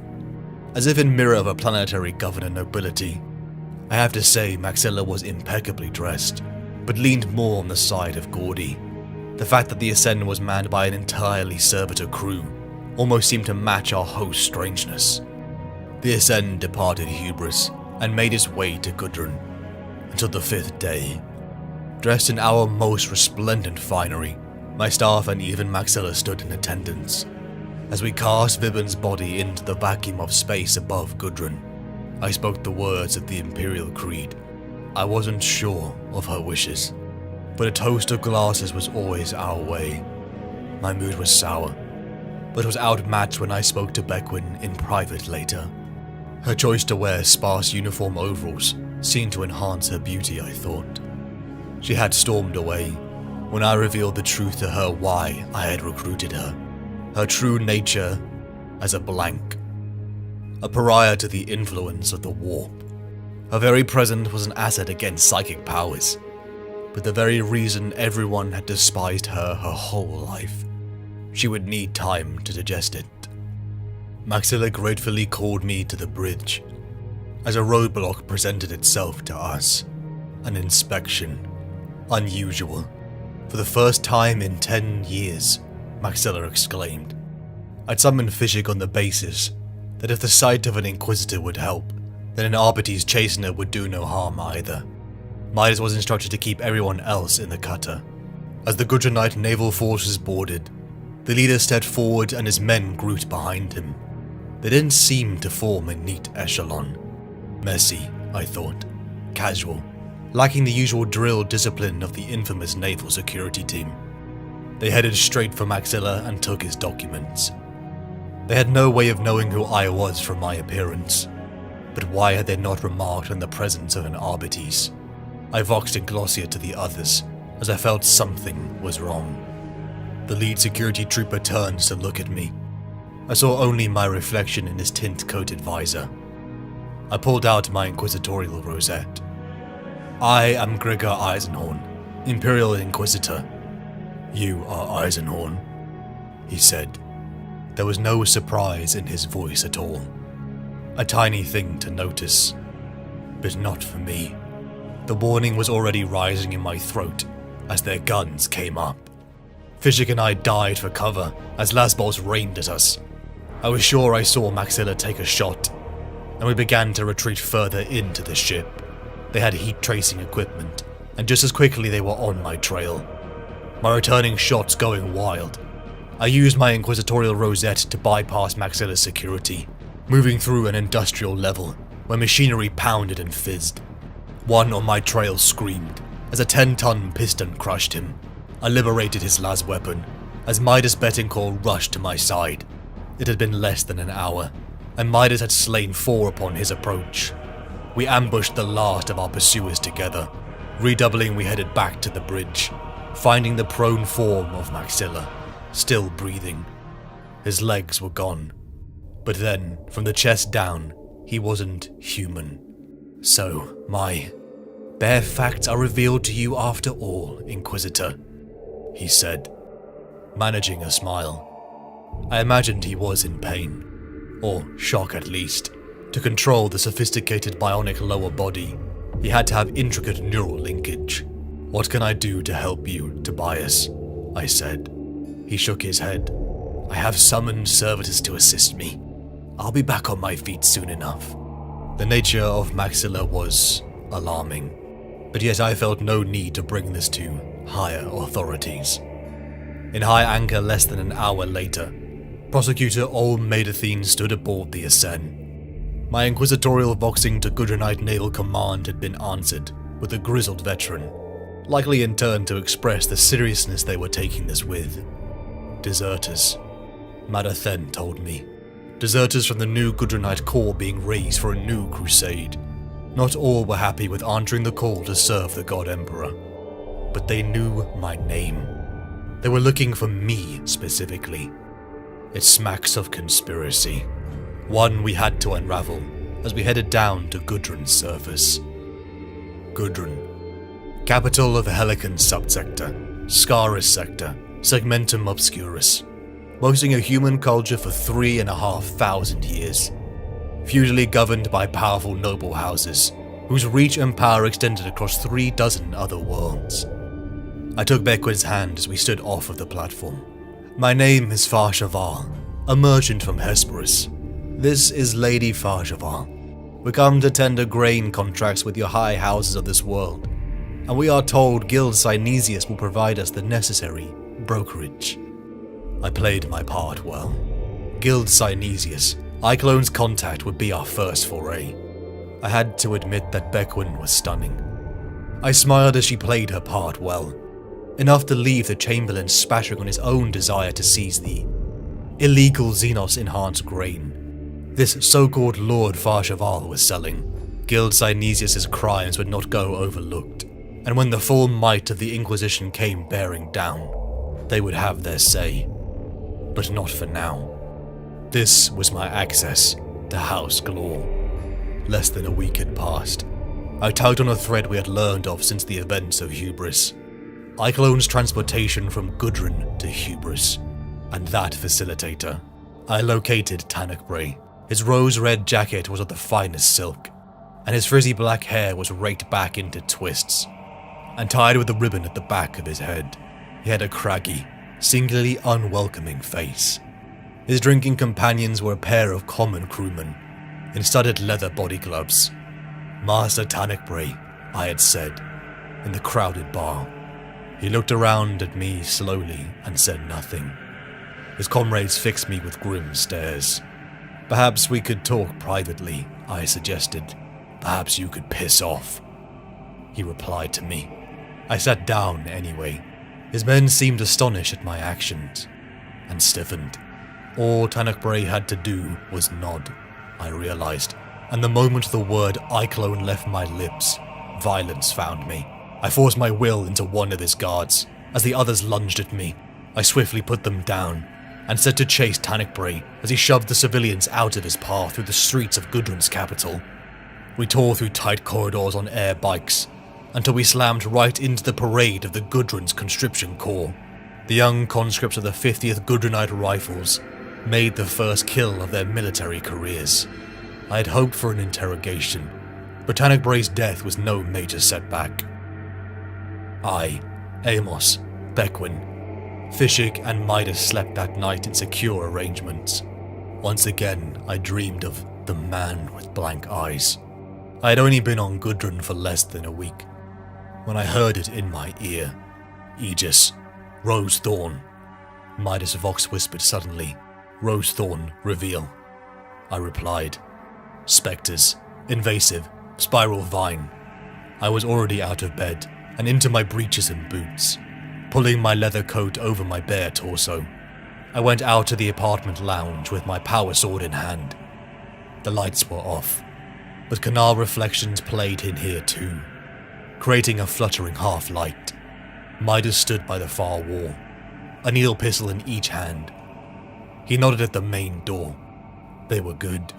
They were very quiet, but we could both see slight movement against the cracks around the doors. Backlit by the hall light, the door opened, and I forcibly dragged the man in. I punched him in the throat and rose with Midas to face the next foe, until we both froze. I felt a will, a psychic pressure far stronger than mine freeze me. I saw the man. He was very old, with a weathered, lined face, his throat exposed at the gown's neckline, betrayed traces of augmetic work that undoubtedly encased his age-twisted body. My mind felt like bursting, as I retreated into the core of my being, until Amos and Beckwin burst into the room. The old man looked surprised, as his power evaporated. The conflict ended as I finally recognized the figure. Commodus Voke, Ordos Xenos, a legend and my far senior. We pulled his interrogator, a brutish man named Haldane. It seemed we both had a problem with jurisdiction. Vogue had been investigating House Glor for over a year, and the death of Tannic Bray had brought me and my staff to his attention. We agreed to combine knowledge and work together. It was not unheard of for inquisitorial factions to battle, but I had no intention. House Glor knew Vogue from his visits, where all had seemed to be clean, but they didn't know me, my staff, or Haldane. The next day, I and Beckwin dressed in our Far Chevelle personas, accompanied by Haldane and Midas as pseudo-guards, and Amos as an aide. Rain and darkness soaked the House Glor estate, a 3-story main house built in the neo-Gothic style, dominating a bluff and staring down across the deep valley from 100 window eyes. The lime-washed stone glowed lambently in the twilight. Adjoining the main structures were substantial wings, built at different times. One led to a stables, and the other considerable stone outbuildings along the edge of the woodland. I presumed this to be the servants' block. The other wing edged the crown of the bluff, and was dominated by a dome that shone gold in the sinking sun. The palace was huge, and no doubt labyrinthian. The population of a modest town could have been accommodated within it. We joined a massive feasting hall, filled with other guests likely of equal importance. As I scanned the room, I made a point to take notice of the more distinguished figures. Oberon Glor, current head of House Glor, a tall man with more chiseled features than the rest of his household. There was a distinguished simplicity to him, a control the others didn't possess. Urusel Glor, brother to Oberon, was a thick and puffy man, hair slick and somehow the head of Glor's household guard. Gorgon Locke, a raw-boned giant with hooded, sunken eyes. He had long red hair, tied back and beaded, and his jutting chin was peppered with silver stubble. I wondered about his ship and his business. I would contact Maxilla and make inquiries. Most curiously was Ecclesiarch Datso, a rather meek figure who seemed to often draw Oberon's attention. I had Haldane and Midas sweep the estate for security devices and schematics as I made my way outside to the lime-washed stone of the gardens. I pressed my will into 2 guards, driving an opening and made my way through the shadows, holding tight along the Gothic structure as the rain slicked my holds. My goal was the launch hangars on the far side of the rear yard. The hours of the gathering progressed, and I pressed in from the outside back into the sub-levels of the estate, until I overheard voices. The Glors were speaking with Locke. I could barely make out their words, other than Saruthi. A guard stepped through an adjacent chamber, and looked directly at me. I knocked him down, and attempted to drag him into another room. Within sat a single piece of obsidian, 2 meters high. The glassy stone seemed to glow with an internal light. On top of it was a jeweled prayer box, about 30 centimeters square. I lifted the lid carefully with the blade of my knife tool. In a bed of velvet lay an intricate sphere, but I had made a mistake. The guard I had knocked down rose. I spun quickly, the blood dripping from his head as he screamed, "Step away from the Pontius scum!" Others came running in, as then something psychic, dark, and monstrously powerful rushed into my mind from somewhere behind me, and I blacked out. I awoke. I was strapped down upon a torturous table. My mind and ears were humming with pain, as Locke, Oberon, and Urusel loomed above me. My index needle is lancing right into your parieto, occipito sulcus, Locke whispered in my ear. Directly influencing your truth center, he said. You cannot lie, no matter what. What do you know of the true matter? He spat. Nothing, I stammered. He jiggled the needle, and pain ignited inside my head. What is your name? Gregor Eisenhorn. I rasped. Where were you born? He continued. Decair's world. Your first conquest. I was 16. A maid in the Skolum. Your darkest fear. The man with the blank eyes. I blurted out the last. All were true. All involuntarily. But that last one surprised even me. Locke wasn't finished. He jiggled the needle and pierced the back of my neck with others, so that my body went into paralysis and ice flowed down my veins. The questions began again. What do you know of the true matter? Nothing, I screamed. Without wanting to, I began to weep with the pain. Gorgon Locke continued to question me for 4 hours. 4 hours that I knew about. Beyond those I recall nothing. The torture would disfigure the nerves in my face permanently. I would never smile again. The cheers of the crowds were deafening. I had awoken bloodied and cradled by Bequin and Amos. Haldane too had been captured, but Midas Betancourt had slipped the house guard. My body felt numb as we were ushered onto the sands of a fighting pit deep in the Glaw's estate. The Carnodon. It was 6 meters from nose to whipping tail. 900 kilos of muscle, sinew, striped pelt and soaring tusks. They had been starved, and the feasting upon us was tonight's entertainment for the crowds of House Glaw. 2 Carnodons stalked around, killing the first poor members of Guild Synesius, caught up in my mistake. Haldane and I ran. We reached for rusted weapons provided, and faced down the first Carnodon. My body was sluggish, but the distraction provided an opening for Haldane to swing his axe down upon the first creature. He finished it as he rammed in the butt spike through its skull. The jeers of the crowd roared as Haldane smiled at me with a murderous grin. The other Carnodon leaped.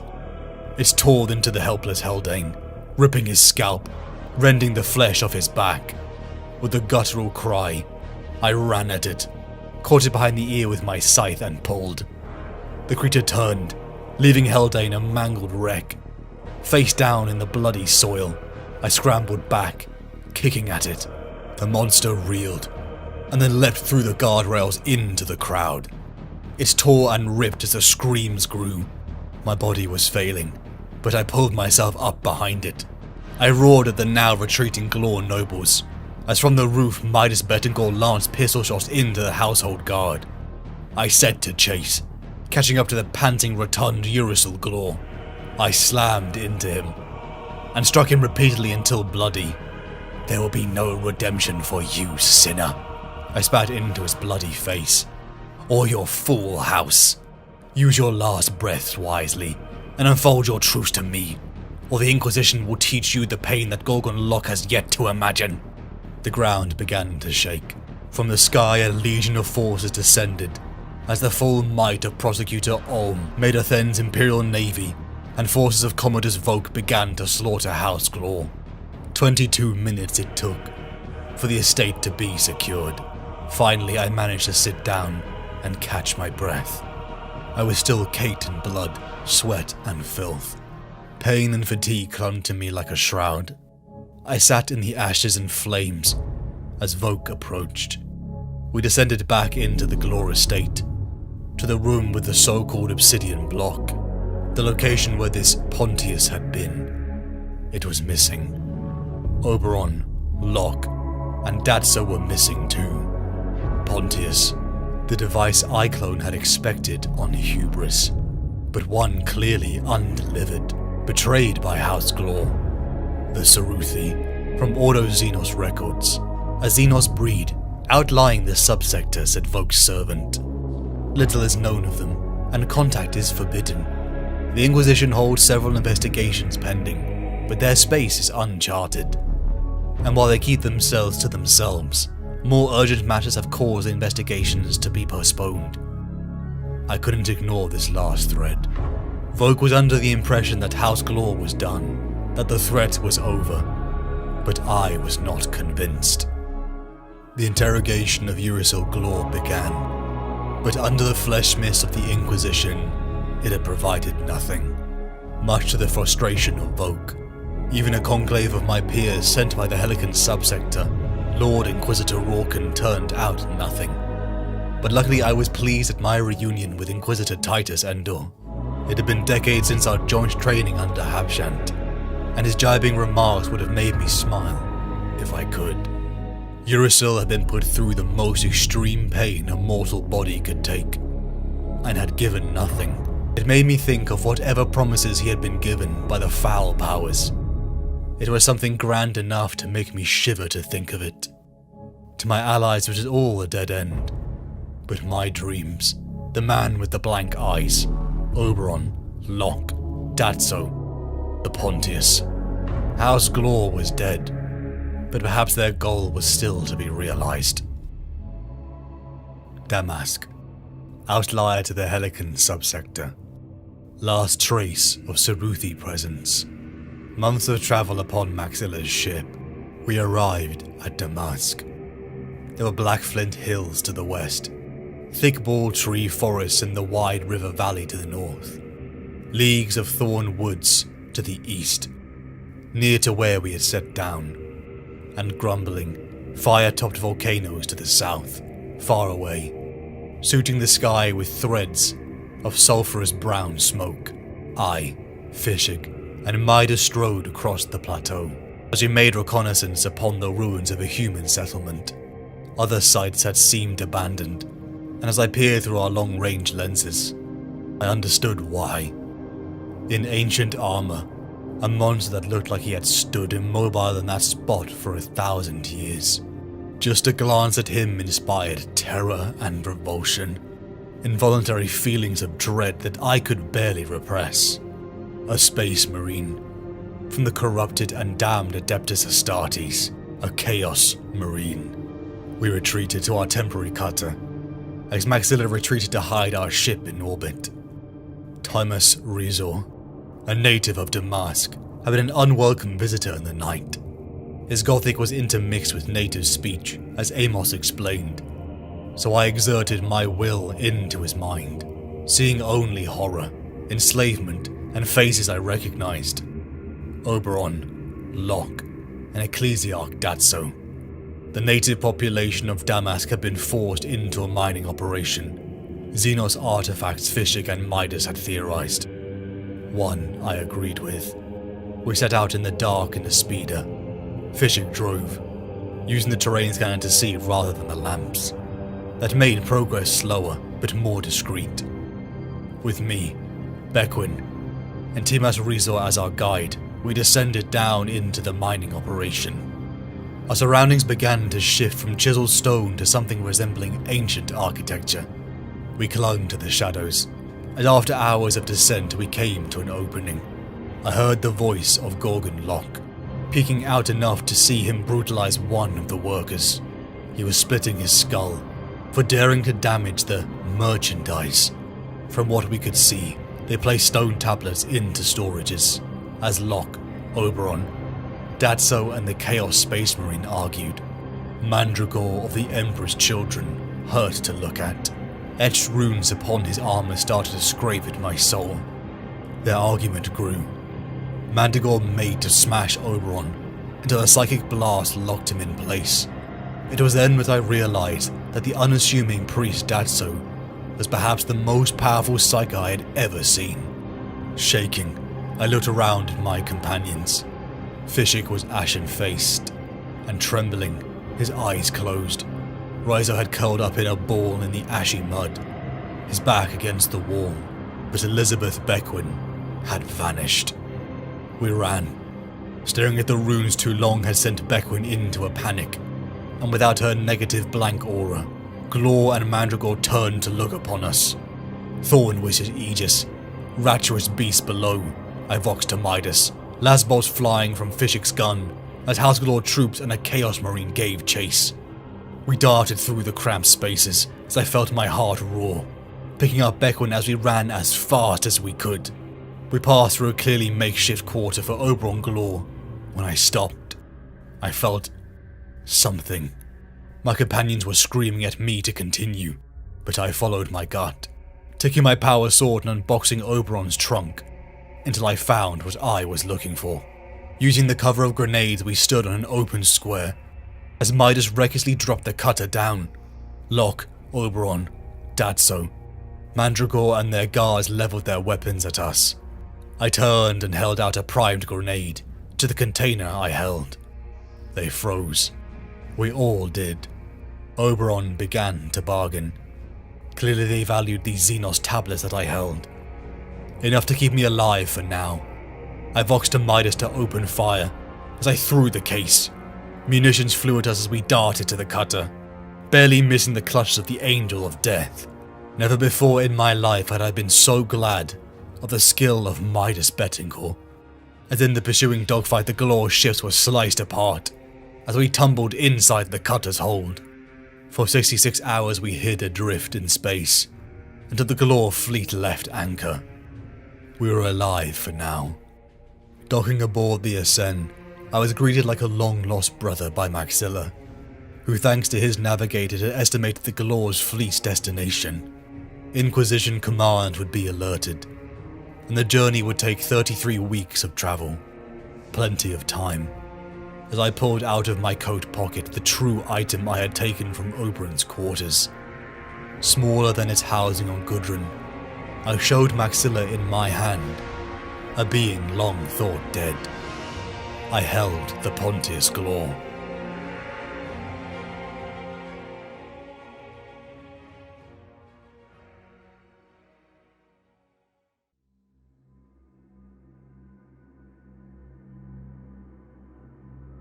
Glor, I repeated.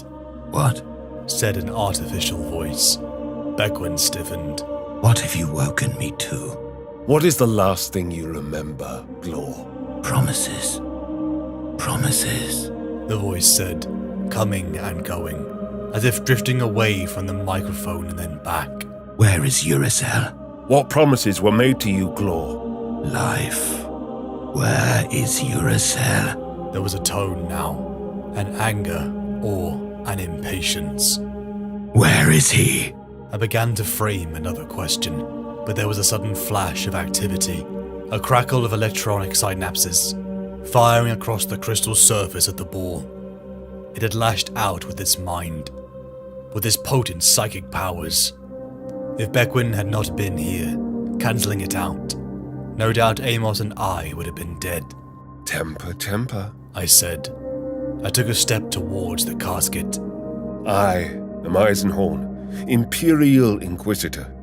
You are my prisoner, and you only enjoy cognitive function because I allow it. You will answer my questions. I will not. I shrugged. Amos, disconnect this menace and prepare it for disintegration. Wait. The voice was pleading, despite its colourless artificiality. I knelt down in front of the casket. I know that your life and intellect were preserved in this device, Pontius Glor. I know you've waited for 2 centuries, trapped in a bodiless state, desperate to be made whole again. That is what your family promised you, wasn't it? Uracel promised. He said it to be so. The methods were prepared. To sacrifice the nobility of hubris so that their life energies might be siphoned off into you through this casket. To give you the power to create a body for yourself. He promised. The stress fell on the second word, anguished and deep. Uricel and the others abandoned you, Pontius. They abandoned the Hubris project at the last minute in favor of something else. They are now all in the custody of the Inquisition. No. The word turned into a hiss that died away. They would not. Silence. What would be more important to them than you, Pontius Claw? Silence. Pontius? They are not caught. What? Who are not? My brethren, my kin. If you had them, you would not be asking these questions. They are free, and you are desperate. Not at all. You know how it is. So many lies, so many conflicting stories. Your pitiful family trying to sell each other out in exchange for freedom. I came to you for the truth. No. Credible, but no. You know what it is, Pontius. No. You know what it is. They woke you from time to time to keep you informed, woke you from the oblivion that surrounds you in that globe. Beneath House Glor, for example, in that chapel they built to contain you. I saw you there. You subdued me with your power. I would do so again, it said, traces of fire once more flickering along the golden filaments, and woven circuits that encased the jagged, quartz-like lump. Do you know what it is? They told you. No. I reached down and grasped a sheaf of wires. You're lying, I said, and yanked the wires out. A brief moan rolled from the Vox speakers and faded. The lights on the casket went out. Air temperature and pressure began to climb again. Frost began to dissolve. We're just beginning. We've got 30 weeks. I went to the hold each day with Beckwin and Amos, and we repeated the procedure. For the next few days, he refused even to answer. After about a week, he began to goad us and abuse us with threats and obscenities. Every few days he tried to lash out psychically, thwarted each time by Beckwin's untouchable presence. I dined with Maxilla most evenings during the long voyage, sometimes in company with the others, sometimes alone. One evening in the 25th week, only Maxilla and I sat in the stateroom table, as the guild servitors brought in our meal. Tobias, I said at length. Tell me about the Ceruthi. He paused, and set his food-laden fork back down on his salver. What would you have me tell you? Why you claim to know nothing of them when I told you we were heading into their territory? Because such places are forbidden. Because you are an inquisitor, and it does not do to admit transgressions to one such as you. I toyed with the lip of my half-empty glass. You have aided me eagerly and generously up to now, Tobias. I suspected your motives at first, a detail for which I have apologized. I see now you are as keen to serve the Emperor of Mankind as I. It troubles me that you would withhold information now. He bared his pearl-inlaid teeth and dabbed at his lips with the corner of his napkin. It does more than trouble me, Gregor. It has plagued me, a crisis of conscience. It is time to speak then. I refilled both of our glasses with the vintage from the decanter.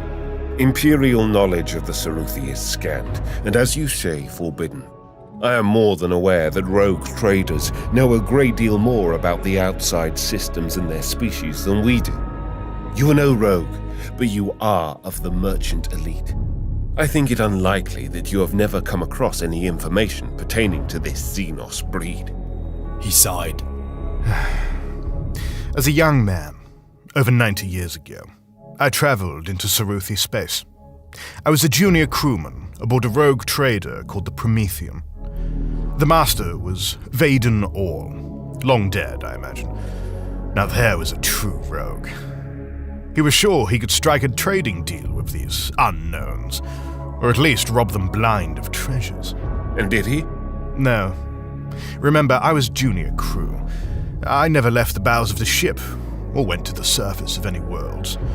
All I knew was the miserable duration of the voyage. The senior crew members were tight-lipped. It took them, as I understand it, a long time to find the Saruthi at all. And then they were less than forthcoming. The third officer, a man I knew reasonably well, confided to me that the Saruthi played tricks on the Orl's trade envoys, hid from them, tormented them. Tormented how? Their worlds were eerie, disarming, uncomfortable. Something about the angles, the officer said. The angles? He laughed sourly and shrugged. As if something ill and twisted had infected their dimensions. We came back empty-handed after a year. Many of the crew quit and left the Promethean on our return, especially when Orl, who was a sick and driven man by then, declared he was going back to try again. I quit then, too, but only because I couldn't face another year below decks.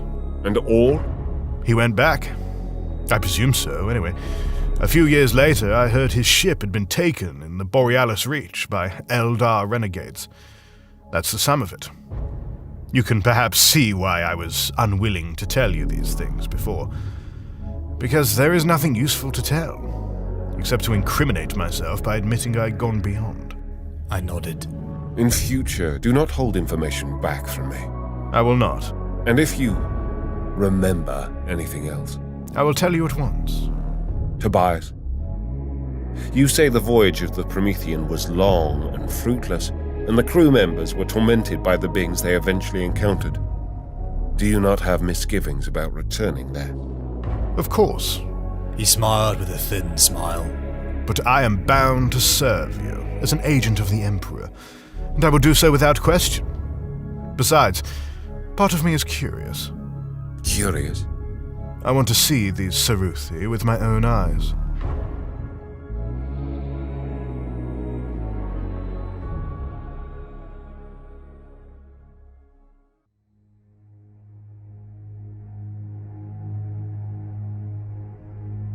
Thorn was his changelings. Imperative. In the fourth week, I changed tactics and entered into discussion with him on any subject that occurred to me. I didn't ask a single question concerning the true matter. He refused to engage for the first few days, but I remained cordial and greeted him patiently each session. At last, discourse began on astral navigation, high ecclesiarch music, architecture, stellar demographics, antique weapons, fine wines. He could not help himself. The isolation of his condition had made him crave such contacts with a real, vibrant world. He longed to taste and read and see and live again. Within 2 weeks he needed no encouragement to talk. I was no friend, and he was still wary and keen to insult on any occasion, but he clearly welcomed our conversations. When, deliberately, I missed a day, he complained suddenly, as if wounded or let down. For my part, I had the chance to realize how dangerous Glor was. His mind was brilliant, charming, witty, incisive, and formidably knowledgeable. It was a pleasure to talk to him and learn from him. It was a solid reminder of the quality of mind that chaos can steal. The greatest of us, the brightest, the most urbane and learned, can fall prey. The weeks of discussion proved that he was unwilling to trust me. We planted seeds. Beckwin met him in private, without my supposed knowledge. For a man 200 years dead, his only essence remaining imprisoned, his desperation to speak was our way in.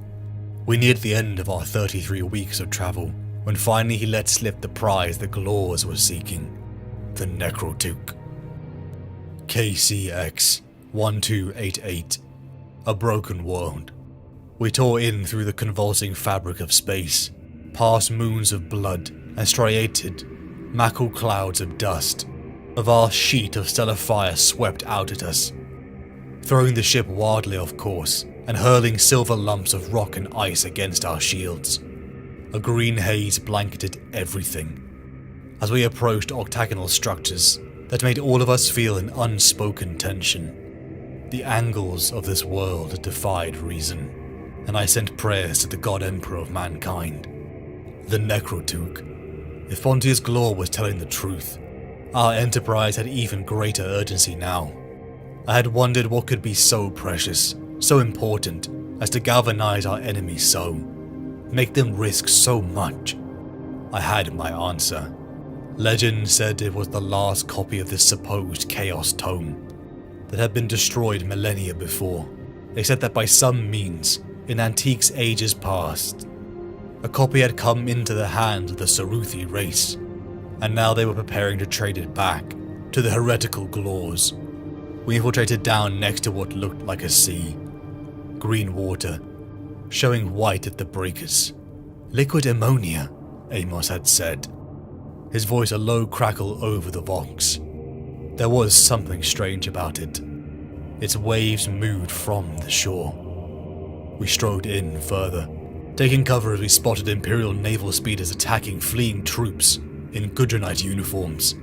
With disgust, I remembered that uniform specifically when attacked upon Maxilis Asen. I and my staff moved to aid the Gudronites.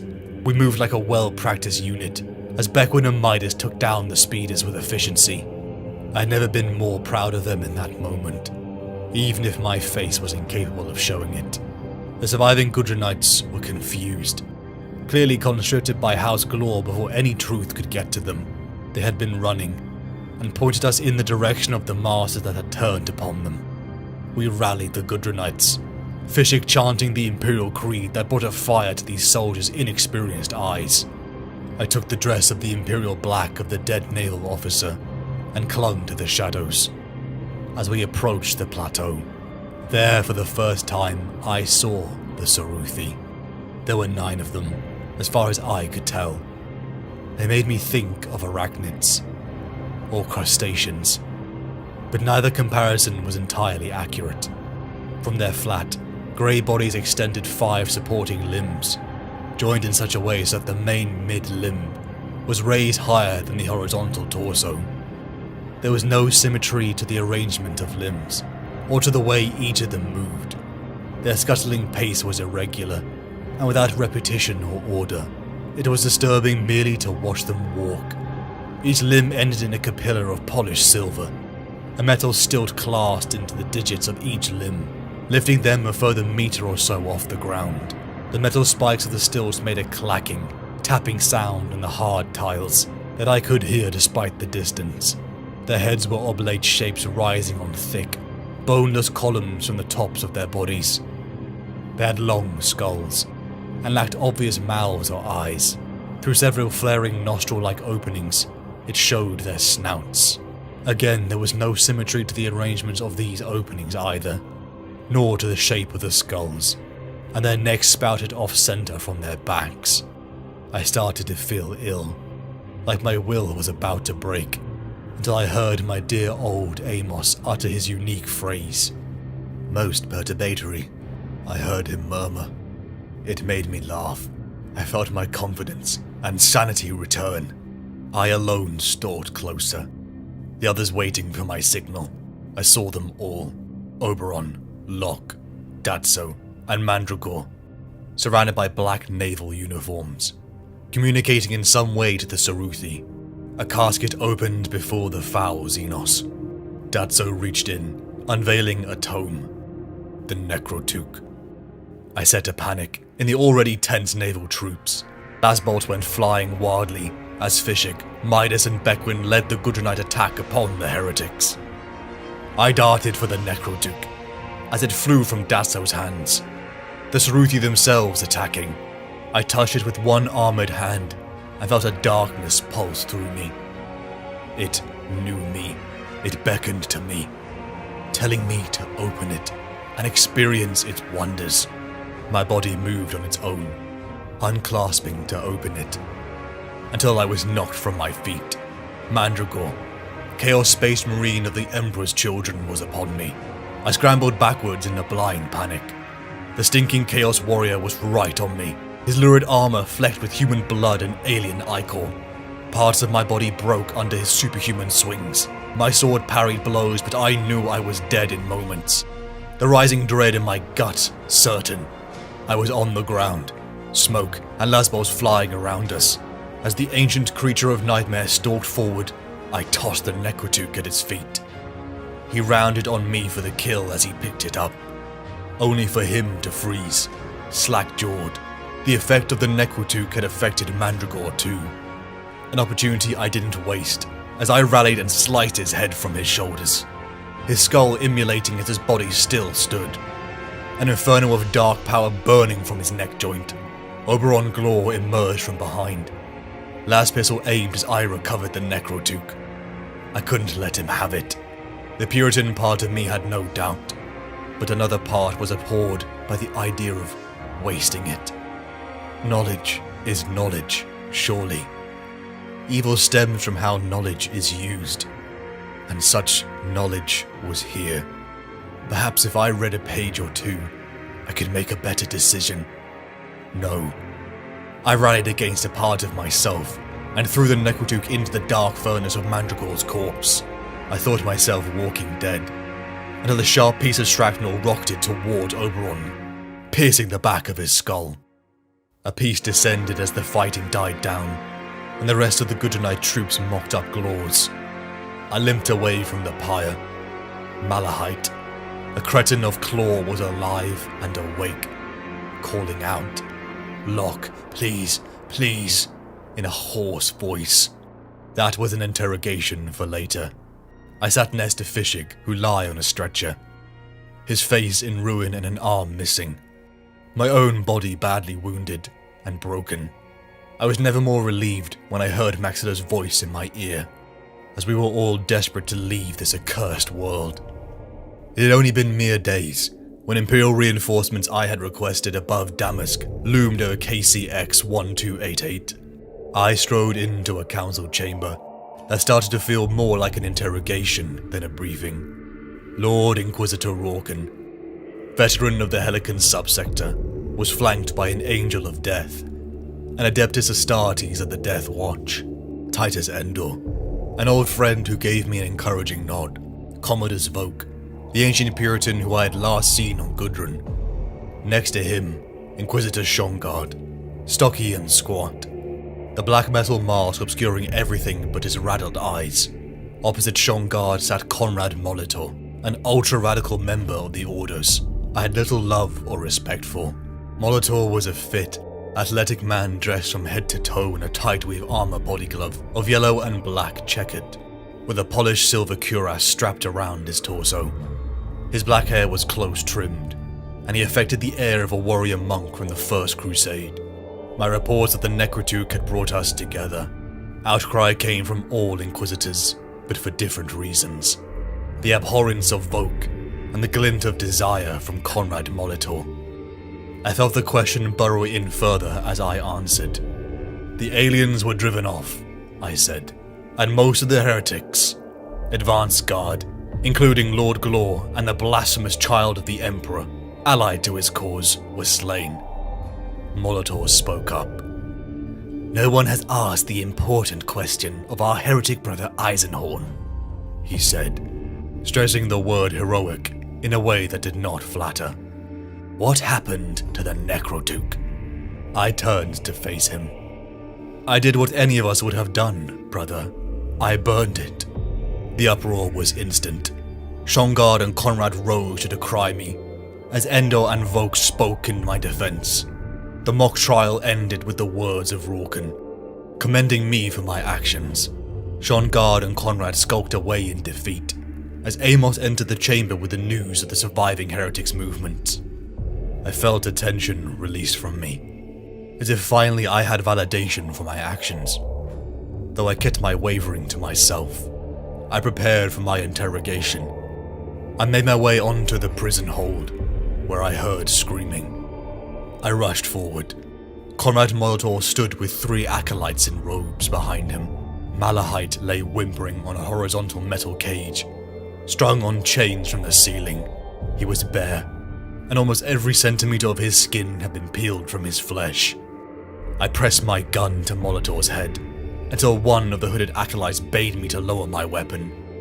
I felt of submission to the authority of his words. This radical had tried to take the secrets for himself. My anger at missing his opportunity was palpable. Commodus Volk and I stood over the dead, flayed corpse of Malahite. Conrad Molitor and his staff had wounded my investigation. Standing at the sides of the altar were 2 Marines of the Death Watch. We had no choice. What we were about to attempt was by far the most dangerous thing I had ever done. Volk and I combined our wills. Mine still inferior to the veteran Inquisitor. The tides of the warp rushed around us, seeking to tear apart our souls first. We peered into the soul of Malahite and began our interrogation. Malahite's soul squirmed as Volk and I peeled out the information. Details of the Saruthi, their corruption to chaos, and abilities to interact with higher dimensions. The ancient artifacts from the mines that House Glor was trading for the Necrotuk. But most chilling of all was the revelation that the Saruthi had another version of the Necrotuk. One House Glor would now have to deliver to their masters that they feared upsetting, the Emperor's children. The warp howls came to a crescendo as I dove to carry Volk out of its vortex. Branch-like tendrils of bone and tissue whipped out from the swirling, semi-fluid behemoth and tore Malahite apart. It was the most complete, most devastating fate I had ever seen a man suffer. But he was still smiling, triumphantly. Malahite's corpse had gone, and in its place on the plinth crouched a thrashing, screeching horror of smoke and rotting bone. A spawn of chaos. Kind Wolf and his brother Deathwatch Marines roared forward as the mutated monster began to rip and tear through the adepts and aides, even sending Volk smashing into the walls. I was sure he was dead. My mind was reeling. I felt broken until Lord Rorken strode forward, a glittering silver sword in his grip. Holy fire spurted from the Lord Inquisitor's weapon and washed across the warp-spawned thing. Lord Rorken was chanting the rite of banishment at the top of his lungs as I rose. I and Titus Endor joined our will to Rorken's. Only fire and ash remained with the creature within our sanctum as I slumped to the floor. I spent a month in recovery due to the torment my mind had experienced. In my service to the God Emperor of mankind, no such challenge had wounded me so greatly. Not even the torture at Locke's hands. Amos brought me books. Midas came to play regicide, even the recovering Vishik, with his new arm and grafted side of his face. Even the still living but on death's door Commodus Volk entered my chambers. There was never friendship between us, but a unity of common goals that had bred a mutual respect. Haldane, from our battle on Gudrun, still lived, though badly scarred. I gave my word to Volk to see Haldane raised to the rank of Inquisitor, but most surprisingly, I enjoyed most of my time with Elizabeth Beckwin. I taught her to play regicide. She read me stories aloud. Her impressions of voices almost made my lungs burst with laughter. Amos, Midas, Fishik, and Beckwin. We all relaxed in my chambers, and I had never known a peace like this. I looked lastly upon Elizabeth Beckwin, and my heart raced. Thorn was his aegis, rapturous beast below, 56 Izar. Months of travel, recovery, training and strategy had built to this moment. The battle in the skies above this ancient Saruthi world began almost instantly. The remnants of House Glor's heretical fleet fought desperately to buy time for the ground forces, led by the man who had stolen my smile in those Gudrunite torture chambers, Gorgon Locke. We split into multiple kill teams, filled with the survivors of the 50th Gudrunite Rifles, Inquisitorial Staff and Deathwatch Marines. We touched the surface of 56 Izar. I gripped an Astartes bolt pistol in my hand, a gift from the Deathwatch librarian and one I treasured. As we pressed forward, we came to the Saruthi's edifice. Its great, luminous form was the size of an imperial hive, and its foundations ran deep beneath the white mud. I tried to get a sense of the structure, but it was no good, and I quickly gave up rather than risk disorientation. It was like an ammonite, with its polished segments and perfect curves. But my human eyes could not read its true shape. The overlaps and edges did not meet as one would expect, and conjured distracting optical illusions when any attempt was made to follow them from one point to another. I struggled to recall the exact shape of the corridors and pathways, for the angles defied logic. I, Endor, Lord Rorken, Shongard, and Molitor led our kill teams in further, finally meeting House Glor resistance, now aided by their masters the Emperor's children, in a vault of smooth, polished bays that seemed to us to have no ceiling. We found our first Saruthi. They were dead, a dozen of them, their grey skulls split and mauled, still the stilts torn off. They were surrounded by the corpses of House Glor, Emperor's children, Gudrunite Guard and Death Watch. I found Haldane standing bloodied over the body of the Ecclesiarch Datso, the heretic priest on the edge of death. Haldane informed me that the heretic priests had come to the site to find a language primer, a translation tool. Without it, the Saruthi version of the Necrotuk was unreadable. My friend Titus Endor had given chase to Locke, who now possessed it. Another wave of enemy troops came at us. Despite how many bolts I put through the skulls, it was a distraction. I, Midas and Bequin left our kill team to hold off the enemy as we gave chase to Locke. We ran, entering into a similar chamber as before, spotting inside a foul mantle coffin I knew could only house one thing: the Saruthi Necrotuk. I glimpsed at Locke, and 8 or 9 heretic troopers. I looked to either side of me at Bequin and Midas. "Choose your targets," I told them. We began to fire in support of Endor, dropping at least one of the heretics. As they reeled from the salvo, Endor leapt up and ran forward. A las shot clipped him and blew him back against a stone upright. I ran forward myself, firing my bolt pistol which I had braced in both hands. I blew chunks from the block ahead of me, and hit at least one of the enemy gunners. I reached Endor. He was wounded in the chest. It would be fatal if we couldn't get him clear quickly. I pulled him into cover, and waited whilst Bequin ran up through the rows to my side. Thorn ushers Aegis. A Tempest Sinister. I vocked to Midas, who was already lancing with his needle pistols and tossing grenades. Aegis attending. Tempest in 3, he responded. I darted forward, drawing my power sword and lunging at Locke. Our swings clashed viciously, until on my backswing a pillar began to topple. 2 tons of Xenos stone fell upon him.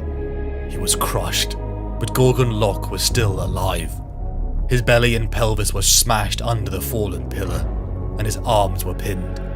He gazed up at me through blinking, bewildered eyes.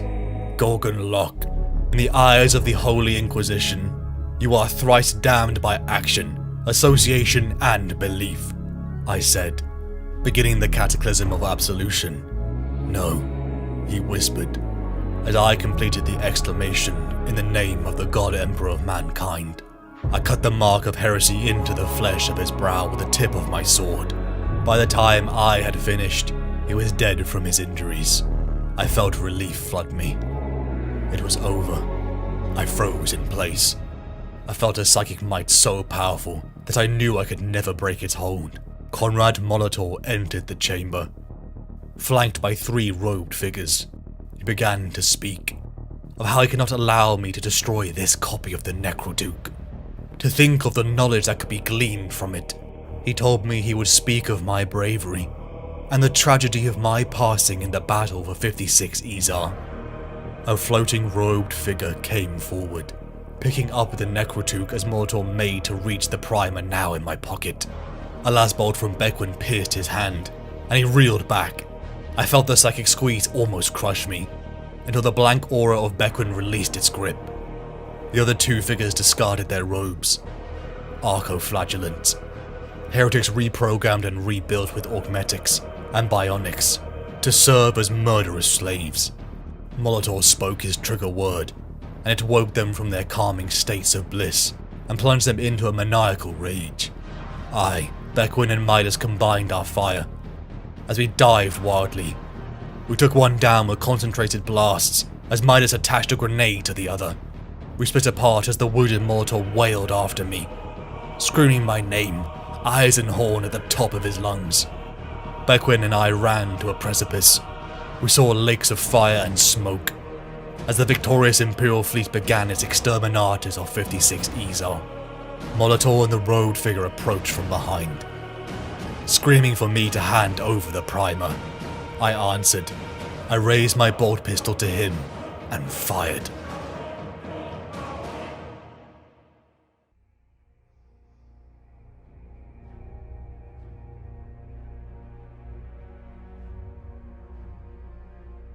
Conrad Molitor bucked and twitched as the rounds tore through him and then fell. His mauled body slid down the curve of the roof and disappeared, leaving a smear of blood behind it. His henchmen advanced, heedless of the shots, throwing off his hooded robe. He was naked beneath it, tall, well-muscled, with a golden cast to his skin. His face was handsome, and tiny residual horns sprouted from his skull. His eyes were blank. My prophetic dreams were made flesh. Terror seized me, turning my heart inside out. The blank-eyed man, though in truth he was not a man, but a demon in human form, strode up to the shining curve towards me.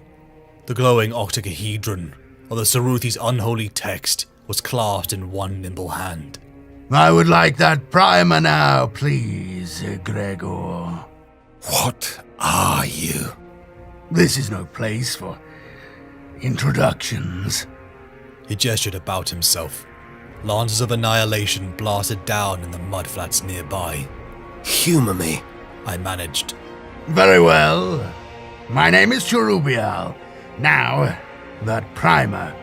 Time is ticking away. Time will always tick away. Who made you? Made me? The blank-eyed man smiled at me duplicitously. You're a demon host, a conjured thing. Tell me who made you and who commanded you and Molitor to come after this prize, and I might give you the primer. He laughed and licked his thin lips with a glossy forked tongue. Let us both be abundantly clear about this, Gregor. You will give me the primer. Either you will hand me the primer now, or I will come over to you and take it, and break every bone in your body, and defile that girl at your side, and break every bone in her body too, and then drag your jiggling carcasses down into the chamber below, and string you both up on the hooks, and burn out your agony centers, as I wait for the bombardment to flatten this place. Your choice. You've been in my dreams for a long while now. Why is that? I pressed. You are gifted, Gregor. And time is not the arrow that humans like to think it is. A second in the warp would show you that. Why? A second in the four-dimensional habitats of the Saruthi should have proved it too.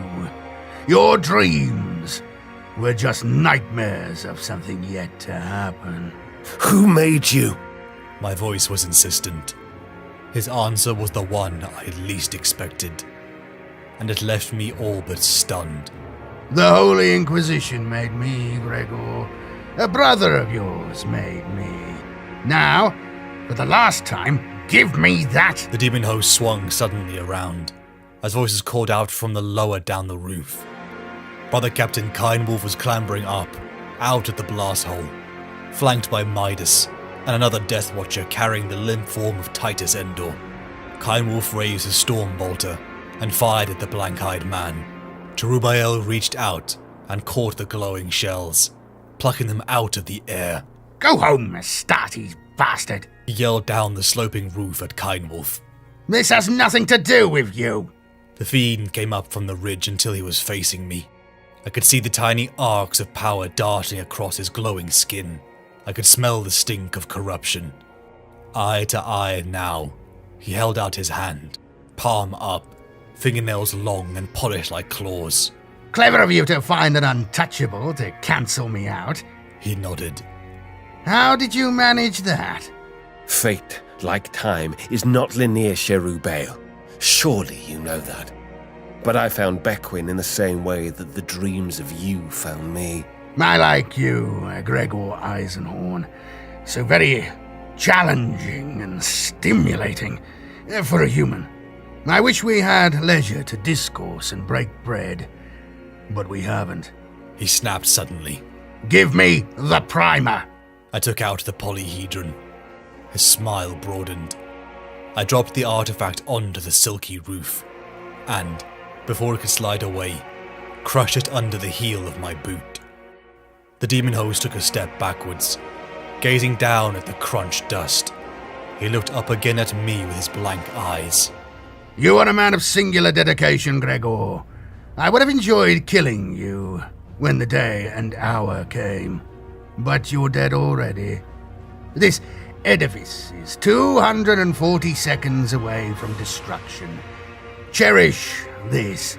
He tossed me the Xenos Necrotuk, and I caught it in one gloved hand. You've won. Take that consolation to the afterlife. He started to run towards the lip of the roof and threw himself out in a perfect dive, arms raised. For a moment, he hung in space. Then he forked his body in, executed a precise roll and disappeared into the lake of fire below. I pulled Bequin to me as Kindwolf, Midas, and the other Deathwatch Marine approached. Endor, crumpled in the Astartes' arms, looked dead. I prayed he was, for in a moment this place would dissolve in fire. My gun cutter swung over the edifice roof. Ramp jaws open. I could see Fishik at the helm through the cockpit screens. Yelling at me, Amos was at his side. I watched 56 Izard dive from the bridge of the St. Cynthius as we left orbit. Petals of flame the size of continents spread out under its milky skin. Sanction Extremis Exterminatus. After the deluge of fire, the virus bombs. The seething storms of tailored plagues. The nuclear atrocity. It was a cinder by the time we left. No contact with the Saruthi race was ever made again, and the tainted, glowing light of the Necrotuk was extinguished forever.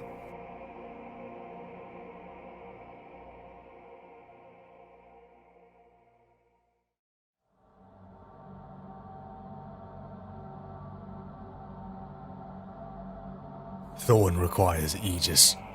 The Shades of Eternity. Razor Delphus Pathway. Pattern Ivory. 3112 M41. It had been a near century following the Necrotuk affair, even the events upon Samita, when my investigation into corrupted guard elements that had costed me my hand. I had waited 2 years for a vat-grown graft, and was placed under the specialist care of surgeon and researcher Kretzia Bashilde, a brilliant woman whose wit perfectly matched mine. She was a secret I kept from my staff. As the decades passed, I suppose I am seen as a cold and callous man, but to those who know me I hope that this is far from the truth. My secret visits to Kretzia had bloomed into a bond I highly valued.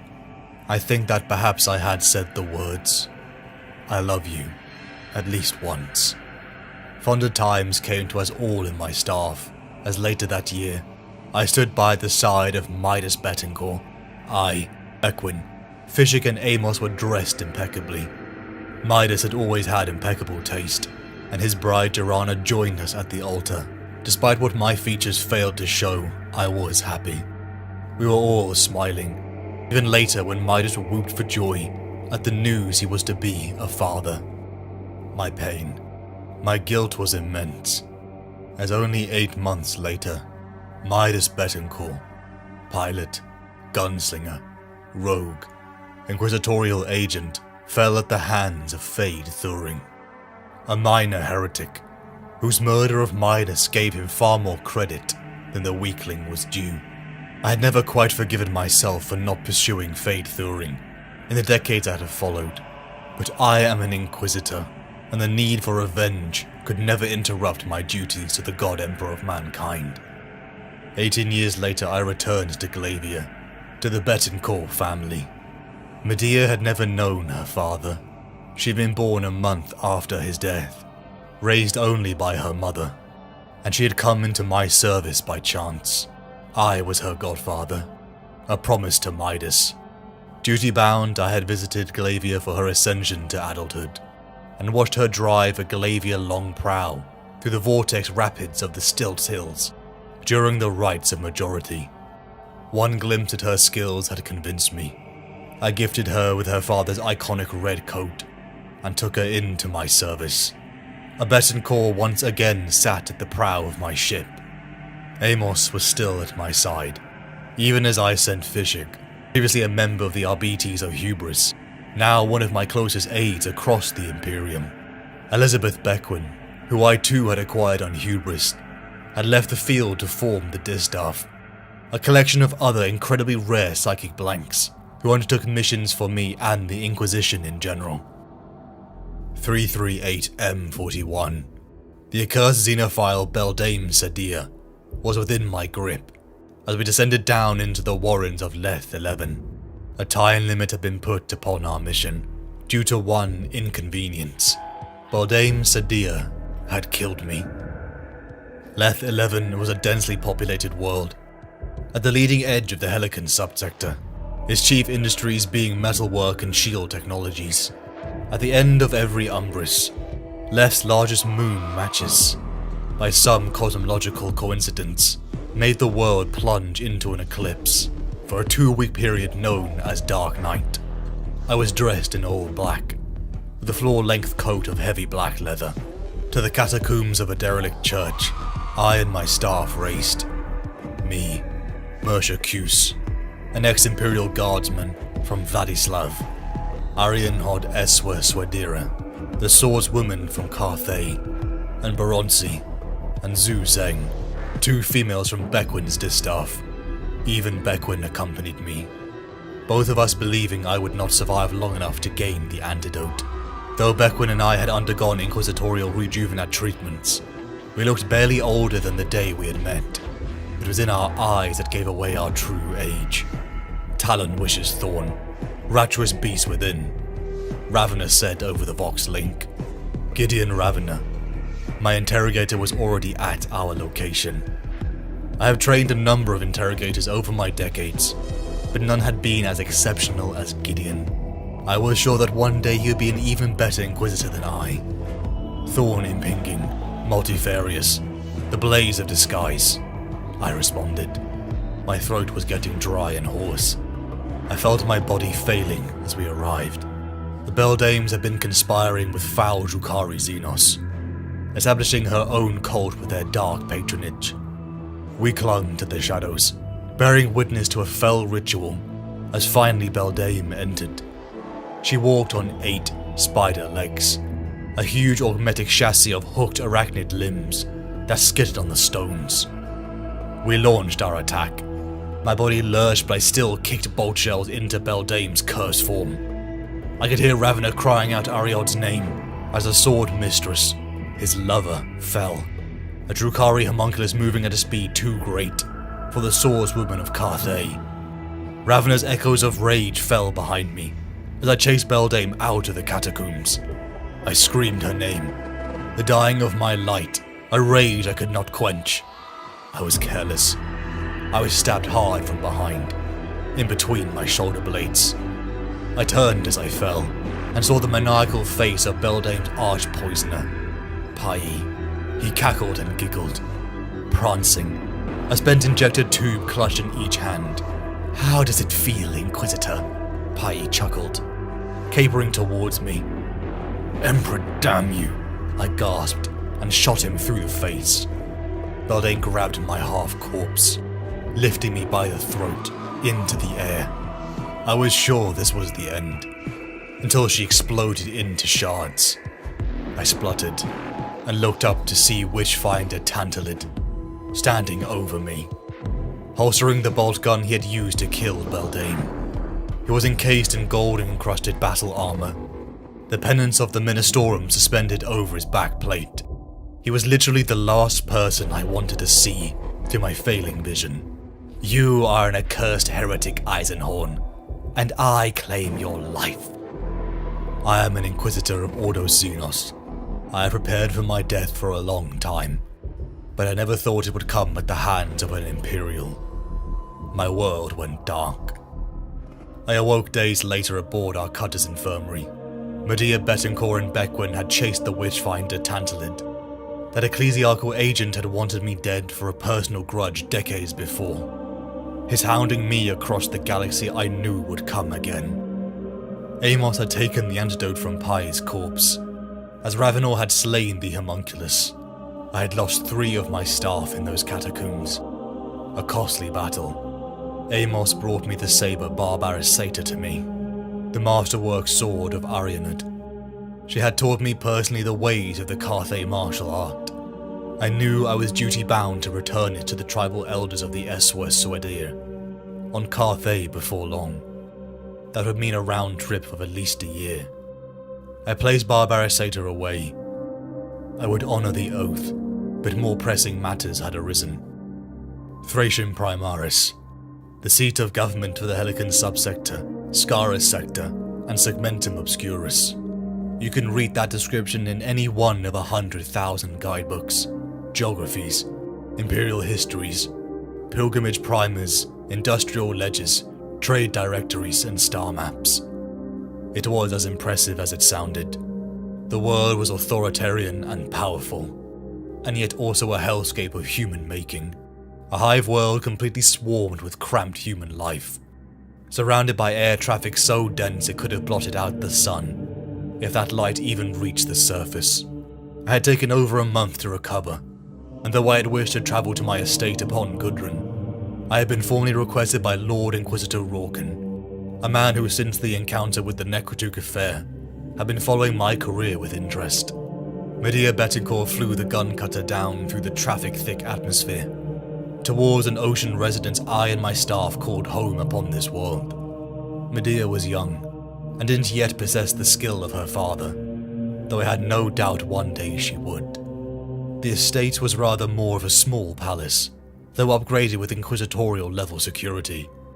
The resources of the Inquisition were almost limitless, just like my authority. Over my century of work, my staff's numbers had grown dramatically, enough that I now housed hundreds who brought a unique skill to my arsenal. I had received messages by Lord Rorken himself, who was eager to meet with me, and even surprisingly Titus Endor, my old friend and colleague, though clearly he wished to only speak in person, and another message from halfway across the galaxy. Scalpel cuts quickly, eager tongues revealed. Atcadia, Viterus, Hound wishes Thorn. Thorn should be sharp. Around the stately dinner table with me were Amos, Beckwin, Ravenor, Jubal Kircher, the head of household security, a trusted field agent called Harlan Nail, and Thula Sokova, who was Beckwin's chief aide with the distaff. Medea Betancourt had chosen not to join us, but I knew this was due to the intensity of piloting through Thracian airspace. I was pleased to see that Ravenor was present. His injuries were healing, the physical ones at least. I felt he was beginning to come through the shock of Ariod's death. Politics would play on Thracian Primaris. A victory parade in the name of War Master Honorius had brought thousands of branches of the Imperium to one place, a parade I and Ravenor would be attending. I couldn't sleep well that night. My ground staff had informed me of suspected break-ins in the previous weeks. Planted monitoring devices had been found, and sent a pang of nervousness through my system. Sophisticated and untraceable. I dared to think that perhaps these devices were manufactured by the Inquisition. I raised my sidearm within the kitchen, only to startle a hungry Medea Betancourt. I thought I was being paranoid, until from the shadows Harlan Nail crept, lasgun raised. There was an intruder. From the shadows, an individual in sleek black knocked Harlan to the ground. I launched myself upon the invader, until a familiar voice came out. "Gregor?" He lisped through a bloody mouth. "You did say you were home." It was Titus Endor. "You could have called," I began. "I did," Titus answered. We were sitting down now, my friend wiping away the blood from his nose.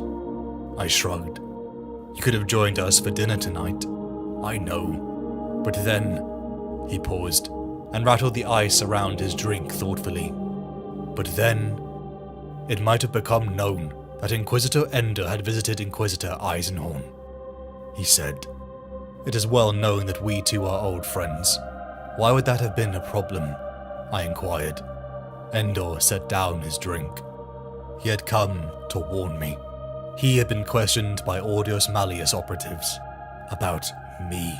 Questions about a supposed rumor that I had erred, become a radical, and gone beyond into heresy. I was grateful for Titus's warnings, for the next day the very uncomfortable subject was uttered from Lord Rorken's lips. I was grateful at that time for the paralysis of my facial muscles, because the news Rorken told me made my blood run cold. The accusation had come from an inquisitorial encounter with a demon host, one by the name of Cherubael. It had been a near century since our encounter on 56 Izar, though I still dreamed of those terrible blank eyes. The day of the parade had come. 33 heretic ciphers of alpha level or above had been captured by the War Master at Dulcine during the final major engagement of the Athenian suppression, assisted by Inquisitors Haldane, Lyco, and Voke. Two of those names I recognized from the long ago Necrotuch affair. In containments by warders of the Navigators Guild, the War Master's victory parade of the heretics was a victory cry that would ring out throughout the subsector. For all my condemnations of the overzealous pageantry of the Novia, I will admit that the great triumph of the first day filled me with a sense of pride and exhilaration. Across Hive Primaris, the largest and most powerful hive on Thracian, dawn brought a chorus of klaxons and bells. Ministorum services, relayed live from the monument of the Ecclesiarch, were broadcast on every crackling pick channel and public vox service. The phlegmy intonations of Cardinal Palatine rolled across the streets of the great hive city, overlapping like some gigantic coral round due to the echoes of the Doppler distortion. Civilians and pilgrims flooded into the streets of Hive Primaris in their millions, clogging its arterial routes and feeder tunnels, and blackening the sky with their craft. Many were turned back to the surrounding hives to watch the proceedings on vast hololithic screens, raised in stadiums and amphitheaters for the event. I knew that the RBT struggled to control the flow of people and keep the route of the triumph clear. I stood next to Gideon Ravener, both of us dressed in our full regalia. It was in that moment I noticed how truly young he was. Despite all his exceptional skill and promise, his lover's death may have shaken him, but Gideon was going to be the best Inquisitor I had ever trained. The victory train marched. Millions of Thracian Guard, Aurora Chapter Space Marines, Titans and tanks, the Inquisitorial delegation, filled with many faces new to me, for my love of fieldwork had kept me mostly out of our Order's politics. Finally, the War Master himself, raised high on a dais, dragging his prized heretic prisoners. The noise from the crowds was deafening. It even shook my bones. The triumph passed under the Spatian Gate, a monolithic structure of glossy white aethysite. The memorial gate was so cyclopean, even Titans passed under it without difficulty. For some reason I stopped, leaving Gideon's side to pay respects at the memorial of Spatian, the gate's namesake. Ol Madathen joined me, a man who I first encountered with naval command during a certain ambush upon Maxilla's ship nearly a century before. Now a long-time contact. It felt good to see him again in the flesh. Petals and praise danced in the air until a buzzing grew from the distance. My stomach began to lurch. I looked up, seeing 12 lightning fighters approaching the parade, and they weren't slowing down. I felt the hairs on the back of my neck raise as I saw the fighters dive down. They began bursting into flames as they swept straight into the parade ground itself. I felt the panic and frenzy of the billion-strong civilians wash into the parade ground for safety as the fighters led attack run after attack run. Thousands split apart in reaps of volley fire. People flowed like liquid, a mass of bodies that fell into the panicked fire of the parade ground forces, just desperately trying to hold a defensive line. I saw a fighter ram into a god titan and decapitate it. A fighter plunged directly into the crowds and smear families into a paste of human entrails and gore. I was lost. I was stupefied. I was speechless. I felt as if I should fall on my knees amid the tumult and beg the God Emperor of mankind for salvation. Smoke and embers filled my lungs as I tried to move away. Space Marine bodies flew over my head as I felt a presence behind me. The Alpha-level heretic Psyker prisoners had escaped. I was not an Alpha-level Psyker. I wasn't even close. I drew my bolt gun and rammed a shell into one's heart. I turned to see another popping civilian's brains into sludge. I stabbed at him with my mind just to get his attention, and then exploded his face with a pinpoint bolt. Empress save me, he kept coming. I had blown off the front of his skull, but he kept coming. Blind, his features a gory mess, he stumbled across the ground towards me, his still active mind boring into mine. I fired again, almost panicking myself. My nose and ears poured blood, and my brain was about to explode out of my skull. A Space Marine in the colours of the Aurora chapter came at him from behind, and shredded him into pulp with his bolt gun. Another rushed forward. Psychic power again surged into my mind. It gripped my own hand and made me aim. It made me pull the trigger. The Space Marine's head exploded. Blood caked my face from the effort of attempting to not do the same to myself. The Alpha-level Psyker left me to die by my own hand, until Commodus Vogue used his own abilities to stop me. Other Inquisitorial staff arrayed around me, barely visible in the gloom. All of us survivors were staring out to the burning wreckage everywhere we looked. The parade ground was on fire, awash with the blood and corpses of thousands, perhaps millions. Most who had died in the stampede. A day of Imperial victory had been turned into a nightmare. For 5 days, Thracian Primaris burned, an entire planet in riot. A chaos taken advantage of by gangs that sieged Arbiter's strongholds. Communication planet-wide was dead, and I knew nothing of the fate and health of my staff. Slowly we managed to carve out order through the tides of bodies that lay everywhere, and made to target the architect of this disaster, Escharadon, a leader from the Alpha-level Psykers. Vogue had warned me. He was a being of dreadful intellect, and was not to be underestimated. When we saw the monster's choice of bolt hole, I understood what Vogue meant. The monster had taken a Thracian noble palace as his stronghold, enslaving the local populace around him to act as meat shields. I, Inquisitor Vogue, Inquisitor Haldane, Inquisitor Lyko, Inquisitor Roban, Interrogator Inshabel, Brother Sergeant Curville of the White Consul chapter, and a gathering of personal guard and Arbites made our way towards Escharadon's hold. Waves of controlled civilians mindlessly threw themselves at us, and regretfully we sent them to the God Emperor's side. I and my fellow Inquisitors formed a psychic shield. Together our might was just strong enough to hold back the lashing mind of the psychotic Escharadon. We hit a snag, but beneath the palace gates we set explosives to trigger a small electric magnetic pulse, aiming to disable the locks, and Escharadon's mind lashings proved he knew what we were going to attempt. The intensity grew in our minds.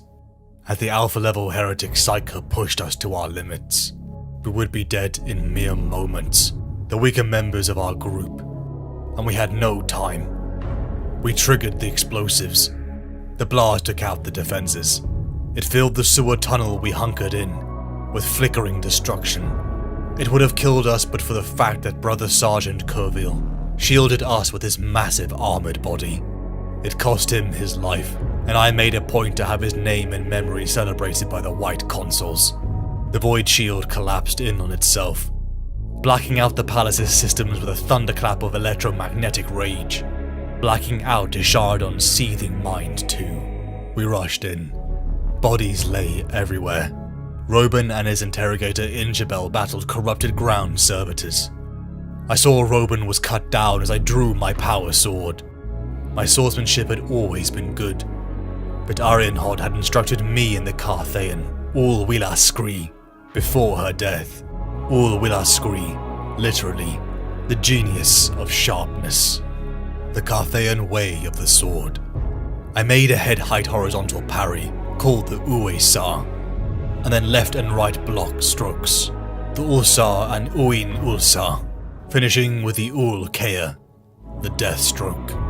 I and Injabel stormed out into the ground gardens, the thunder and rain roaring around us, until I saw Inquisitor Lyko, gun barrel aimed at a robe figure. He ignited the psyker until nothing but charred sludge remained. The desolation of Thracian Primaris had cut the Imperium deep, millions dead, from the civilians to even Astartes and inquisitorial agents in their thousands. But what came next hurt the most. My pupil. Gideon Ravener was barely recognizable. A blood-wet bundle of charred flesh, 100% burns. Blind, deaf, mute. His face so melted, as an incision had to be made in the fused meat where his mouth should have been, so he could breathe. I had left him to continue, as I was shielded under the Spatian gate. The loss touched me acutely, the waste even more. Gideon Ravener had been my greatest and most promising pupil I'd ever taught. I stood by his plastic-sheeted cot, listening to the suck and drool of his ventilator and fluid drains. I did something then I knew I wasn't supposed to do. Something in my century of life I should have been beyond. Something I hadn't done since Viburn's death and retribution on Iclone. I swore vengeance. I, Amos my savant, my knowledge and brilliant mind. Bequin, my aide, ally and psychic blank. Medea, my companion and pilot. And Nail, ex-guard veteran and bounty hunter. These alone I would take for 2 missions I set myself. The first became muddied, as news came from the now-dead Inquisitor Robin's interrogator, Inshabel. The young blonde-haired man was now without a master. He came with his final reports of our encounter with Isharadon. I had to review the death notice of Isharadon to establish causal motive, he had said to me. That is procedure, I admitted. Statement was very brief, he continued. Isharadon's corpse was burnt from the calves upwards and utterly immolated. As in the incidents of spontaneous human combustion, the relics left by the plasma weapons were little more than the flesh and bones of the feet and ankles. Just bare vestiges. And I interjected. Inshabel continued. There was no Malleus brand on the ankle flesh. I don't know who Inquisitor Lyko burned on the lawns of the lounge house, but it wasn't the heretic, Isharadon. Echan, Helican subsector. Isharadon. Our alpha-level psycho-heretics trail had brought us to the mining colony, situated at the heart of this polluted world. News of trade for an alpha-level psycho in a black market exchange had brought me and Harlan Nail to the ground. Former guard and then bounty hunter, Harlan Nail was my best field agent, strong of build, and equipped with an instinctive understanding of crime-ridden hellscapes. It alluded to a past I didn't care to pry into. Twists, or mutants, were the disguise we equipped as we stumbled around the mud-slick streets of this underhive. Undercover missions were commonplace amongst inquisitional work, but never before had I donned such a face, nor operated in a slum so far from true Imperial rule. I and Nail played out our parts well, throwing around just enough currency to get the right amount of attention, securing our place as a serious contender for some rare stock. The only trouble we found was the others that had noticed our wealth too. We had seemingly also drawn the wrong kind of attention. I rammed the word evade hard into Nayland's mind, with a pathetic surge and dropped. A massive, spiked weapon sailed through the space our heads had just been occupying, and connected with nothing but air. The Runtu had waylaid us uttered quite the most obscene series of curses I have ever heard, and dived on me. Nail was going toe-to-toe with two others, a snouted female in black leather, whose mouth and nose were hideously combined into one drooling, snarling organ, and a tall, thin male with a face perpetually distorted by bone and gristle. The female had a reaping sickle in each hand, and the tall male was armed with a mace, made out of a reinforced strut-toothed, with rusting blades of two saws. Nail had drawn his serrated short sword and dueling knife, and was fending off thrusts and strikes from both of them. I rammed my will into one flailing at me. He stopped, confused, until I rammed my weapon through where a nose should have been. I turned to see Nail gut the other two, as our BT sirens grew louder. We ran. "I thought you were dead," Beckwin cursed, as Nail and I burst into our room. "We had some fun on the way home," Nail had said. "Don't worry, Lizzie. I brought the boss back safe." I smiled and fixed myself a small amasec from the bureau. Beckwin hated to be called Lizzie, and only Nail had the balls to do it. The footsteps grew louder, and we dove to make ourselves scarce. When the RBTs burst in, they were met with a truly hideous and compromising I and Beckwin in twist form. They quickly left, continuing to search for their true culprits. We cleaned up and removed our disguises. I lingered too long on Beckwin. In my heart of hearts, I knew I cared deeply for her. I think she did too for me. But I was a psyker, she a blank. To be in her presence, to touch her caused me great pain. It could never be possible. Nail, Beckwin and I donned our twist disguises. Inshabel, former interrogator of Roban, had fit in well. He and Hussman, an associate of Nail I recruited 8 years before, flanked the outside of the designated auction location. Uber Amos, my savant, and longest companion, held back. At times over our century together, I'd often likened him to a tech priest, and I was surprised at how damn excited he seemed to be in fieldwork again. Our trio took our place in the market makeshift stand in this slum, looking to our sides at our competitors.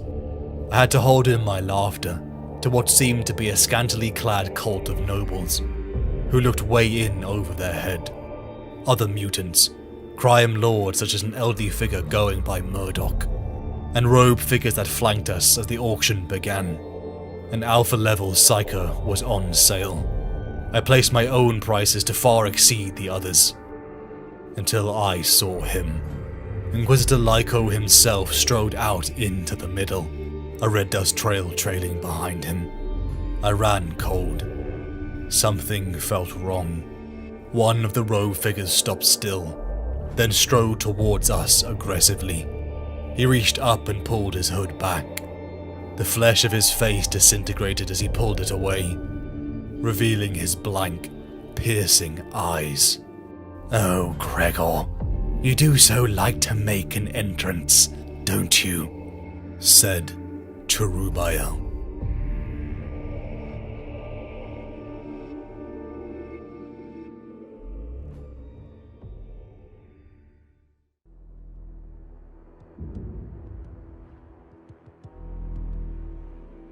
His was the last face I had expected to see here, though it had been in my mind and my nightmares for nearly 100 years. It's been a while, hasn't it, Gregor? I've thought of you often, fondly. You bested me on 56 Isa. I held a grudge for a while, I must admit. But when I learned you had survived after all, I was quite delighted. It meant there would be a chance for us to meet again. The orange collar suit began to burn and collapse off him, in molten hanks until he was naked. He rose gently, arms by his side, like a dancer, and hovered on the wind a few meters above the churned soil. He was still tall and powerfully made, but the aura that shone from him was more sickly green than the gold I remembered. Unhealthy, bulging veins corded his body, and the nub horns in his brow had grown into short, twisted hooks. And so we meet again. Aren't you going to say anything? I could feel Beckwin shaking in terror beside me, Stay calm. Stay still. I told her. The demon host glanced at her, and his smile widened. The untouchable! How wonderful! An almost exact repeat of our first encounter. How are you, my dear? What do you want? Want? You always want something. On 56 Isa, it was the Necrotouche. Oh, I forgot. You never want anything, do you? You're just a slave, doing another's bidding. Cherubael frowned slightly. Don't be uncivil, Gregor. You should treasure the fact that I've taken a personal interest in you. Most things that cross me get destroyed very quickly. I could have hunted you out years ago, but I knew there was a bond. More of your riddles. More nothings. Tell me something real. Tell me about Vogel Passionata. He laughed, an ugly sound. Oh, you heard about that, did you? Reports of the incident have made me suspect in the eyes of many. I know, bless you. That wasn't my intention. It was just a tiny error on my part. I'm sorry if it inconvenienced you. I have no wish to be seen as a man who would form a compact with demons. I'm sure you haven't. But that is what's happening, whether you like it or not. Destiny, Gregor. Our destinies are entwined in ways you cannot even begin to see. Why else would you dream about me? Because it has become a central goal of my life to hunt you down and banish you. Oh, this is a lot more than simple professional obsession. Think, why do you really dream of me? Why do you search for me so diligently? Even hiding the extent of that search from your masters. My mind was racing. And why did I spare you? If it had been you on Vogel Passionata, I would have let you live. I let you live on Thracian. What? You stopped to pay homage at Spatian's tomb, and the gate shielded you from the disaster. Why did you stop? You don't know. You can't explain it, can you? It was me, watching over you, planting the suggestion in your mind, making you pause for no reason. We've been working together all along. No! You know it, Gregor. You just don't know you know it. Cherubael floated away a short distance and looked around. The auction site was frozen, all eyes on him.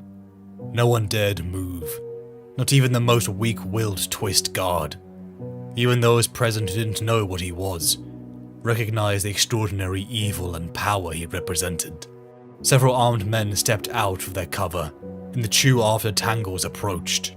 It was Lyco, with 6 grisly examples of hired muscle. Look who I found, Lyco. I sprung this trap just like you suggested, to discover if anyone was on your tail. And look who it turned out to be. Eisenhorn, Lyco murmured, fear crossing his face for a second. He looked over at Cherubael. I said, what are you waiting for? Kill them and we can be gone. It was suddenly clear to me Lyco wasn't the demon host's master. Like Conrad Molotov all those years before, Lyco was another pawn, a corrupted agent of someone, something else. Must I? Asked the hovering figure. Do it! No witnesses!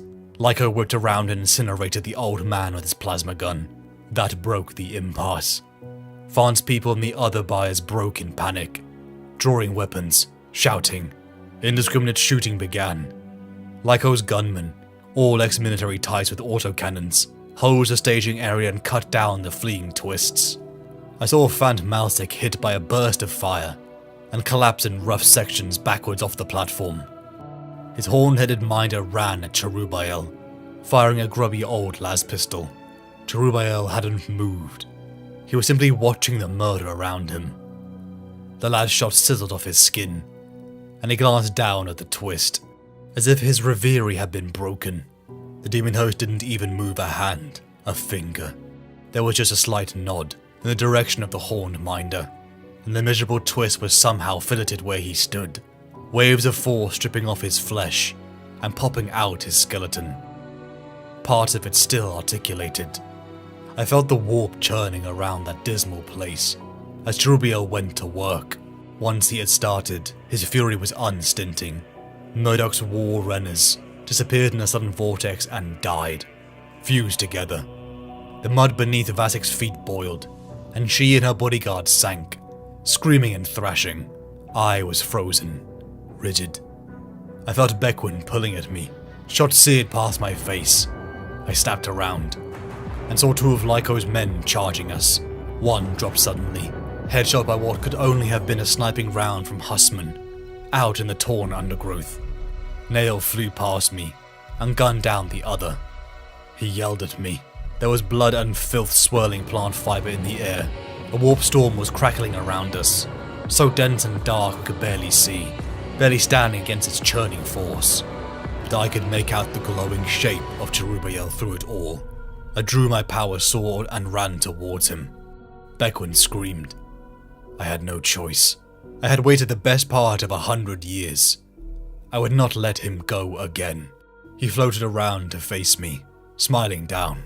Put that away, Gregor. Don't worry, I won't kill you. Lyco has no power over me. I'll deal with his complaints later, and... Who does have power over you? Who is your master? Tell me! You caused the atrocity on Thracian, didn't you? Why? On whose orders? Just go away, Gregor. This is not your concern now. Go away. I think he was honestly surprised when I hacked the power sword into his chest. I don't really know if I'd imagined I could do him any harm. The blessed blade almost disemboweled him before it exploded and hurled me backwards. He looked down in dismay at the wound across his torso. Warp energies, bright and toxic, were spilling out of it. In a second, the wound had closed as if it had never been. You little fool! Said Cherubiel. I found myself flying backwards through the air, blood in my mouth. The impact of my landing shook my bones and smashed the breath out of me. My head swam. The demon host power had thrown me a good 30 meters across the site, into the underbush. Furious psychic detonations went off all around. Screaming, semi-sentient winds from the deepest warp snaked around the field, destroying the last of the twists and the fleeing buyers. I tried to rise, but consciousness left me.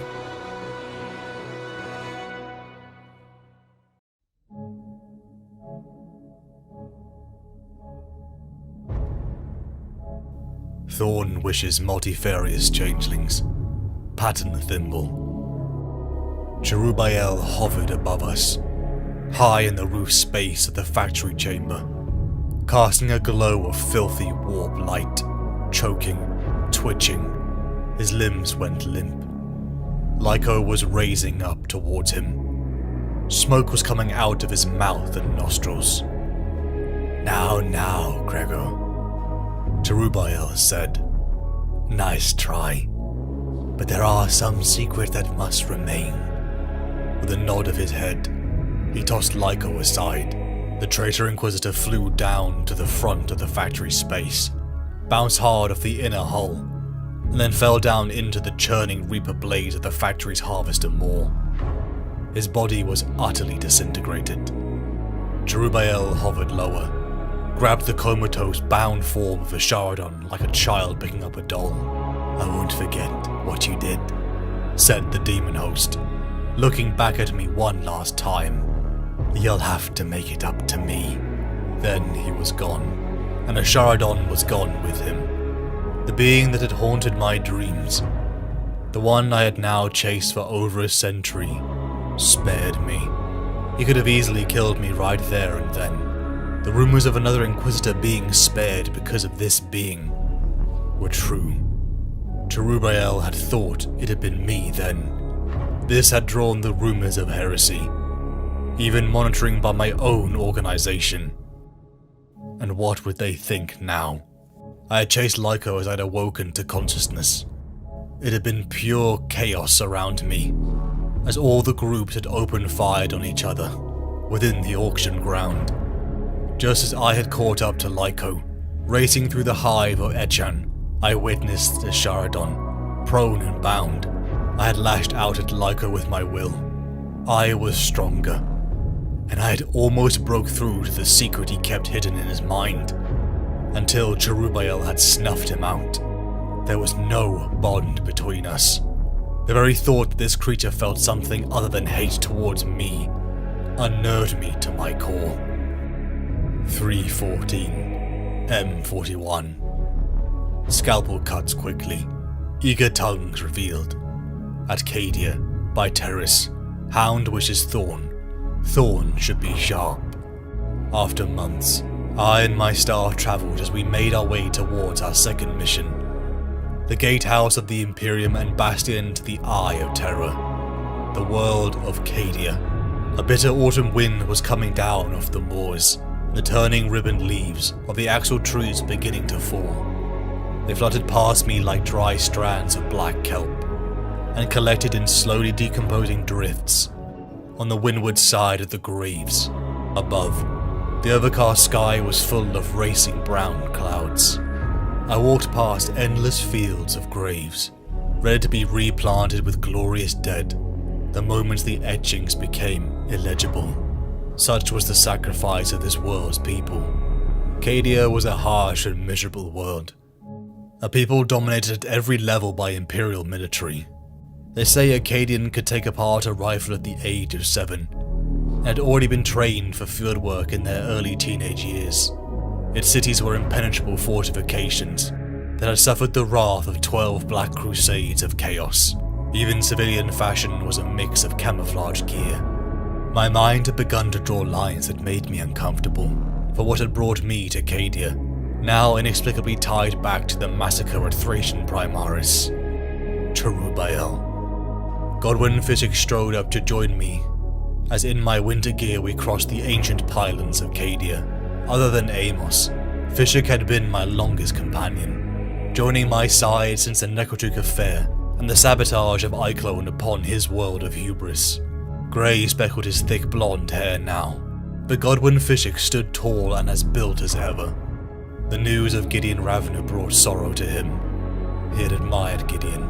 Frankly, it had been difficult not to admire Gideon, and I sometimes felt that Gideon was the man Fishik wished he would have liked to have been. Fishik's great strength was his self-knowledge. He understood his own limitations.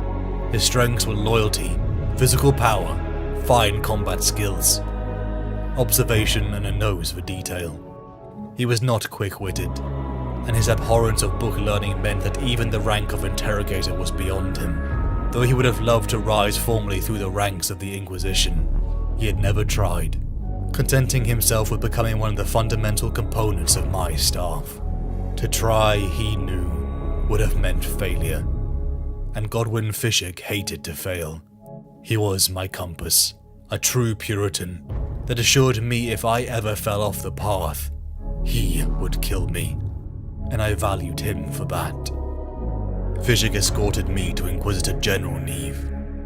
He told me I wouldn't like her, and within 5 minutes I completely understood why. She was a short, sturdy woman in her late 110s, if my eye was any judgment, with salt and pepper hair pulled back tightly into a bouse. She had the typical pale, tight flesh and violet eyes of Acadian, and our mere presence seemed to be offensive. I could almost believe she was the pure definition of grouchy. The Sons of Baal, one of the many cults that seemed to spring up, and then fall so close to the Eye of Terror. These Sons of Baal, or Sons of Cherubael, had been caught decades before measuring the ancient pylons of Cadia. Inquisitor Neve limped off to grab the archive reports. She clearly believed that I was a fool to put so much weight on a bunch of measuring idiots. She turned and dropped the file case onto the reading table. They might have been idiots, I said, but they're the only solid link I have to a demon host that could destroy us all. A demon host, she said. That's right, and the beast that controls it. A beast that, if I am right, is one of ours. She lurched back down the Archivium. Convince me, she said. I don't know if I did convince the Inquisitor General. I didn't know if I could. but she heard me out and stayed around for another 2 hours, helping me locate the files of connected cases and other materials. Past 9, she was called away to a disturbance in an island community. Before she left, she offered accommodation for me and my staff in the Minster, which I politely declined, and made it clear that I had permission to continue my investigation, provided I kept her informed. "I've heard stories about your adventures, Eisenhorn," she said. "I don't want anything like that happening on my turf. Do we understand each other?" "We do," I replied. "Good night then, and good hunting." Fishig and I were left alone in the Archivium. "You were wrong," I told him. "How's that?" Fishig replied. I did like her. I was pleasantly surprised to once again step aboard the SN in orbit. Tobias Maxilla, a rogue trader I had first encountered to Gudrun over a century before. Our relationship had deepened over the decades, making him an unofficial member of my staff. A genuine voyage, an odyssey. That was what Tobias Maxilla lived for, and my work seemed to provide him this entertainment, even escorting Fishig to Cadia in my absence. I, Fishig, Beckwin, Nail, Amos, Husman, Medea, and Inshabel. We all sat down to an extravagant dinner. I watched on in peace. Fishig, Medea, and Nail trading their war stories. Amos diving into theoretical topics. I'm sure Inshabel and Husman being held hostage to my savant's ramblings was not how they planned this evening. Beckwin and Maxilla lost in conversation, probably trading makeup tips. We didn't speak of the mission, only enjoyed each other's company. Something we needed. Months passed in the freezing cold of Cadian winter, delving through the archive records every day, desperate to find a trace of how this cult of Baal, or even Cherubael, had gotten planetside. Inquisitor General Neve had made it clear to me that this was Cadia, the most fortified planet in the Imperium. Not to her, her predecessor Inquisitor Gorfal, nor his predecessor. None would have missed an incursion of this threat level. After months, I, Fishig, and Inshabel were called to a location on the far side of Cadia, only to find Tobias Maxilla. I had no time for Maxilla's eccentricities, and simply asked what he wanted to speak of. It was simple, Maxilla told me. It was possible to sneak onto Cadia, and he had just demonstrated it by using my authority and clearance codes. Cherubael had come to Cadia, and one of our own had done it. Neve and I alone rushed back to our sanctum, uncovering encrypted inquisitorial records that took us the entire night to decrypt. It brought us to one name, a hero long thought dead, Inquisitor Quixos. "It's most perturbatory," Amos muttered. Quixos the Great, Quixos the Bright, one of the most revered Inquisitors to ever roam the Imperium. His early texts have been required reading for us all. He was a legend. At the age of just 21, he had burned the demons out of Artem. Then he had purged the Endorian subsector of its false goat gods. He had transcribed the Book of Edion. He had broken the wretched subcult of Nurgle that had tainted one of the palaces of Terror itself. He had tracked down and killed the Chaos Marine Bangilos. He had silenced the whisperers of Domacanti. He had crucified the Wish King of Sarpeth on the battlements above his incinerated hive. But there had always been an odor about Quixos, a hint that he was too close to the evil he prosecuted. He was a radical, certainly. Some amongst the Ordo said he was a rogue. Others said, in low, private voices, much worse. But to me, he was a great man, who had perhaps gone too far. I had simply honored his memory and his achievements, because as far as I and the Imperium had been concerned, he was long dead. Conrad Molitor upon 56 Esar with a Saruthi, Lyco with Thracian Primaris and a Sharadon. I inadvertently had been set on this path, even since hubris. It was rare, but some in my order's history had fallen. often crossing the line between fighting chaos and using chaos to fight itself, as my mentor Habshant had warned of. Kargesh, 314 M41. My band was all aboard, preparing weapons. So was Inquisitor General Neve, and a 6-man squad of Cadian Kazakin. Impressive troopers in white camoed armor, prepping matte white las rifles and stubbers in the crew bay. Kargesh was a way station, used under the encryption of Inquisitor Quixos's orders, and we were certain to find the last remnants of the Sons of Baal, or whatever militant group was working under Quixos. I stood next to Neve. She was dressed in Cadian mesh armor and adjusting her winter hood. She had exchanged her silver crutch for a lift-assisted cane, fitted with a compact cylindrical grenade launcher. We touched ground on station, my feet crunching on the snow. Nail was to my left, fielding a combat cannon. Hussman to my right, with his trustworthy long las. Inchabel was to his right, armed with a brace of antique las pistols that had belonged to Inquisitor Roban. Fishig, hefting an old, trusted Arbites-issued riot gun, had gone wide to the far left. Bequin, a long-barreled auto pistol in her gloved hand, was right beside me. Behind us, Neve and her Kazakin lurked, waiting for my signal. We moved on to the armed rabble, catching them by surprise. None went for their weapons, only their robed leader stepping forward, unveiling a face and shape so twisted I knew what it was. A demon host. Trubael? I said, foolishly, stupidly. Your witness ally is not here, Eisenhorn, said the being, baring his teeth and gleaming with light. My name is Profanity. I raised my bolt gun and fired. The demon host kept moving as violence ensued. Only with Fishig's handcrafted blessed silver bullets did the spawn wound. I kept the creature's attention on me as the Kazakin mercilessly and efficiently cut down the cultists. Profanity was behind me, hanging in the air, incandescent with power. It was naked, and wore the terrible wound we had inflicted like medals. The right leg frayed at the knee, dripping with glowing white ichor. Entry wounds and burns bubbled and smoked across its chest. Its head hung slack on a neck broken by Hussman's hot shot. It spread its arms, and a hand that was just a thumb and a mangled palm sprayed lightning into the midnight grass. Nice try, the slacked head gargled. With its robe gone, I could see its body was strung with chains, padlocks, and bindings. Stitching needles and other iron ores were pierced into its luminous flesh. Run, I said to Neve and Bequin. Run, I screamed.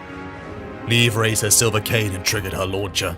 The grenade hit Profanity in the lower torso and blew it back a few meters with a flash of Faisaline. It rushed back towards us, moaning and chattering in a warp curse language. Bequin grabbed both me and Neve.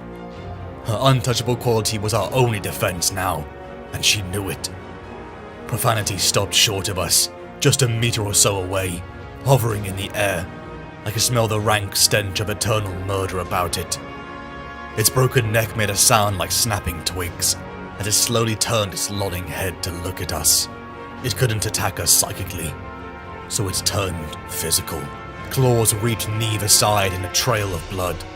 I drew my rune-etched Cadian blade, a gift from General Neve, and pierced it in the gut. The blade hissed, and the creature snarled. Bequin and I were knocked down. We were scrambling, desperately trying to keep our link. Next I saw the greatest bravery I had ever seen. 3 of the Kazakin leaped upon the demon host, fearlessly. The Cadian elite had given me an opening by sacrificing their lives. They had fallen in the service of the God Emperor of mankind, which every Cadian was born to do. Aegis, by Scarlet Inferno, Thorn Redux, I screamed into my box. Medea appeared in the gun cutter, and shredded the form of Profanity until the demon host winked out the material verse. Fishig ran to Bequin, as I ran to the prone form of General Neve. I felt my blood cool, until from Hussman, the voice of Profanity boomed. His eyes glowed, and the demon hearse burst from his body, reborn. We were utterly outmatched, until the demon host floated into the sky. The sound of boots grew, until to my utter shock, more Cadians arrived. The bloodied nails shouted in confusion. "Inquisitor Eisenhorn," boomed a vox-amped voice from the lead Cadian. "For crimes against the Imperium, for the atrocity at Thracian, for consorting with demon hosts, you are hereby arrested and condemned to death." I recognized the voice. It was Inquisitor Ozma.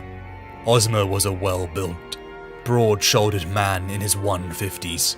He wore brass power armor that glowed almost orange in the ruddy dawn. Ornate Malleus crest decorated his armor. His face was blunt and pugnacious. His eyes were glinting dots set into puffy lids, fringed by heavy grey eyebrows. "Gregor Eisenhorn," he said in precisely enunciated high formal Gothic, "in fealty to the God Emperor, our undying Lord, and by the grace of the Golden Throne, in the name of Ordos Malleus and the Inquisition, I call thee Diabolus. And in the testimony of thy crimes I submit this charter. May Imperial justice account in all balance. The Emperor protects." I was changed to a wooden chair, 3 months deep inside a Cadian prison. Endless days of interrogations by Inquisitor Ozma and his interrogators. It left me a shell of a man. My story never changed. I, Inquisitor Gregor Eisenhorn, utterly reject the accusation of orchestrating the attack on Thracian Primaris and consorting with demon hosts. There were questions I dreaded, such as why I had stopped at the tomb of the Spatian Gate, saving my life. Why this Cherubael had spared me. Where was the alpha-level Psyker? I was glad at times like this that Gorgon Lock had permanently paralyzed my face. My explanation of Quixos's continued survival and extreme heresy fell on deaf ears, for in the eyes of Ordos Malleus, innocence is no defense. My calls to Lord Rorken had got me a trial on Thracian Primaris, but it would be too late, for Ozma had planned to break my mind and body before I could leave. Fishik was my appointed advocate. 3 days before my final interrogation, he asked me the question I could sense building in him for months. Am I true? Is the accusation correct? He had a right to ask. I looked him in the eyes and told him they are false. I am a true servant of the Emperor of Mankind. The cramps began just after what I guessed was midnight. They woke me from a bad sleep. Pain surged through my body and my mind was numb. I hadn't felt this bad since Pai's handiwork on Leth 11, during the Dark Night, almost 2 years before. I tried to rise and fell off the bunk. Spasms racked me and I cried out. I vomited up the dregs of the dire supper. Bouts of fever heat and death chill twitched through me. I was going to die. My consciousness faded. I woke aboard the SN, Tobias Maxilla's ship. Fishik had poisoned me. Used a dose of the reactive that the mad scientist Pai's toxin that had almost killed me when confronting Beldame Sardine, the Xenos conspirator. It had been convincing because I really was dying, and the reluctant inquisitorial security rushed me to a Medicaid facility. Then my staff pounced, likely covered in secret by Inquisitor General Neve, though she was careful to leave no traces of her link to us.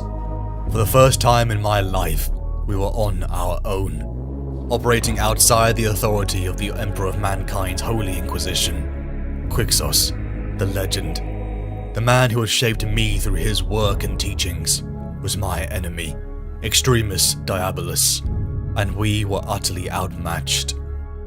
The encounters with his demon hosts had proved that. We needed to be better equipped. I needed weaponry strong enough. I needed information. I needed Magos Pure. I had never prayed so much before. I begged the God Emperor to complete this task in his name, before death hit my own brothers and sisters' hands. For months the SN traveled to the fringes of the Helican subsector. Dozens of times my staff escaped roaming arbiters and bounty hunter squads. Finally, the Ascend entered the Chinchair system. Chinchair itself, or more properly Chinchair Rogue System Planet 4X181b, was a blue nugget of rock, swaggering along an almost figure-of-8 far orbit around the system's unique clashing stars, following the vagaries of their impacting gravity wells. Rare and ultra-rich metals, including anciliatum and foridium. It had been a miner's plunder haven for as long as it had been identified. Medea, Amos and I descended the rampart onto the mining facility. Medea had removed her father's jacket in favor of a much more anonymous set of grubby flight overalls. Amos had adjusted the hydraulic settings of his augmetic exoskeleton to hold him in the stiffest, most upright stance possible, with a long tunic cloak of black bagia, a white skull cap and an engraved data cane. He looked every centimetre a distinguished Scholem academic. I lacked any trace of my usual inquisitorial garb.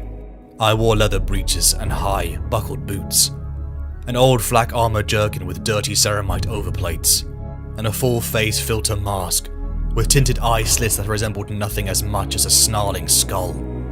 Nail had lent me a motion tracker unit from his personal kit, which I strapped over my right shoulder, and a heavy, snub-nosed las pistol that hung in an armpit rig under my jerkin. A combat shotgun rested in a scabbard between my shoulder blades, and I had a belt of shells for it around my waist. I looked and felt like hired thug muscle, which was precisely the point. To our surprise, the facility was almost empty. The automatic vox speakers sounded with orders, and yet no soul arrived. I witnessed Mechanicus equipment discarded, something unheard of from the servants of the machine god. I pushed in further, coming to surprise a long-limbed man in filthy overalls, crouching with his back to me, rummaging through a footlocker.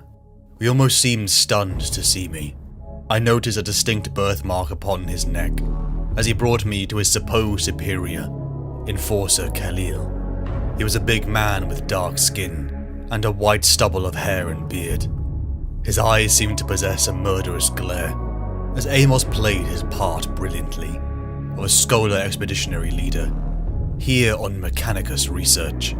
My sense of unease grew, as the Enforcer Khalil led us to some temporary quarters. Amos spoke to me. He thought his words would upset me, about how we were here on a singular mission. Magos Bure, tech priest of Mars, and a close associate of my former mentor Inquisitor Habshant. A distant but trusted ally even Amos had known well in their time together. Amos told me he could see my desire to root out the mystery here, but I am no longer an Inquisitor. I had no authority to pursue any goals other than the ones I had set myself. He was right. Surprisingly, I felt no anger at the surmising of my lost purpose. A century in the God Emperor's service. By all means now, I am just Gregor Eisenhorn. Aegis wishes Thorn, by half-light disabused. In administratum by heart, scales fall from eyes. Multifarious, the grasp of changelings, pattern thimble advised. The shadows of men obscured the light from under the doorway. Medea, Amos and I were up, Amos pretending to snore still. We ambushed them as they opened the door, Medea and I cutting down two as Amos broke one's neck with a single punch. At times I forgot my savant scholar's augmetic strength. I turned one of the bodies over, finding again that birthmark upon the neck. We lugged our equipment and began to move. The discarded Mechanicus equipment, the skeleton crew, the clearly missing Magos Bure, and now this assassination attempt. Enforcer Khalil was clearly covering something deep within this facility. I wrestled with the connectors as Amos and Medea sat down in the cabin of one of the mining scavenger pods. Las shots whistled past us as I locked the hatch. Medea launched our transport right into the heart of the mining operations tunnels. The upper workings of the Imperial Allied mines were huge excavations, reinforced with rockcrete and filled with abandoned mining machines. Medea kicked the pod's lamp array and illuminated our path with hard spot beams of clear white light. At the far end of one reinforced spur, the lamps picked out as sudden, wide gradient where the horizontal incuts of the surface mines began their descent. The steep access board descended for about 1.5 kilometers, occasionally flattening into work shells with entries into side seams. The view from the front screen seemed to be black and white, the fierce white light piercing the blackness and revealing only pale grey dust and rock, and the occasional sparkle of Druce. Medea slowed us as we passed one more fragmented, an extensive pile of breakdown, and then, under Amos's instruction, maneuvered us down into the throat of an almost vertical chimney. Amos sat on navigation, his eidetic memory our eyes as for hours we descended down further. The temperature was rising, even within our protected transport. Whatever Khalil and his corrupted crew were hiding, we would now have to find it at the heart of this rock. In fact, the deeper we descended, our box signal grew. Another 3 hours, another 2 kilometers down. It was damn hot. The air outside was thick, with venting steams and gases. Several caverns and dome pits were home to luminous acid lakes, where the geothermal steadily simmered the water. Gorges and the occasional pitch showered flares of red light from lava rivers and cauldrons of molten rock. Upon a cavern wall, an enormous perfectly cut plasma hole bored through. Medea flew us through it, until we came across a leviathan of a machine. Medea slammed the brakes. Vade, Elquam, Alatoratha, Semptus, I yelled into the mic. Time seemed to stretch in those daunting seconds. Vade, Elquam, Alatoratha, Semptus. The thrumming guns of the beast halted. An inner lock clanked and opened. A hooded figure in long orange robes seemed to hover out onto the platform. It grasped the handrail with both hands and looked down at us. The figure pulled back its hood, revealing a mechanical skull finished in oil-smudged chrome. Its lens-like eyes glowed bright green. Fat black cables under its jaw pulsed, and the Voxcaster screwed into its throat spoke. Gregor, Uber, it has been a long time, said Magos Bure. Magos Bure. His knowledge and discoveries almost worshipped by his brethren in the tech priesthood. He had been a fabricator architect of the Titan forges of Trilix Fal. To my certain knowledge, he was almost 700 years old. Hapshant had occasionally hinted that Bure was far older than that. He had no lower limbs and floated on anti-gravity suspensors. He turned to face me. Welcome to the Translithopede, Eisenhorn, spat his Vox emitter grill. You too, Amos, my old friend. I must admit I can't conceive of what brought you here. Is it the Lith? Has the Inquisition sent you to deal with the Lith? News of my disgrace clearly hadn't reached him, and for that I was thankful.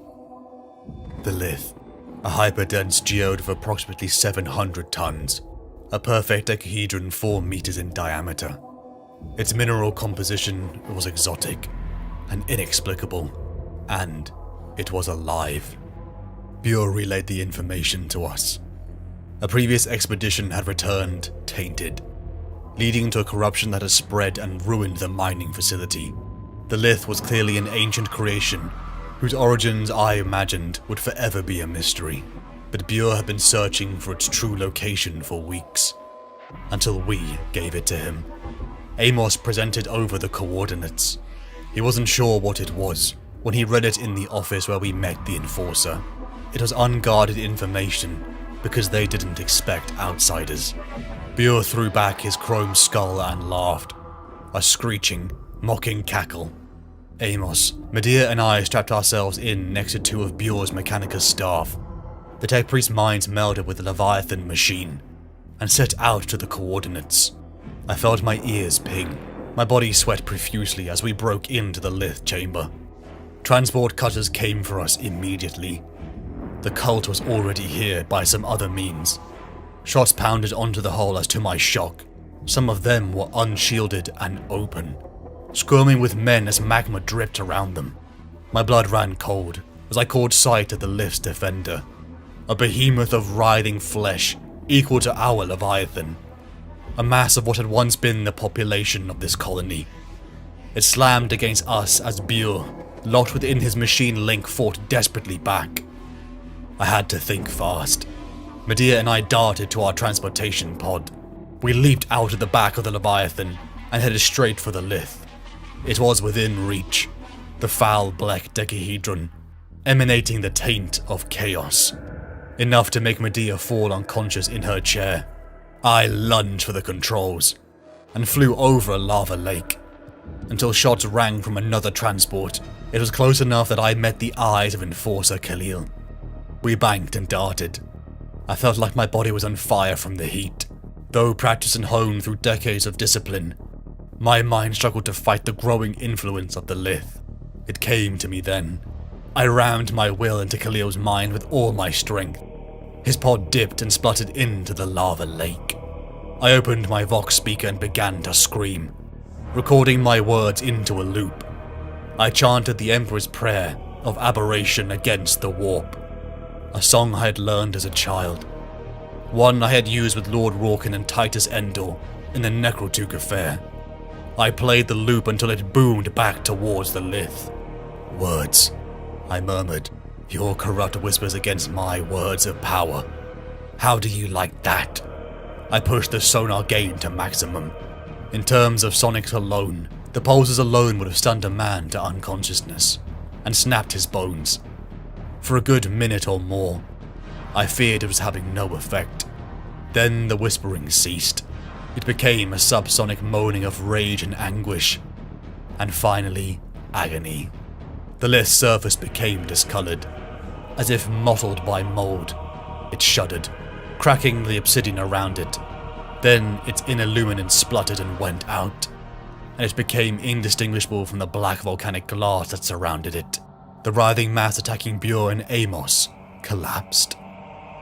Amos embraced me as I strode back to the Leviathan, and to my surprise, Bure too embraced me, though awkward. It took 30 hours to return to the surface, enough for all of us to recover from our ordeal. Bure spoke to me again, asking what had brought me here. I trusted him.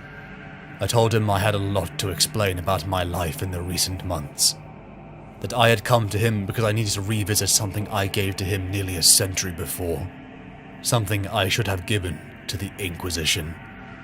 I stepped through an iris valve, down 3 grilled steps into a cell, feeling the nauseating static prickle of the psychic dampening fields. Every surface was dusted with ice crystals, and there was a crackle of cynatic energy.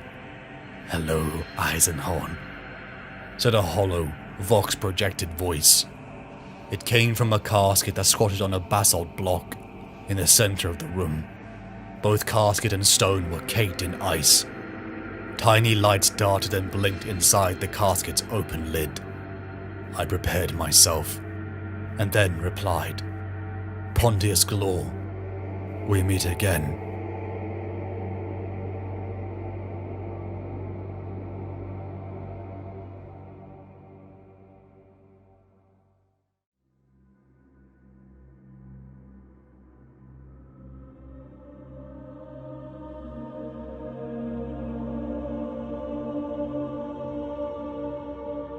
"Let me make sure I understand you, Eisenhorn," said the disembodied voice of Pontius Glor, slowly and contemptuously. "You think I'm going to help you?" I cleared my throat. Yes. "So you finally reached that place. How wonderful." What place? I felt uncomfortable. I'd been planning this interview for months, and now control was slipping entirely to Glor. "The place where you cross the line. I have... All Inquisitors cross the line eventually. I tell you... All of them. It's an occupational hazard." Listen to me, you worthless... "Methinks Inquisitor Eisenhorn protests too much. The line, Gregor. The line. The line between order and chaos, between right and wrong, between mankind and man unkind. I know it because I've crossed it. Willingly, of course. Gladly. Skipping and dancing and delighting. For the likes of you, it is a more painful process." I rose. I don't think this conversation is going anywhere, Glor. I'm leaving. So soon? Perhaps I'll be back in another century or two. It was on Quenthus 8, in the spring of 019.M41. Ah wore a golden torque around his neck, the mark of his tribe. It was the most valuable thing he possessed. Actually, it was the only thing he possessed, but no matter. He offered it to me in return for me becoming his master. I took it, and, as I said, I bought him. I sat back, unimpressed. Wait. Later that same day, I examined the torque. It was inlaid with astonishing technology. Borea might have been a beast world by then, but millennia back it had clearly been an advanced outpost of mankind. It had fallen into a feral dark age because chaos had touched it. And that torque was a relic of the decline. Its forbidden, forgotten technology focused the stuff of the darkness into the wearer's mind. No wonder Borea, where every adult male wore one, was a savage waste. I was intrigued. I put the torque on. You put it on? I was young and reckless. What can I say? I put it on. Within a few hours, the tendrils of the warp had suffused my receptive mind. And do you know what? What? It was wonderful. Liberating. I was alive to the real universe at last. I had crossed the line, and it was bliss. Suddenly I saw everything as it actually was, not as the Ministorum and the rot-hearted Emperor wanted to see it. Engulfing eternity, the fragility of the human race, the glories of the warp, the fleeting treasure of flesh, the incomparable sweetness of death, all of it. And you ceased to be Pontius Glor, the seventh son of a respectable imperial house, and became Pontius Glor, the sadistic idolater and abomination? A boy's got to have a hobby. Thank you for sharing this with me, Pontius. It has been revealing. I'm just getting started. Goodbye. Eisenhorn! Wait, please, The cell hatches clanged shut after me. I waited 2 days before I returned to see him. He was sullen and moody this time. I entered the cell and set down the tray I was carrying. Don't expect me to talk to you. Why? I opened my soul to you the other day, and you walked out. I'm back now. Yes, you are. Closer to that line yet? You tell me. I leaned over and poured myself a large glass of Amasec from a decanter on the tray. I rocked the glass a few times and then took a deep sip. Amasec? Yes. Vintage? 50-year-old Gethalamore vintage, aged in Burwood barrels. Is it good? No. No. It is perfect. The casket sighed. You were saying about that line? I was saying I was most annoyed with you. Pontius returned, stubbornly. Oh. I casually slid a low stick from the plastic board tub I had carried backhanded from Tarisia Ungra's stateroom.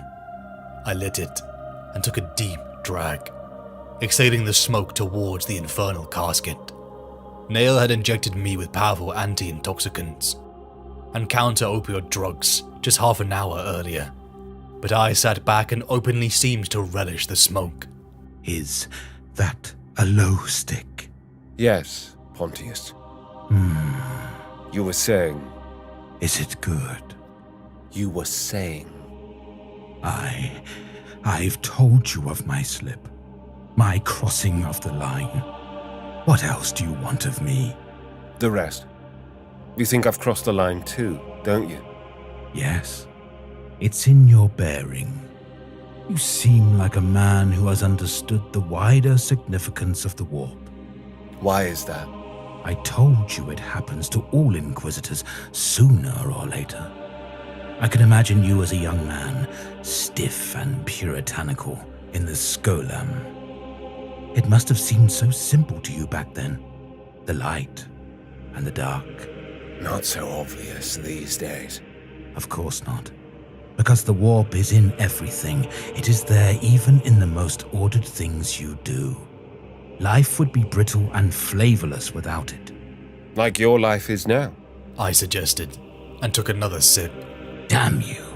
According to you, I'm already damned. Everyone is damned. Mankind is damned. The whole human species. Chaos and death are the only real truths of reality. To believe otherwise is ignorance, and the Inquisition, so proud and dutiful and full of its own importance, so certain that it is fighting against chaos, is the most ignorant thing of all. Your daily work brings you closer and closer to the warp, increases your understanding of orderless powers. Gradually, without noticing it, even the most puritanical and rod-stiff Inquisitor becomes seduced. I don't agree. Pontius's mood seemed to have brightened now. We're engaged in debate again. The first step is the knowledge. An Inquisitor must understand the basic traits of chaos in order to fight it. In a few years, he knows more about the warp than most untutored cultists. Then the second step, the moment he breaks the rules and allows some aspect of chaos to survive or remain so that he can study it and learn from it. I wouldn't even bother trying to deny that one, Eisenhorn. I'm right here, aren't I? You are, but understanding is essential. Even a Puritan will tell you that. Without it, the Inquisition's struggle is hopeless. Don't get me started on that. He chuckled, then paused. Describe the taste of that amasek in your mouth. The quality, the scent. Why? It is 300 years since I have tasted anything, smell anything, touched anything. I had feared my gambit with the amasek and opiate was too obvious, but it had drawn him in. It feels like oil on my tongue. Soft, body heat. The aroma precedes the taste, like peat and pepper, spiced. The taste is a burn in the throat that lights a fire behind my heart. The casket made a long, mournful sound of tantalized regret. The third step. The third step. The third step is the line itself. When the Inquisitor becomes a radical. When he chooses to use chaos against chaos. When he employs the agencies of the warp. When he asks the heretical for help. I see. I'm sure you do. So, are you going to ask me to help you? Yes. Will you give me that help? It depends. What's in it for me? I stubbed out the low stick. Given what you just said, I assume your reward would be the satisfaction of seeing me cross that line and damn myself. Very clever. I'm enjoying that part already. What else? I turned the glass in my hand, swirling the amber spirit around. Magos Bure is a talented man, a master of machinery. Though I would never release you from imprisonment, I could perhaps ask him for a favor. A favor? Pontius echoed with trembling anticipation. A body for you. A servitor chassis. The ability to walk, reach, hold, see. Perhaps even the finessing extras of sense actuators. Rudimentary touch, smell, taste. That would be child's play for him. Gods of the warp. Ask me, Eisenhorn. Let us talk for a while on the subject of demon hosts.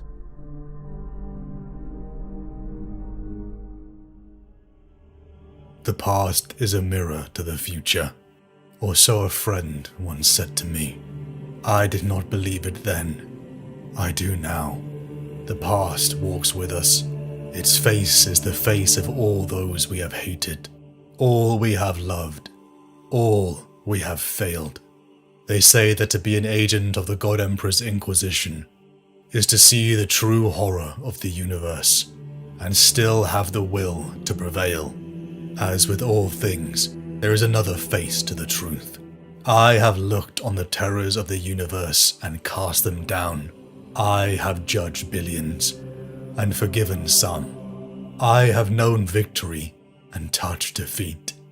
And the lesson that all my years as an Inquisitor has taught me is that it is not enough to prevail. We have to endure the poison of history. We have to survive our own sins. My name is Gregor Eisenhorn. I am 148 years old, still in my prime by Imperial standards, and those of the Inquisition. All my life, I've had a reputation for being cold, unfeeling. Some have called me heartless, ruthless, even cruel. I am not, and I am.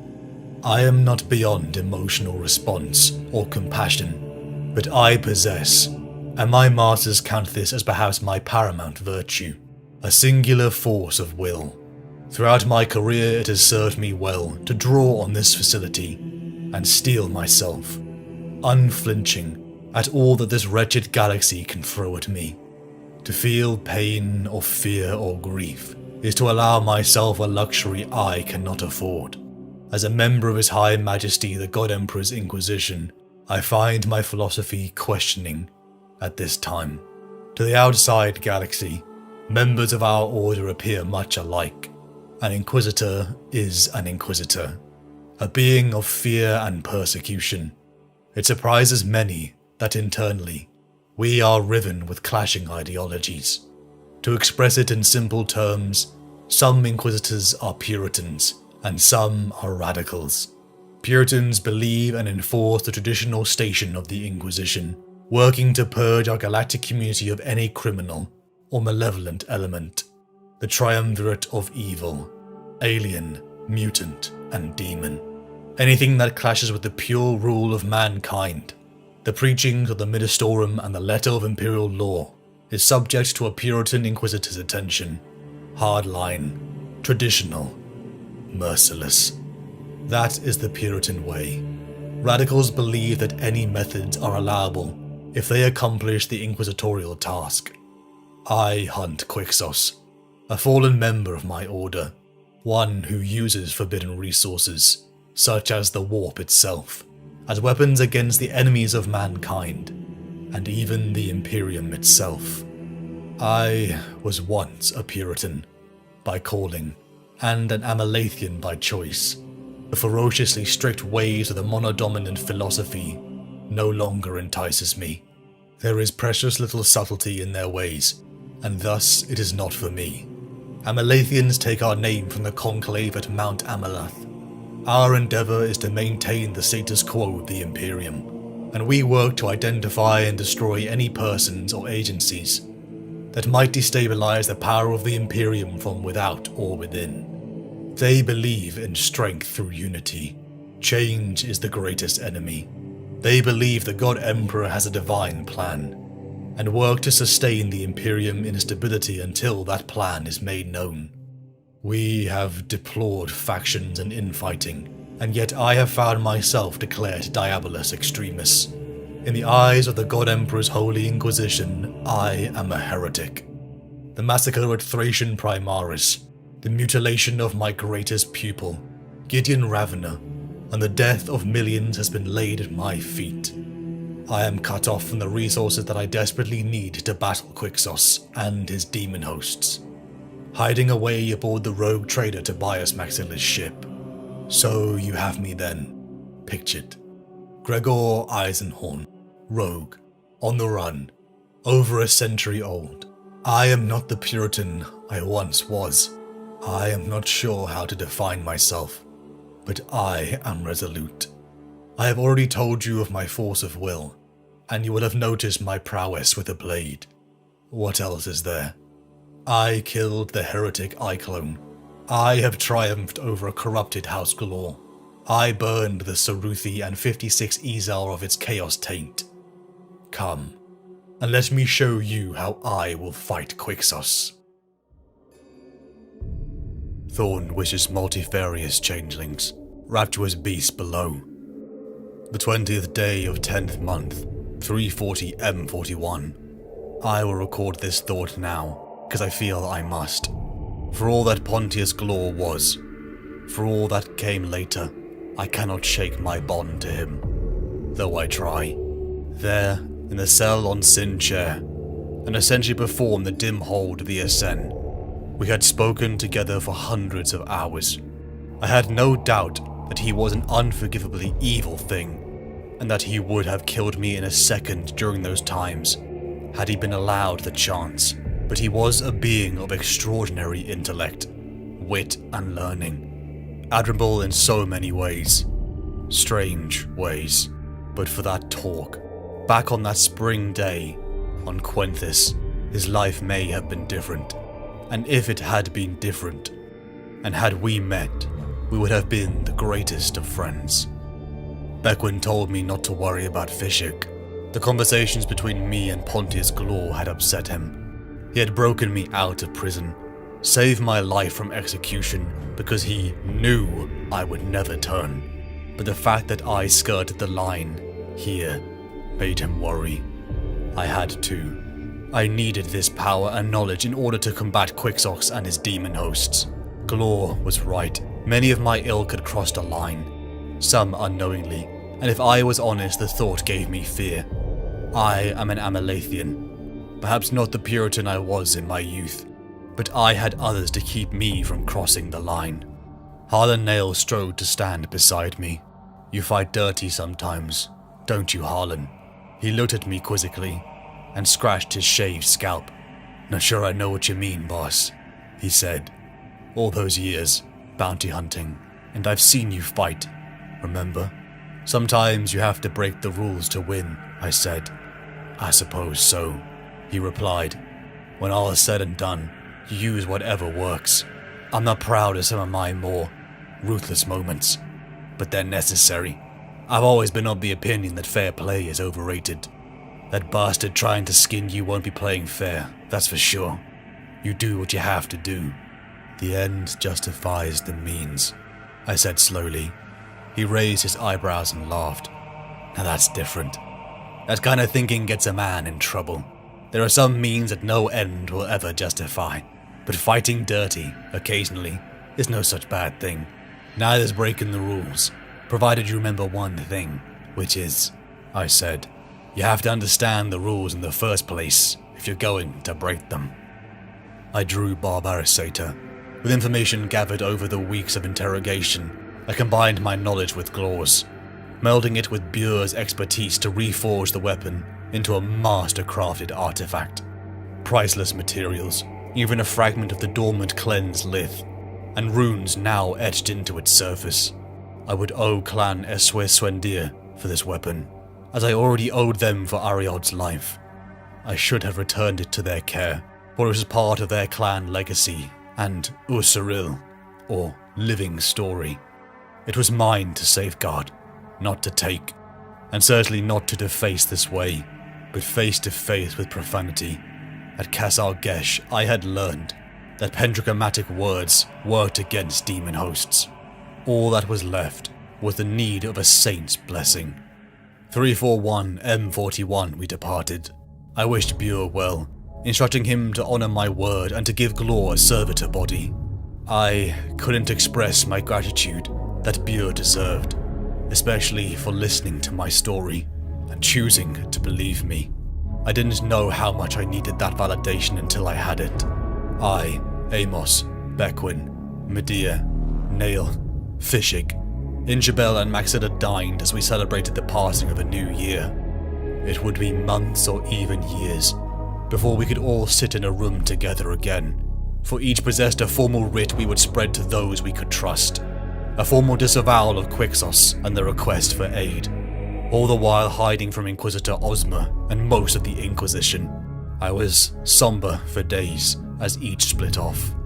Orbal Infanta, Ecclesiarchal World, Saint Ezra, who had been martyred in 670 M40, was the patron saint of undertaking and setting forth, for which I took to be appropriate. His city was a shimmering growth of steel, glass and stone rising from the sun-cut plains of the Midwest. According to the guide slates, all water was pumped in from the western coast, along vast pipelines 2,000 kilometers long. I was dressed in black leather head to toe, a yellow sash as per tradition covering my chest. I knelt inside the cathedral grounds before a priest, the blessings of Saint Ezra gifted to Barbarisator. I made to leave the swarming mass of pilgrims until a bolt shell flew beside me. I dashed to cover as blood sprayed across the tiles, Barbarisator dropping from my grip. I looked up to see a figure I recognized, donned in bronze gleaming powered armor, a figure I had last seen almost claim my life in the warrens of Leth 11 when poison coursed through my blood. Witchfinder Tantalid. He disengaged his mirror shield and gazed down at me. You are an accursed heretic, Eisenhorn, and that fact is now proven beyond doubt by the Carter issued for you. In the name of the Ministorum of Mankind, I claim your life. Tantalid holstered his bolt pistol and drew his ancient chainsword, Theophantus, intent on delivering formal execution with the holy weapon. I fired my las pistol, powering shot after shot at him, driving him backwards. I got in close, only to be sent flying into scaffolding on a lower level, the air stolen from my lungs. 2 acolytes of Tantalid drew in to finish me as I rose. I didn't need the will. I was already angry. The revelations of Glor's knowledge had robbed me of solid sleep for 4 months. I viciously cut them both down, after disarming and running them through with their own weapons. It would only come to me later. The blood I was spilling was fanatical, but loyal Imperial blood. Another crime to be laid at Quixos's feet. Tantalid rounded on me. Each swing almost bisected me, and eventually he would. From above an object flew into view, tossed by Medea, the Carthaian blade. Barbarisator purred in my grip as I came up. The runes blazed with vengeful light. Tantalid realized that the nature of the battle had suddenly changed. I saw it in his eyes. My first swing severed his wrist, cutting clean through the powered armored cuff, dropping his hand to the floor. Still clutching the smoking bolt gun, my second met Theophantus and destroyed it, spraying disintegrating chain teeth and machine parts into the air. My third cut Witchfinder Tantalid in 2, from the left shoulder to the groin. Neither half of him made a sound as they fell apart onto the cathedral floor. I had despised the man. His personal vendetta against me over decades was truly his downfall, but it was his words, his sanctioned killing of heretic Gregor Eisenhorn, that wounded my soul. 343 M41, Thessalon, near Hesperus in the Helican subsector. Despite all the precautions, I was taking my life in my hands. I was presenting myself, voluntarily, to 4 members of the Inquisition. I was trusting that my previous friendships and allegiances with them would count for more than the accusations Ozma had laid at my feet. These 4 were the only 4 who had responded, out of the original 20 communiques. Nail had vetted each one, but there was still a very real chance that any or all of them had attended simply to execute the declared heretic Gregor Eisenhorn. I greeted Amos, Nail, Inchabel, Bequin, and Fishig. I nodded to my oldest friend Titus Endor as I entered the room. To the side sat the ancient Commodus Voke, never a friend, but an ally to me since the Necrotuke affair. I wasn't sure if it was his faith in my character, or a chance to right the wrong of Thracian Primaris' massacre, that had brought him here. He unjustly blamed himself as the capturer of the Alpha-level Psychers. To his left stood a tall, confident man I didn't recognize. His domed head was shaved, but there was a violet glint in his eyes that told me he was Cadian, Inquisitor Raum Gruman, a close ally of General Inquisitor Neve. She had helped me break out from that Cadian prison, and likely suffers the ire of Ozma as we spoke. The identity of the 4th and final guest took me aback. He was clad in polished battleware plating that looked custom-made and exorbitantly expensive. With gauntleted hands, he lifted the scowling hound skull helmet off his head. Inquisitor Massissimo Ricci, of Helican Ordo Xenos. He was hardly an old friend, but I knew him well, and I knew his presence meant that I had Lord Inquisitor Rorken's support. All Ordos of the God Emperor's Inquisition were present, as Beckwin stepped forward to speak. Over hours we outlined every piece of intel, from Conrad Molitor and 56 Izar, to Lyco and the massacre at Thracian Primaris, the demon hosts on Cadia. Beckwin was the last standing.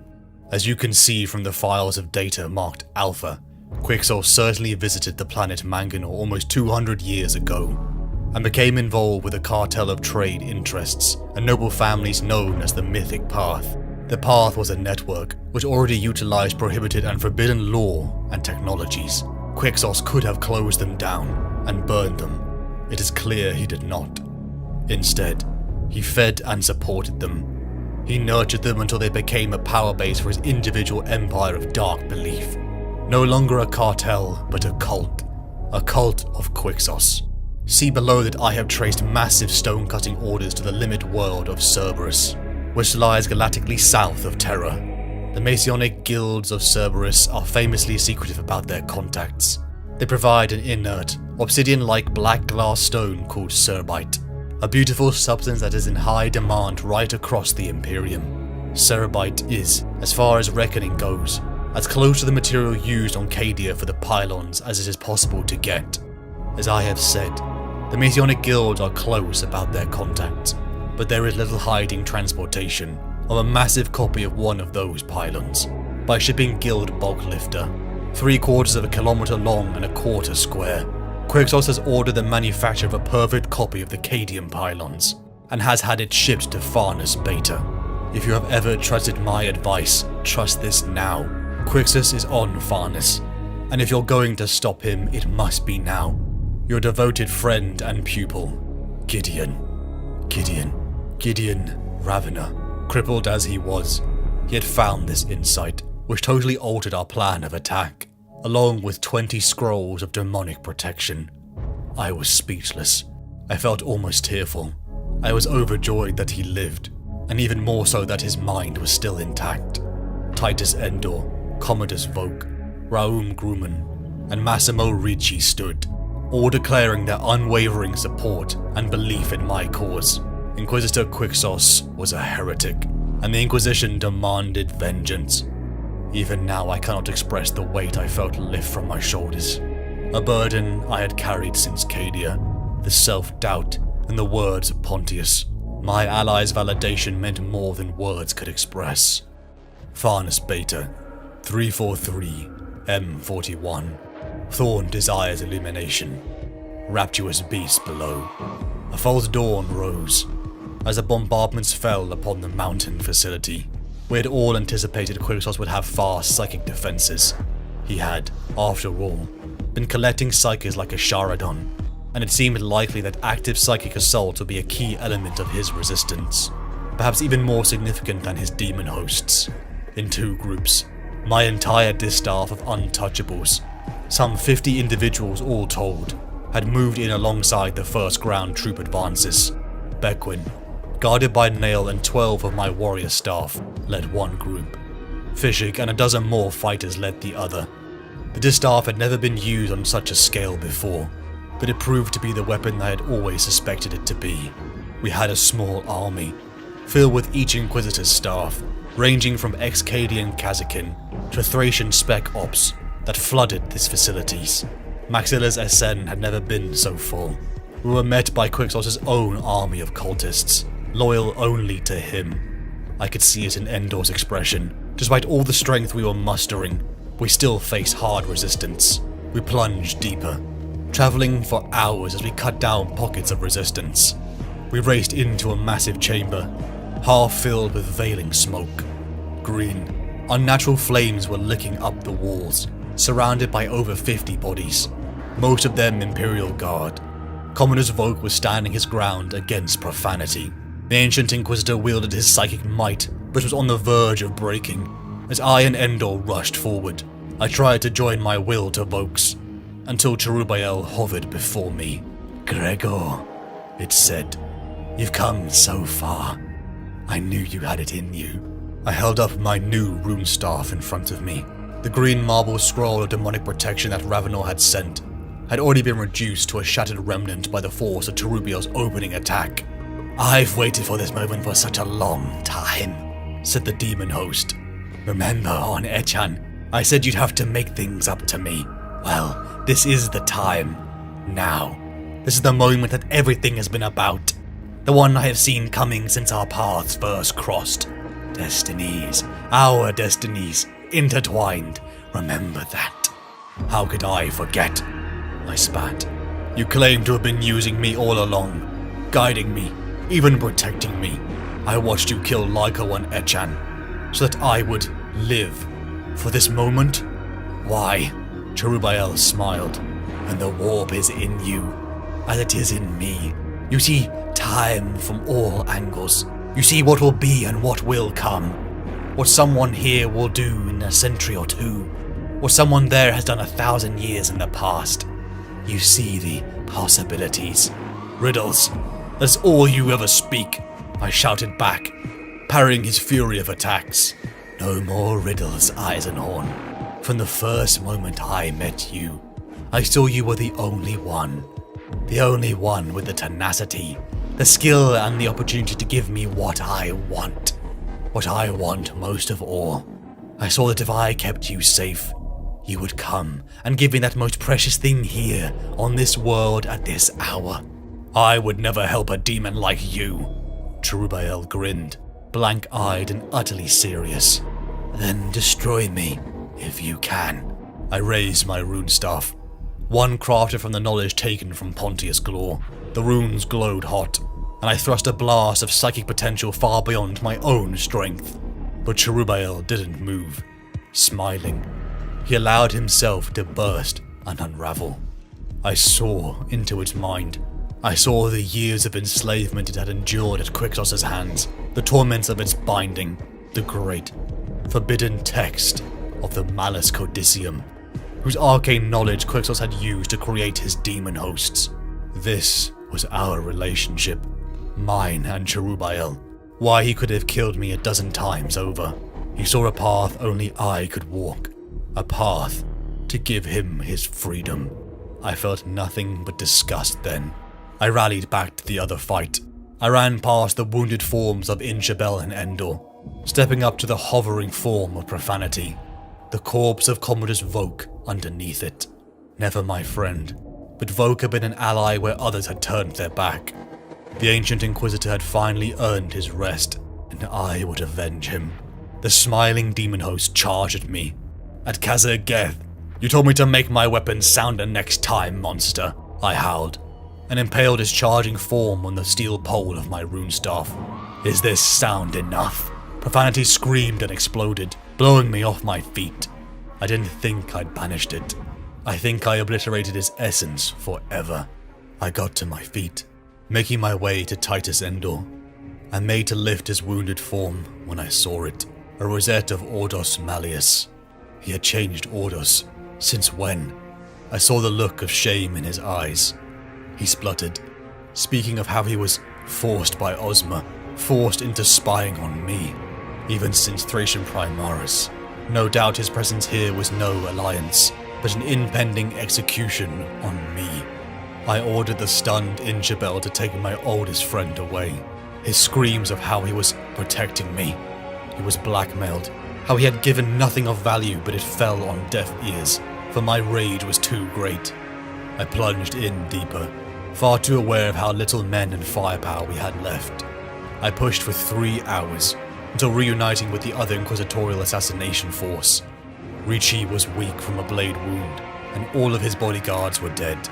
Grumman had just 2 Kazakin left with him, both of them armed with las rifles. I peered into the inner sanctum chamber. Rogue psychers hung like ornaments around the walls. One of them, I had no doubt, was a Charadon. The place was a hellscape, the designs of a mad and broken mind. I was too slow to see what happened next. Instantly, Ricci was split open down the length of his spine, as he was still in the process of falling on his face, choking on his own blood. One of the Kazakin was severed at the waist and toppled in halves, his gun firing spasmodically. The other Kazakin folded up around the impaling thrust of a long, dark blade, spontaneously combusting from the belly out. Grumman pushed me out of the way as a devastating blur turned again. He fired his las pistol at it 3 times. The blur moved, snapping round faster than my eyes could follow. The long, dark blade the blur was wielding deflected each crackling shot. Grumman's head left his shoulders. Quixos, the arch-heretic, the renegade, the unforgivable radical, whirled on me before Grumman's butchered body had even started to slump. I had one fleeting glimpse of the long demon sword. Carnagar. It was gnarled and knotted and thick with abominable runes and irregular claw serrations. That is all I saw as it came whistling towards my face. I drew Barbarasata and began to trade blows. Quixos was far from the monster in my mind, yet his image was one of disgust. His ancient face was misshapen, a pustular horror. Rudimentary antlers bulged from his brow. His skin was dark like granite. Wheezing augmetic cables and implants bulged at his throat. And under the dirty head cloth he wore, his eyes were shining balls of blood. Heretic! Slave of chaos! He battered into my mind. He was insane. He was exactly what Pontius Glor had described. The crossing of the line to the state of insanity. The pylons of Kadir pacify the warp, he spat. By amplifying them using extreme psychers, they could be made into a weapon to destroy the warp, a weapon to collapse the eye of terror in upon itself, and kill half a segment of my thought. And that was a price he was willing to pay. This was where radicalism led. You have to understand the rules in the first place, if you're going to break them. And there was no rule Quixos wouldn't break, even swimming in the corruption of chaos itself. I couldn't let myself become this. We parted. Barbarasata's rune edge glowed with heat as I dived in for a Sa'ahat Ud, a slice to the heart. Carnagar slammed down and broke my blade, but I stepped in with an all care and rammed my broken half into his chest. Heretic, he wheezed out as he fell into a heap on the floor. Unknowingly for over a century I had chased Quixos' work. Since Hubris, House Glor, 56 Izar, Cherubael, Thracian Primaris, Kadir, and now here. And yet I felt no relief flood me. That came later, with a full inquisitional pardon. Only I and Titus Endor of the Inquisition survived. The others were given full honours burials. Commodus Voke, most of all, I would miss. Injabel left my service. There would always be a place for him in my staff. But I would be there when he would attain the full rank of Inquisitor. Amos, Bequin, Nail, Medea, Fishik and my distaff returned with me to our Gudrun estate in the latter half of 343 M41. I retreated down into my deepest chambers, to a warded vault only I knew existed. Why? My prisoner spat, squirming against its chains. Because I have power over you, where once you had power over me. You used me. You orchestrated my life. You moved me like a regicide piece to the place where I best serve your desires. Now that is reversed. It thrashed against its chains and shackles, but it was still too weak from the ordeals of the snaring entrapment. Damn you, it whispered, falling limp. Understand me, I said. I would never help a thing like you, but you tricked me into doing so, and almost got away with it. That is why I have done this. That is why I have expended the considerable time and effort involved in raising you, snaring you and binding you. This is a lesson. I will never, ever allow my actions or my life to benefit the arch-enemy. You said that from the outset. You knew I was the one who would free you from Quixos' service. It is a shame you failed to see what I might do to you instead. Damn you! The voice was louder. There will be a time, Cherubael, demon thing, when you will wish with all your putrid soul to be Quixos' plaything again. I left the demon host in there, locked away in the deepest hole I possessed. I strode up to my open vault within my study, and placed the Malus Codicium inside. You have to understand the rules in the first place if you're going to break them. Quixos had taught me the line. I wondered then if faced with the same dilemma I was given a century before, the choice of whether to keep or destroy the Ceruthi Necrotuk, would Gregor Eisenhorn of today make the same choice? Am I still the Puritan I once was?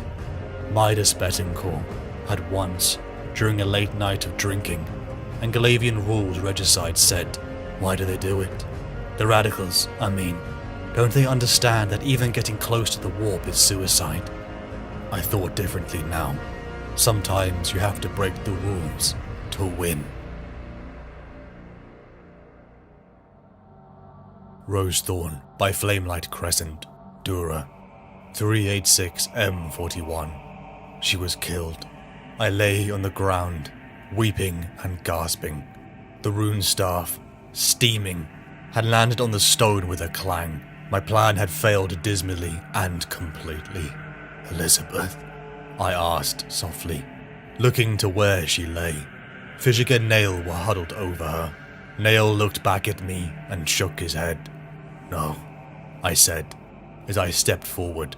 Not Elizabeth. Not her. After all this time, she's hurt bad, boss, Nail had said. I'll try to make her comfortable. But the tread of Cruel Vault echoed outside. I staggered towards Bequin. She looked so still, so broken. I had no ideas. I was only partially conscious. I had Barbarisator in my fist and was running for the door.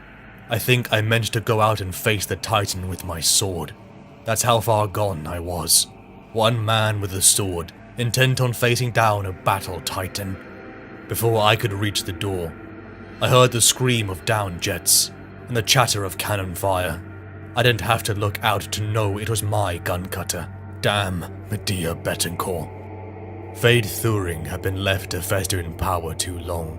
Nearly a century before, he had been a low-level acolyte of a greater cult, one who had killed my closest friend, Midas Betancourt, Medea's father. I am an inquisitor. Petty vengeance was far below the priorities the role demanded of me. But when the opportunity presented itself upon Dura, I and my staff seized upon it. Medea had never met her father. Her dark skin and features were all wrapped up under her father's coat, and made her a spitting image of him. Kill the bastard, she had said to me, and I agreed. I departed an inquisitorial trial being held in the vicinity. My staff, who had expanded in the decades since the Quixos conspiracy, were bolstered by Inquisitor Rassi, a good friend. We stormed the island facility, housing an abandoned Mechanicus plant, only for a behemoth of legend to emerge, with a sound that gripped me in a primal fear. Its name was Cruel Vault. It weighed 2,500 tons and stood 60 meters tall. Like all the great warlord-class battle titans, it was a biped, almost humanoid in proportions, hooved with immense three-toed feet of articulated metal. Its massive legs supported a colossal pelvic mount and the great, riveted torso that housed its throbbing atomic furnaces. Broad shoulders provided ample space for turbo laser batteries. Beneath the shoulder armor, the Titan's arms elevated the machine's primary weapons, a Gatling blaster as the right fist, and a plasma cannon as the left. The head was comparatively small, though I knew it was large enough to contain the entire command deck. It was set down low between the shoulders, making the monster ogress and hunched, and within I knew sat Fade Thuring. The firefight around us was winnable, but to battle this machine was not. There was only one possible path to victory. Rassi and I combined our wills on my rune staff, slamming it into the machine spirit's own mind, as Bequin prepared to deliver the killing blow after our assault. I felt darkness wash over me. We were in the warp.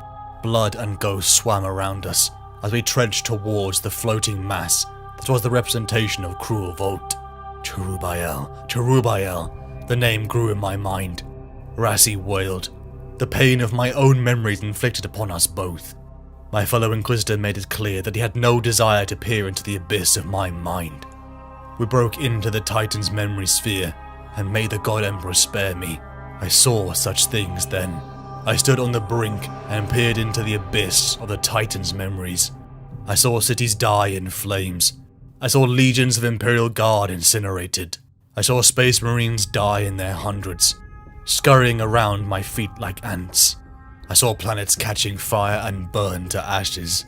I saw Imperial Titans, proud warlords, burst apart and die under the onslaught of my hands.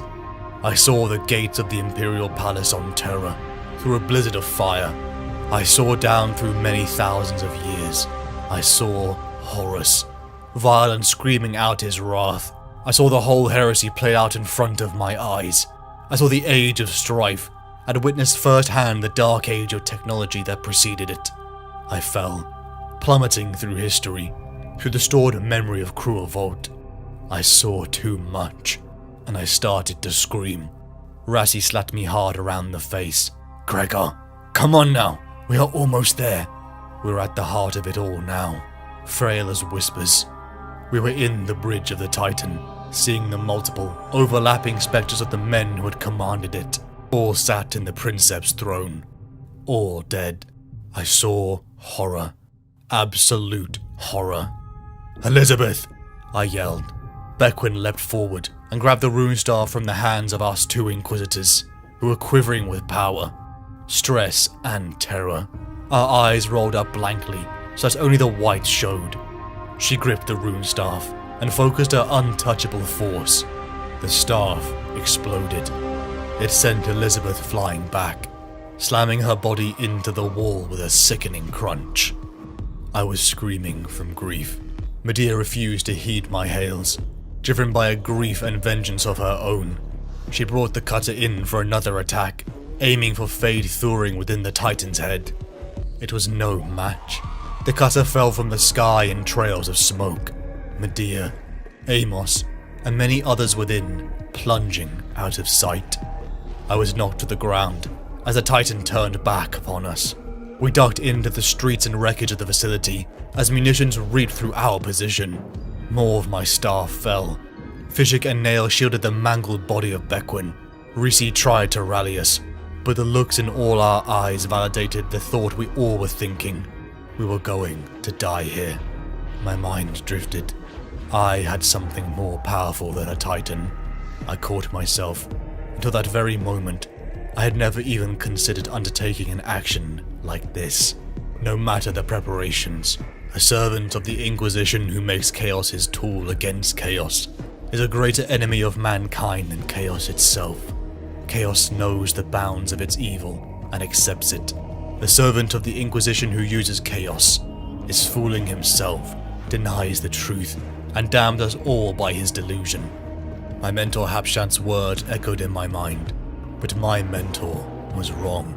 There was a line between him and Quixos, and my desperation now only clarified it. I grabbed my runestaff and rushed alone towards the Titan. Under its feet I began to recite words from the Malus Codicium, words that gave me nightmares. In a vault locked on Gudrun, a seal unlocked. A demon trapped in scarred flesh burst into existence before me. Cherubael opened its eyes. I pointed at the Crew Vault. A white flare of heat illuminated in the distance, and Crew Vault died. Fade Thuring died. I've kept my staff and Barbaricata in my hand, for I knew what the demon would target next. "I liked you, Gregor," said a voice that scraped inside my skull. "Of all men, you had the spirit I admired. I worked for you. I spared you more than once. Consider that. All I asked in return was that you honor our compact and release me. And what did you do? You tricked me. You trapped me. You used me." A star came out over the lake, a hazy ring of white around a brilliant, gleaming center, almost fluttering, like a leaf on the wind. It eddied down towards me, and Cherubael went in for the kill. I parried the creature's initial attacks. It was not at its full strength, but its hatred of me was more than enough fuel. I ran. I weaved through fire and wreckage, all while Cherubael laughed. It was hunting me. I hit the water's edge, near the ruins of the Downed Cutter, only to find Bastian Vervoek, an acolyte sent by Lord Rorken himself to become my next interrogator. The man was young, full of zeal and hope. I felt guilty at being so annoyed by his childlike wonder at me. I felt even worse for the thought that followed. I knelt beside him. His yearning face looked up at me. Damn, that yearning, puppy look. Master? Bastian, I interrupted. Are you a true servant of the Emperor? I am, he replied. And you will so serve him in any way you can. I will, Master. And you are pure? Foolish question. Vervoek's damned purity had led to all his mistakes. His puritanical piety had made him a liability in the first place. But he was pure. As pure as any man could be. I placed my hand on his chest. I made my fingers wet with his blood. Then I daubed certain runes and markings on his forehead and face, on his neck and his heart, muttering seldom heard incantations from the Malus Codicium. What are you doing? He wavered. Damned questions. Even now.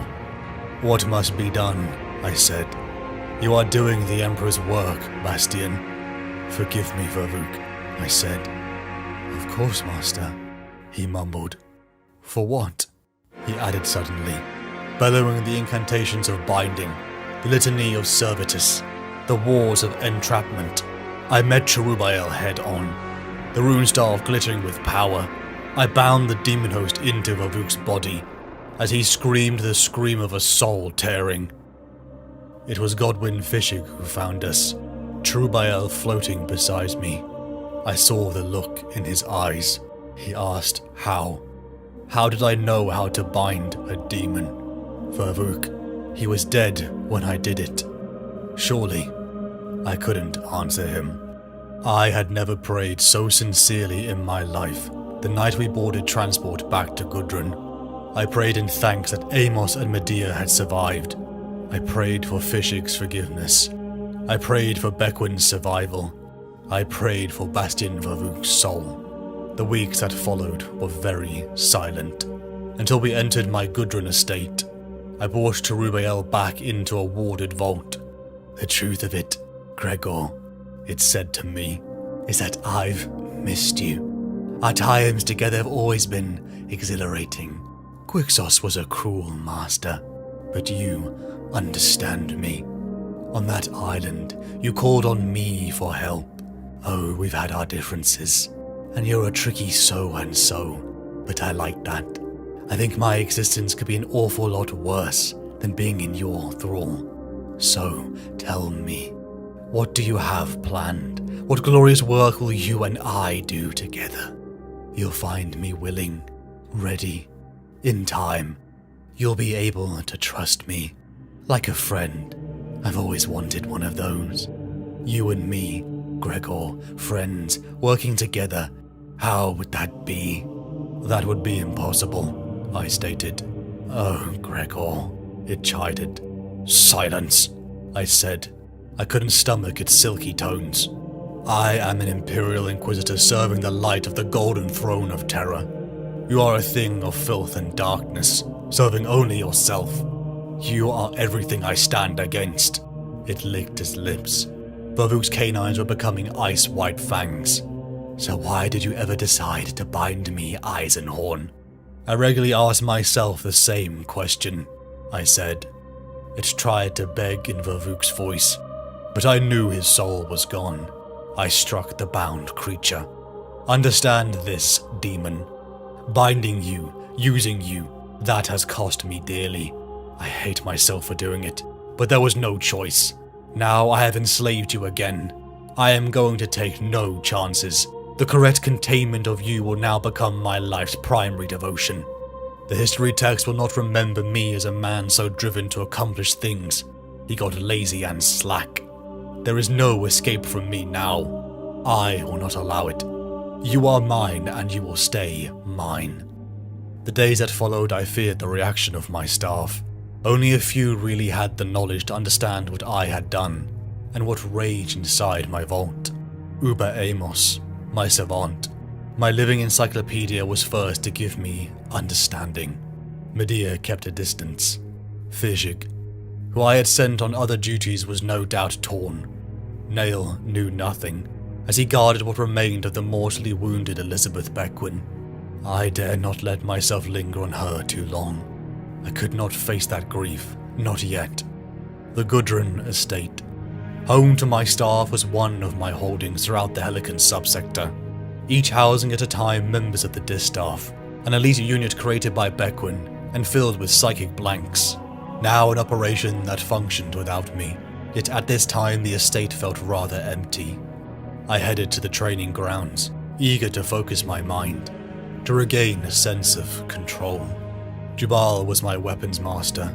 He was getting a little old, and on peak form I had no trouble besting him. Where he truly excelled was in combat lore and the techniques of military science, for which he had studied his entire life. He used those that morning, preying on my softness and slowness, overwhelming my superior strength and speed with patient expertise.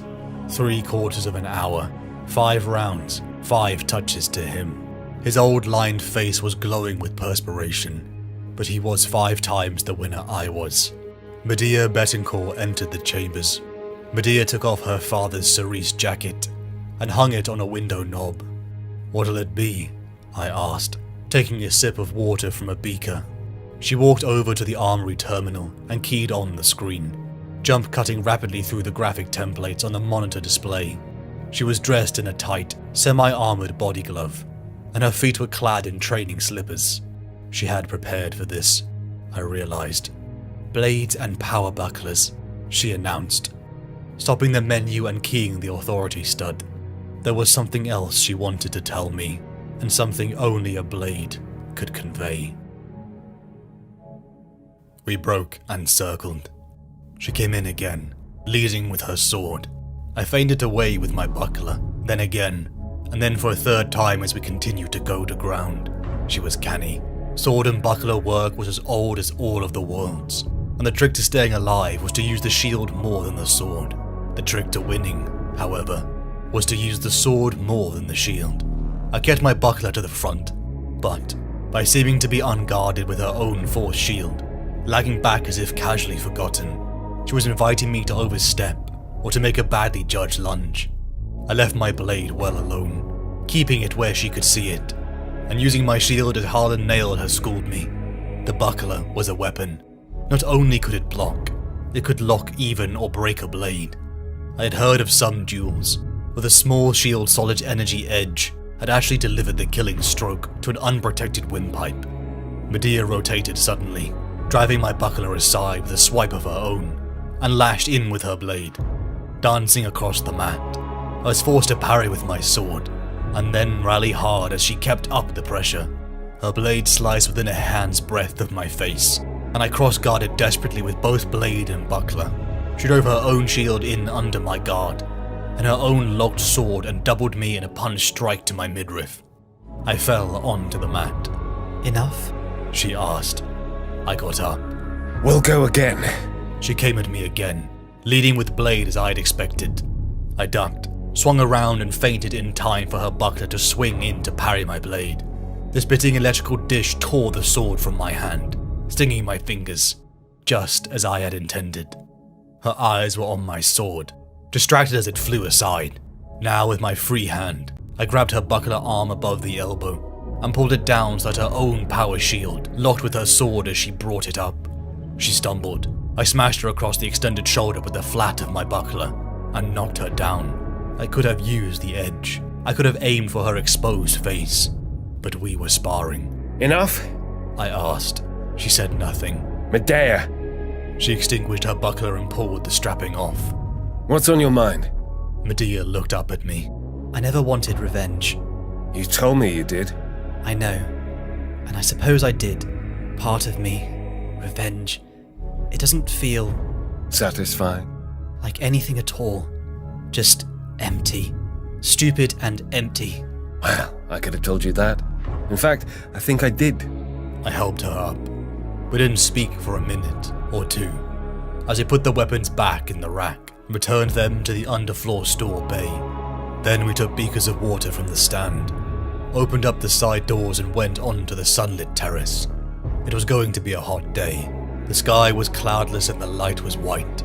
The shade of the wood seemed gloriously dark and inviting. The distant inlet was hazy with glare, and the sea glinted like diamonds. Ever since I was old enough to understand what Fade Thuring did, I've wanted something. I've always presumed it was revenge. Revenge is a disguise for other, more valid emotional responses, I said. She looked at me sourly. Stop trying to be my father, Eisenhorn. She might as well have slapped me across the face. I had never thought of it that way. I only meant... You're a very wise man. Very clever, learned. You give people the most profound advice. I try. But you don't feel. Feel, my dear. You know things, but you don't feel them. Birds twittered in the edge of the woods and the orchards. 2 of the junior ground staff were pressing the lower lawns with a heavy roller. I wasn't quite sure I knew what she meant. I feel... No, you do not feel the content of your advice. Most of the time, they're just wisdoms, without heart. I'm sorry you think that way. It isn't a criticism. Well, not really. You're just so driven to do what is right that you forget to wonder why it is right. What? She sipped her water. I don't know. You fight the way Kircher tells you to fight, because he says that's the best way to do it. It usually is. Of course. He's an expert. That's why you defeated me. But why is it the best way to fight? Using those weapons, for example. Because he told you. He's right. But why is he right? You never wonder about that sort of thing. You never wonder what mistakes or decisions were made to arrive at that right way. I'm still not sure I follow you. She smiled and shook her head. Of course you don't. That's my point. You spent your whole life learning the best way to do everything. Learning the best way to fight. The best way to investigate. The best way to learn, even. Did you ever wonder why those are the best ways? I put my glass down. On the low wall at the edge of the terrace. I said nothing. My father died, and I wanted something. And you told me that it wasn't revenge. And you were right. Revenge is trash. Worthless. But why? What was it I needed instead? I shook my head. I was only trying to spare you the effort. Revenge is a waste of time and... No, she said, looking at me directly. It is a displacement activity. It's something you can lock onto to do, because you can't do the thing you really want to do. I had grown impatient. And what might that be, Medea? Do you know? I do now. Thuring killed my father. I needed something, and it wasn't payback. It was what he took from me. I needed to know my father. If I'd ever had that, then I had never given Thuring another thought. She was right. It was so obvious. It chilled me. I wondered how many other, similar, obvious mistakes I had made in my life, with my head so full of certain knowledge and my heart so numb. I looked back at the estate. I looked back into the room, and saw Midas' Sarai's jacket hanging where she had left it, draped against the inside of one of the windows like a trapped butterfly. I can give you what you want. In part, at least. If you really wanted. Thorn desiring Aegis. Pattern oath. I summoned my astropath Vance and requested that he made preparations. A seance was perhaps the best definition of what we were attempting. Medea brought her father's jacket and needle pistols, hoping to witness a faint after-image of warp memory. We saw it. I was standing at the side of Midas Betancourt. I, Bequin, Fishig, and Amos were dressed impeccably. Midas had always had impeccable taste. As his bride Joranna joined us at the altar, despite what my features failed to show, I was happy. We were all smiling. Another scene. Midas whooping for joy at the news he was to be a father. This is what I should have given Medea a long time ago, but I had offered her her father's post. I had never wondered if it was the right thing to do. I just knew it. Just as Habshant had told me what was the right way. That it was meant to be a Puritan.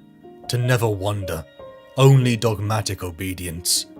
I knew how to fight chaos, In the God Emperor's name. One way, at least. But was that the best way? I knew wisdom, but did I understand wisdom? Did I understand where the line was? We cut off. I left Medea in the library. As distant lasfire began to grow louder, I snatched up Midas's needle pistol and ran for the library door. The smell of smoke grew as 3 men rushed from the hallway door. I took down the first and dived for cover. Cease! I willed into them, but the fire kept coming. They were psi-shielded, armored, and equipped with specialist gear.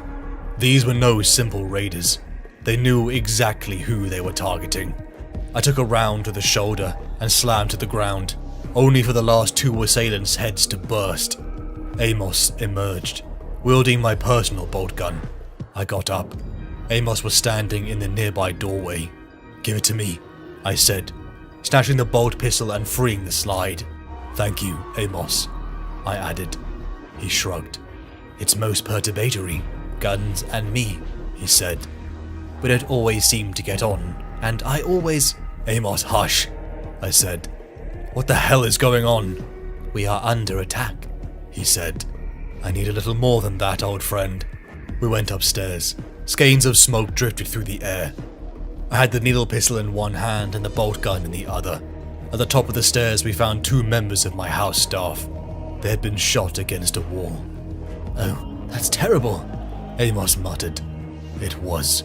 Someone would pay. Amos and I headed to the vault room, putting down 3 more assailants who donned caricature masks. Much of my precious contents and lore was ransacked. I keyed the vault and drew my rune staff and barbarisator. I paused, then went back for the Malus Codicium, tucking it into my jacket pocket. My loyal friend Jubal Kircher wasn't going without a fight, as I heard the distant sound of battle. My estate was burning, miles of it alight and exploding. My auto defenses were disabled, and suspiciously, no Arbites forces had even arrived to investigate. They were mercenaries, I was sure of that. Highly trained, highly motivated, utterly ruthless. But who was bankrolling them? And why? Amos and I jumped through a window. 2 figures came into view. One was Alina Coy, the untouchable assigned to the house. She was supporting Zell Seister, my hired gun. He had been wounded in the arm and shoulder. My thoughts turned to Medea. The Vox was dead, so I used my will. Vance, another of my men, responded. Tell Medea, the Storm Oak. She'll know what it means. If we get there first, I'll wait as long as I can. We ran, darting into the grounds orchards, trying not to look at the brilliant blaze of the buildings so I could adjust to the gloom under the trees. They were low, graceful apple, tumen and poloin planted in orderly rows. The white bark of the tumen trees shone like snow in the dimness. We ran for what felt like an eternity. I slashed Barbarisator against the deactivated fence and shoved Amos and Alina Coy through. She was young. I could still see the panic in her eyes. Zell Seister was bleeding out. He was down and began to fire, telling us to go. I gave him my bolt gun and clips and sprinted deep into the forest grounds. The bolt gun continued to fire for some time. Then it fell silent. May the God Emperor rest Zell Seister and show him peace. Hours, it felt like, trudging through the thick evergreen forest, now smothered in a thick gloom. The Storm Oak was an enormous tree, once struck by lightning, now housing underneath a supply stash, and emergency gun cutters, one I never believed I would have to use. I, Amos and Alina waited. I reached out with my mind, only to feel the pain of Vance's death. I should have left. I am an Inquisitor. Vengeance was low on my role's priorities, but I had made that mistake before. I powered the cutter and headed back to the estate. I pushed my will out in a radius, telling Medea I was coming. I saw them. A group surrounding a pinned down individual. Medea ran to the cutter as I loosed bolt shells, felling 2. Then she was hurled face first into the grass by a las shot. Medea! I accelerated hard, pushing us back into our seats. Amos, get ready with the side hatch, I yelled. I got as close into the patch of weeds where she had fallen as I dared. The down thrust of the plane could cause serious injuries. We jolted hard as I set down. I sprinted out and grabbed Medea as lasbolts rained around us. Amos and Alina fired back as I threw us both into the cutter. I felt the pressure slam against me as I rammed to full speed. These mercenaries had cutters of their own and were gaining fast. I stayed within the trees, pushing as fast as I dare go. My concentration was absolute, my adrenaline pumping me to the side of exhaustion. One mistake meant death, and I was sure Amos and Alina thought death was imminent. I needed something drastic. I slammed the controls and lifted us above the tree line. Cutters behind us exploded as others from above were sent spiraling and dodging us. We reached an eclipse and descended, crashing back into the woods. I was alive, I hoped. Before my senses adjusted to the shock, Amos and Alina groaned. Medea was unconscious. I took Alina's pistol as they dragged Medea into cover.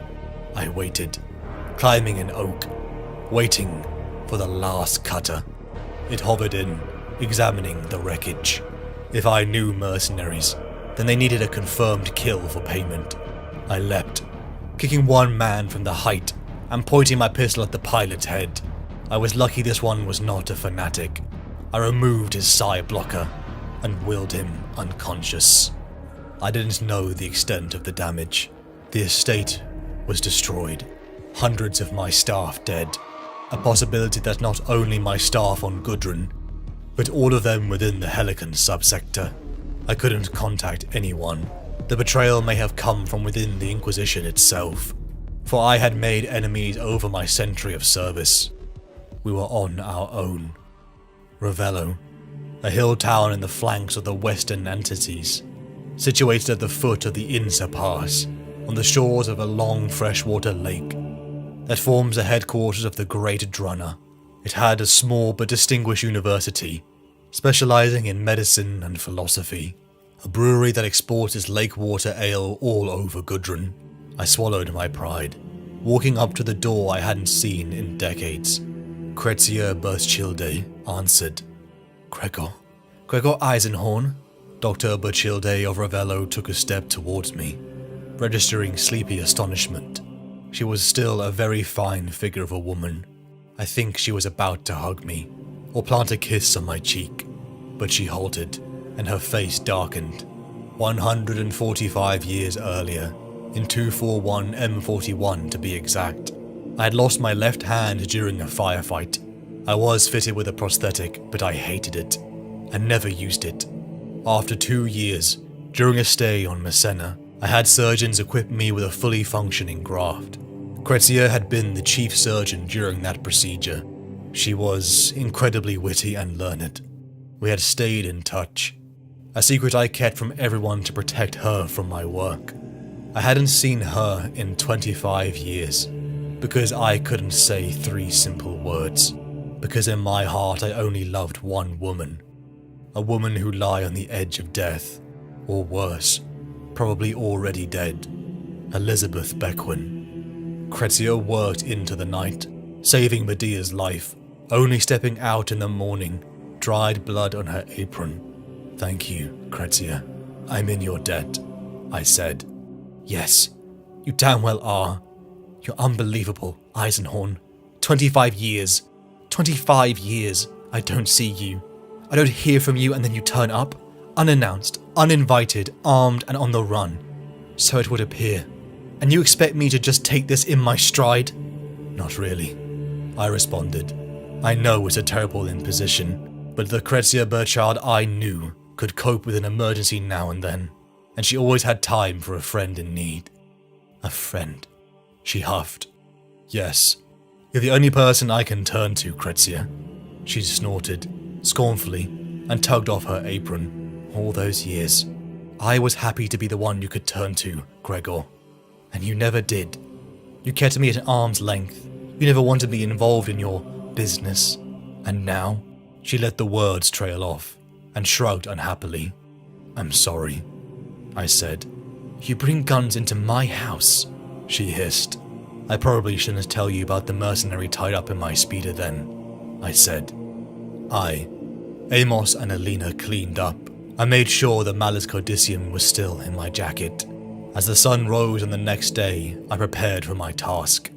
My prisoner.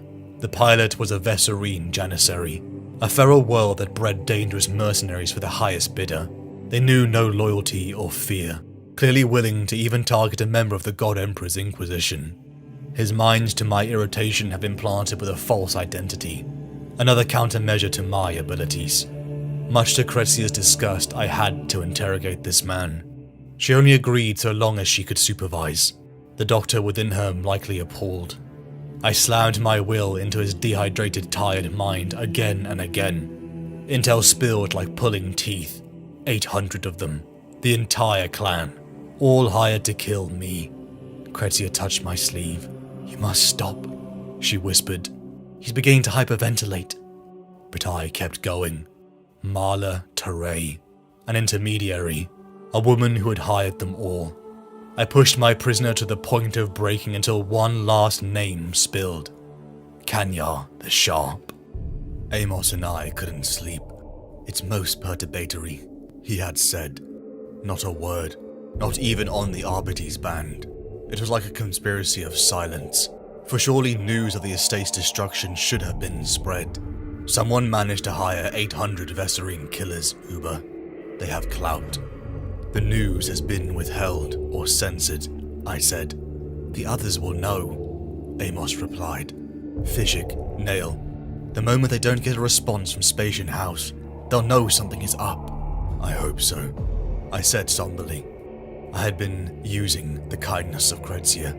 Even now I could still see she had feelings for me, a man who didn't deserve them. But I relied on that comfort when Amos and Alina came to me with the news, taken from planetary vox fragments. I sat down, trembling. Crezia crouched beside me, hugging me. Gudrun, Thracian Primaris, Messina Prime, every facility, all residents of the Distaff, Bequin and Nail, all had been hit. No survivors. I had lost everything I had built in my centuries of life. I realized why Kanyar the Sharp had hired so many Vesserine Janissaries. Multiple strikes, multiple worlds. What else had this Kanyar hit? What other pain had he already caused me? I was grateful that my paralyzed face couldn't show the grief I was failing to process.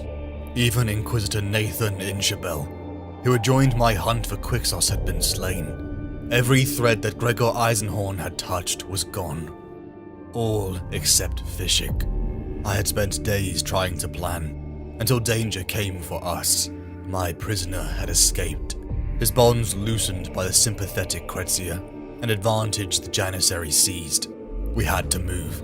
I had no doubt that within hours, this Marla Teray and the rest of this mercenary clan would be upon us. Crezia was furious. Once again I had come into her life, only to bring pain. She refused to leave, but I wouldn't have her death upon my conscience. Not after I had nearly lost everyone. I hated myself for this, manipulating her through the sympathy of Medea's care. For as a medical professional, she cared little for her own life. I was last at the door until I froze. The Malus Codicium was still in the drawer of the nightstand. I wrapped it in a pillowcase. How could I have nearly forgotten it? The answer that had occurred to me was strange and unnerving. Perhaps it wanted to be forgotten. We darted from town to town, drawing credits from secret accounts only I knew of. Through a private astropath, I sent communiques out. One to Fishik, and to my surprise, receiving one from Harlan Nail. Of all my staff, I was least surprised he had survived. I kept Nail's status to myself, organizing his return to Gudrun in 2 weeks. I sent out the Glossier, but made some changes. If what I suspected was true, then that too was compromised. Over days we headed deeper into the mountains. Just as the mighty Atenane Range creases the center of Gudrun's largest continent, so the Trans-Antitane Express runs like an artery along it. The railway itself was famously romantic. Most who ride it do so because of the ride. Vacationers would rather travel than arrive. The young flocked to the center of Bruges and Ontir, to use them as a base for skiing and ice surfing.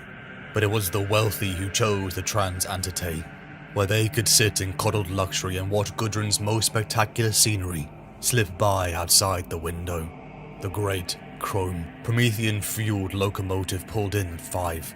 Porters helped us maneuver Medea on board. I looked to her, Elena, Amos, and Kretzia.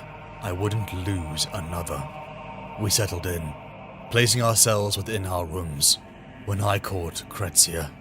We are fleeing for our lives, Gregor, on the most exclusive and opulent mode of travel Gudrun has to offer. I suggest we flee for our lives in style. I went to the bathroom and changed into the most presentable clothes I had with me. Then I linked arms with her, and we strolled back along the companion way to the dining van 3 cars back. "Did you bring those clothes with you?" I asked quietly. "We left in haste, and you packed a gown like that. I thought I should be ready for anything." She smiled back. We talked. We had decades to fill in. She told me about her work and her life, her interest in Xenos anatomy she had developed, the monographs she had composed, a new procedure for muscle grafting she had pioneered. Whatever Kretzia was to me, she was at least a friend, one whose company I thoroughly enjoyed. Slowly, I slid out of bed, doing my best not to disturb Kretzia. She was still deeply asleep, though she rolled over and reached, murmuring, in the cooling space I had just vacated. I tried to find some clothes. They were strewn on the floor. I wanted to occupy my mind. For the healthy paranoia I felt, I still pondered on this Marla Teray's employer, Kanjar the Sharp. I sifted through records Amos had scribed to me, all the hits taken against my organization and associates. Quenthis 8, a world that stuck out to me. I had only heard that world mentioned by one individual. Amos had already cross-referenced the lists of words using Kanjar, with worlds owning the surname Teray, and had come up with several hundred possibilities. But there it was. Kanjar. Kanjar was the word of a war knife on Quenthis 8, and Teray was a clan name from that world. Nearly 350 years before, I recalled the story of a man with an amulet, a corruption that began on this world. Marla Teray's reports claimed to have been born on Gudrun, but had been discounted by Amos, who had checked the census and found no sign of the name. But he hadn't gone back 3,500 years. I did, and found that Teray had been a peasant name on Gudrun until that time. The family tree ended there, but I knew who it was. I knew who my enemy was. Guilt, hate, and strangely betrayal washed over me. My enemy is Pontius Glor. Magos Bure was dead. He had to be. Pontius Glor's existence was a secret because I never informed the Ordos that he was still sentient. Because I never delivered his engram sphere into the custody of the Ordo Hereticus, as I should have. And he was only free now because I had built a body for him. And now everything I had built was in ashes. And what could I do? Ask the very organization I hid him from to help fight against the heretic I hid from them? It was Amos that comforted me. "We may now regret your actions with Pontius Glor," he said. "But without those, Quixos would not have been brought down. We cannot play the if-only game all day. The simple truth is that victory comes at a price, and we are paying that price now. The true measure of your character is what you do with it." I vowed to bring Glor down. The train's emergency brake activated. I woke the others and ushered them into Medea's room, who mercifully was now conscious. I put on Amos's overcoat and moved down the carriages. I found the train staff, pressing my will into them to get answers. Cabin 34 had been opened to the blistering frozen winds of the mountain outside, and it had been opened from within. One of the staff's trackers had gone down. I touched a worker's forehead. My psi imprint would stay with him for a good 30 minutes now, even once he was out of my vicinity. I sent him to the employee's room for confirmation of what I suspected. They found a corpse. I ran back down the train towards Car 3, using the lower deck hallways. I slid Barbarosata from its scabbard. It seemed so incongruous to be hurrying down a train's companionway, brandishing a sword, but the cabins around me were full of innocent Imperial citizens, and I didn't dare use my pistol. The lights went out, and I was smothered in dark, periodically lit by seeming alarms. I realized there were 3 dark shapes halfway down the hall ahead of me, skulking low. They hadn't heard me arrive over the howl of the blizzard and the shrill of the alarms. Vesserine Janissaries. I charged. I made a Gahan Vassal. The figure of 8 struck and smashed the first 3 shots away. Impact sparks sheeting from the energized sword blade. Then I struck an Uwe Sa, and an Ulsa, and a Ura Willin Beai in rapid series, deflecting squashed rounds in the paneling around me. Wood splintered. People were screaming in the cabins all around. I rolled and came up to my feet as the first Vesserine rounded the car-ended corner and fired half a dozen times. Barbarasata removed his head. The second one was charging and firing too. He let out a mask-muffled bellow as he saw his comrade collapse in pieces. I threw an Ura gaze sequence that diverted the white blurs of his bullets, then followed in with an Uin Tahan Wilar that chopped the barrel of his weapon off. A reverse Tahan stroke that severed his forearms, and then an Uid Ka, the death stroke. It took grazing wounds until the third was poised to finish me. Cressia's cyber skulls launched from our cabin and began stabbing repeatedly with their surgical lasers. Lena Coy met my gaze with pistol drawn. I screamed for her to move the others into a different position. I picked myself up and made for the door. The bitter wind hit me like a sheet of needles as I climbed to an outer ladder. My body grew numb as I struggled to stand in the blizzard winds. I moved up, seeing the next squad of Janissaries preparing to enter through a side window. I cut 2 of the lines. The bodies were swallowed by the dark of the mountain storm. The third reacted faster, goring his own blade into my shoulder. I switched to a 2-handed grip. Our blades clashed in a shower of sparks. Any blade methods had to be semi-improvised. Neither of us were on steady feet, our boots sliding on the iced metal, and the gale dragged at us hard. Pontius Galore had hired the best. The skill of the Janissaries matched my own. I pushed him back, forcing him to jump backwards onto the next cart. I tried to press my advantage, only for my leg to slip out from beneath me. I dropped Barbarasata, I and the sword tumbling over the edge. Until one-handed I gripped the side with my numbing fingers. The Janissary walked slowly towards me, smiling. I had no time for honor. I stabilized. I drew my pistol in my coat and fired. The body tumbled off the edge. I wielded my authority as an Inquisitor as I climbed back into the cart. I requisitioned it in the name of the God Emperor's Holy Inquisition, more to prevent questions from the staff. We picked up again, making our way towards New Give, the hive city at the end of our track. Medea was up and well again when I received a transmission from Harlan Nail, who would meet us in a bar within the hive city. I read the glossier again and sighed deeply. I read the error and prepared myself for what was waiting for us. I was shrouded in Amos's overrobe, the hood pulled up, wearing a rebreather mask I had borrowed from the Express. I wanted to look like some tech adept on his lunch break. The place was largely empty. A bored-looking steward polished glasses behind the narrow sweep of the bar. A hooded figure got up and wandered over to me. Rosethorn. I looked up. That's me. She dropped the hooded cloak away from her shoulders. She had sharp features and long, straight black hair. Her coal-edge eyes glinted like jade. Not Harlan Nail at all. Marla Teray. Other drinkers in the bar had gotten up and formed a circle around us. Marla Teray clicked her fingers and they all drew back coats, or cloaks, to reveal the handguns they carried. She clicked again and the weapons disappeared. The person responsible for the assault on my estate sat before me. They had broken Glossia. She smiled. I could feel her powerful mind trying to delve into mine. "You're using shielding techniques," she said, her face darkening. "Of course I am," I replied. "You would be too if the situation was reversed. I have to say though, I'm disappointed. I was hoping that Pontius might be here himself.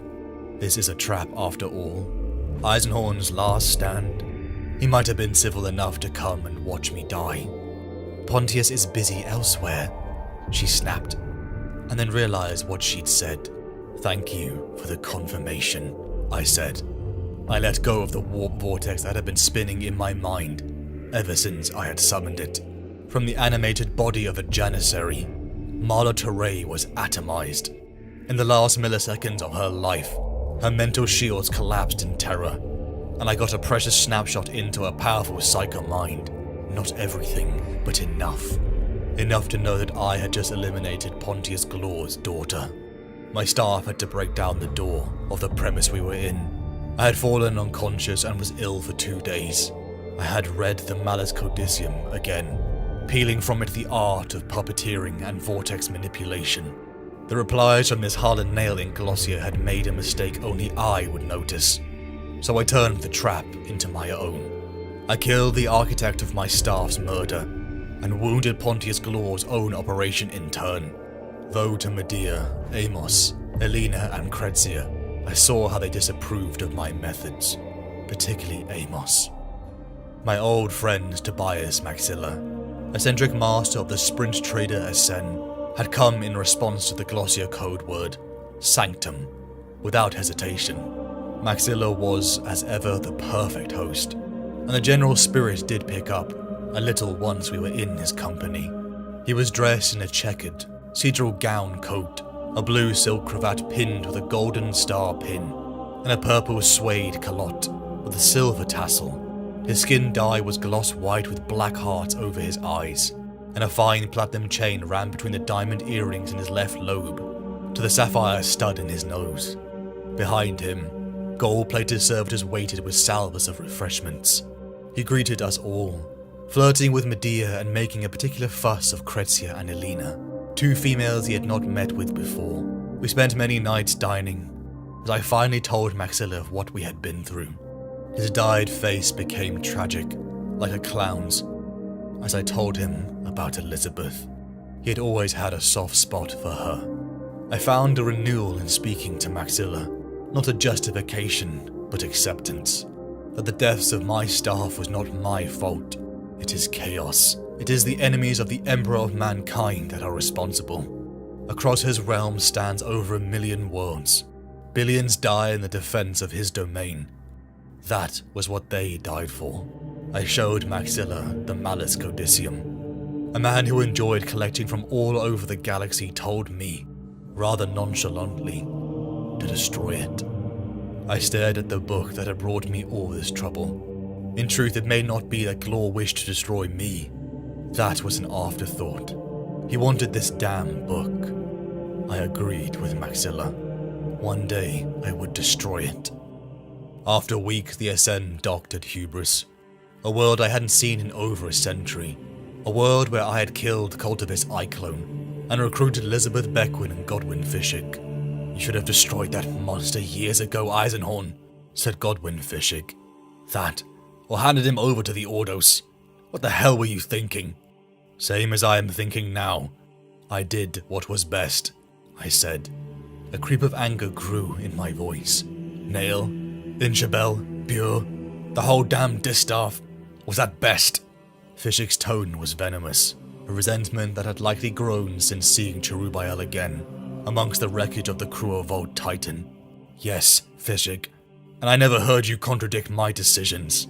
Like you'd have listened, he muttered. Do you really think I'm that underhanded? You, of all my council, I respect the most, I pleaded. Who told Bure to build Chlora body without telling any of us? Who suddenly knows how to conjure demons like an expert? You cover your secrets with such an almighty righteousness air. We all thank the stars and the Emperor himself you chose us to help you in your work. But you're a liar, a conspirator, and maybe worse. He looked hurt. And you're too much a Puritan idealist for your own good, and mine. I hissed. I dearly wanted your help, Godwin. You are one of the few men I fully trust. I'm one of the few humans in space with a stalwart spirit to keep me on that level. I need you now, in my fight to destroy Glor. I can't believe you're turning against me like this. He stared down at the contents of his glass. I always did warn you. I would if you crossed the line. I've crossed no line, I retorted. But if you feel that way, get out of this ship and leave me to my work. You'll always have my gratitude for the service you put in, but I won't have this bitterness." He hesitated. "I gave my life to you, Gregor. I admired you. I always believed you were right. I still am. I serve the Emperor, just like you. Get rid of your rancor and we can work together again," I retorted. We both stared at each other. "Let me think about it," he whispered. It had only been a few days since our reunion, and one of my longest-serving allies prepared to leave our ship. He stormed off, when in that very night Medea and Amos came to him, telling him everything. Cherubael, the Malus Codicium, the possession, everything, in an attempt to reason with him. I found him in a dive bar later that evening. "Whatever Medea has told you, whatever Amos has told you, it's true, but it's not what you think," I said. "I'm no heretic, Godwin." Fishik turned to me. He'd had nearly a day to think. He looked at me with a look I couldn't place. "I should have tried harder," he said. "You're not gone. Not all the way. You're just slipping." "Slipping," I said. "Into the pit. The radical pit. The pit no one comes back from, but I can pull you out." I stared at Fishik. I stared at the grey that tinged the sides of his hair. I realized then that he, in over a century of service, was the same man, but I was not. "I think this is where I say goodbye. I admire your efforts, but I can't be saved, Godwin." "You can," he pleaded. "No," I shook my head. "You know why. I don't need saving." "Then this is where I say goodbye too," he said, pouring another drink. "Remember what we did," I said. I strolled aboard the Asen, relaying to the others that Fishik wasn't coming. Kretzia hadn't formed a positive opinion of the man, but the others looked wounded. Kanjar must be stopped. Promedy, a jungle world. My old pupil Gideon Ravener, sustained by his fourth chair, rolled across the mossy ground to greet me. I had received his communication on Hubris days after my arrival. The mention of my adversary was enough for us to make all haste to his position. I looked upon my pupil, the best inquisitor I had ever trained. Figures stood beside him that I long thought dead. To his left, he was flanked by Kara Swall, one of my enforcers. To his right, Harlan Nail, ex-bounty hunter turned inquisitorial muscle. I felt a sense of hope flood me, for the responsibility of Beckwin's care had been trusted to them, and my heart swelled for the chance of her survival. I and Gideon left. I walked beside him as his support throne floated. I was very interested to hear more about Kanjar the Sharp. My work in the last few years has required me to develop an understanding of divination and prophecy. Gideon said slowly. Things have been revealed to me. Things of great significance. I could tell he was being very careful about what he said. It was as if he wished to tell me more, but didn't dare. I decided I should respect his caution, and allow him to tell me only what he felt he could tell me. One of those revelations, a vision, if you like, forecasts that a violent fate would befall the distaff on Messina. The event was predicted to the precise hour, but I couldn't get there in time to prevent it. The destruction of the distaff was predicted? With distressing accuracy. I suddenly realized I was hearing his voice, by which I mean the voice Ravener had used before his terrible injuries. A voice produced by a man whose mouth and larynx had not been melted by burning promethium. I had become so used to the monotone synthetic speech of his chair's psi-activated vox sponder. My work has also allowed me to perfect stronger psionic abilities, he said, and one of them was clearly reading my service thoughts. I ditched the vox sponder about a year ago. I've developed enough psionic control to broadcast my speech naturally. I'm hearing you in my head. Yes, Gregor. Hearing the voice you're used to. It doesn't work with untouchables, or psychically shielded individuals, of course. That's why I keep the old vox sponder on standby. He uttered the last part of his sentence mechanically, via the toneless voice box built into his chair at the grating. Emotion-free electronic words made us all laugh with surprise. Though I was too late to save the distaff, I got Kara, Harlan, and Elizabeth to safety off-world. For that, you have my gratitude. But why summon me so far off the beaten track to meet with you? Promedy has secrets that we need. What manner of secrets? I've been allowed to see the future, Gregor, and it isn't pretty. Imperial culture has never set much store by divination. Gideon told me. I've come to suspect that is a great weakness. It was much later. Night had fallen over the swampy bayou, and the air was dancing with bioluminescent flies. Ravener and I had taken a stroll along the grav walks behind his camp. A weakness? Surely it is a greater weakness to take it seriously. If we believe the rantings of every dribbling marketplace seer, of every demented ecclesiarchy prophet who claimed to have been granted divine revelations, we would be mad. True. Most of it is rubbish, lies, mischief, the delusions of broken minds. Sometimes prophetic insights are genuine, but they are usually made by psychers who have done it by accident, or who are insane. In either case, the visions are untrustworthy, or too confused to be interpreted in any practical, useful way. But just because mankind isn't very good at it, doesn't mean that it can't be done. It is my understanding that other races are reputed to excel at it. That has certainly been my experience. Serving the Ordo Xenos has been enlightening. The more I have studied alien races in order to discern their weaknesses, the more I have learned their strengths. We are talking about the Eldar, aren't we? I risked the question. He didn't reply immediately. His last words had been close to heresy. The force sphere around him flickered slightly with anxiety. They are a strange breed. They are able to read the invisible geography of space-time and unravel probability with great precision. But they are mercurial. Sometimes they use their insight as a lever to change the outcome of events. Sometimes they stand idle and watch as prophecies play out. I believe there is no human alive who could explain why they make the choices they do. We just don't see things the way they do. Their greater lifespan gives them greater perspective. It's partly that. Although orthodox thinking would say that greater perspective is their curse. The Ministorum believes the Eldar are too resigned to destiny, that they are indolent and almost cruel, or else brutally manipulative. You don't think so? I'll admit only a selfish fascination, Gregor. They interact with the fundamental structure of the universe. As you might well appreciate, any talent for living or perceiving beyond one's physical body is attractive to me. My work has... He broke off. Gideon. I wanted to learn something of the way their minds witness reality, independent of their bodies.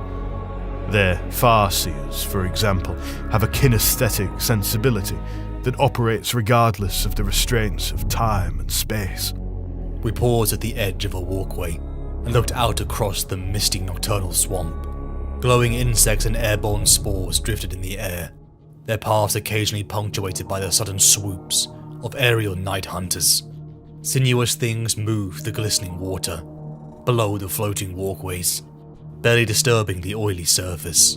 You do not need to be guarded with me, Gideon. I will not judge you for seeking knowledge. I'm not the Puritan you once knew. I know. I would tell you, if I could. But in order to learn certain things, I've been forced to make promises. To the Eldar? I cannot even confirm that. I'm not proud of the promises, but I will honor them. Then what can you tell me?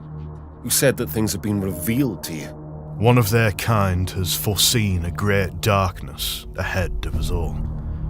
It is so abrupt and acute that it has twisted and altered the skeins of probability that the Eldar read. It was revealed to him in a sequence of connected visions. One of those was the destruction of the distaff. When that came true, I was shaken. It proved the visions were not fanciful. What else has he seen? A living blade. A man-machine, bestriding a long-dead world and preparing to strike a blow that will spill human and Eldar blood alike. After that, nothing. I looked down at him. Nothing. Nothing. That vision is the most distant thing he is now able to see. It's no more than 6 months from now. Beyond that, he has been unable to glimpse anything at all. Why?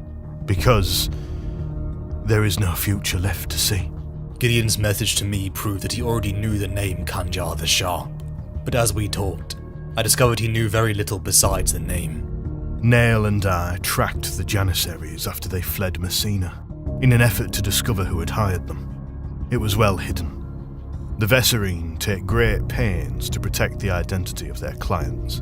There were false trails, payments from bogus accounts and via holding companies. But we wormed it out eventually.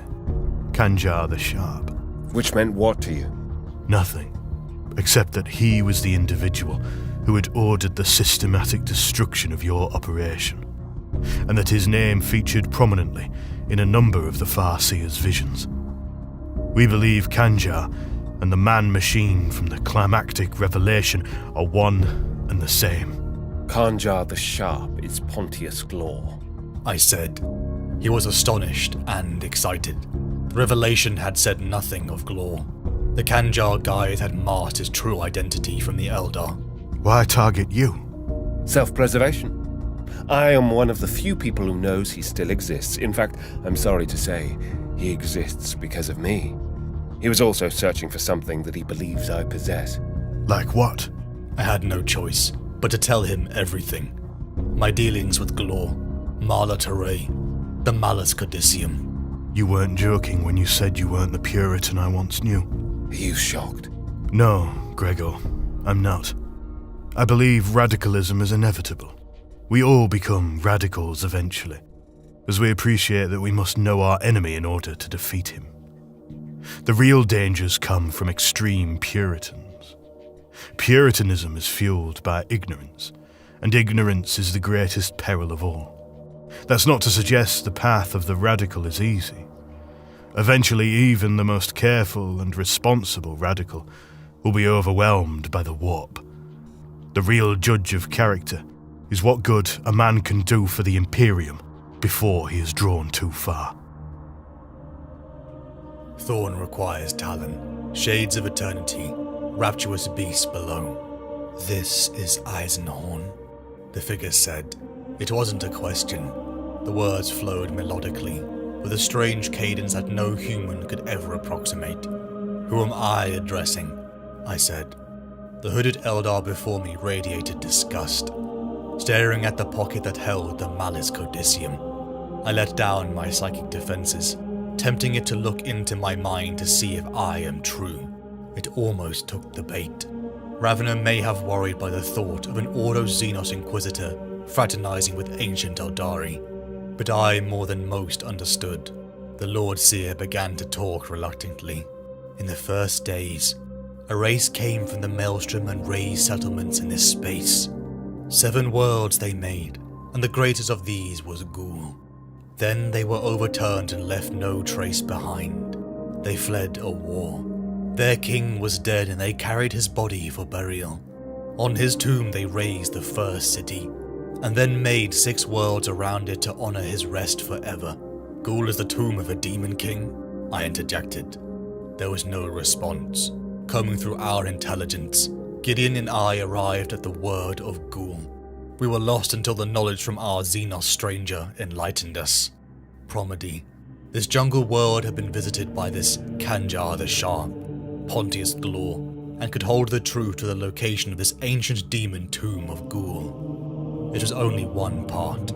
Pontius Glor had killed my staff as an act of revenge, but perhaps he also needed the Malus Codicium to unlock some kind of treasure hidden within Ghoul. The Eldar withdrew, and I was glad to be out of its presence. I found it hard to know how Ravana tolerated him. I joined Gideon as a cabal of sanctioned psychers gathered. A seance, some called it, a memory echo that I had last used for Medea to witness her father Midas. An image resolved. 3 figures, wading through knee-deep water. I saw him.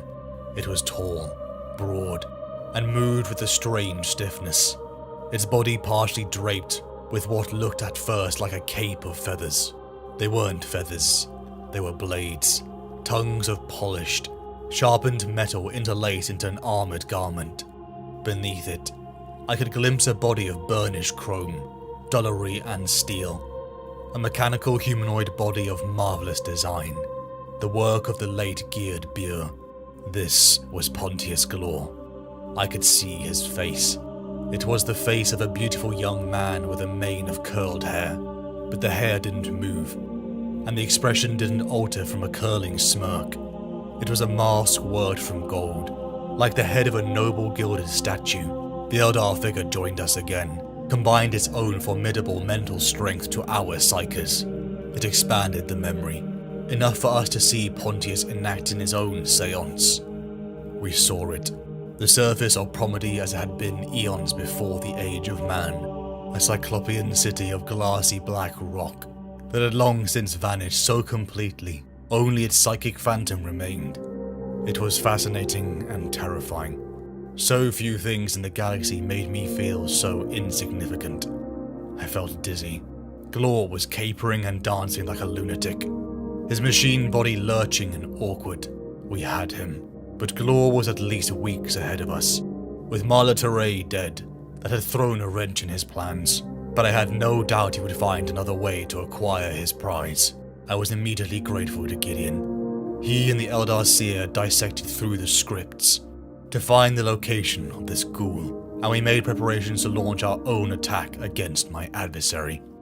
Before we departed, Kretzia and I boarded Gideon's ship. Within the medic bay lay the broken, comatose form of Elizabeth Beckwin. She would never wake. She'd lie in an endless dreaming state. It was the first time Kretzia laid eyes upon the woman who would forever hold a place in my heart.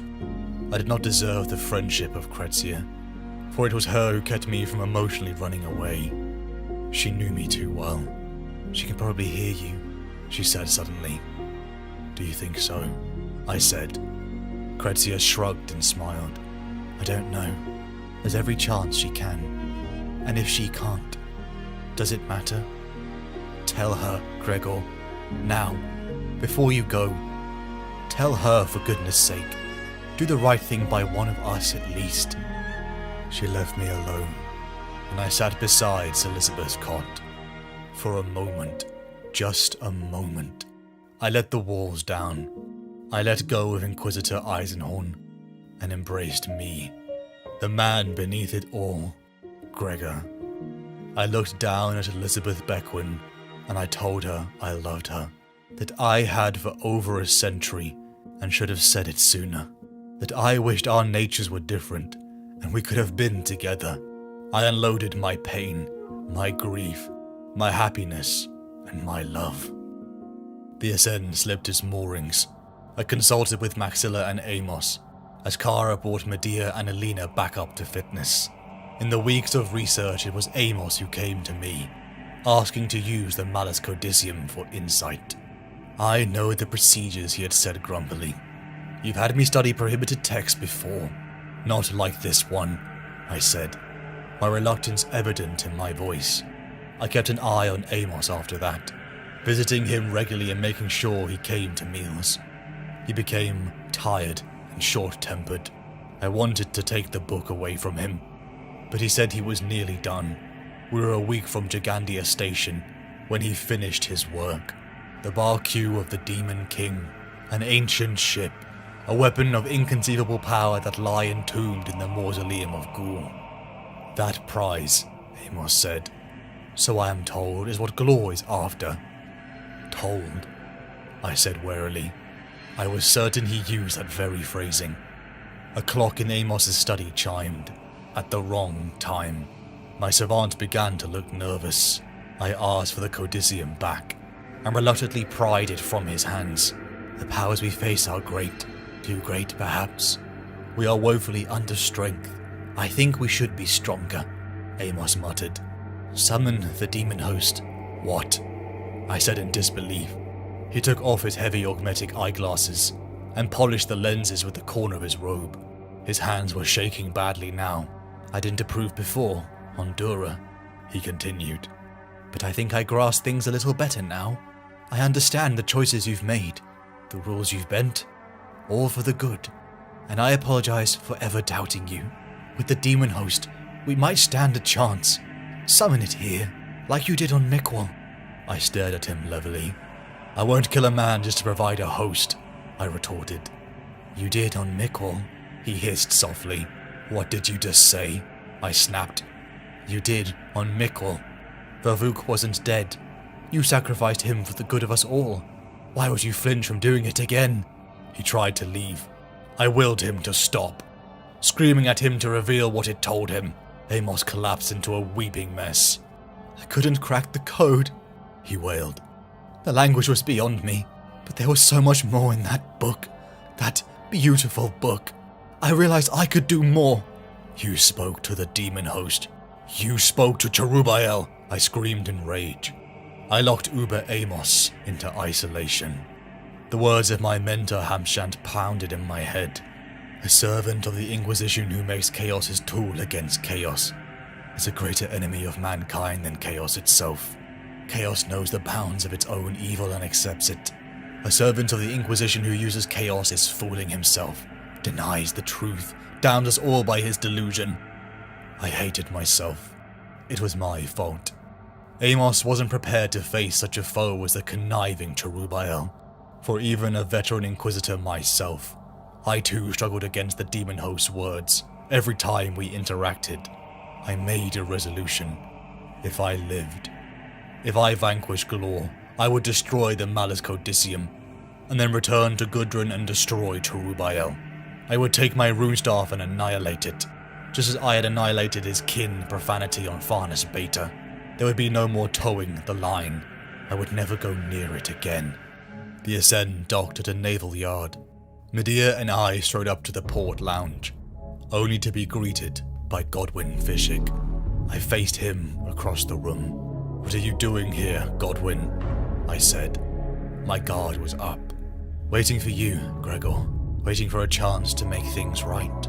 I had never seen him so calm. Godwin, you questioned my purity, branded some of my actions heretical, and then offered to redeem me. I was drunk with that last part, he said, with a tiny flash of a smile. I didn't believe him for a second and began scanning the room. It was Medea who had given him our location, and I was furious with her. He is one of us, she had snapped at me. One of the band. He kept sending to the ship. Sending, and you wouldn't listen to him. So I replied, he is a man who's devoted his life to you. A man who got a bit angry with you and then thought about it and regretted it. Fishig wants to make amends. He wants to be with us again. Haven't you ever regretted anything? More than you could possibly imagine, Medea. But you should have told me first, I retorted. I asked her not to, Fishig said. I imagined how you'd react. I'm grateful Medea thought so highly of me. Could you not find it in you to trust me again? Trust me like she does. I felt as if I was looking at my younger self. The Eisenhorn of the Necrotuk affair. Fishig was so relaxed. But I knew that look in his eye. Why are you psi-shielded? I asked slowly. Just a precaution, he said, as he drew a pistol. Figures emerged from all around. Inquisitor Haldane, former pupil of Commodus Vogue, stepped out. His face, that had been surgically deformed to inspire fear and loathing. Medea and I were restrained and taken back to the Ascend. I, Medea, Maxilla, and Alina were on our knees. 4, said Maxilla. These 4. The rest are my crew, servitors all of them, slaved into my ship. He was playing the part of the innocent shipmaster, outraged at the invasion of his vessel, distancing himself from his troublesome passengers and protecting Kara and Amos. But I knew he was frightened. You're lying, I can tell, said Haldane, pacing around Maxilla. Your defenses are good. I'll grant you that, shipmaster. Don't lie to me. Maxilla was struck, and then cried out in pain.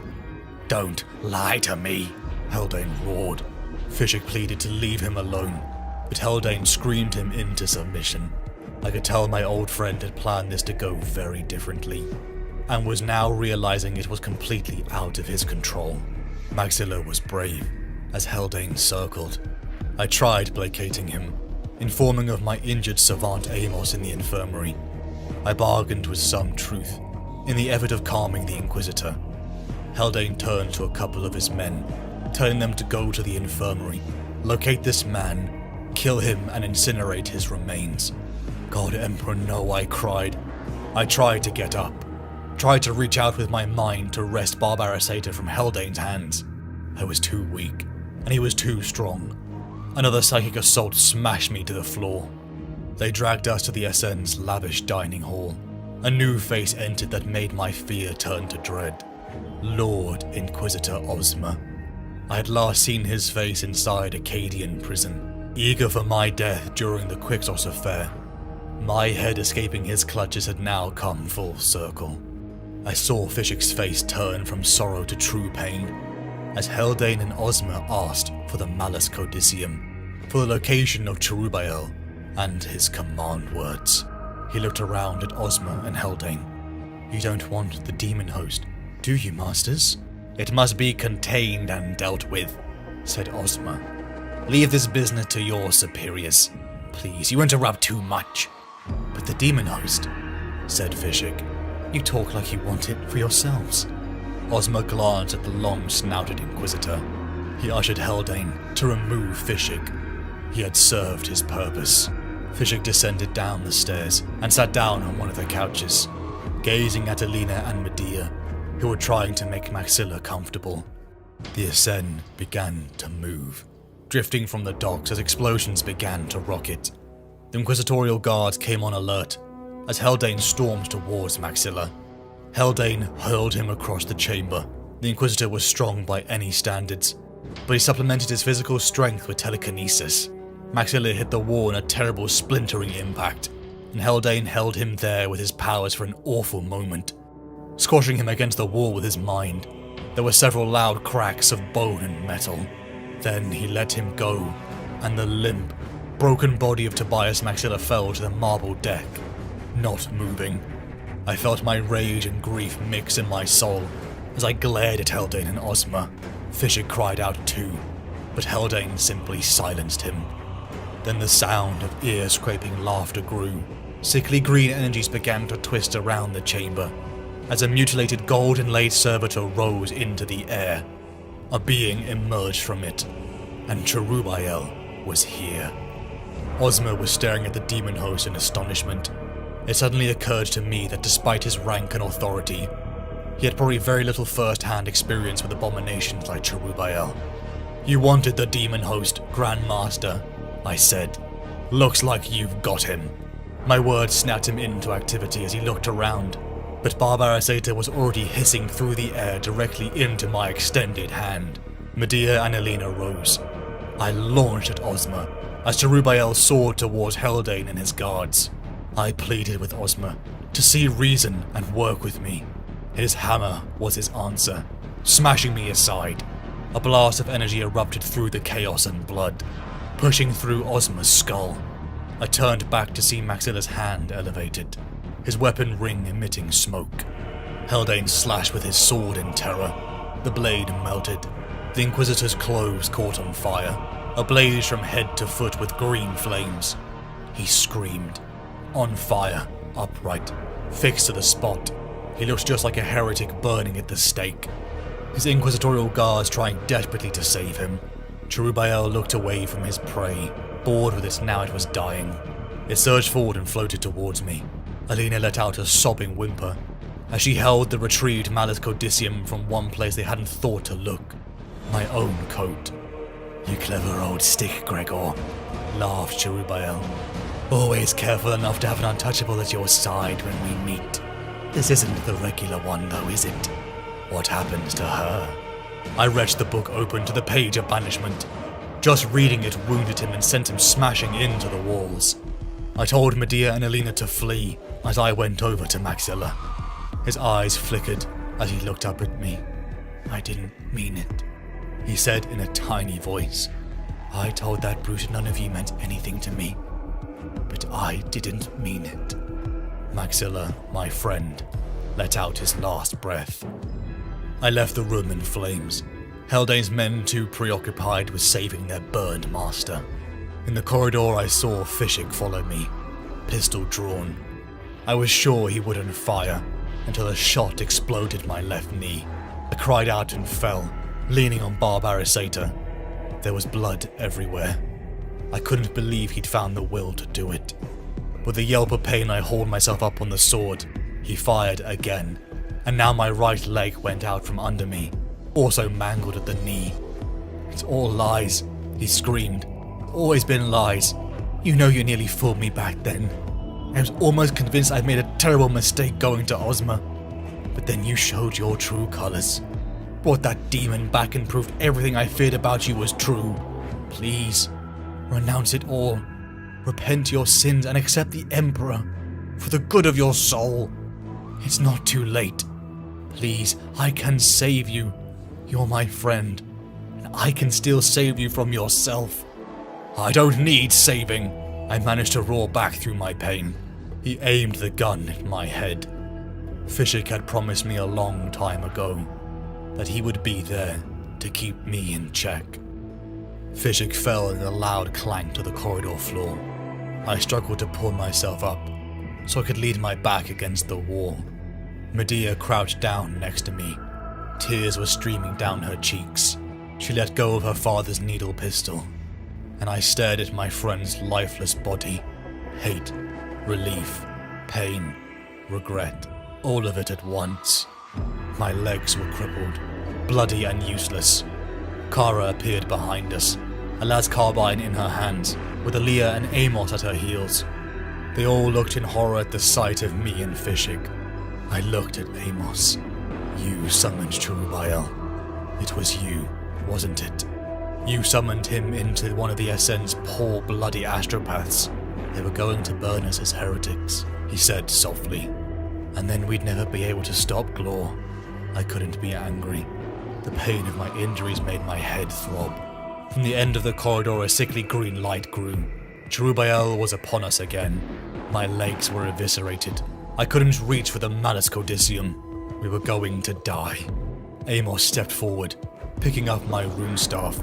There was a release of power, and a light so powerful that it was beyond sound. The host's body disintegrated, showering us all in a hail of burned flesh, charred bone and blackened augmetic debris. My savant had briefly dissipated it, but it would return. We had to bind it. We needed a body. Amos's now blank eyes looked forward. Holding the rune staff as Alina, Medea and Kara helped me draw the rune circles in my own blood. I spoke the foul words and bound Cherubael once again. Maxilla's personal cutter engines roared as we escaped the imploding SN. Kara helped me to the side of the now fragile and weak Uber Amos. You hold on, I said. There's a portable Medicaid unit in the cargo section. Alina's trying to get it working. He grunted something and swallowed. He surprised me suddenly by taking my blood-stained hand and gripping it tightly. He turned his head slowly and squinted at the demon host we had made together. It sat, strapped into its seat, on the other side of the aisle, head bowed and dormant. Most, he whispered, most perturbatory. I should have said something, but his grip had slackened. His breathing had stopped. Uber Amos died in my arms. My consciousness faded. The last image of face Cherubael purposely kept. The face of Godwin Fishik. Ghoul, or 5213X. 3 strike teams. One led by myself, Ravenor, and one formed from the Eldar. Tall, inhumanly slender, silent, keeping themselves to the part of the ship assigned to them. Aspect warriors Gideon had called them. Crude biometrics had been screwed into my skull and spine, allowing me to move my broken legs. Upon reuniting with Gideon, Kretzia had been heartbroken, begging me to undergo extensive medical help, but I couldn't afford to let Pontius Galore succeed. His death I would gladly trade for my quality of life. I clunked across the barren ashscape of Ghoul, flanked by Kara, Medea, and Nail. It was like the universe itself wished this place stay hidden. The planet emitted a scrambling frequency. Light seemed to die in the blanketing black haze. I knew that all of my companions had sensed it. The dark cloud that hung over me. My staff at the estates. Maxilla, Fishik, Amos, and Beckwin. I had lost too much. The surface of Ghoul had been engraved. That's what it looked like. A perfect black sphere, engraved across its entire surface with tight, deep, interlocking lines. In reality, each of those lines was a smooth-sided gorge, 200 meters wide and 900 meters deep. Along these we travelled towards the buried ruins of a city. Precise cuts and shapes jutted from the ash. In such tolerances it made me feel unnerved. The greater mystery of this world's past inhabitants was a question for someone else. I was here for Glor. The serene Janissaries had been encountered by our Xenos allies. As we pushed deeper, our converging teams engaged them. Cherubael, I commanded. The demon host had been drifting high above the gorge, trailing us like a kite. But now it descended, ripping a bloody toll through Glor's men. I had been more careful this time, binding even stronger walls to ensure Cherubael was fully under my control. It made the creature weaker, but still a formidable tool. I noticed something else about this new Cherubael. It didn't laugh anymore. Ever. Its face wore a permanent frown. It showed no signs of taking any pleasure in its slaughter. I was pleased about that. Cherubael slaughtered the last of the Janissaries as he ran into an obsidian-rimmed door. Ghoul's secrets were hidden in the spaces between spaces as we plunged into another realm. I drew Barbarisator, holding it in my right hand, and grit my rune staff in my left. My pain medication was wearing off, and growing my hatred. We stepped forward and we saw it. The mausoleum under Ghoul. The scale of it etched at my sanity. Tiny, scattered specks of light, dozens of them, illuminated small parts of the face of some impossible structures. As dark and cyclopean as the eternal wall ancient philosophers used to believe surrounded creation. The edge of the universe. The side of the casket an ancient god had wrought to keep in reality. This is where a king of demons was buried. This was where Pontius Glor would find his universe-ending weapon. It unnerved me more that Cherubael seemed stunned. We began walking to the tomb's center. It felt like hours, despite the fact our chronometers had stopped still. By whatever catalogue of means, Glor had learned of this place, found it, and made his way inside to plunder its vile treasures. But his innermost secrets clearly still eluded him. That was why he had wanted the Malus Codicium so badly. We moved closer, enough that I could sense his putrid mind. In silence across the dust-laden floor we moved, coming into range of more Janissaries. Using the smooth black stone as cover, we took them out systematically. We entered the tomb, a vault in which one might comfortably store a continent. The inner walls and the high, stone-beamed roof were lavishly decorated, with swirls of script and emblems that I swore I would never allow to be seen by other eyes. This was the crypt where Yisrael the Demon King lay in death, and the walls screamed his praise and worship. I could make out little of the dark gulf below, but there was something there, something the size of a great imperial hive city. I discerned a black, geometric shape that was fashioned from neither stone nor metal, nor even bone, but, it seemed, all of those things at once. It was repellent, dead but alive, dormant but filled with the slumbering power of 1,000,000 stars. The Barku of the Demon King, Yisrael's chariot of unholy battle, his instrument of apocalypse. I saw it with my own eyes, until Pontius Glor emerged. His tall, gleaming machine body was as I had remembered. The cloak of blades clinked as he moved. I stared at his ever-smirking golden mask. "Gregor Eisenhorn," he said softly. "Magos Bure did a fine job, didn't he? Such a craftsman. I can never thank you enough for arranging his services. This is the hand I killed him with. The being who had taken so much from me. My mistake manifest. I tried to throw him off. mentioning his dead daughter, but a being like that only loved himself. He was about to say something else, but I had waited long enough. I blasted my will through the rune staff and lunged forward, swinging my blade. Cherubael lunged at him. The two locked like savage beasts, one of metal, the other of flesh. I lashed Orsars and heavy Seiya hets, with Barbarasata as I desperately poked at the inferno of violence before me. My psychic assaults were fueled by my body's pain. An equally hateful creature, a demon host of Glor, came crashing into Cherubael, both tumbling out of sight as I stared down the metal Goliath before me. Glor began laughing. He knew he was going to kill me. I drew on my rage. I was not the same man. He had taken too much from me.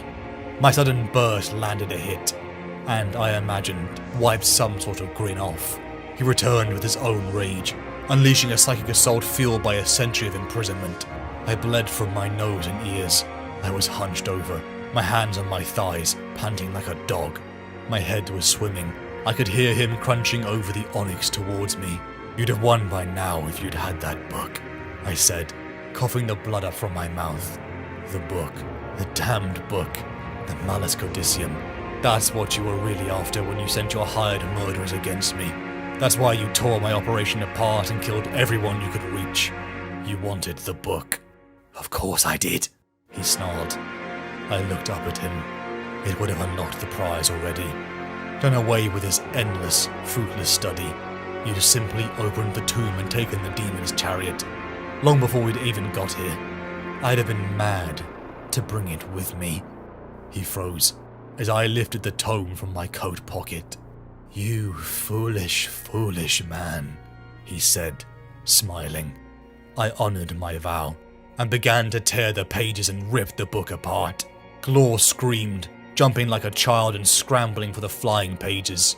For all that might, he had never looked so pathetic. I rose. I lifted Barbarasata in the air and thrust the blade into the stunned machine gold face. Arcane energies exploded from the wound, and the blade's runes made it vibrate uncontrollably.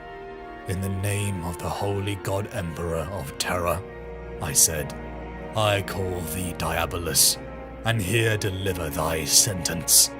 My own blood was dripping off of Barbarasata's hilt. Between my double-handed grip, I raised the blade and made the Ul-Ka. The blade split his head and shattered the crystal into flecks of glass. Pontius Glor, the man who in a different life could have been my friend, but in this one had been my greatest enemy, died. Cherubael came over to me, hovering. His kowtowed face looked sullen. His wounds began to heal from his vicious fight with the other demon host.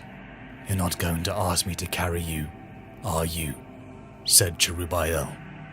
I left the world of Ghoul, and I let the Imperium believe that Gregor Eisenhorn, Inquisitor of Ordo Xenos, never returned. Do you think me weak, flawed? Do you hate me for setting my inquisitorial role above the needs of others? If you hate me, I know this about you. You are no Inquisitor. You do not have the moral strength. I always think of the thousands, millions perhaps, who would die worse deaths but for my actions. Is that arrogance? Perhaps. And perhaps arrogance is therefore a virtue of the Inquisition. I would gladly ignore one life in agony if I could save 100, 1,000, more. Mankind must suffer so that mankind can survive. It is that simple.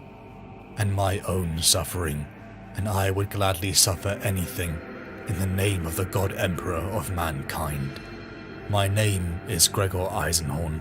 I am centuries old, long past my prime by Imperial standards, old by those of the Inquisition. All my life, I've had a reputation for being cold, unfeeling.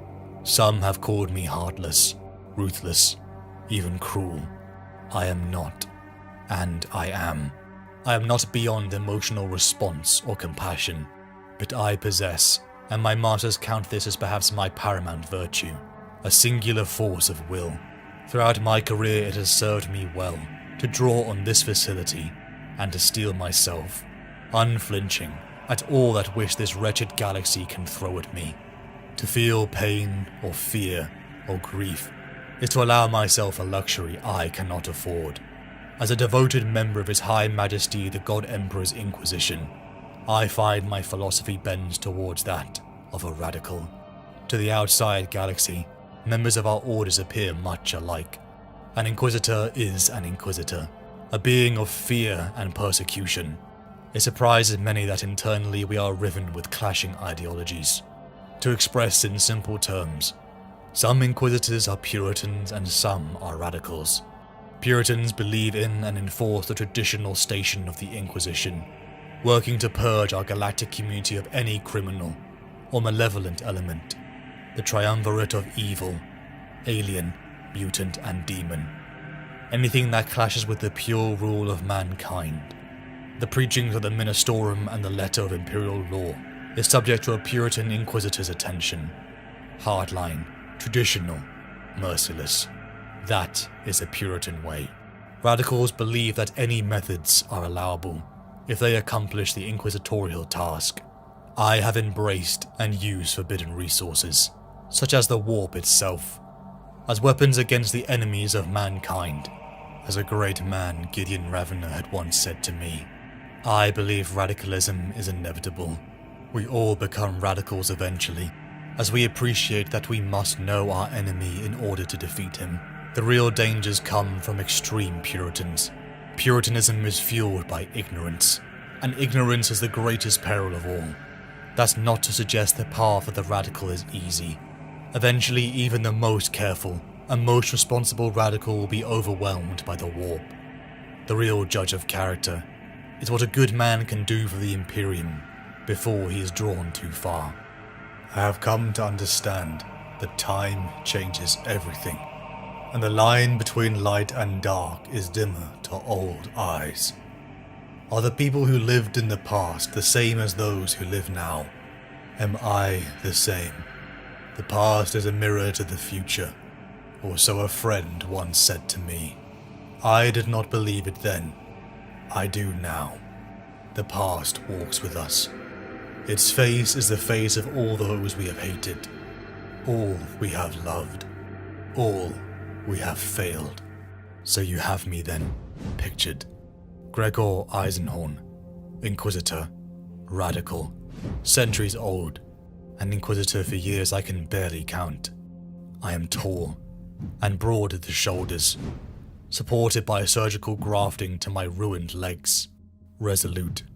I have already told you of my force of will, and you will have noted my prowess with a blade. What else is there? I have triumphed over a corrupted house claw. I killed the radical Inquisitor Quixos. I have killed extremist diabolus heretic Pontius Galore. Come, and let me show you how I will fight the King in Yellow.